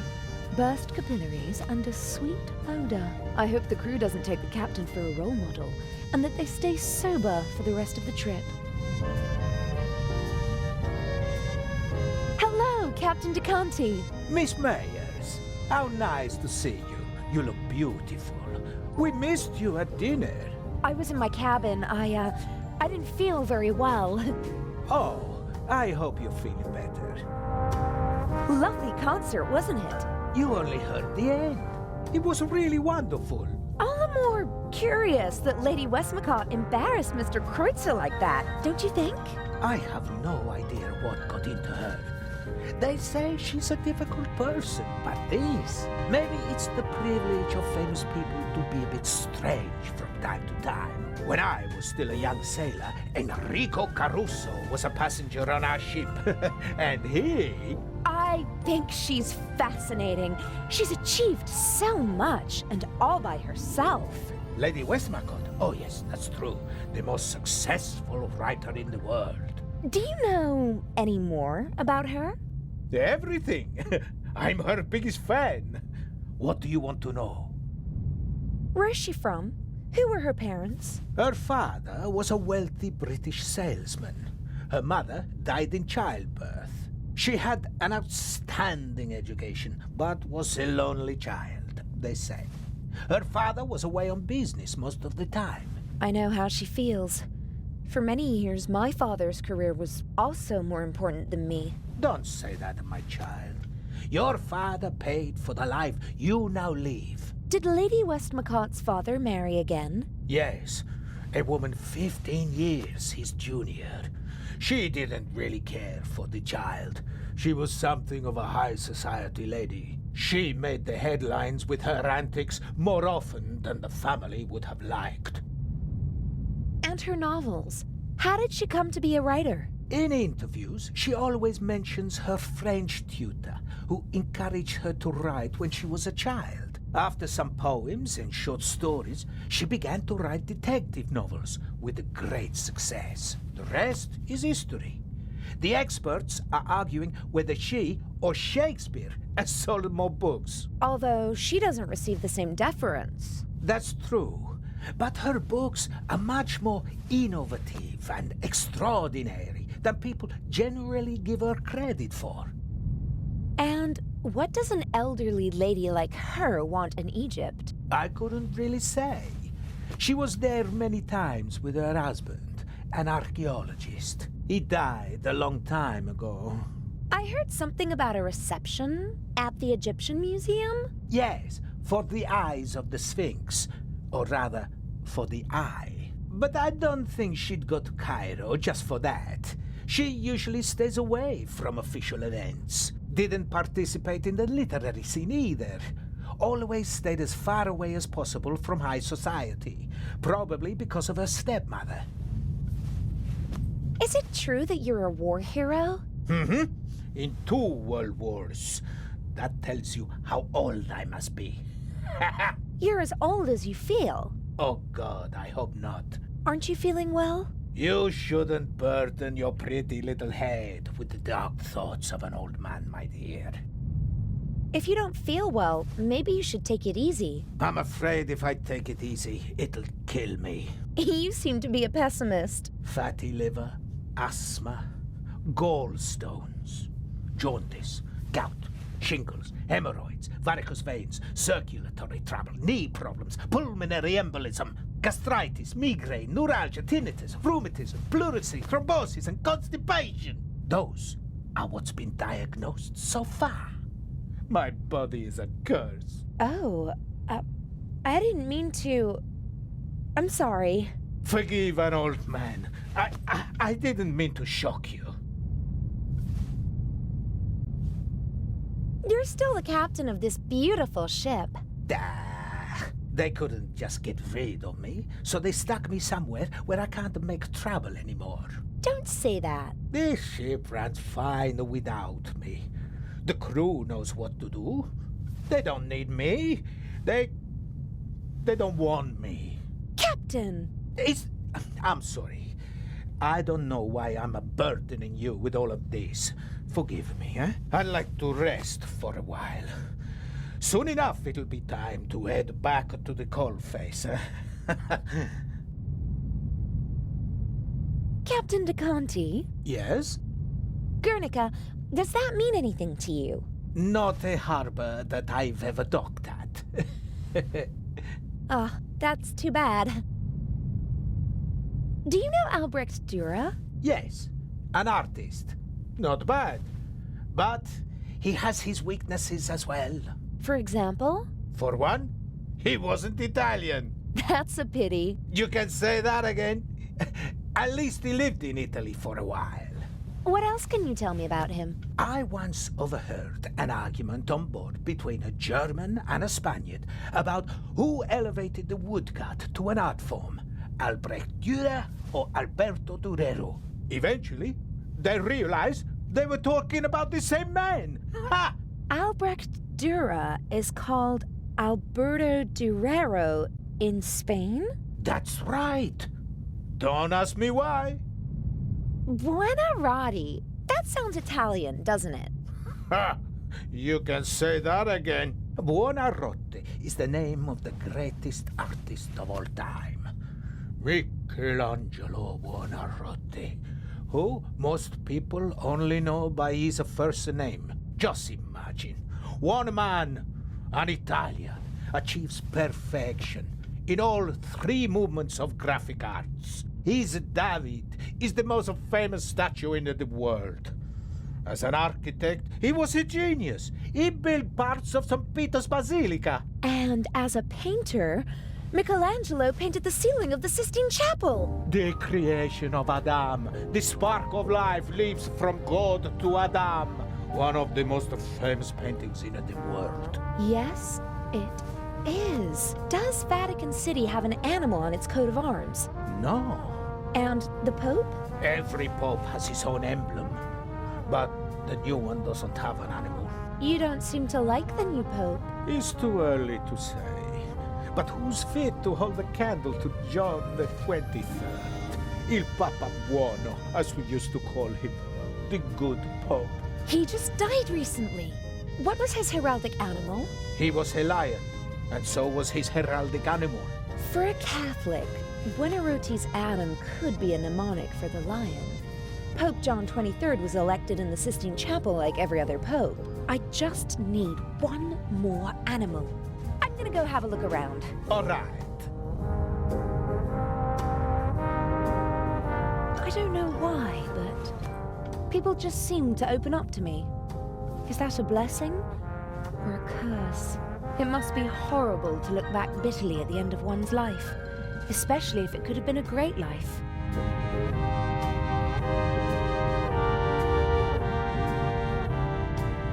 I'll leave him alone with his thoughts.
The silhouette of looks pretty.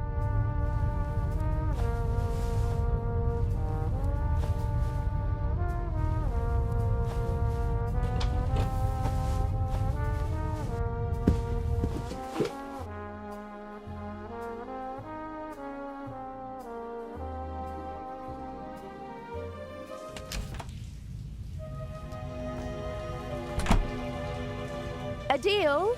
In the shower. I found the secret compartment. Oh, brilliant! And the jewel? I'm working on it. A deal? Yes? I almost got caught in the Baroness's cabin. What happened? I don't know. A man came in and I just had time to hide under the bed. Maybe it was a steward who came to clean the cabin? And turn on a tape recorder in the cupboard? Huh. Maybe it was Inch. He wanted some music? There was nothing on the tape. It was playing, but I didn't hear anything. Something is rotten here. Don't bother your pretty little head about it. Swap the eye and hurry back. I've got a surprise for you. I don't think your surprise will really surprise me. The secret compartment is secured with a combination lock. Is there any way in? Not without leaving evidence. I need the combination. Huh. Are there any hints? A memory aid consisting of several works of art. There are animals on the lock. The works of art might hint at specific animals. You don't say, genius. I've already got that far. About the combination. Yes? Guernica. Sounds Spanish, doesn't it? Yes, it's a city in the Basque region. Does it have a heraldic animal? Or maybe the region has one? I don't know. I've never been there. I just know it because the city was bombed by the Nazis during the Spanish Civil War. Nazis? In the Spanish Civil War? Well, not officially, of course. At the request of General Franco, his friends from Germany reduced a defenseless city to ashes and rubble. Picasso immortalized the bombing in his famous painting. Really? Is it on display in Spain? Silly. As long as Franco is in charge, he won't allow that. Where is it? Oh, no idea. Paris, maybe? Picasso lived there for a long time. Maybe doesn't help me much. Alberto Durero. What about him? What's his most famous work? Hard to say. He did a lot. He was a pioneer of woodcuts and printmaking. The Baroness left his monogram as a hint, not the name of one of his artworks. So there must be a painting that everyone associates with him. Not to my knowledge. Although he did have a favorite motif. And that was? Himself. He made quite a few self-portraits. That's it. The artist is the art. Sounds logical. His most famous self-portrait is in the Prado in Madrid. I saw it with my own eyes 2 years ago. Does Madrid have something like a heraldic animal? Sure, it's a bear. It's on the coat of arms and all over the city. A bear again? Like in Berlin? Why not? The same numbers appear more than once on normal combination locks. That's true. The bear then. That's it! 3 animals are all I need. I can guess the 4th. But I could try to find the 4th symbol anyway, just to be sure. I'll be going. Don't waste all the hot water. Never.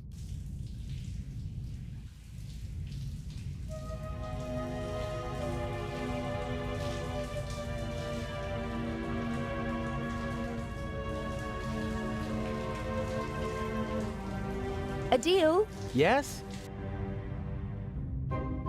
I've got the combination. At least, I think I have. Ha! That's my girl. I'm going to steal the eye now. When I come back, we can celebrate a little. Hooray. I'll be going. Don't waste all the hot water. Never.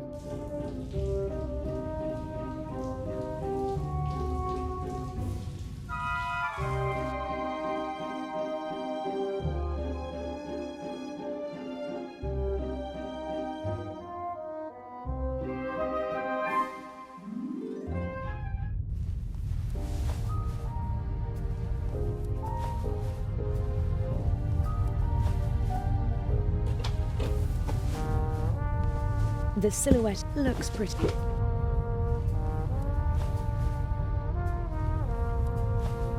Dr. Gebhardt?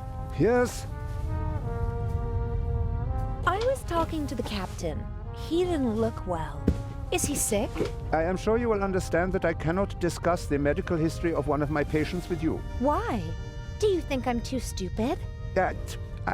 didn't mean that. It is a matter of confidentiality.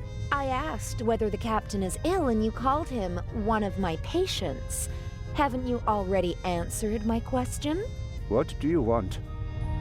Have you ever heard of a Picasso? That's enough. I am saying this as politely as I can. Please leave me alone now. We can discuss these unimportant things tomorrow, if it is really necessary. I ought to be going. Thank God. Strange guy. I wonder what or who he's watching in the saloon.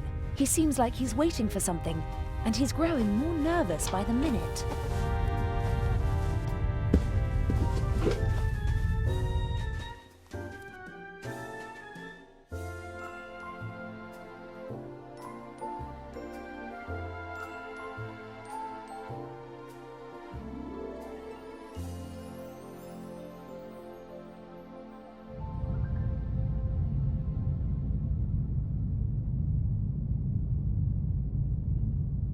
Lady Westmacott? Yes. It must be exciting to meet all the world's famous and powerful people. I stay away as far as possible from high society. Too shallow. Too boring. But some of them must be exciting. Have you ever met Picasso? They told him he's a genius so often that he actually started to believe it himself. But his paintings are impressive. Guernica, for example. Well, it certainly is big. I have to give him that. Didn't he have to flee from Spain? Yes, from the fascists, but not just him. Many of his paintings as well. If I remember correctly, Guernica is currently on display in the Museum of Modern Art in New York. He bequeathed it to a future Spanish republic. And until then it stays in New York? Yes. It's been there for years now. Have you ever been to New York? For the love of God, what would I do there? We have the original York in England. That's quite enough for me. So, you don't know the heraldic animal of New York? No. Probably an eagle. It's all eagles over there. May I take my leave? You may.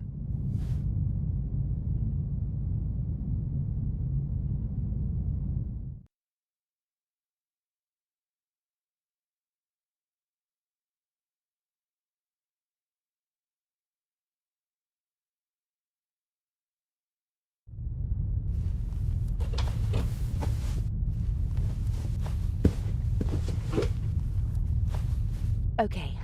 The coat of arms of New York City is on the poster. There's the obligatory eagle. That can't be it, since there's no eagle on the lock. But look here. How cute. There are two beavers posing on the New York City emblem. Guernica equals New York equals beaver. All 4 symbols decoded. Gosh, I'm good. Now, I need to get back to the Baroness's cabin. The jewel is waiting for me.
Baroness von Tribbets?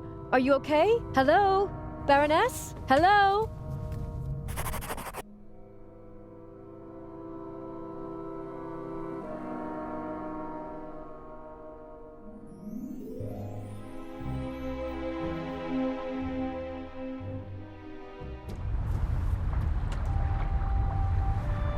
Adil, What happened?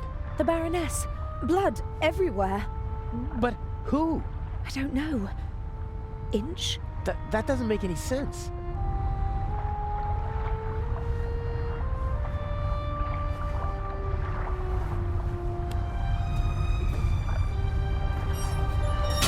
Don't move. Zelna, up here. We've got our shadow. How are you? I do nothing. Me crew. Sure you are. What are you doing here? Just fresh air.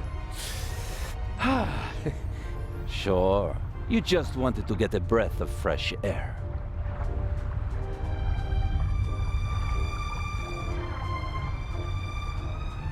Zelna, look who we have here. Well, if that's not our shadow. And our stowaway. Were you recently traveling via trunk? Nothing. He claims to be part of the crew. Just wanted to get some fresh air. Oh, sure. And you obviously didn't attack me either, did you? The Baroness won't open the door, sir. Understood. Take him to the detention cell, Robert. We'll talk later, my friend.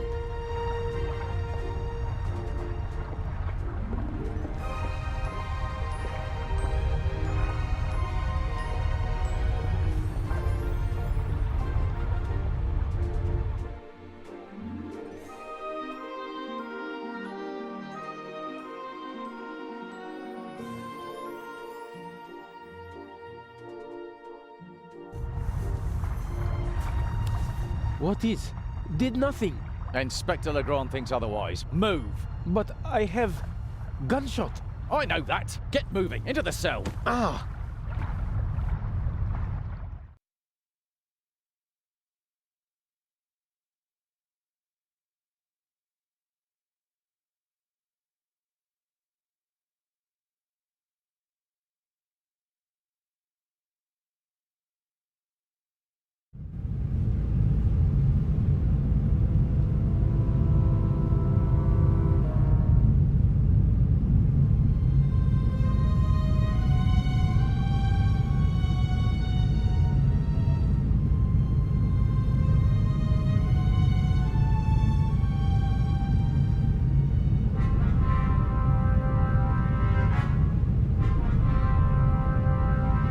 Hello?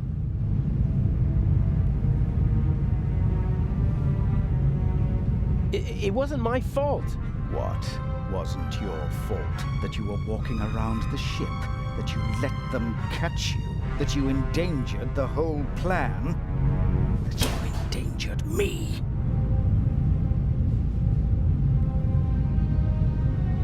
I didn't kill anyone.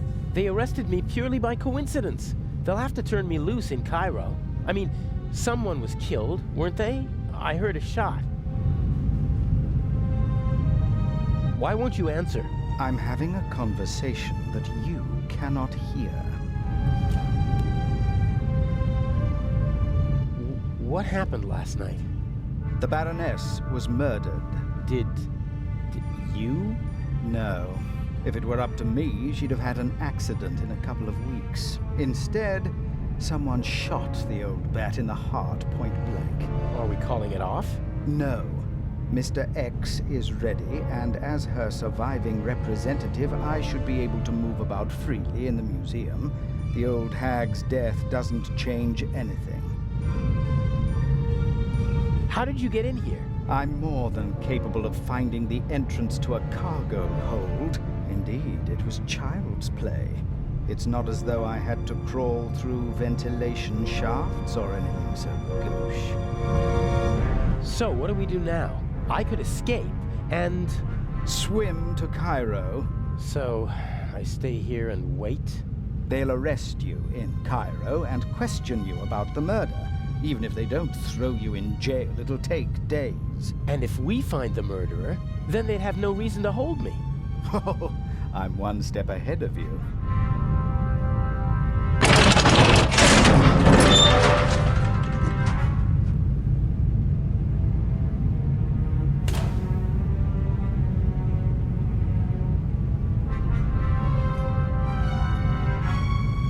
Nervous? I would be if I were you.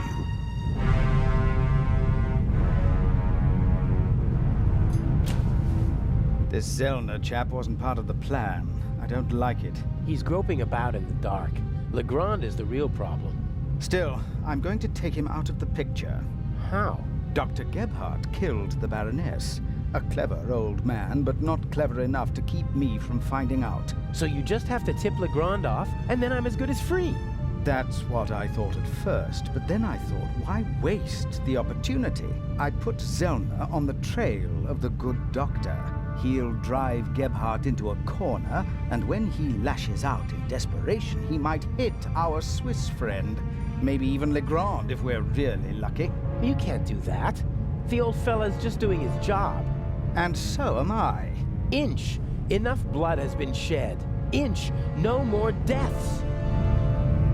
Damn! I have to get out of here and warn Constable Zellner. I guess this cage is some kind of detention cell for the crew. It's not the most impregnable prison in the world, but it's still a problem. I didn't sleep a wink last night. All I could think of was Alex. It's terrible not knowing what happened. Ugh, they're really spoiling me with this cup of metallic-tasting water. If I'm really lucky, they'll toss me a few crumbs of bread.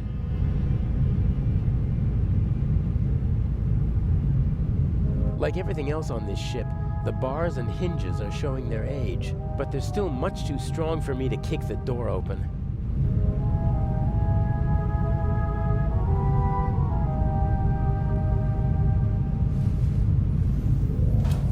The blanket got caught on the nail. A board and a nail.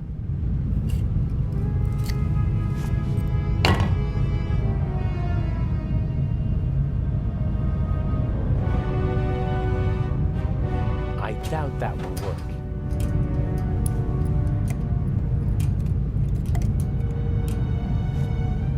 Yep, the nail is much too thick to fit in the keyhole.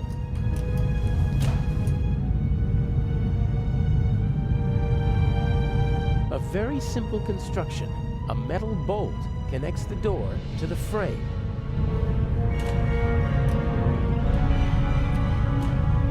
It fits perfectly in the hinge.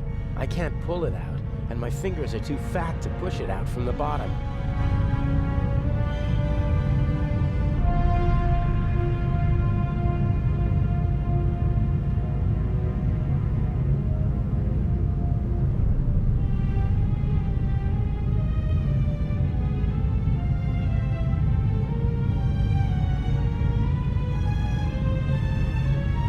Relatively large steel nail. I pulled it out of the board.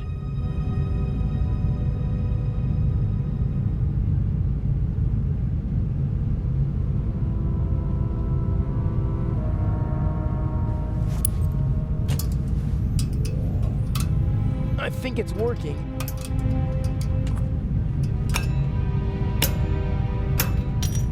Ha! One down.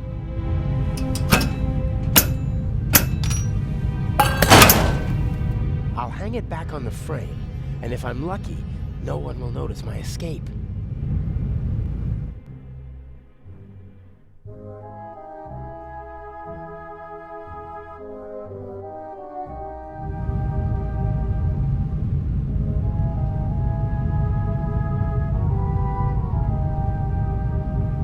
Fire still poses a great threat to ships. There are fire alarms, extinguishers, and hoses everywhere nowadays.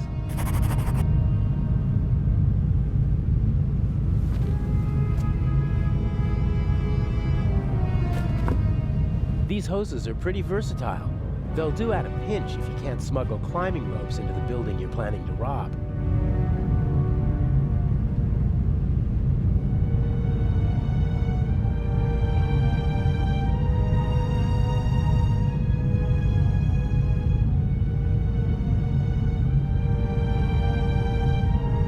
I went to London to become Inch's protege, Alex and I drove through the French Riviera in this convertible. It was a wonderful week, and on the cliffs near Toulon, I asked her to marry me. But this is no time for reminiscing. There's nothing in the car that might help me. Alex is playing her role as Patricia Mayers, and she can't keep anything suspicious with her.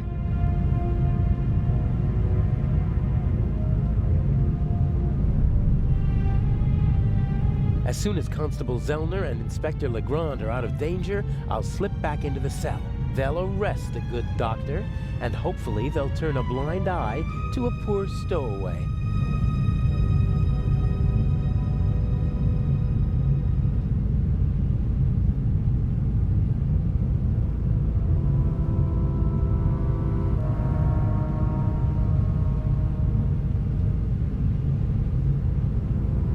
Huh. A ring set into the floor. You could attach ropes or chains to it. It's set into the floor to keep people from tripping over it.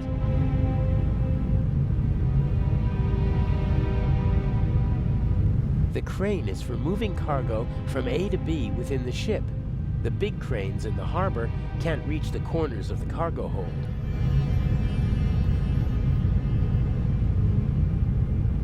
The crane is for moving cargo.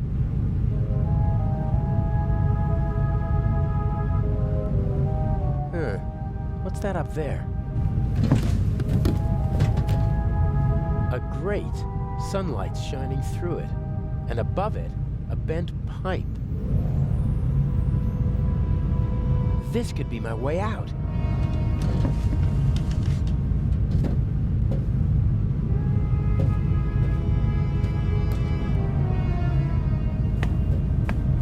The bars are welded at 4 points. And unfortunately, they're not all as rusty as this one.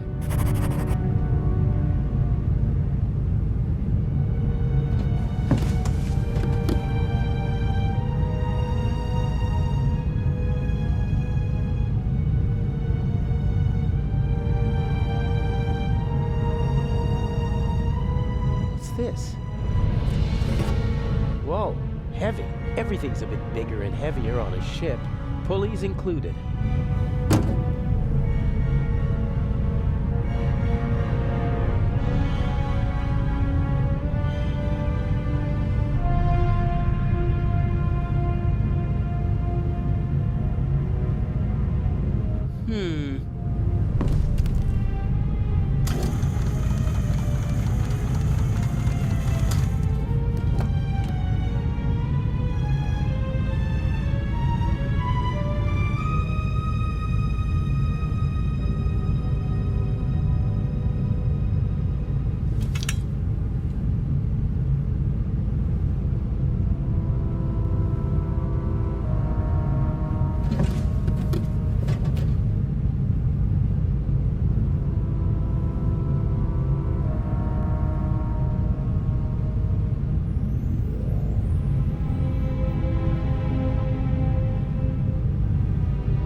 Attach the pulley to the ring.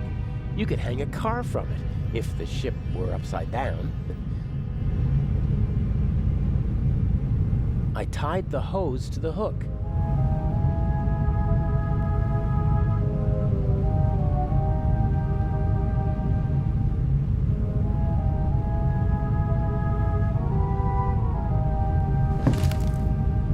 Here goes nothing.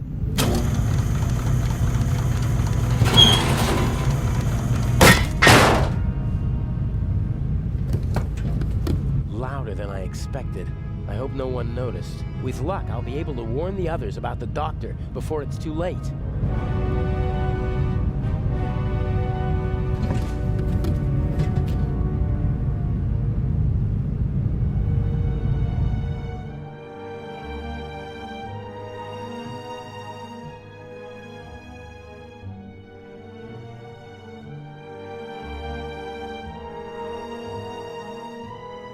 No!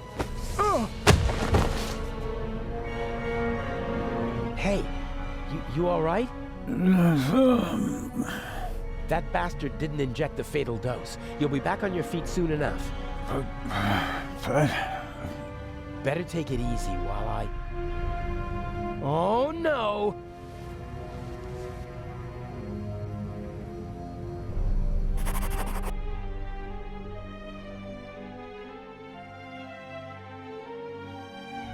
I'll be right back.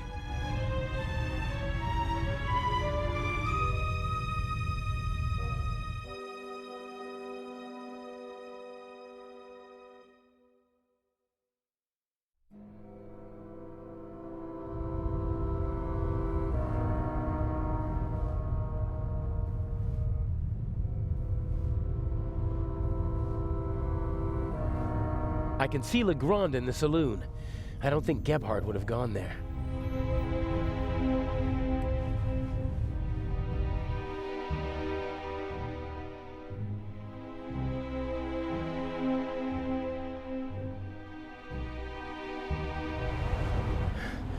Where are you?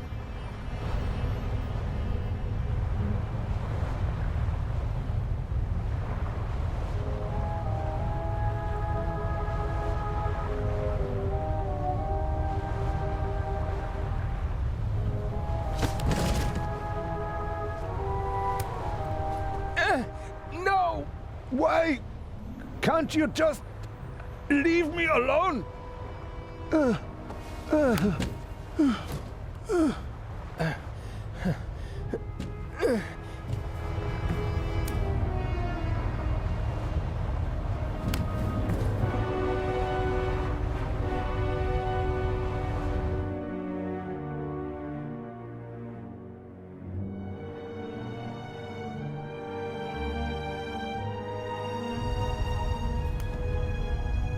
Stay there. Just relax. Why can't you just leave me alone? It is always the same old story. What old stories? I am a decent man. Why are you torturing me? I loved her. She betrayed me. It was her fault. I have blood on my hands because of her. Are you talking about the Baroness? She was her sister. I loved her. With all my heart. They were Jewish, you know? But I didn't care about that. I hid them when it became dangerous for them. I looked after them. I brought them food. I was a party member. And still, I hid her and her whole family. You risked your life for a woman you loved. And 30 years later, you murder her sister? I saw her swollen belly. I was so angry. He was one of them, you know? They just used me. I hid them, brought them food, and in return they laughed about me behind my back. What did you do? There are Jews hiding in the basement of the Waldhof. Armed Jews. We have to burn them out. And that's what they did.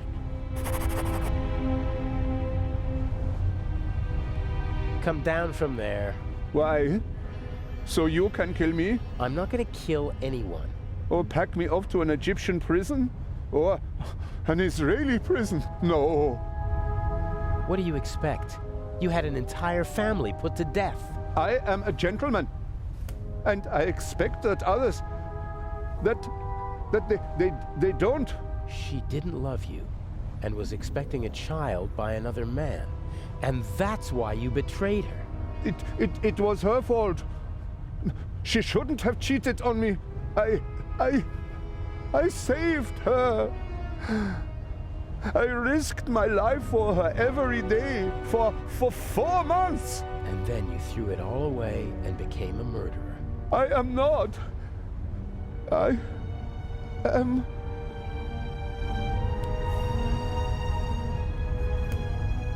Yeah, well, the dead Baroness in the ship's hold proves the opposite. I had never met her. Back in East Prussia, she was the older sister, the smart sister. She studied art history in New York. Tried to get her family out of East Prussia, but I was able to prevent that. You say you loved her, and yet you wanted to deny her and her family a safe life. They were safe. I protected them. It was for their sake that I joined the party. I had contacts.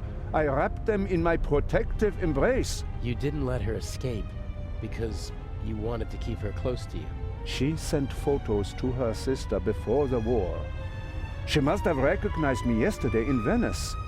I certainly recognized her. The Baroness was searching through her photos. That's true. She couldn't get me during the war. And after the war, I disappeared. Gave myself a new name, a new resume, a new life. And then, suddenly, there she was.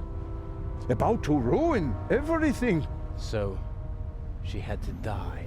I didn't want that. But she gave me no choice. Why did she have to stir up old ghosts? All right now. No. It ends here and now. Why do you want to kill yourself? Isn't it obvious?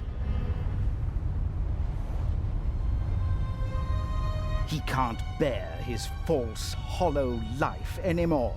Who are you?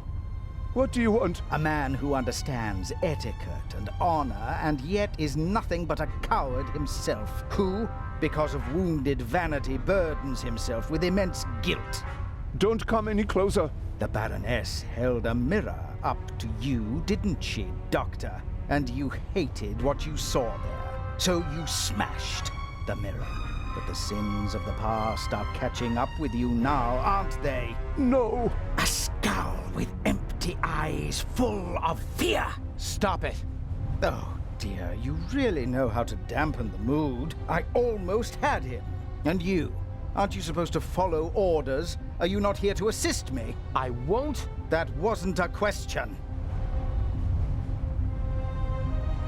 I don't want any dead bodies. The same old story. You want success, but you don't want to get your hands dirty. Isn't the Raven famous for that? I do what's necessary. No! No. What is it then? You wanted to jump anyway, or you should at least. Inch? I'm just lending a friendly hand. He's a coward. He needs a bit of motivation. Come on now, chop, jump! You are the Baroness's butler, aren't you? I did not want to kill your mistress. Oh, nonsense. Forgiven and forgotten, if you don't mind my asking. There must be another solution. Why are you doing this? Nothing personal. Well, that's not entirely true. You're a miserable excuse for a human being, aren't you? But mainly you're a means to an end. Your death will get Inspector Legrand off our backs. The inspector? What do I have to do with him? Your letter. The one in which you confess to being the Raven and to killing the Baroness because she saw through your ruse. That's absurd. Indeed it is. But people will believe almost anything if it suits them. The press will love it. Bold Inspector Legrand saves the day again. Interviews, medals, urgent telegrams from the capital. Our dear friend won't be able to escape the limelight. And by the time the commotion has ended, I'll be long gone. You can't kill him. Why not? He's a bastard, his death will help us, and he's a witness. If we let him go, we'll both go to jail. All the same, we're not going to kill him. You got us into this situation. And as long as I'm alive, I won't let anyone be killed in my presence. No.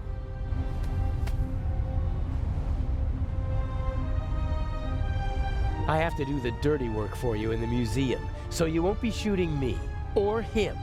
Very well. You win.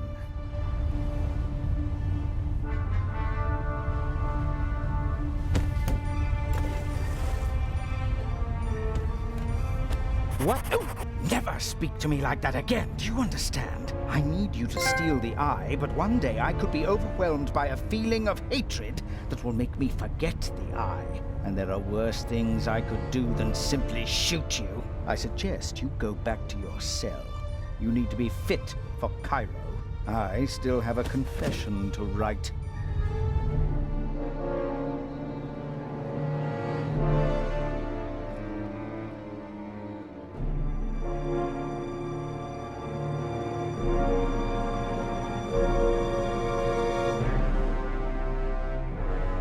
Last act. The end of the Raven.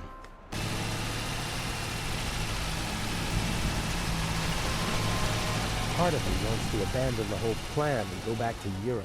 What if something goes wrong and Legrand catches on? I couldn't bear it if something happened to her. I can't afford to slip up.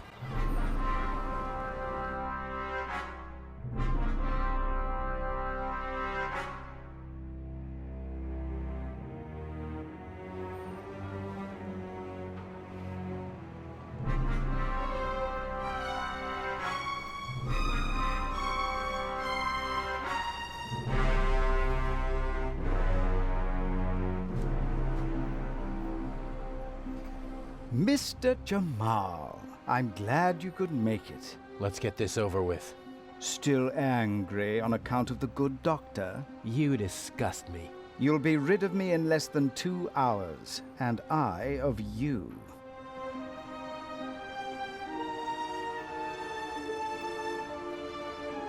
What happens next? My diversion worked wonderfully.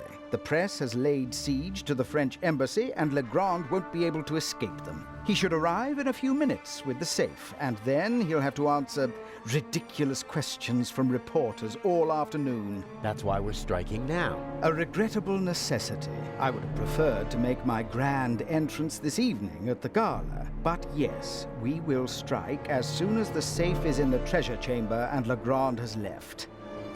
Have you already met your Mr. X? He's counting an envelope of unmarked bills as we speak. He put the blueprints under the statue of Imhotep. Blueprints? A sketch of the museum, not the kind you can get just anywhere. This one shows secret entrances, basements, and attic rooms that the Resistance used during the war. That's what it was about. Get the blueprints. There's a basement below the treasure chamber. The entrance should be marked on the blueprints. Open it and give me a sign. What's the next step? You'll find out when it's time. But... will there be more deaths here in the museum? If you follow my instructions, no.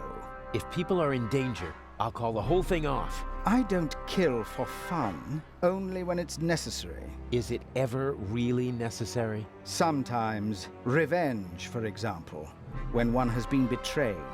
All right then, I'll pay a visit to Imhotep and we'll meet in the basement. Good monkey. Oh, and by the way, the museum is closed to visitors until tomorrow. Then how... You'll find a way.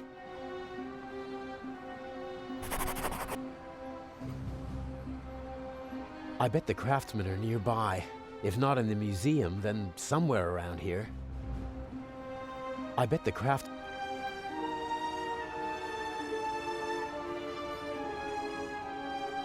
I hope the owner doesn't come back while I'm tampering with the truck. Craftsmen aren't known for their calm, sympathetic natures.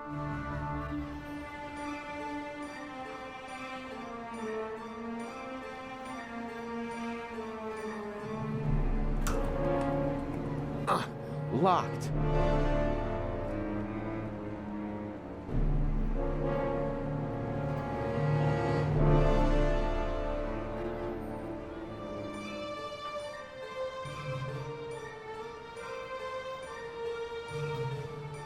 I have to improvise if I want to get into the museum.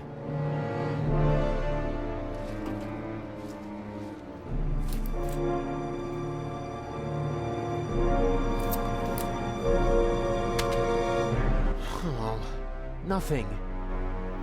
I never imagined I'd be up to my elbows in garbage, and I still haven't found anything. Do I need an umbrella in Cairo? Or could it help me get into the museum?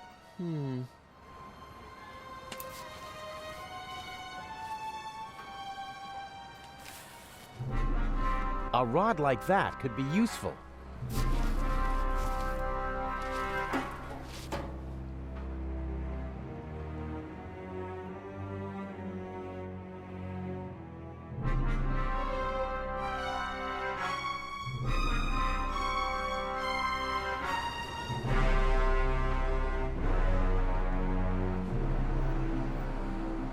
I don't want to crawl through stinking sewers just to get into the museum.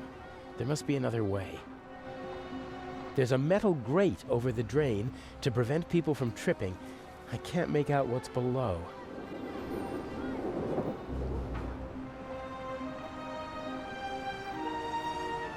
There's a metal grate over the drain to prevent people from tripping. I can't make out what's below.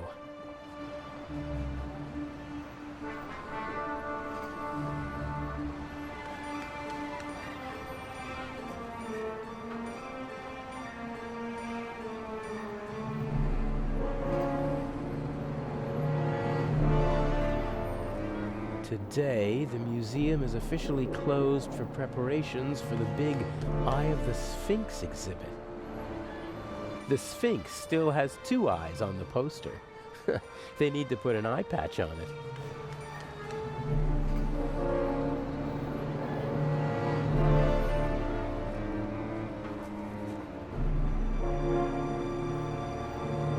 Who's a good dog? Yeah, who's a good dog then?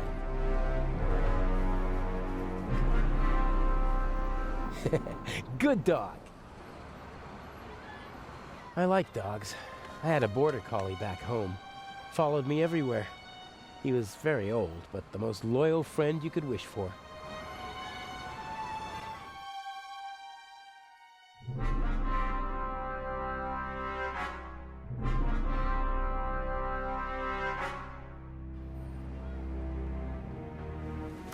The museum is closed today. Come back tomorrow. But there are visitors in the museum. Carefully selected by Director Mokhtar. Or they have an invitation. Is there any chance of getting such an invitation? For you? No. Can you please let me in? My ship sails tonight, and I can't leave Egypt without having seen a mummy. Get yourself a shovel and head for the desert. Maybe you'll get lucky. Never mind. See you later. Better luck next time, huh? You're too kind.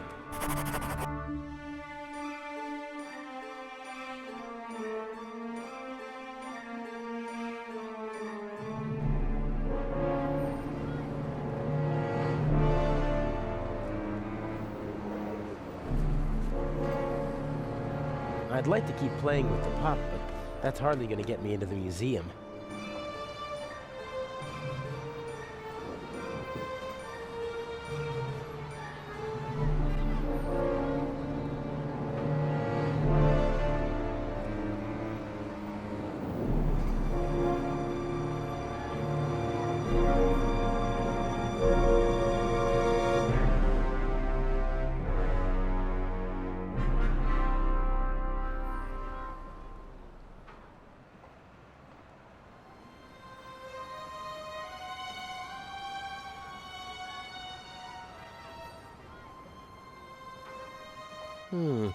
I could probably reach the door lock with the rod, but how's it supposed to catch hold? I bet the craftsman...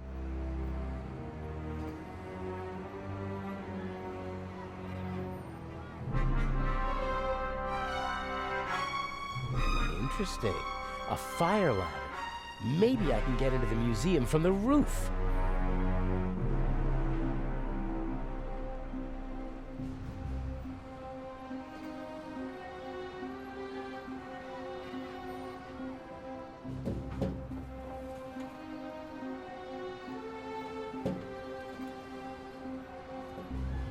Nope. The handbrake is on.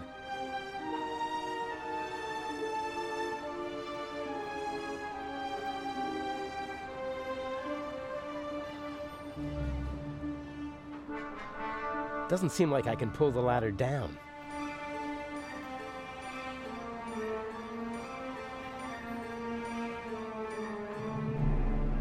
There's a tennis ball stuck on the tow hitch. Ah, people do that to protect the hitch and their trouser legs from the grease. Got it!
Well, who wants to become an accomplice in a burglary?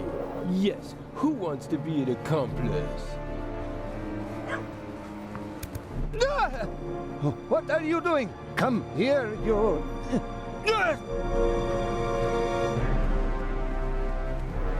Stay away, you flea bag. Next time I'll wring your neck, even if it costs me my job.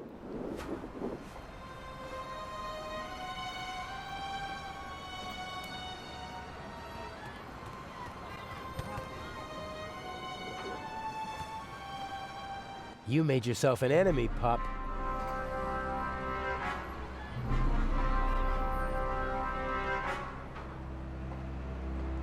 Yes, that might be just the thing. You want it?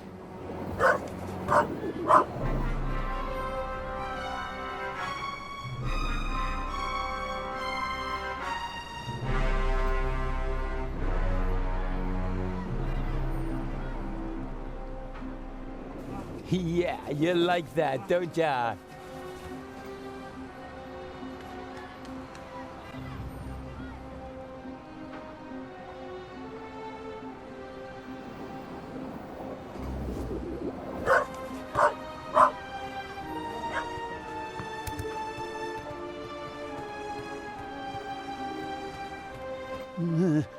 Next time.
What the hell?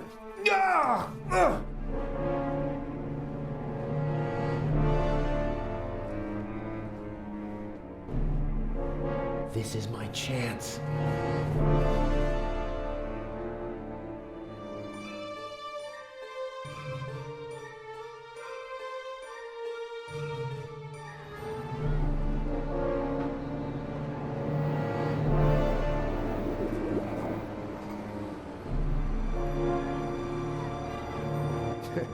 This little dog is crazy about the ball. Maybe I can somehow use that to my advantage. No, that won't work. I can't just talk the guard into letting me in. No, that won't work.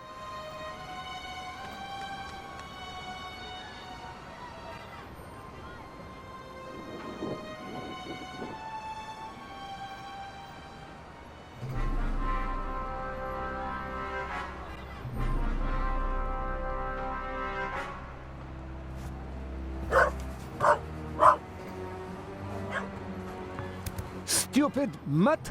I'll get you this time!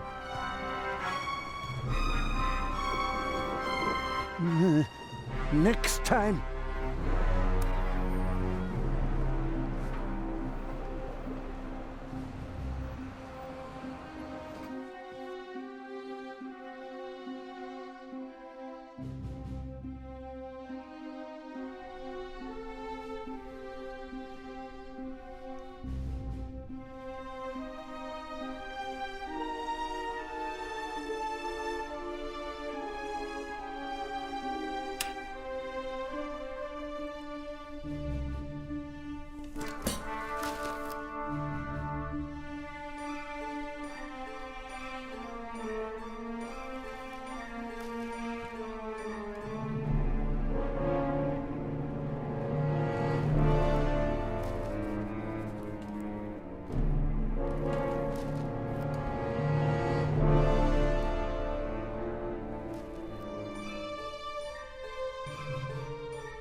Still burning!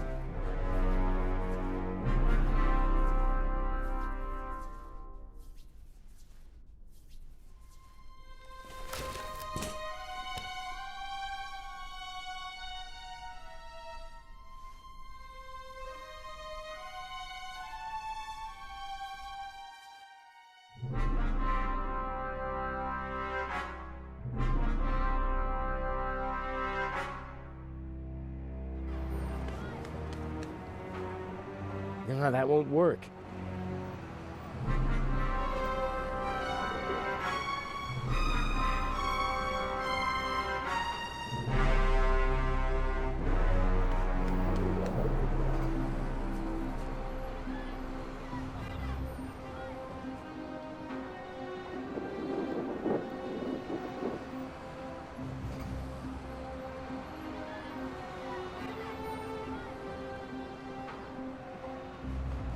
There's a metal grate over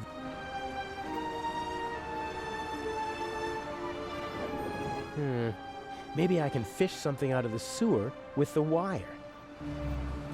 Nothing. I can't even touch the bottom. It was worth a try.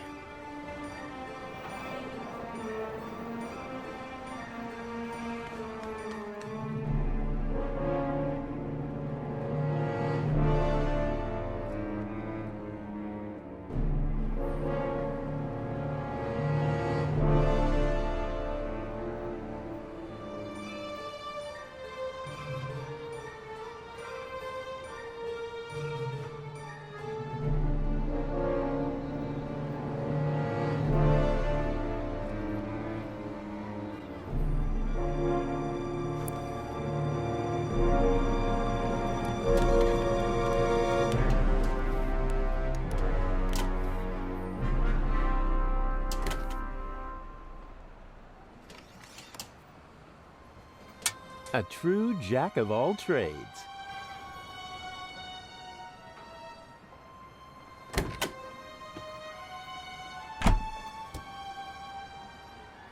What's this? Wow, nice.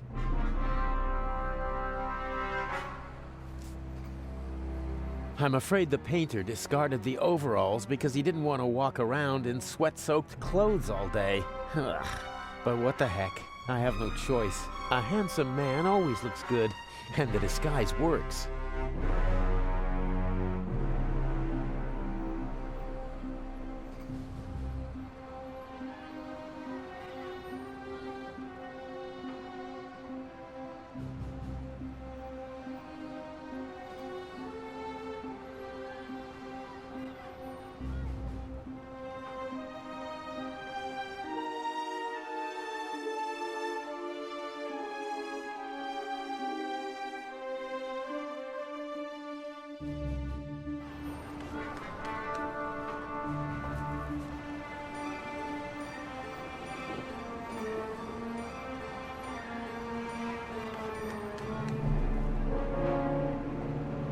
Next attempt.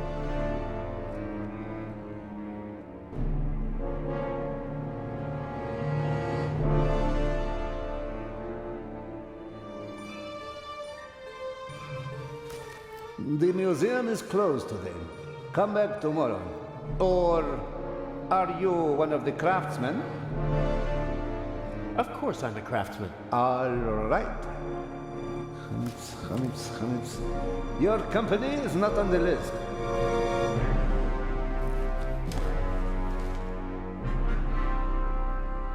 But it must be on the list. My boss told me everything was taken care of. And mine told me that nobody gets in if they're not on the list. Bye.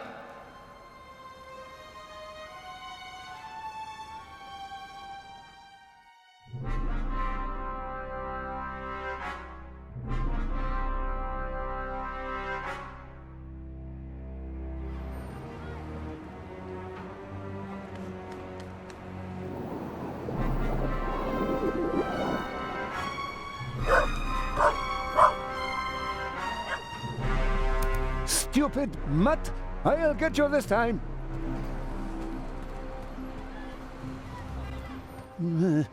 Next time!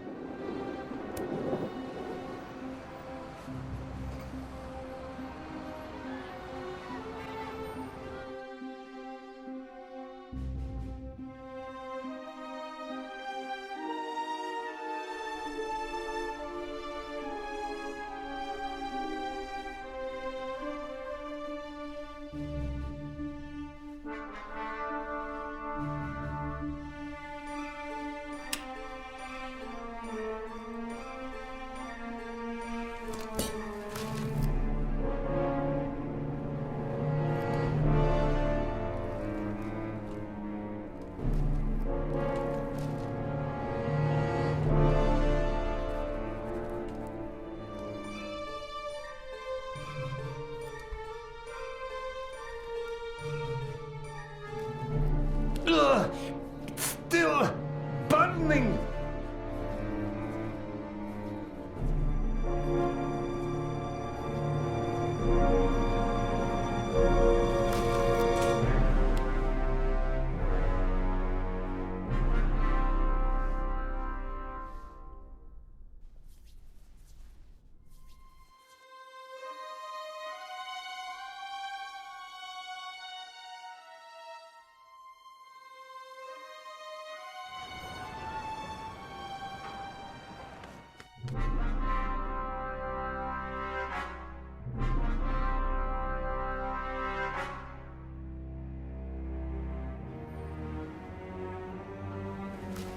Weren't you just here? I talked to my boss again. He said we must be on the list. Your boss can come and see for himself. There is no Hamids. Uh-huh. My co-worker's handwriting. I can hardly make out a single word. Hamids. Ah, yes. Here. Here, put this on. Ah, many thanks.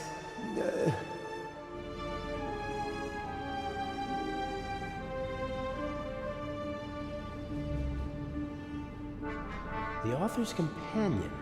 She seems to be waiting for something. Maybe she's waiting for the safe too. I wouldn't have thought she'd be so interested in the jewel.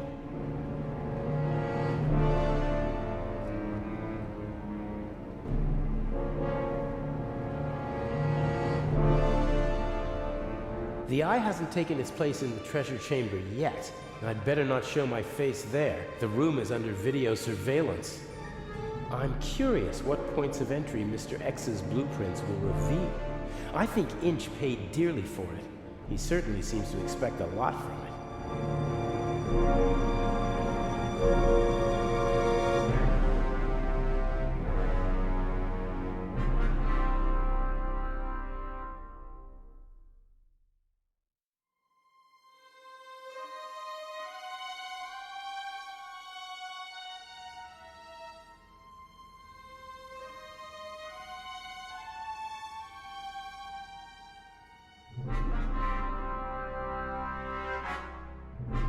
I better stay away from her.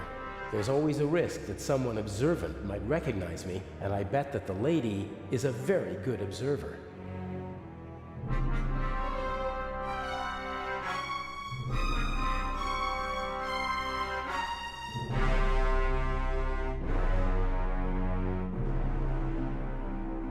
Imhotep.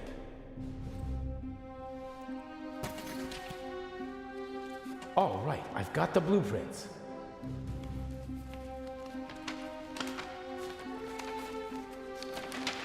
And since I'm a craftsman, it won't seem suspicious if I study them. Here's the treasure chamber. There's another room beneath it. And here's the entrance, somewhere near the statue. And there seems to be another entrance that... What are you doing there? Huh? Oh, it's you.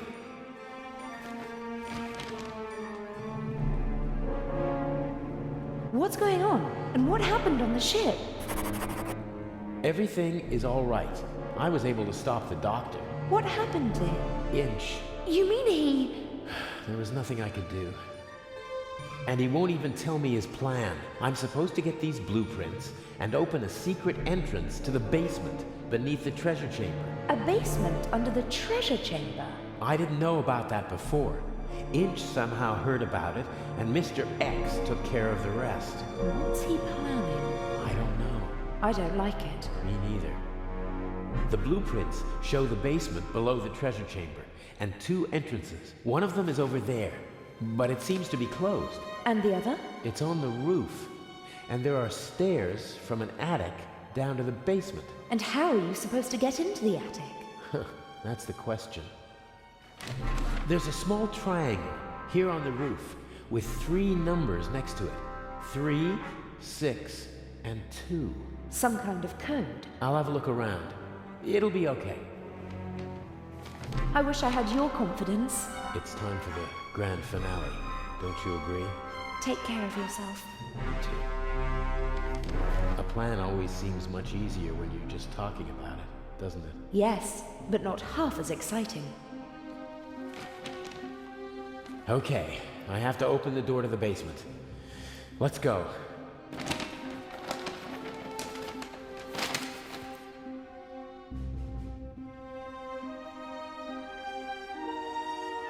The secret entrance to the basement must be behind the statue. It's well disguised.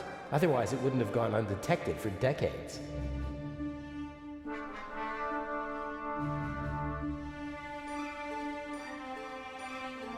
I can't see anything. No cracks, no handle. I won't be able to open the door from this side. I'll try to get in through the roof, then take the stairs to the basement and have a go from inside.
Da, da, da, da, da, da.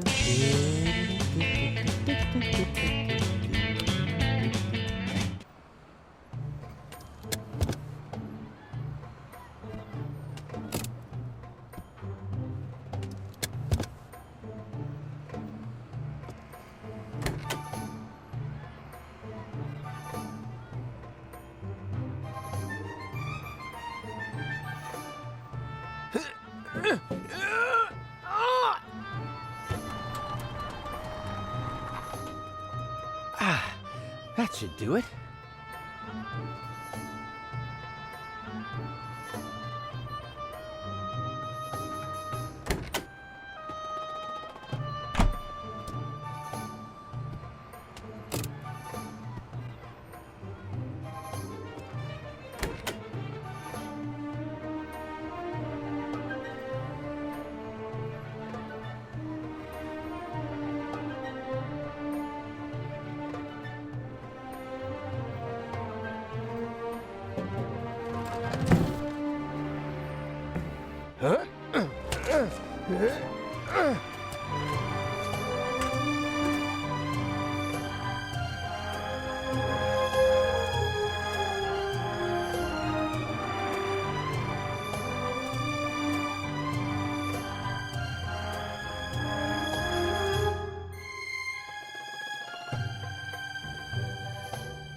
The secret passage is somewhere around here on the blueprints.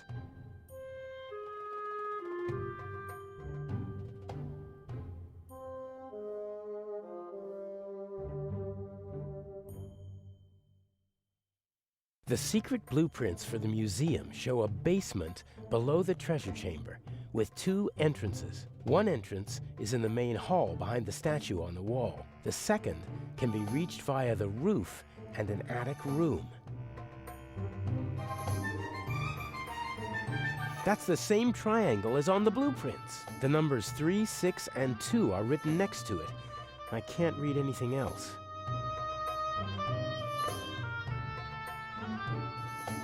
Aha!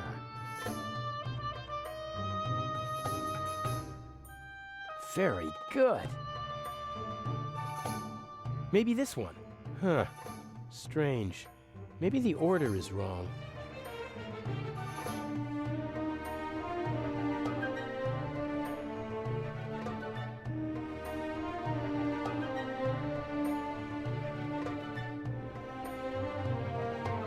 That's the same triangle. The numbers 3, 6, and 2 are written next to it.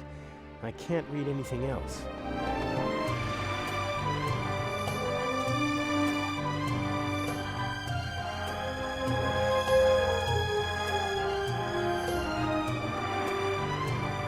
Aha. Huh.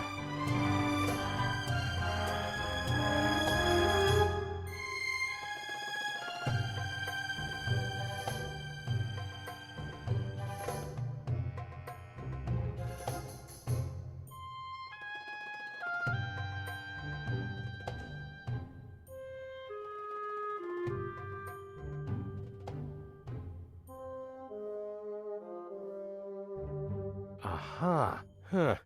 Strange. Maybe the order is wrong.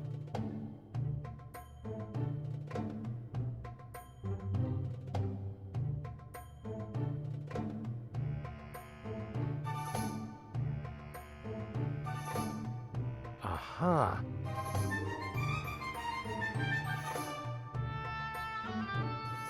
Huh. Strange. Maybe the order is wrong.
That's the same. The numbers 3, 6, and 2 are written next to it. I can't read anything else.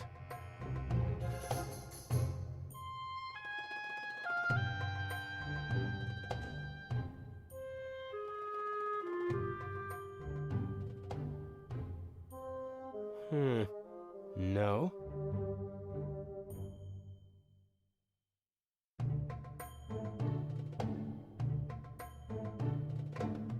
Aha.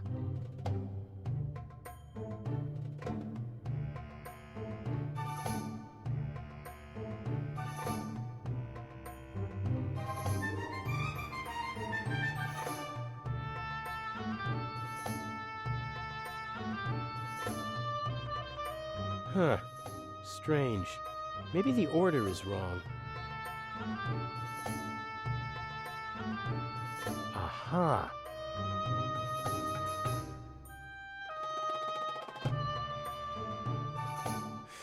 Nothing.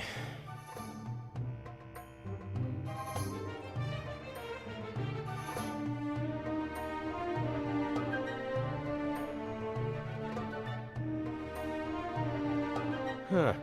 Strange. Maybe the order is wrong.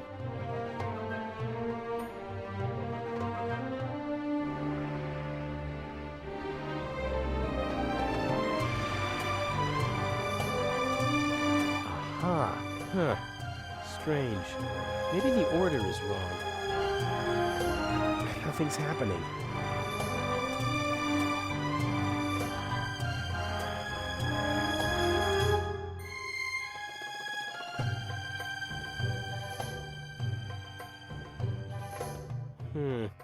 No.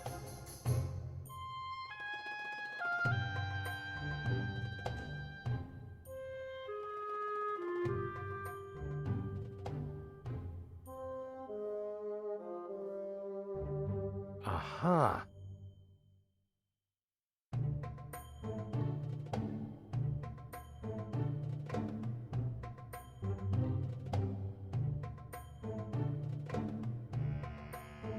There we go. The digits are written from right to left. In this part of the world, they read from right to left.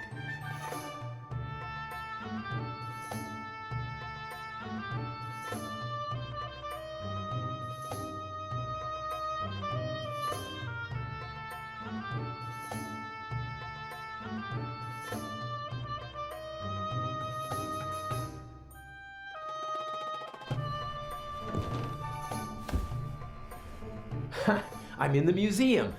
Well, sort of.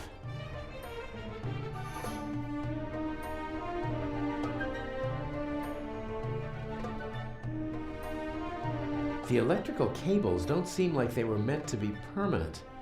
Probably they secretly tapped the museum's electricity. Maybe the bulb still works, but it's bright enough in here already. There's enough light shining through the holes in the roof. I don't need to turn the lamp on. Maybe the bulb's old technical equipment. Inch said something about an underground that operated here in the museum during the war. Could have been a radio installation. Would have been the perfect place for it, so high above the city. That's tar paper, I think. Maybe it's for covering all those holes in the roof. A big heavy roll of rough tar paper, probably put there decades ago and then forgotten. A big heavy...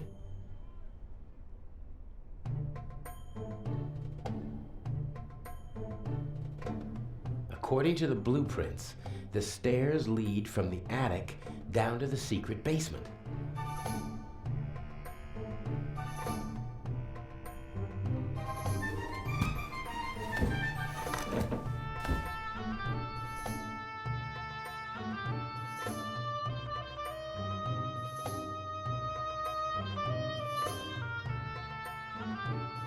Pitch black in here.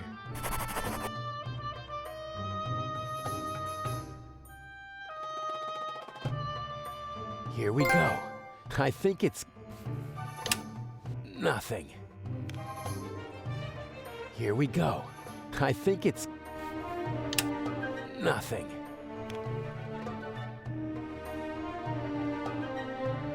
The lamp was removed. You can still see the holes that the screws left. The cable was cleanly severed.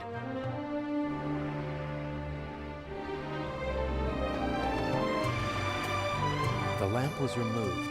You can still see the holes that the screws left. The cable was cleanly severed.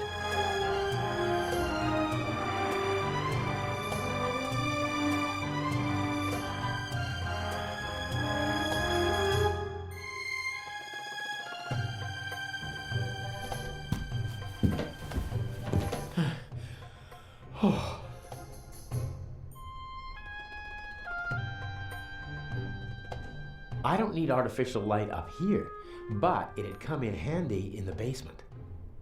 It doesn't make sense to just take the bulb. I didn't even see a socket in the basement.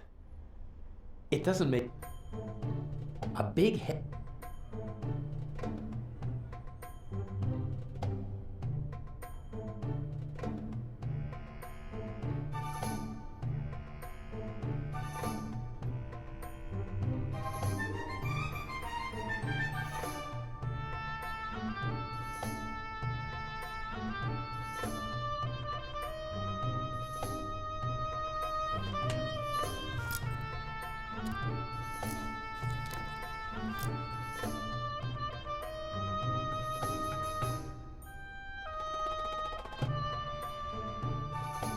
I should be able to remove the insulation with this knife.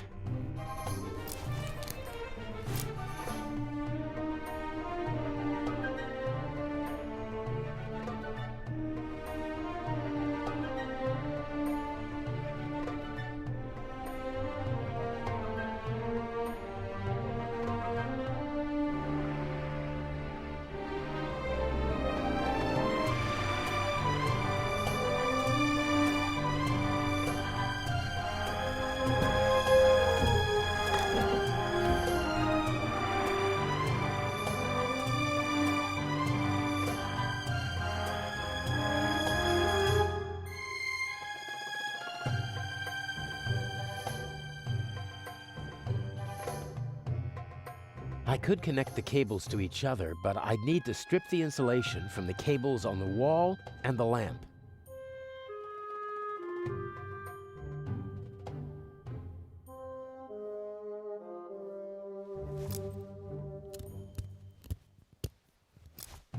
Okay, plus and minus are exposed.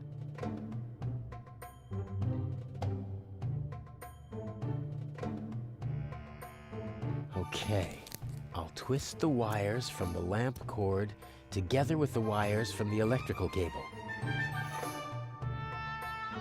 The lamp hangs from the electrical cable, which leads to the light switch. As long as there's a current, I should have a source of light now.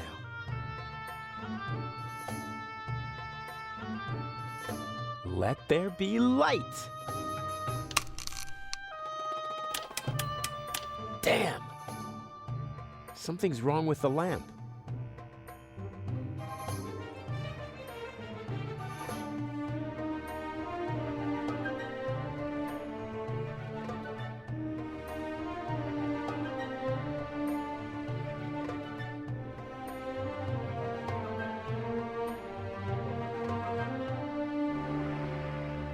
I think the contact is dirty.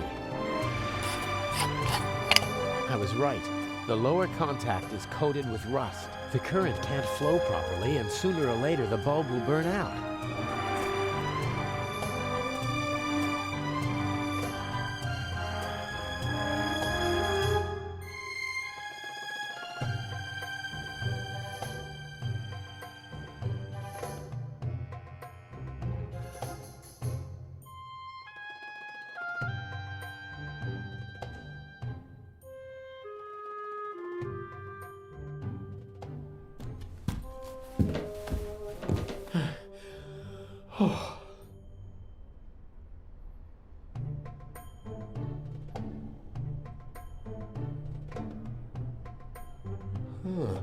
Maybe I can...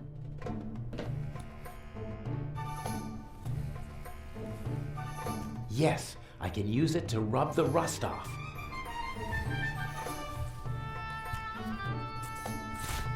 That should do it.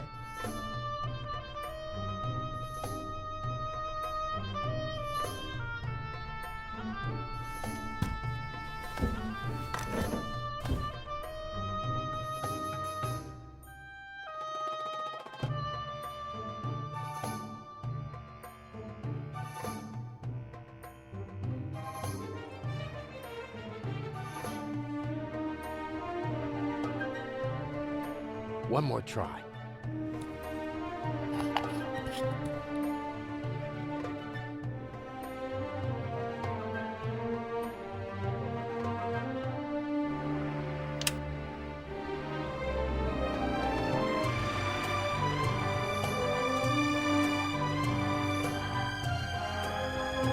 There we go.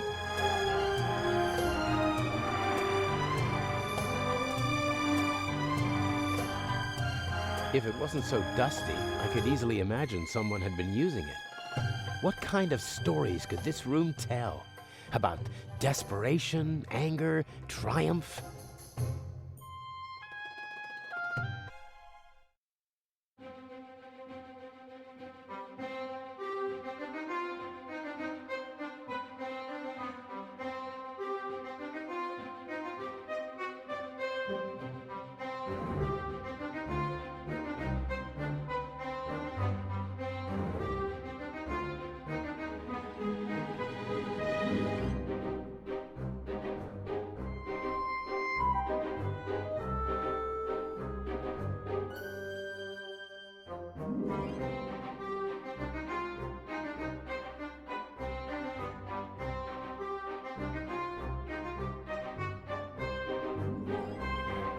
According to the blueprints, there's supposed to be a secret door here leading into the main hall.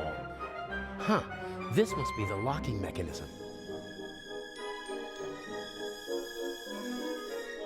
Careful now. What are you doing here? What if Inch sees you? No. I'm sorry. He caught me. You and your little girlfriend. You thought you could go behind my back? Inch, no. You deserve to die, here and now. But then I wouldn't get the eye. Don't hurt her, please. We'll see. Get moving.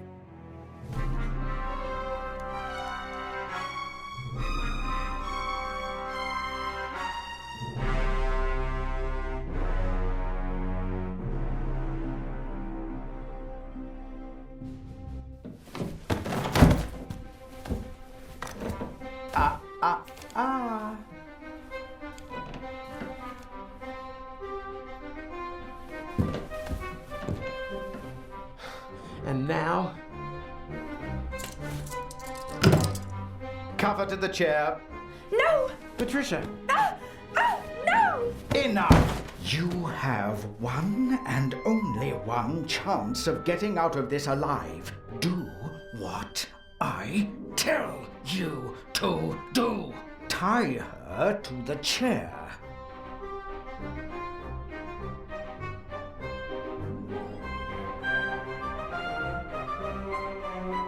What's in the bag? We'll get to that. The handcuffs now.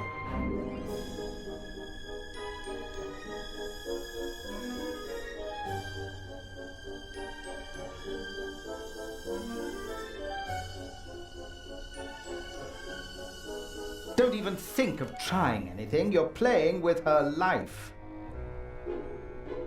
You can put the gun down. I won't try anything. I could choose to believe you, or I could keep the gun pointed at you and know that you won't try anything. If you'd be so kind.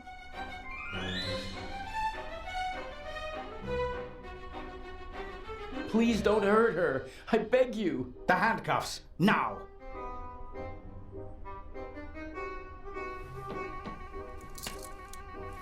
I'm sorry.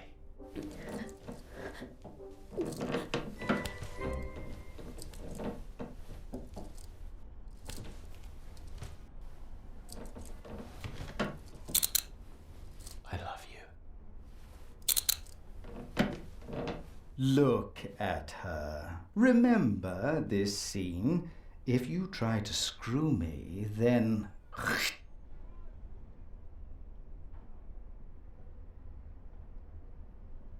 What's the next step? What's the plan?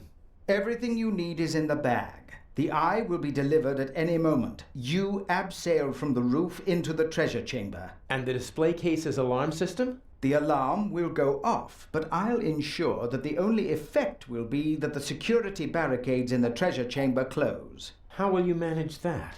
Let me worry about that, just like the guards. You'll have several minutes to break into the display case and climb back to the roof. And once I have the jewel, what next? By the time I get back to the roof, the museum will be surrounded by policemen. Correct. Escaping from the museum is impossible. That means I stay inside the museum. There's a bag in the basement with food and water for you and your girlfriend.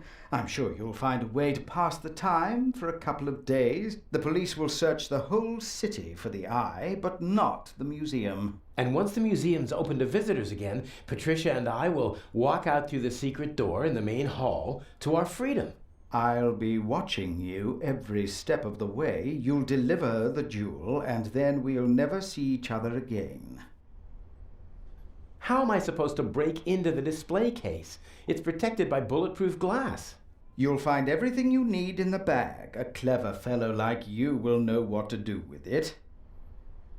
If we do everything you ask, will you let us go? I'm a poor loser, but a generous winner. How did you find out about our plan? By chance, I must admit. I hadn't anticipated it. I didn't think that you'd build up my trust for months just to betray me. You have to be patient if you want to steal the eyes of the Sphinx. A virtue youth normally lacks. It's a pity we have to go our separate ways after this little incident. I can hardly wait. Please let Patricia go. You've got me. A fascinating young lady. Clever, skillful, beautiful. What's she doing with a chap like you? Are you sure you're not just a pawn in her game? Let her go. As soon as you bring me the second eye. The plan might work, I must admit. The plan will work. You'll see to that, or she'll suffer the consequences. Let's go. The clock is ticking. I have to take care of the guards and the alarm system. It'll all work out in the end. I know. Take care of yourself. If you should open this door without the Eye of the Sphinx in your bag, I'll shoot first and then ask what went wrong.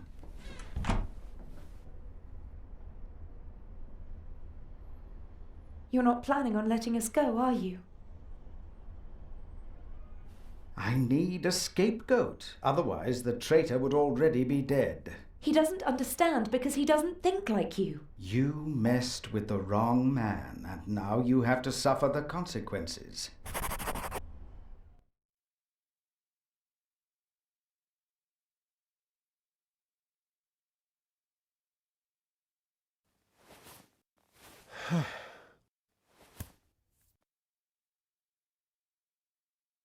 I can't stop thinking about her, but I must. I have a job to do, and it won't help either of us if I'm not totally focused.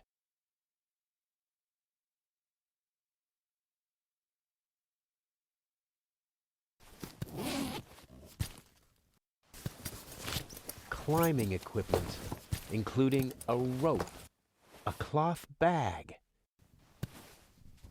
Huh? A pack of gum. Why did Inch put a pack of gum in a cloth bag? That's all.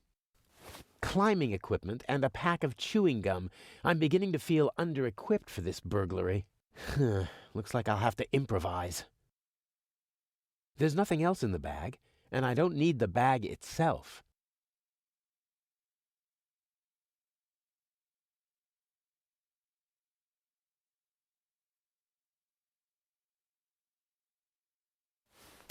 I can see the treasure chamber. There are several people moving around down there. I think the eye is being delivered. This window can be opened. Must be an entrance for the window washers and maintenance crews when they have to work up here in the cupola. There's a mechanism that opens the window when you turn the crank. I see two contacts down there on the frame. There's a piece of metal stuck between them and fixed to the window. If I open the window, the piece of metal will move, breaking the circuit and setting off an alarm. Unless the guards have been notified beforehand, which is hardly an option in my case, I have to bypass the circuit.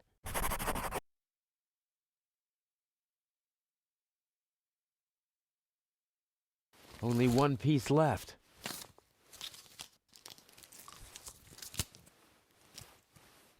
What's this? Unless this is the most expensive chewing gum commercial ever, Inch wanted me to find the diamond. I'm sure it's not a reward for all my hard work.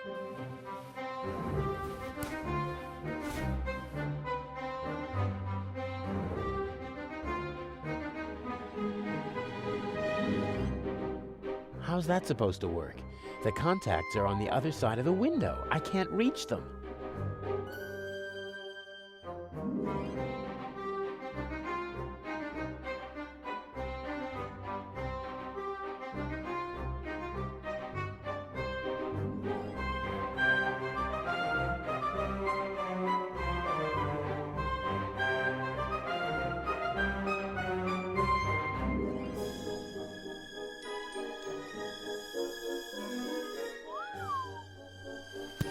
A crank. Something for opening windows that are too heavy to move with your hands. Your new home.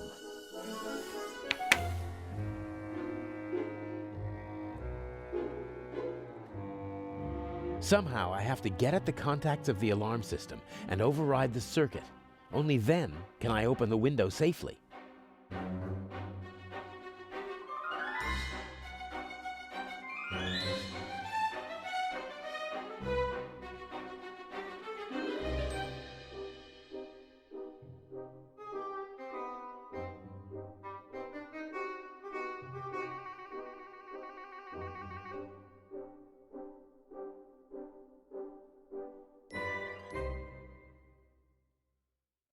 This is the same climbing equipment that I wore for the burglary in London, only the mask is missing.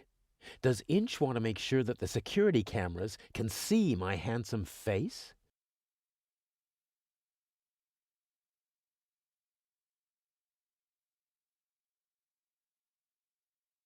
A good rope, and more than long enough to abseil down into the treasure chamber.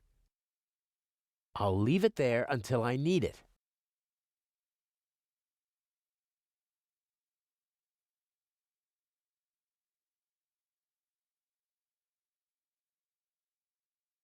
That tarp is covering something.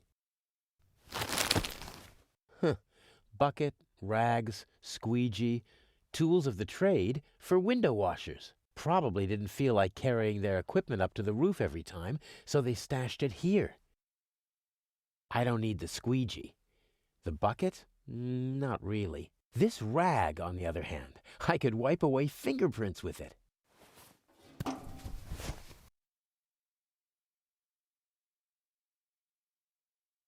No.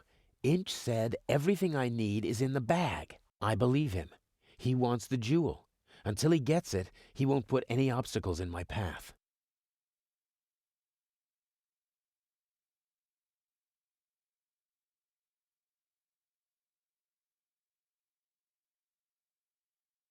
Somehow I have to get at the contacts of the alarm.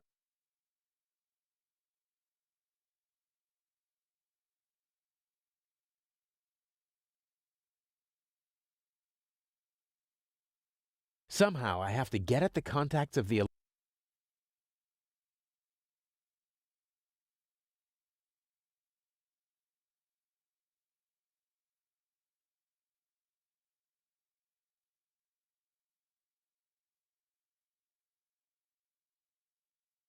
That really isn't my job.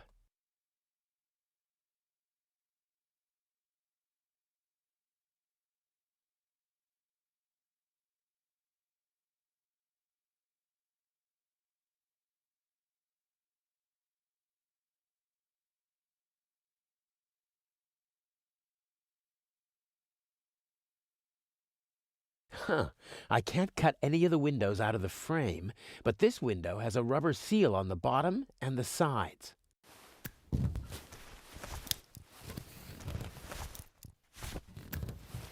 The roof of the museum is now officially drafty.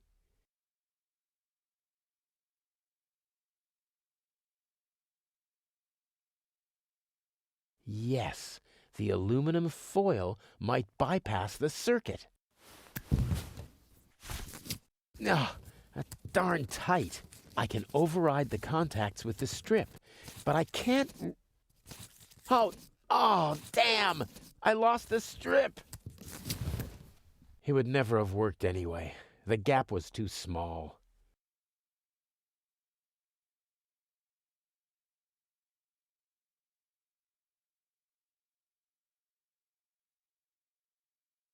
I cut away as much of the seal as possible. I can't make the gap any larger with the knife.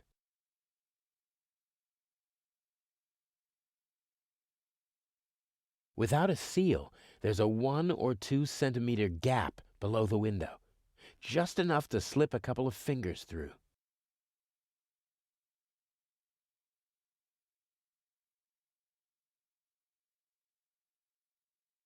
Without a seal,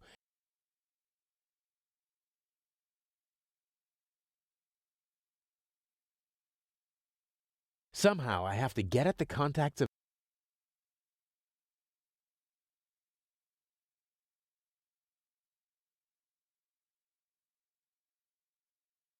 a good rope.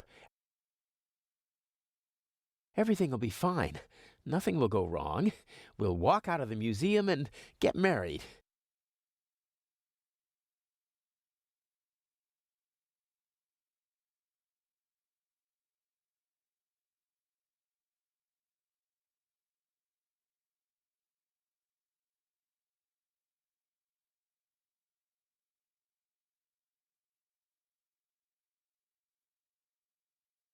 A small rag. The window washer should never have been allowed to leave the crank up here. Maybe I can use it to open the window.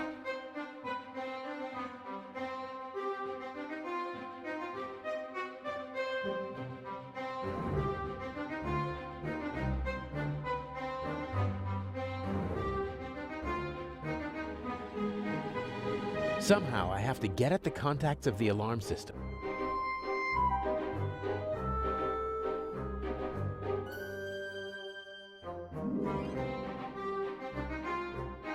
The window washer.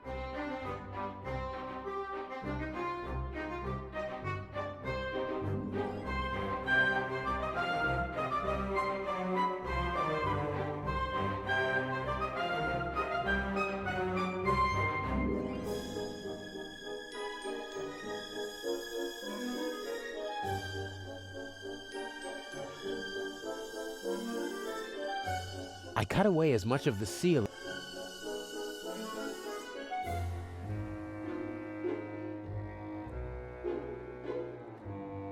Maybe the tap is meant to depressurize the water tank if it rains too much. Or it's just a practical way for the window washers to get some fresh water up here.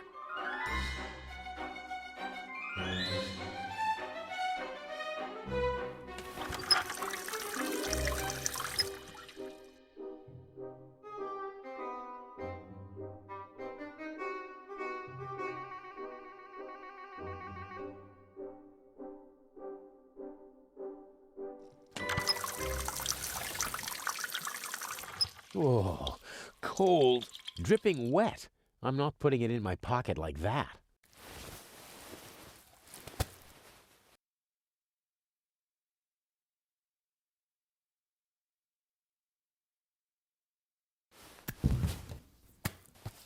Okay, I'm in. And now back and forth and away we go. Got it. The wet rag is lying on the contacts.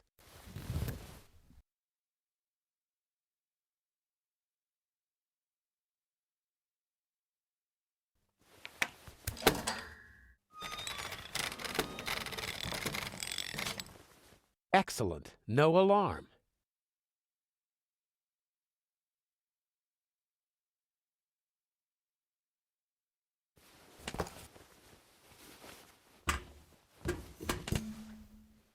Okay, I don't see anyone.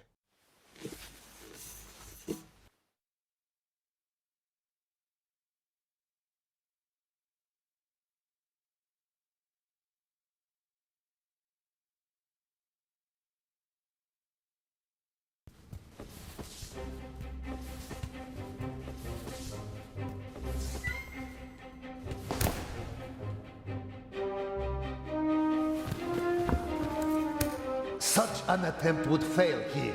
The display case is bolted to the floor and weighs several hundred kilograms. What's that? A camera? The latest model. It's called video surveillance. I've heard about that. The images are recorded and can be viewed again later. That's right. Images from all 3 cameras are recorded in the guard room. Wow. As I've said, we've spared no effort and no expense. I think I've seen enough here, but I'm interested in something else.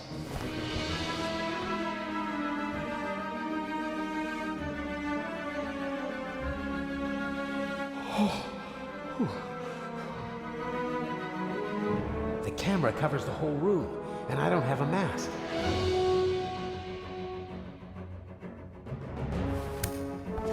Just have to hope that Inch knocked out the guard in the guard room. If not, he'll be on his way to check the camera soon. Here goes nothing.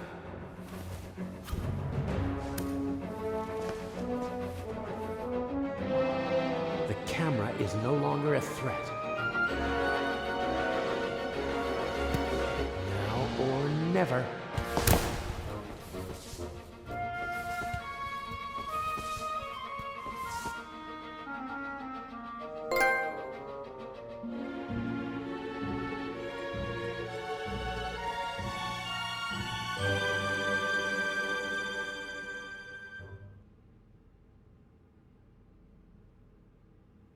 Someone could come back any moment, and then I'll have another problem. I need to hurry.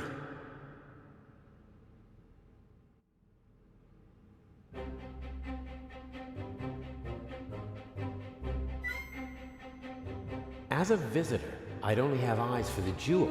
As a burglar, though, I'm more interested in the bulletproof glass, about ½ inch thick. There's no glass cutter that could do the job.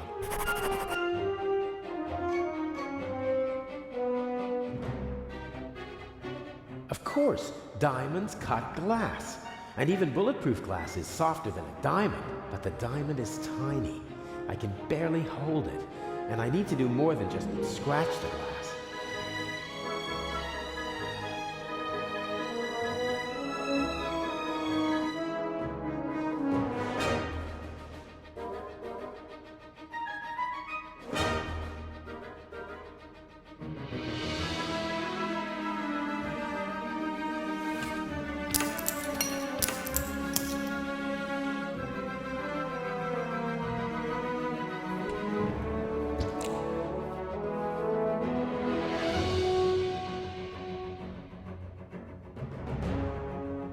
Even if I can't break into it, at least I managed to deface it.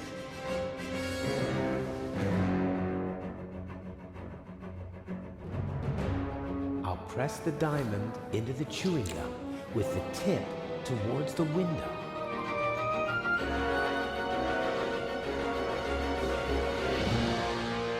The chewing gum holds the tip of the diamond right on the bulletproof glass. That's promising.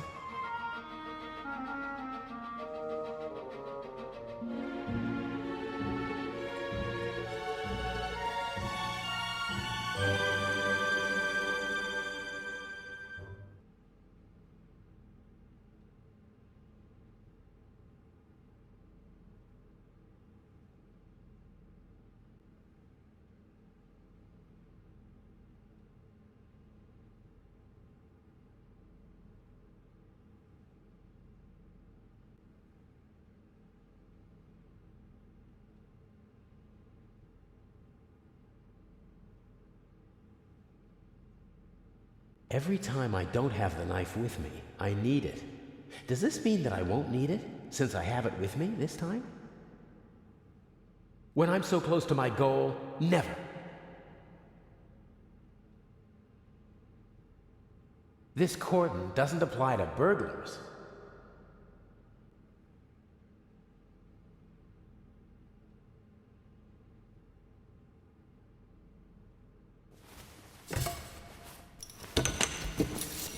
Everything will be fine. Everything will be fine.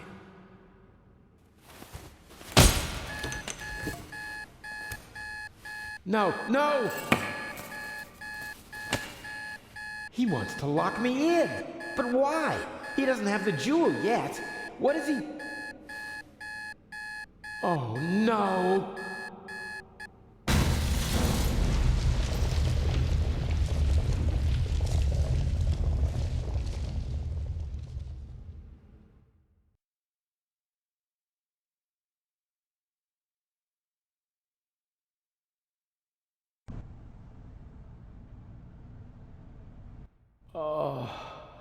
Oh, my head hurts.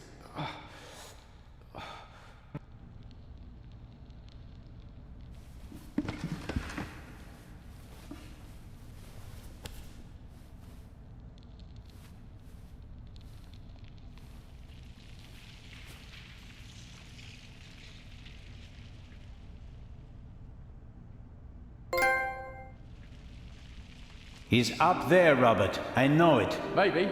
Go to the guard room and open the gates. Tell the director. Tillman, don't do it. It's too dangerous. I've got everything under control.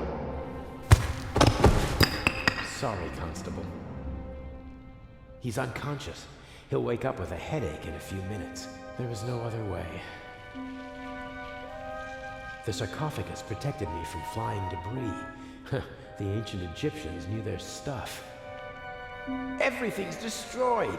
Priceless works of art, centuries old. Nothing is sacred to Inch. This is the opposite of a clever burglary. Inch must have decided to do it the violent way as soon as he realized he couldn't count on me. I would have died in the explosion and been the scapegoat.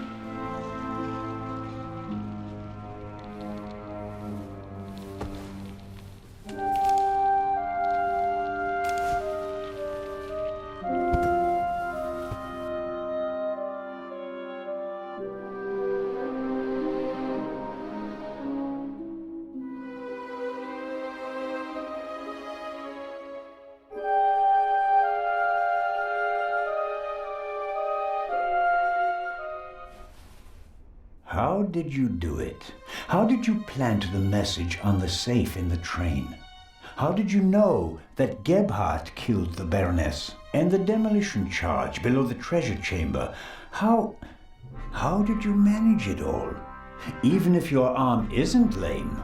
Oh, it is, believe me. I needed help, it's true. A messenger boy to replace my arms and legs.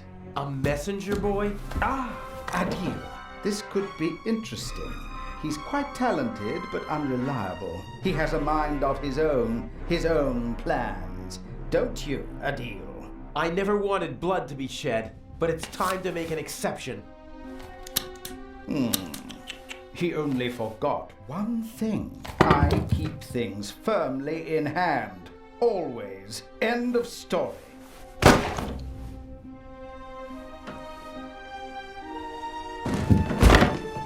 No! Stupid little policeman. He shouldn't have messed with the Raven. You aren't the Raven! The Raven would never have shot a defenseless old man! No, he wouldn't have. But now he has. At least that's what everyone will think. Why does that matter? Who are you? We worked for him, for the Raven, my brother and I. He's responsible for my brother being shot and for my crippled arm. He sacrificed us. Who? Who is the Raven? I don't know. I never met him, and in all these years, I've never found him. You don't know who you worked for? No one knows who the Raven is. Some say he's dead. The fact is, he never returned to the stage after that fatal night in Paris. So you want to lure him out of hiding? And if anything can, it's the burglary of the century executed by another thief while using his name. He doesn't come. But I still got my revenge. The gentleman thief, now a bomb-throwing murderer. Oh, I do hope he is still with us, watching helplessly as I ruin his life's work, as he ruined mine. Enough chatter. I'll be going. But why? Your little girlfriend escaped, and if I can't eliminate all the witnesses, I can at least destroy their credibility. Why did you just shoot poor Poor Constable Zellner, lad. They'll hang you and your accomplice. Ha ha ha!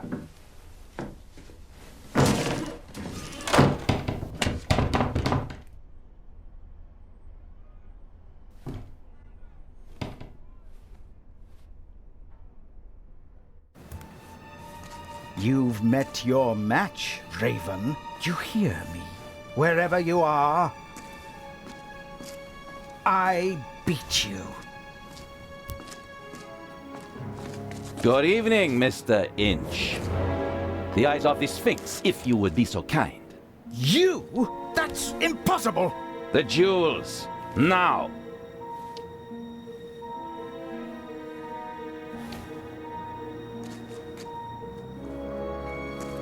Inch, don't move a muscle. You're under arrest.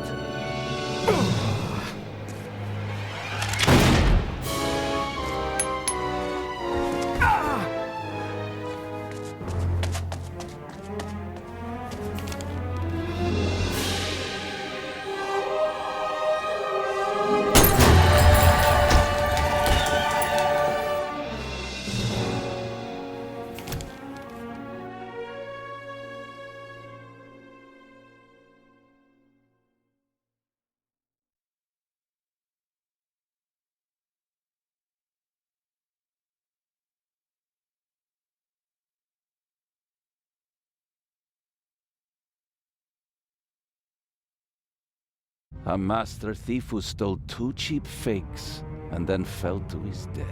A shot that no one could explain. But for the newspapers, it was the real jewels that were the heart of the story. The eyes of the Sphinx, reunited in the Egyptian Museum. What kind of game is this? The Raven's game. At least you caught him. Again. I saw the surprise and the anger in Inch's eyes. He knew he'd been played. You don't mean... At first they wanted us to believe that it was Gephardt. And now we're supposed to believe that it was Inch. He's still out there. So then, who is the Raven?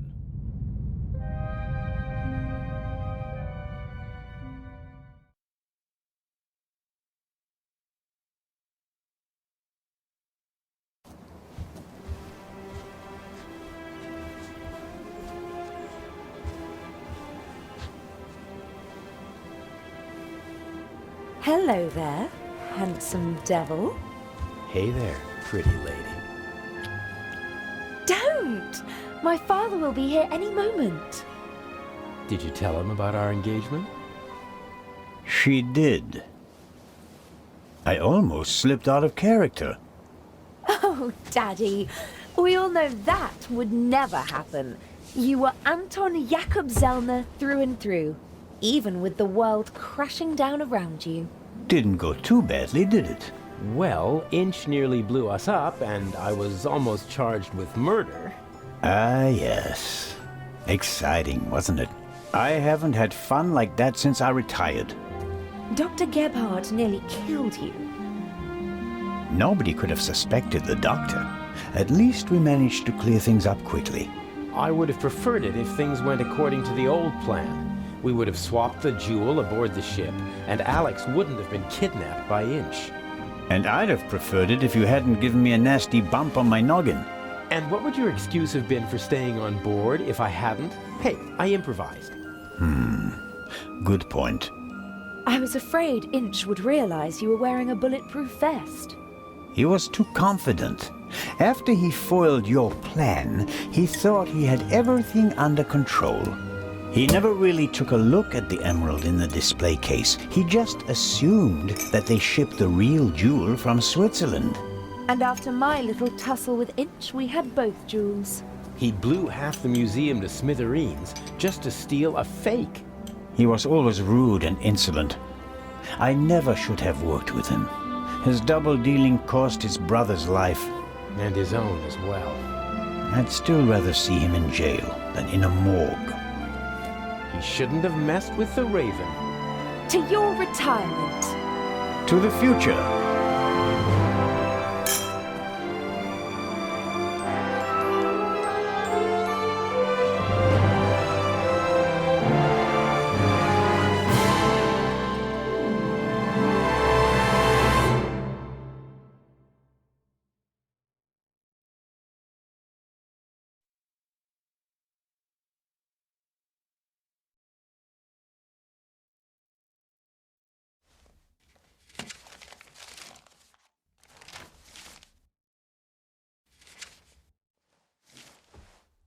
Finally.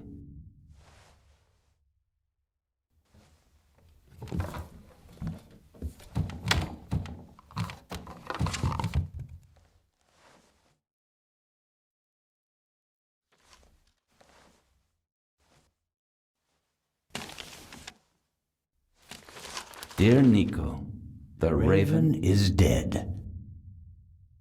Yet other criminals live, and they are more brutal and ruthless than he ever was. Who will stop them? It would be tragic if a good policeman failed to do so because he was hunting for a dead man and ruining himself in the process. Let the dead rest in peace. They are not coming back. R.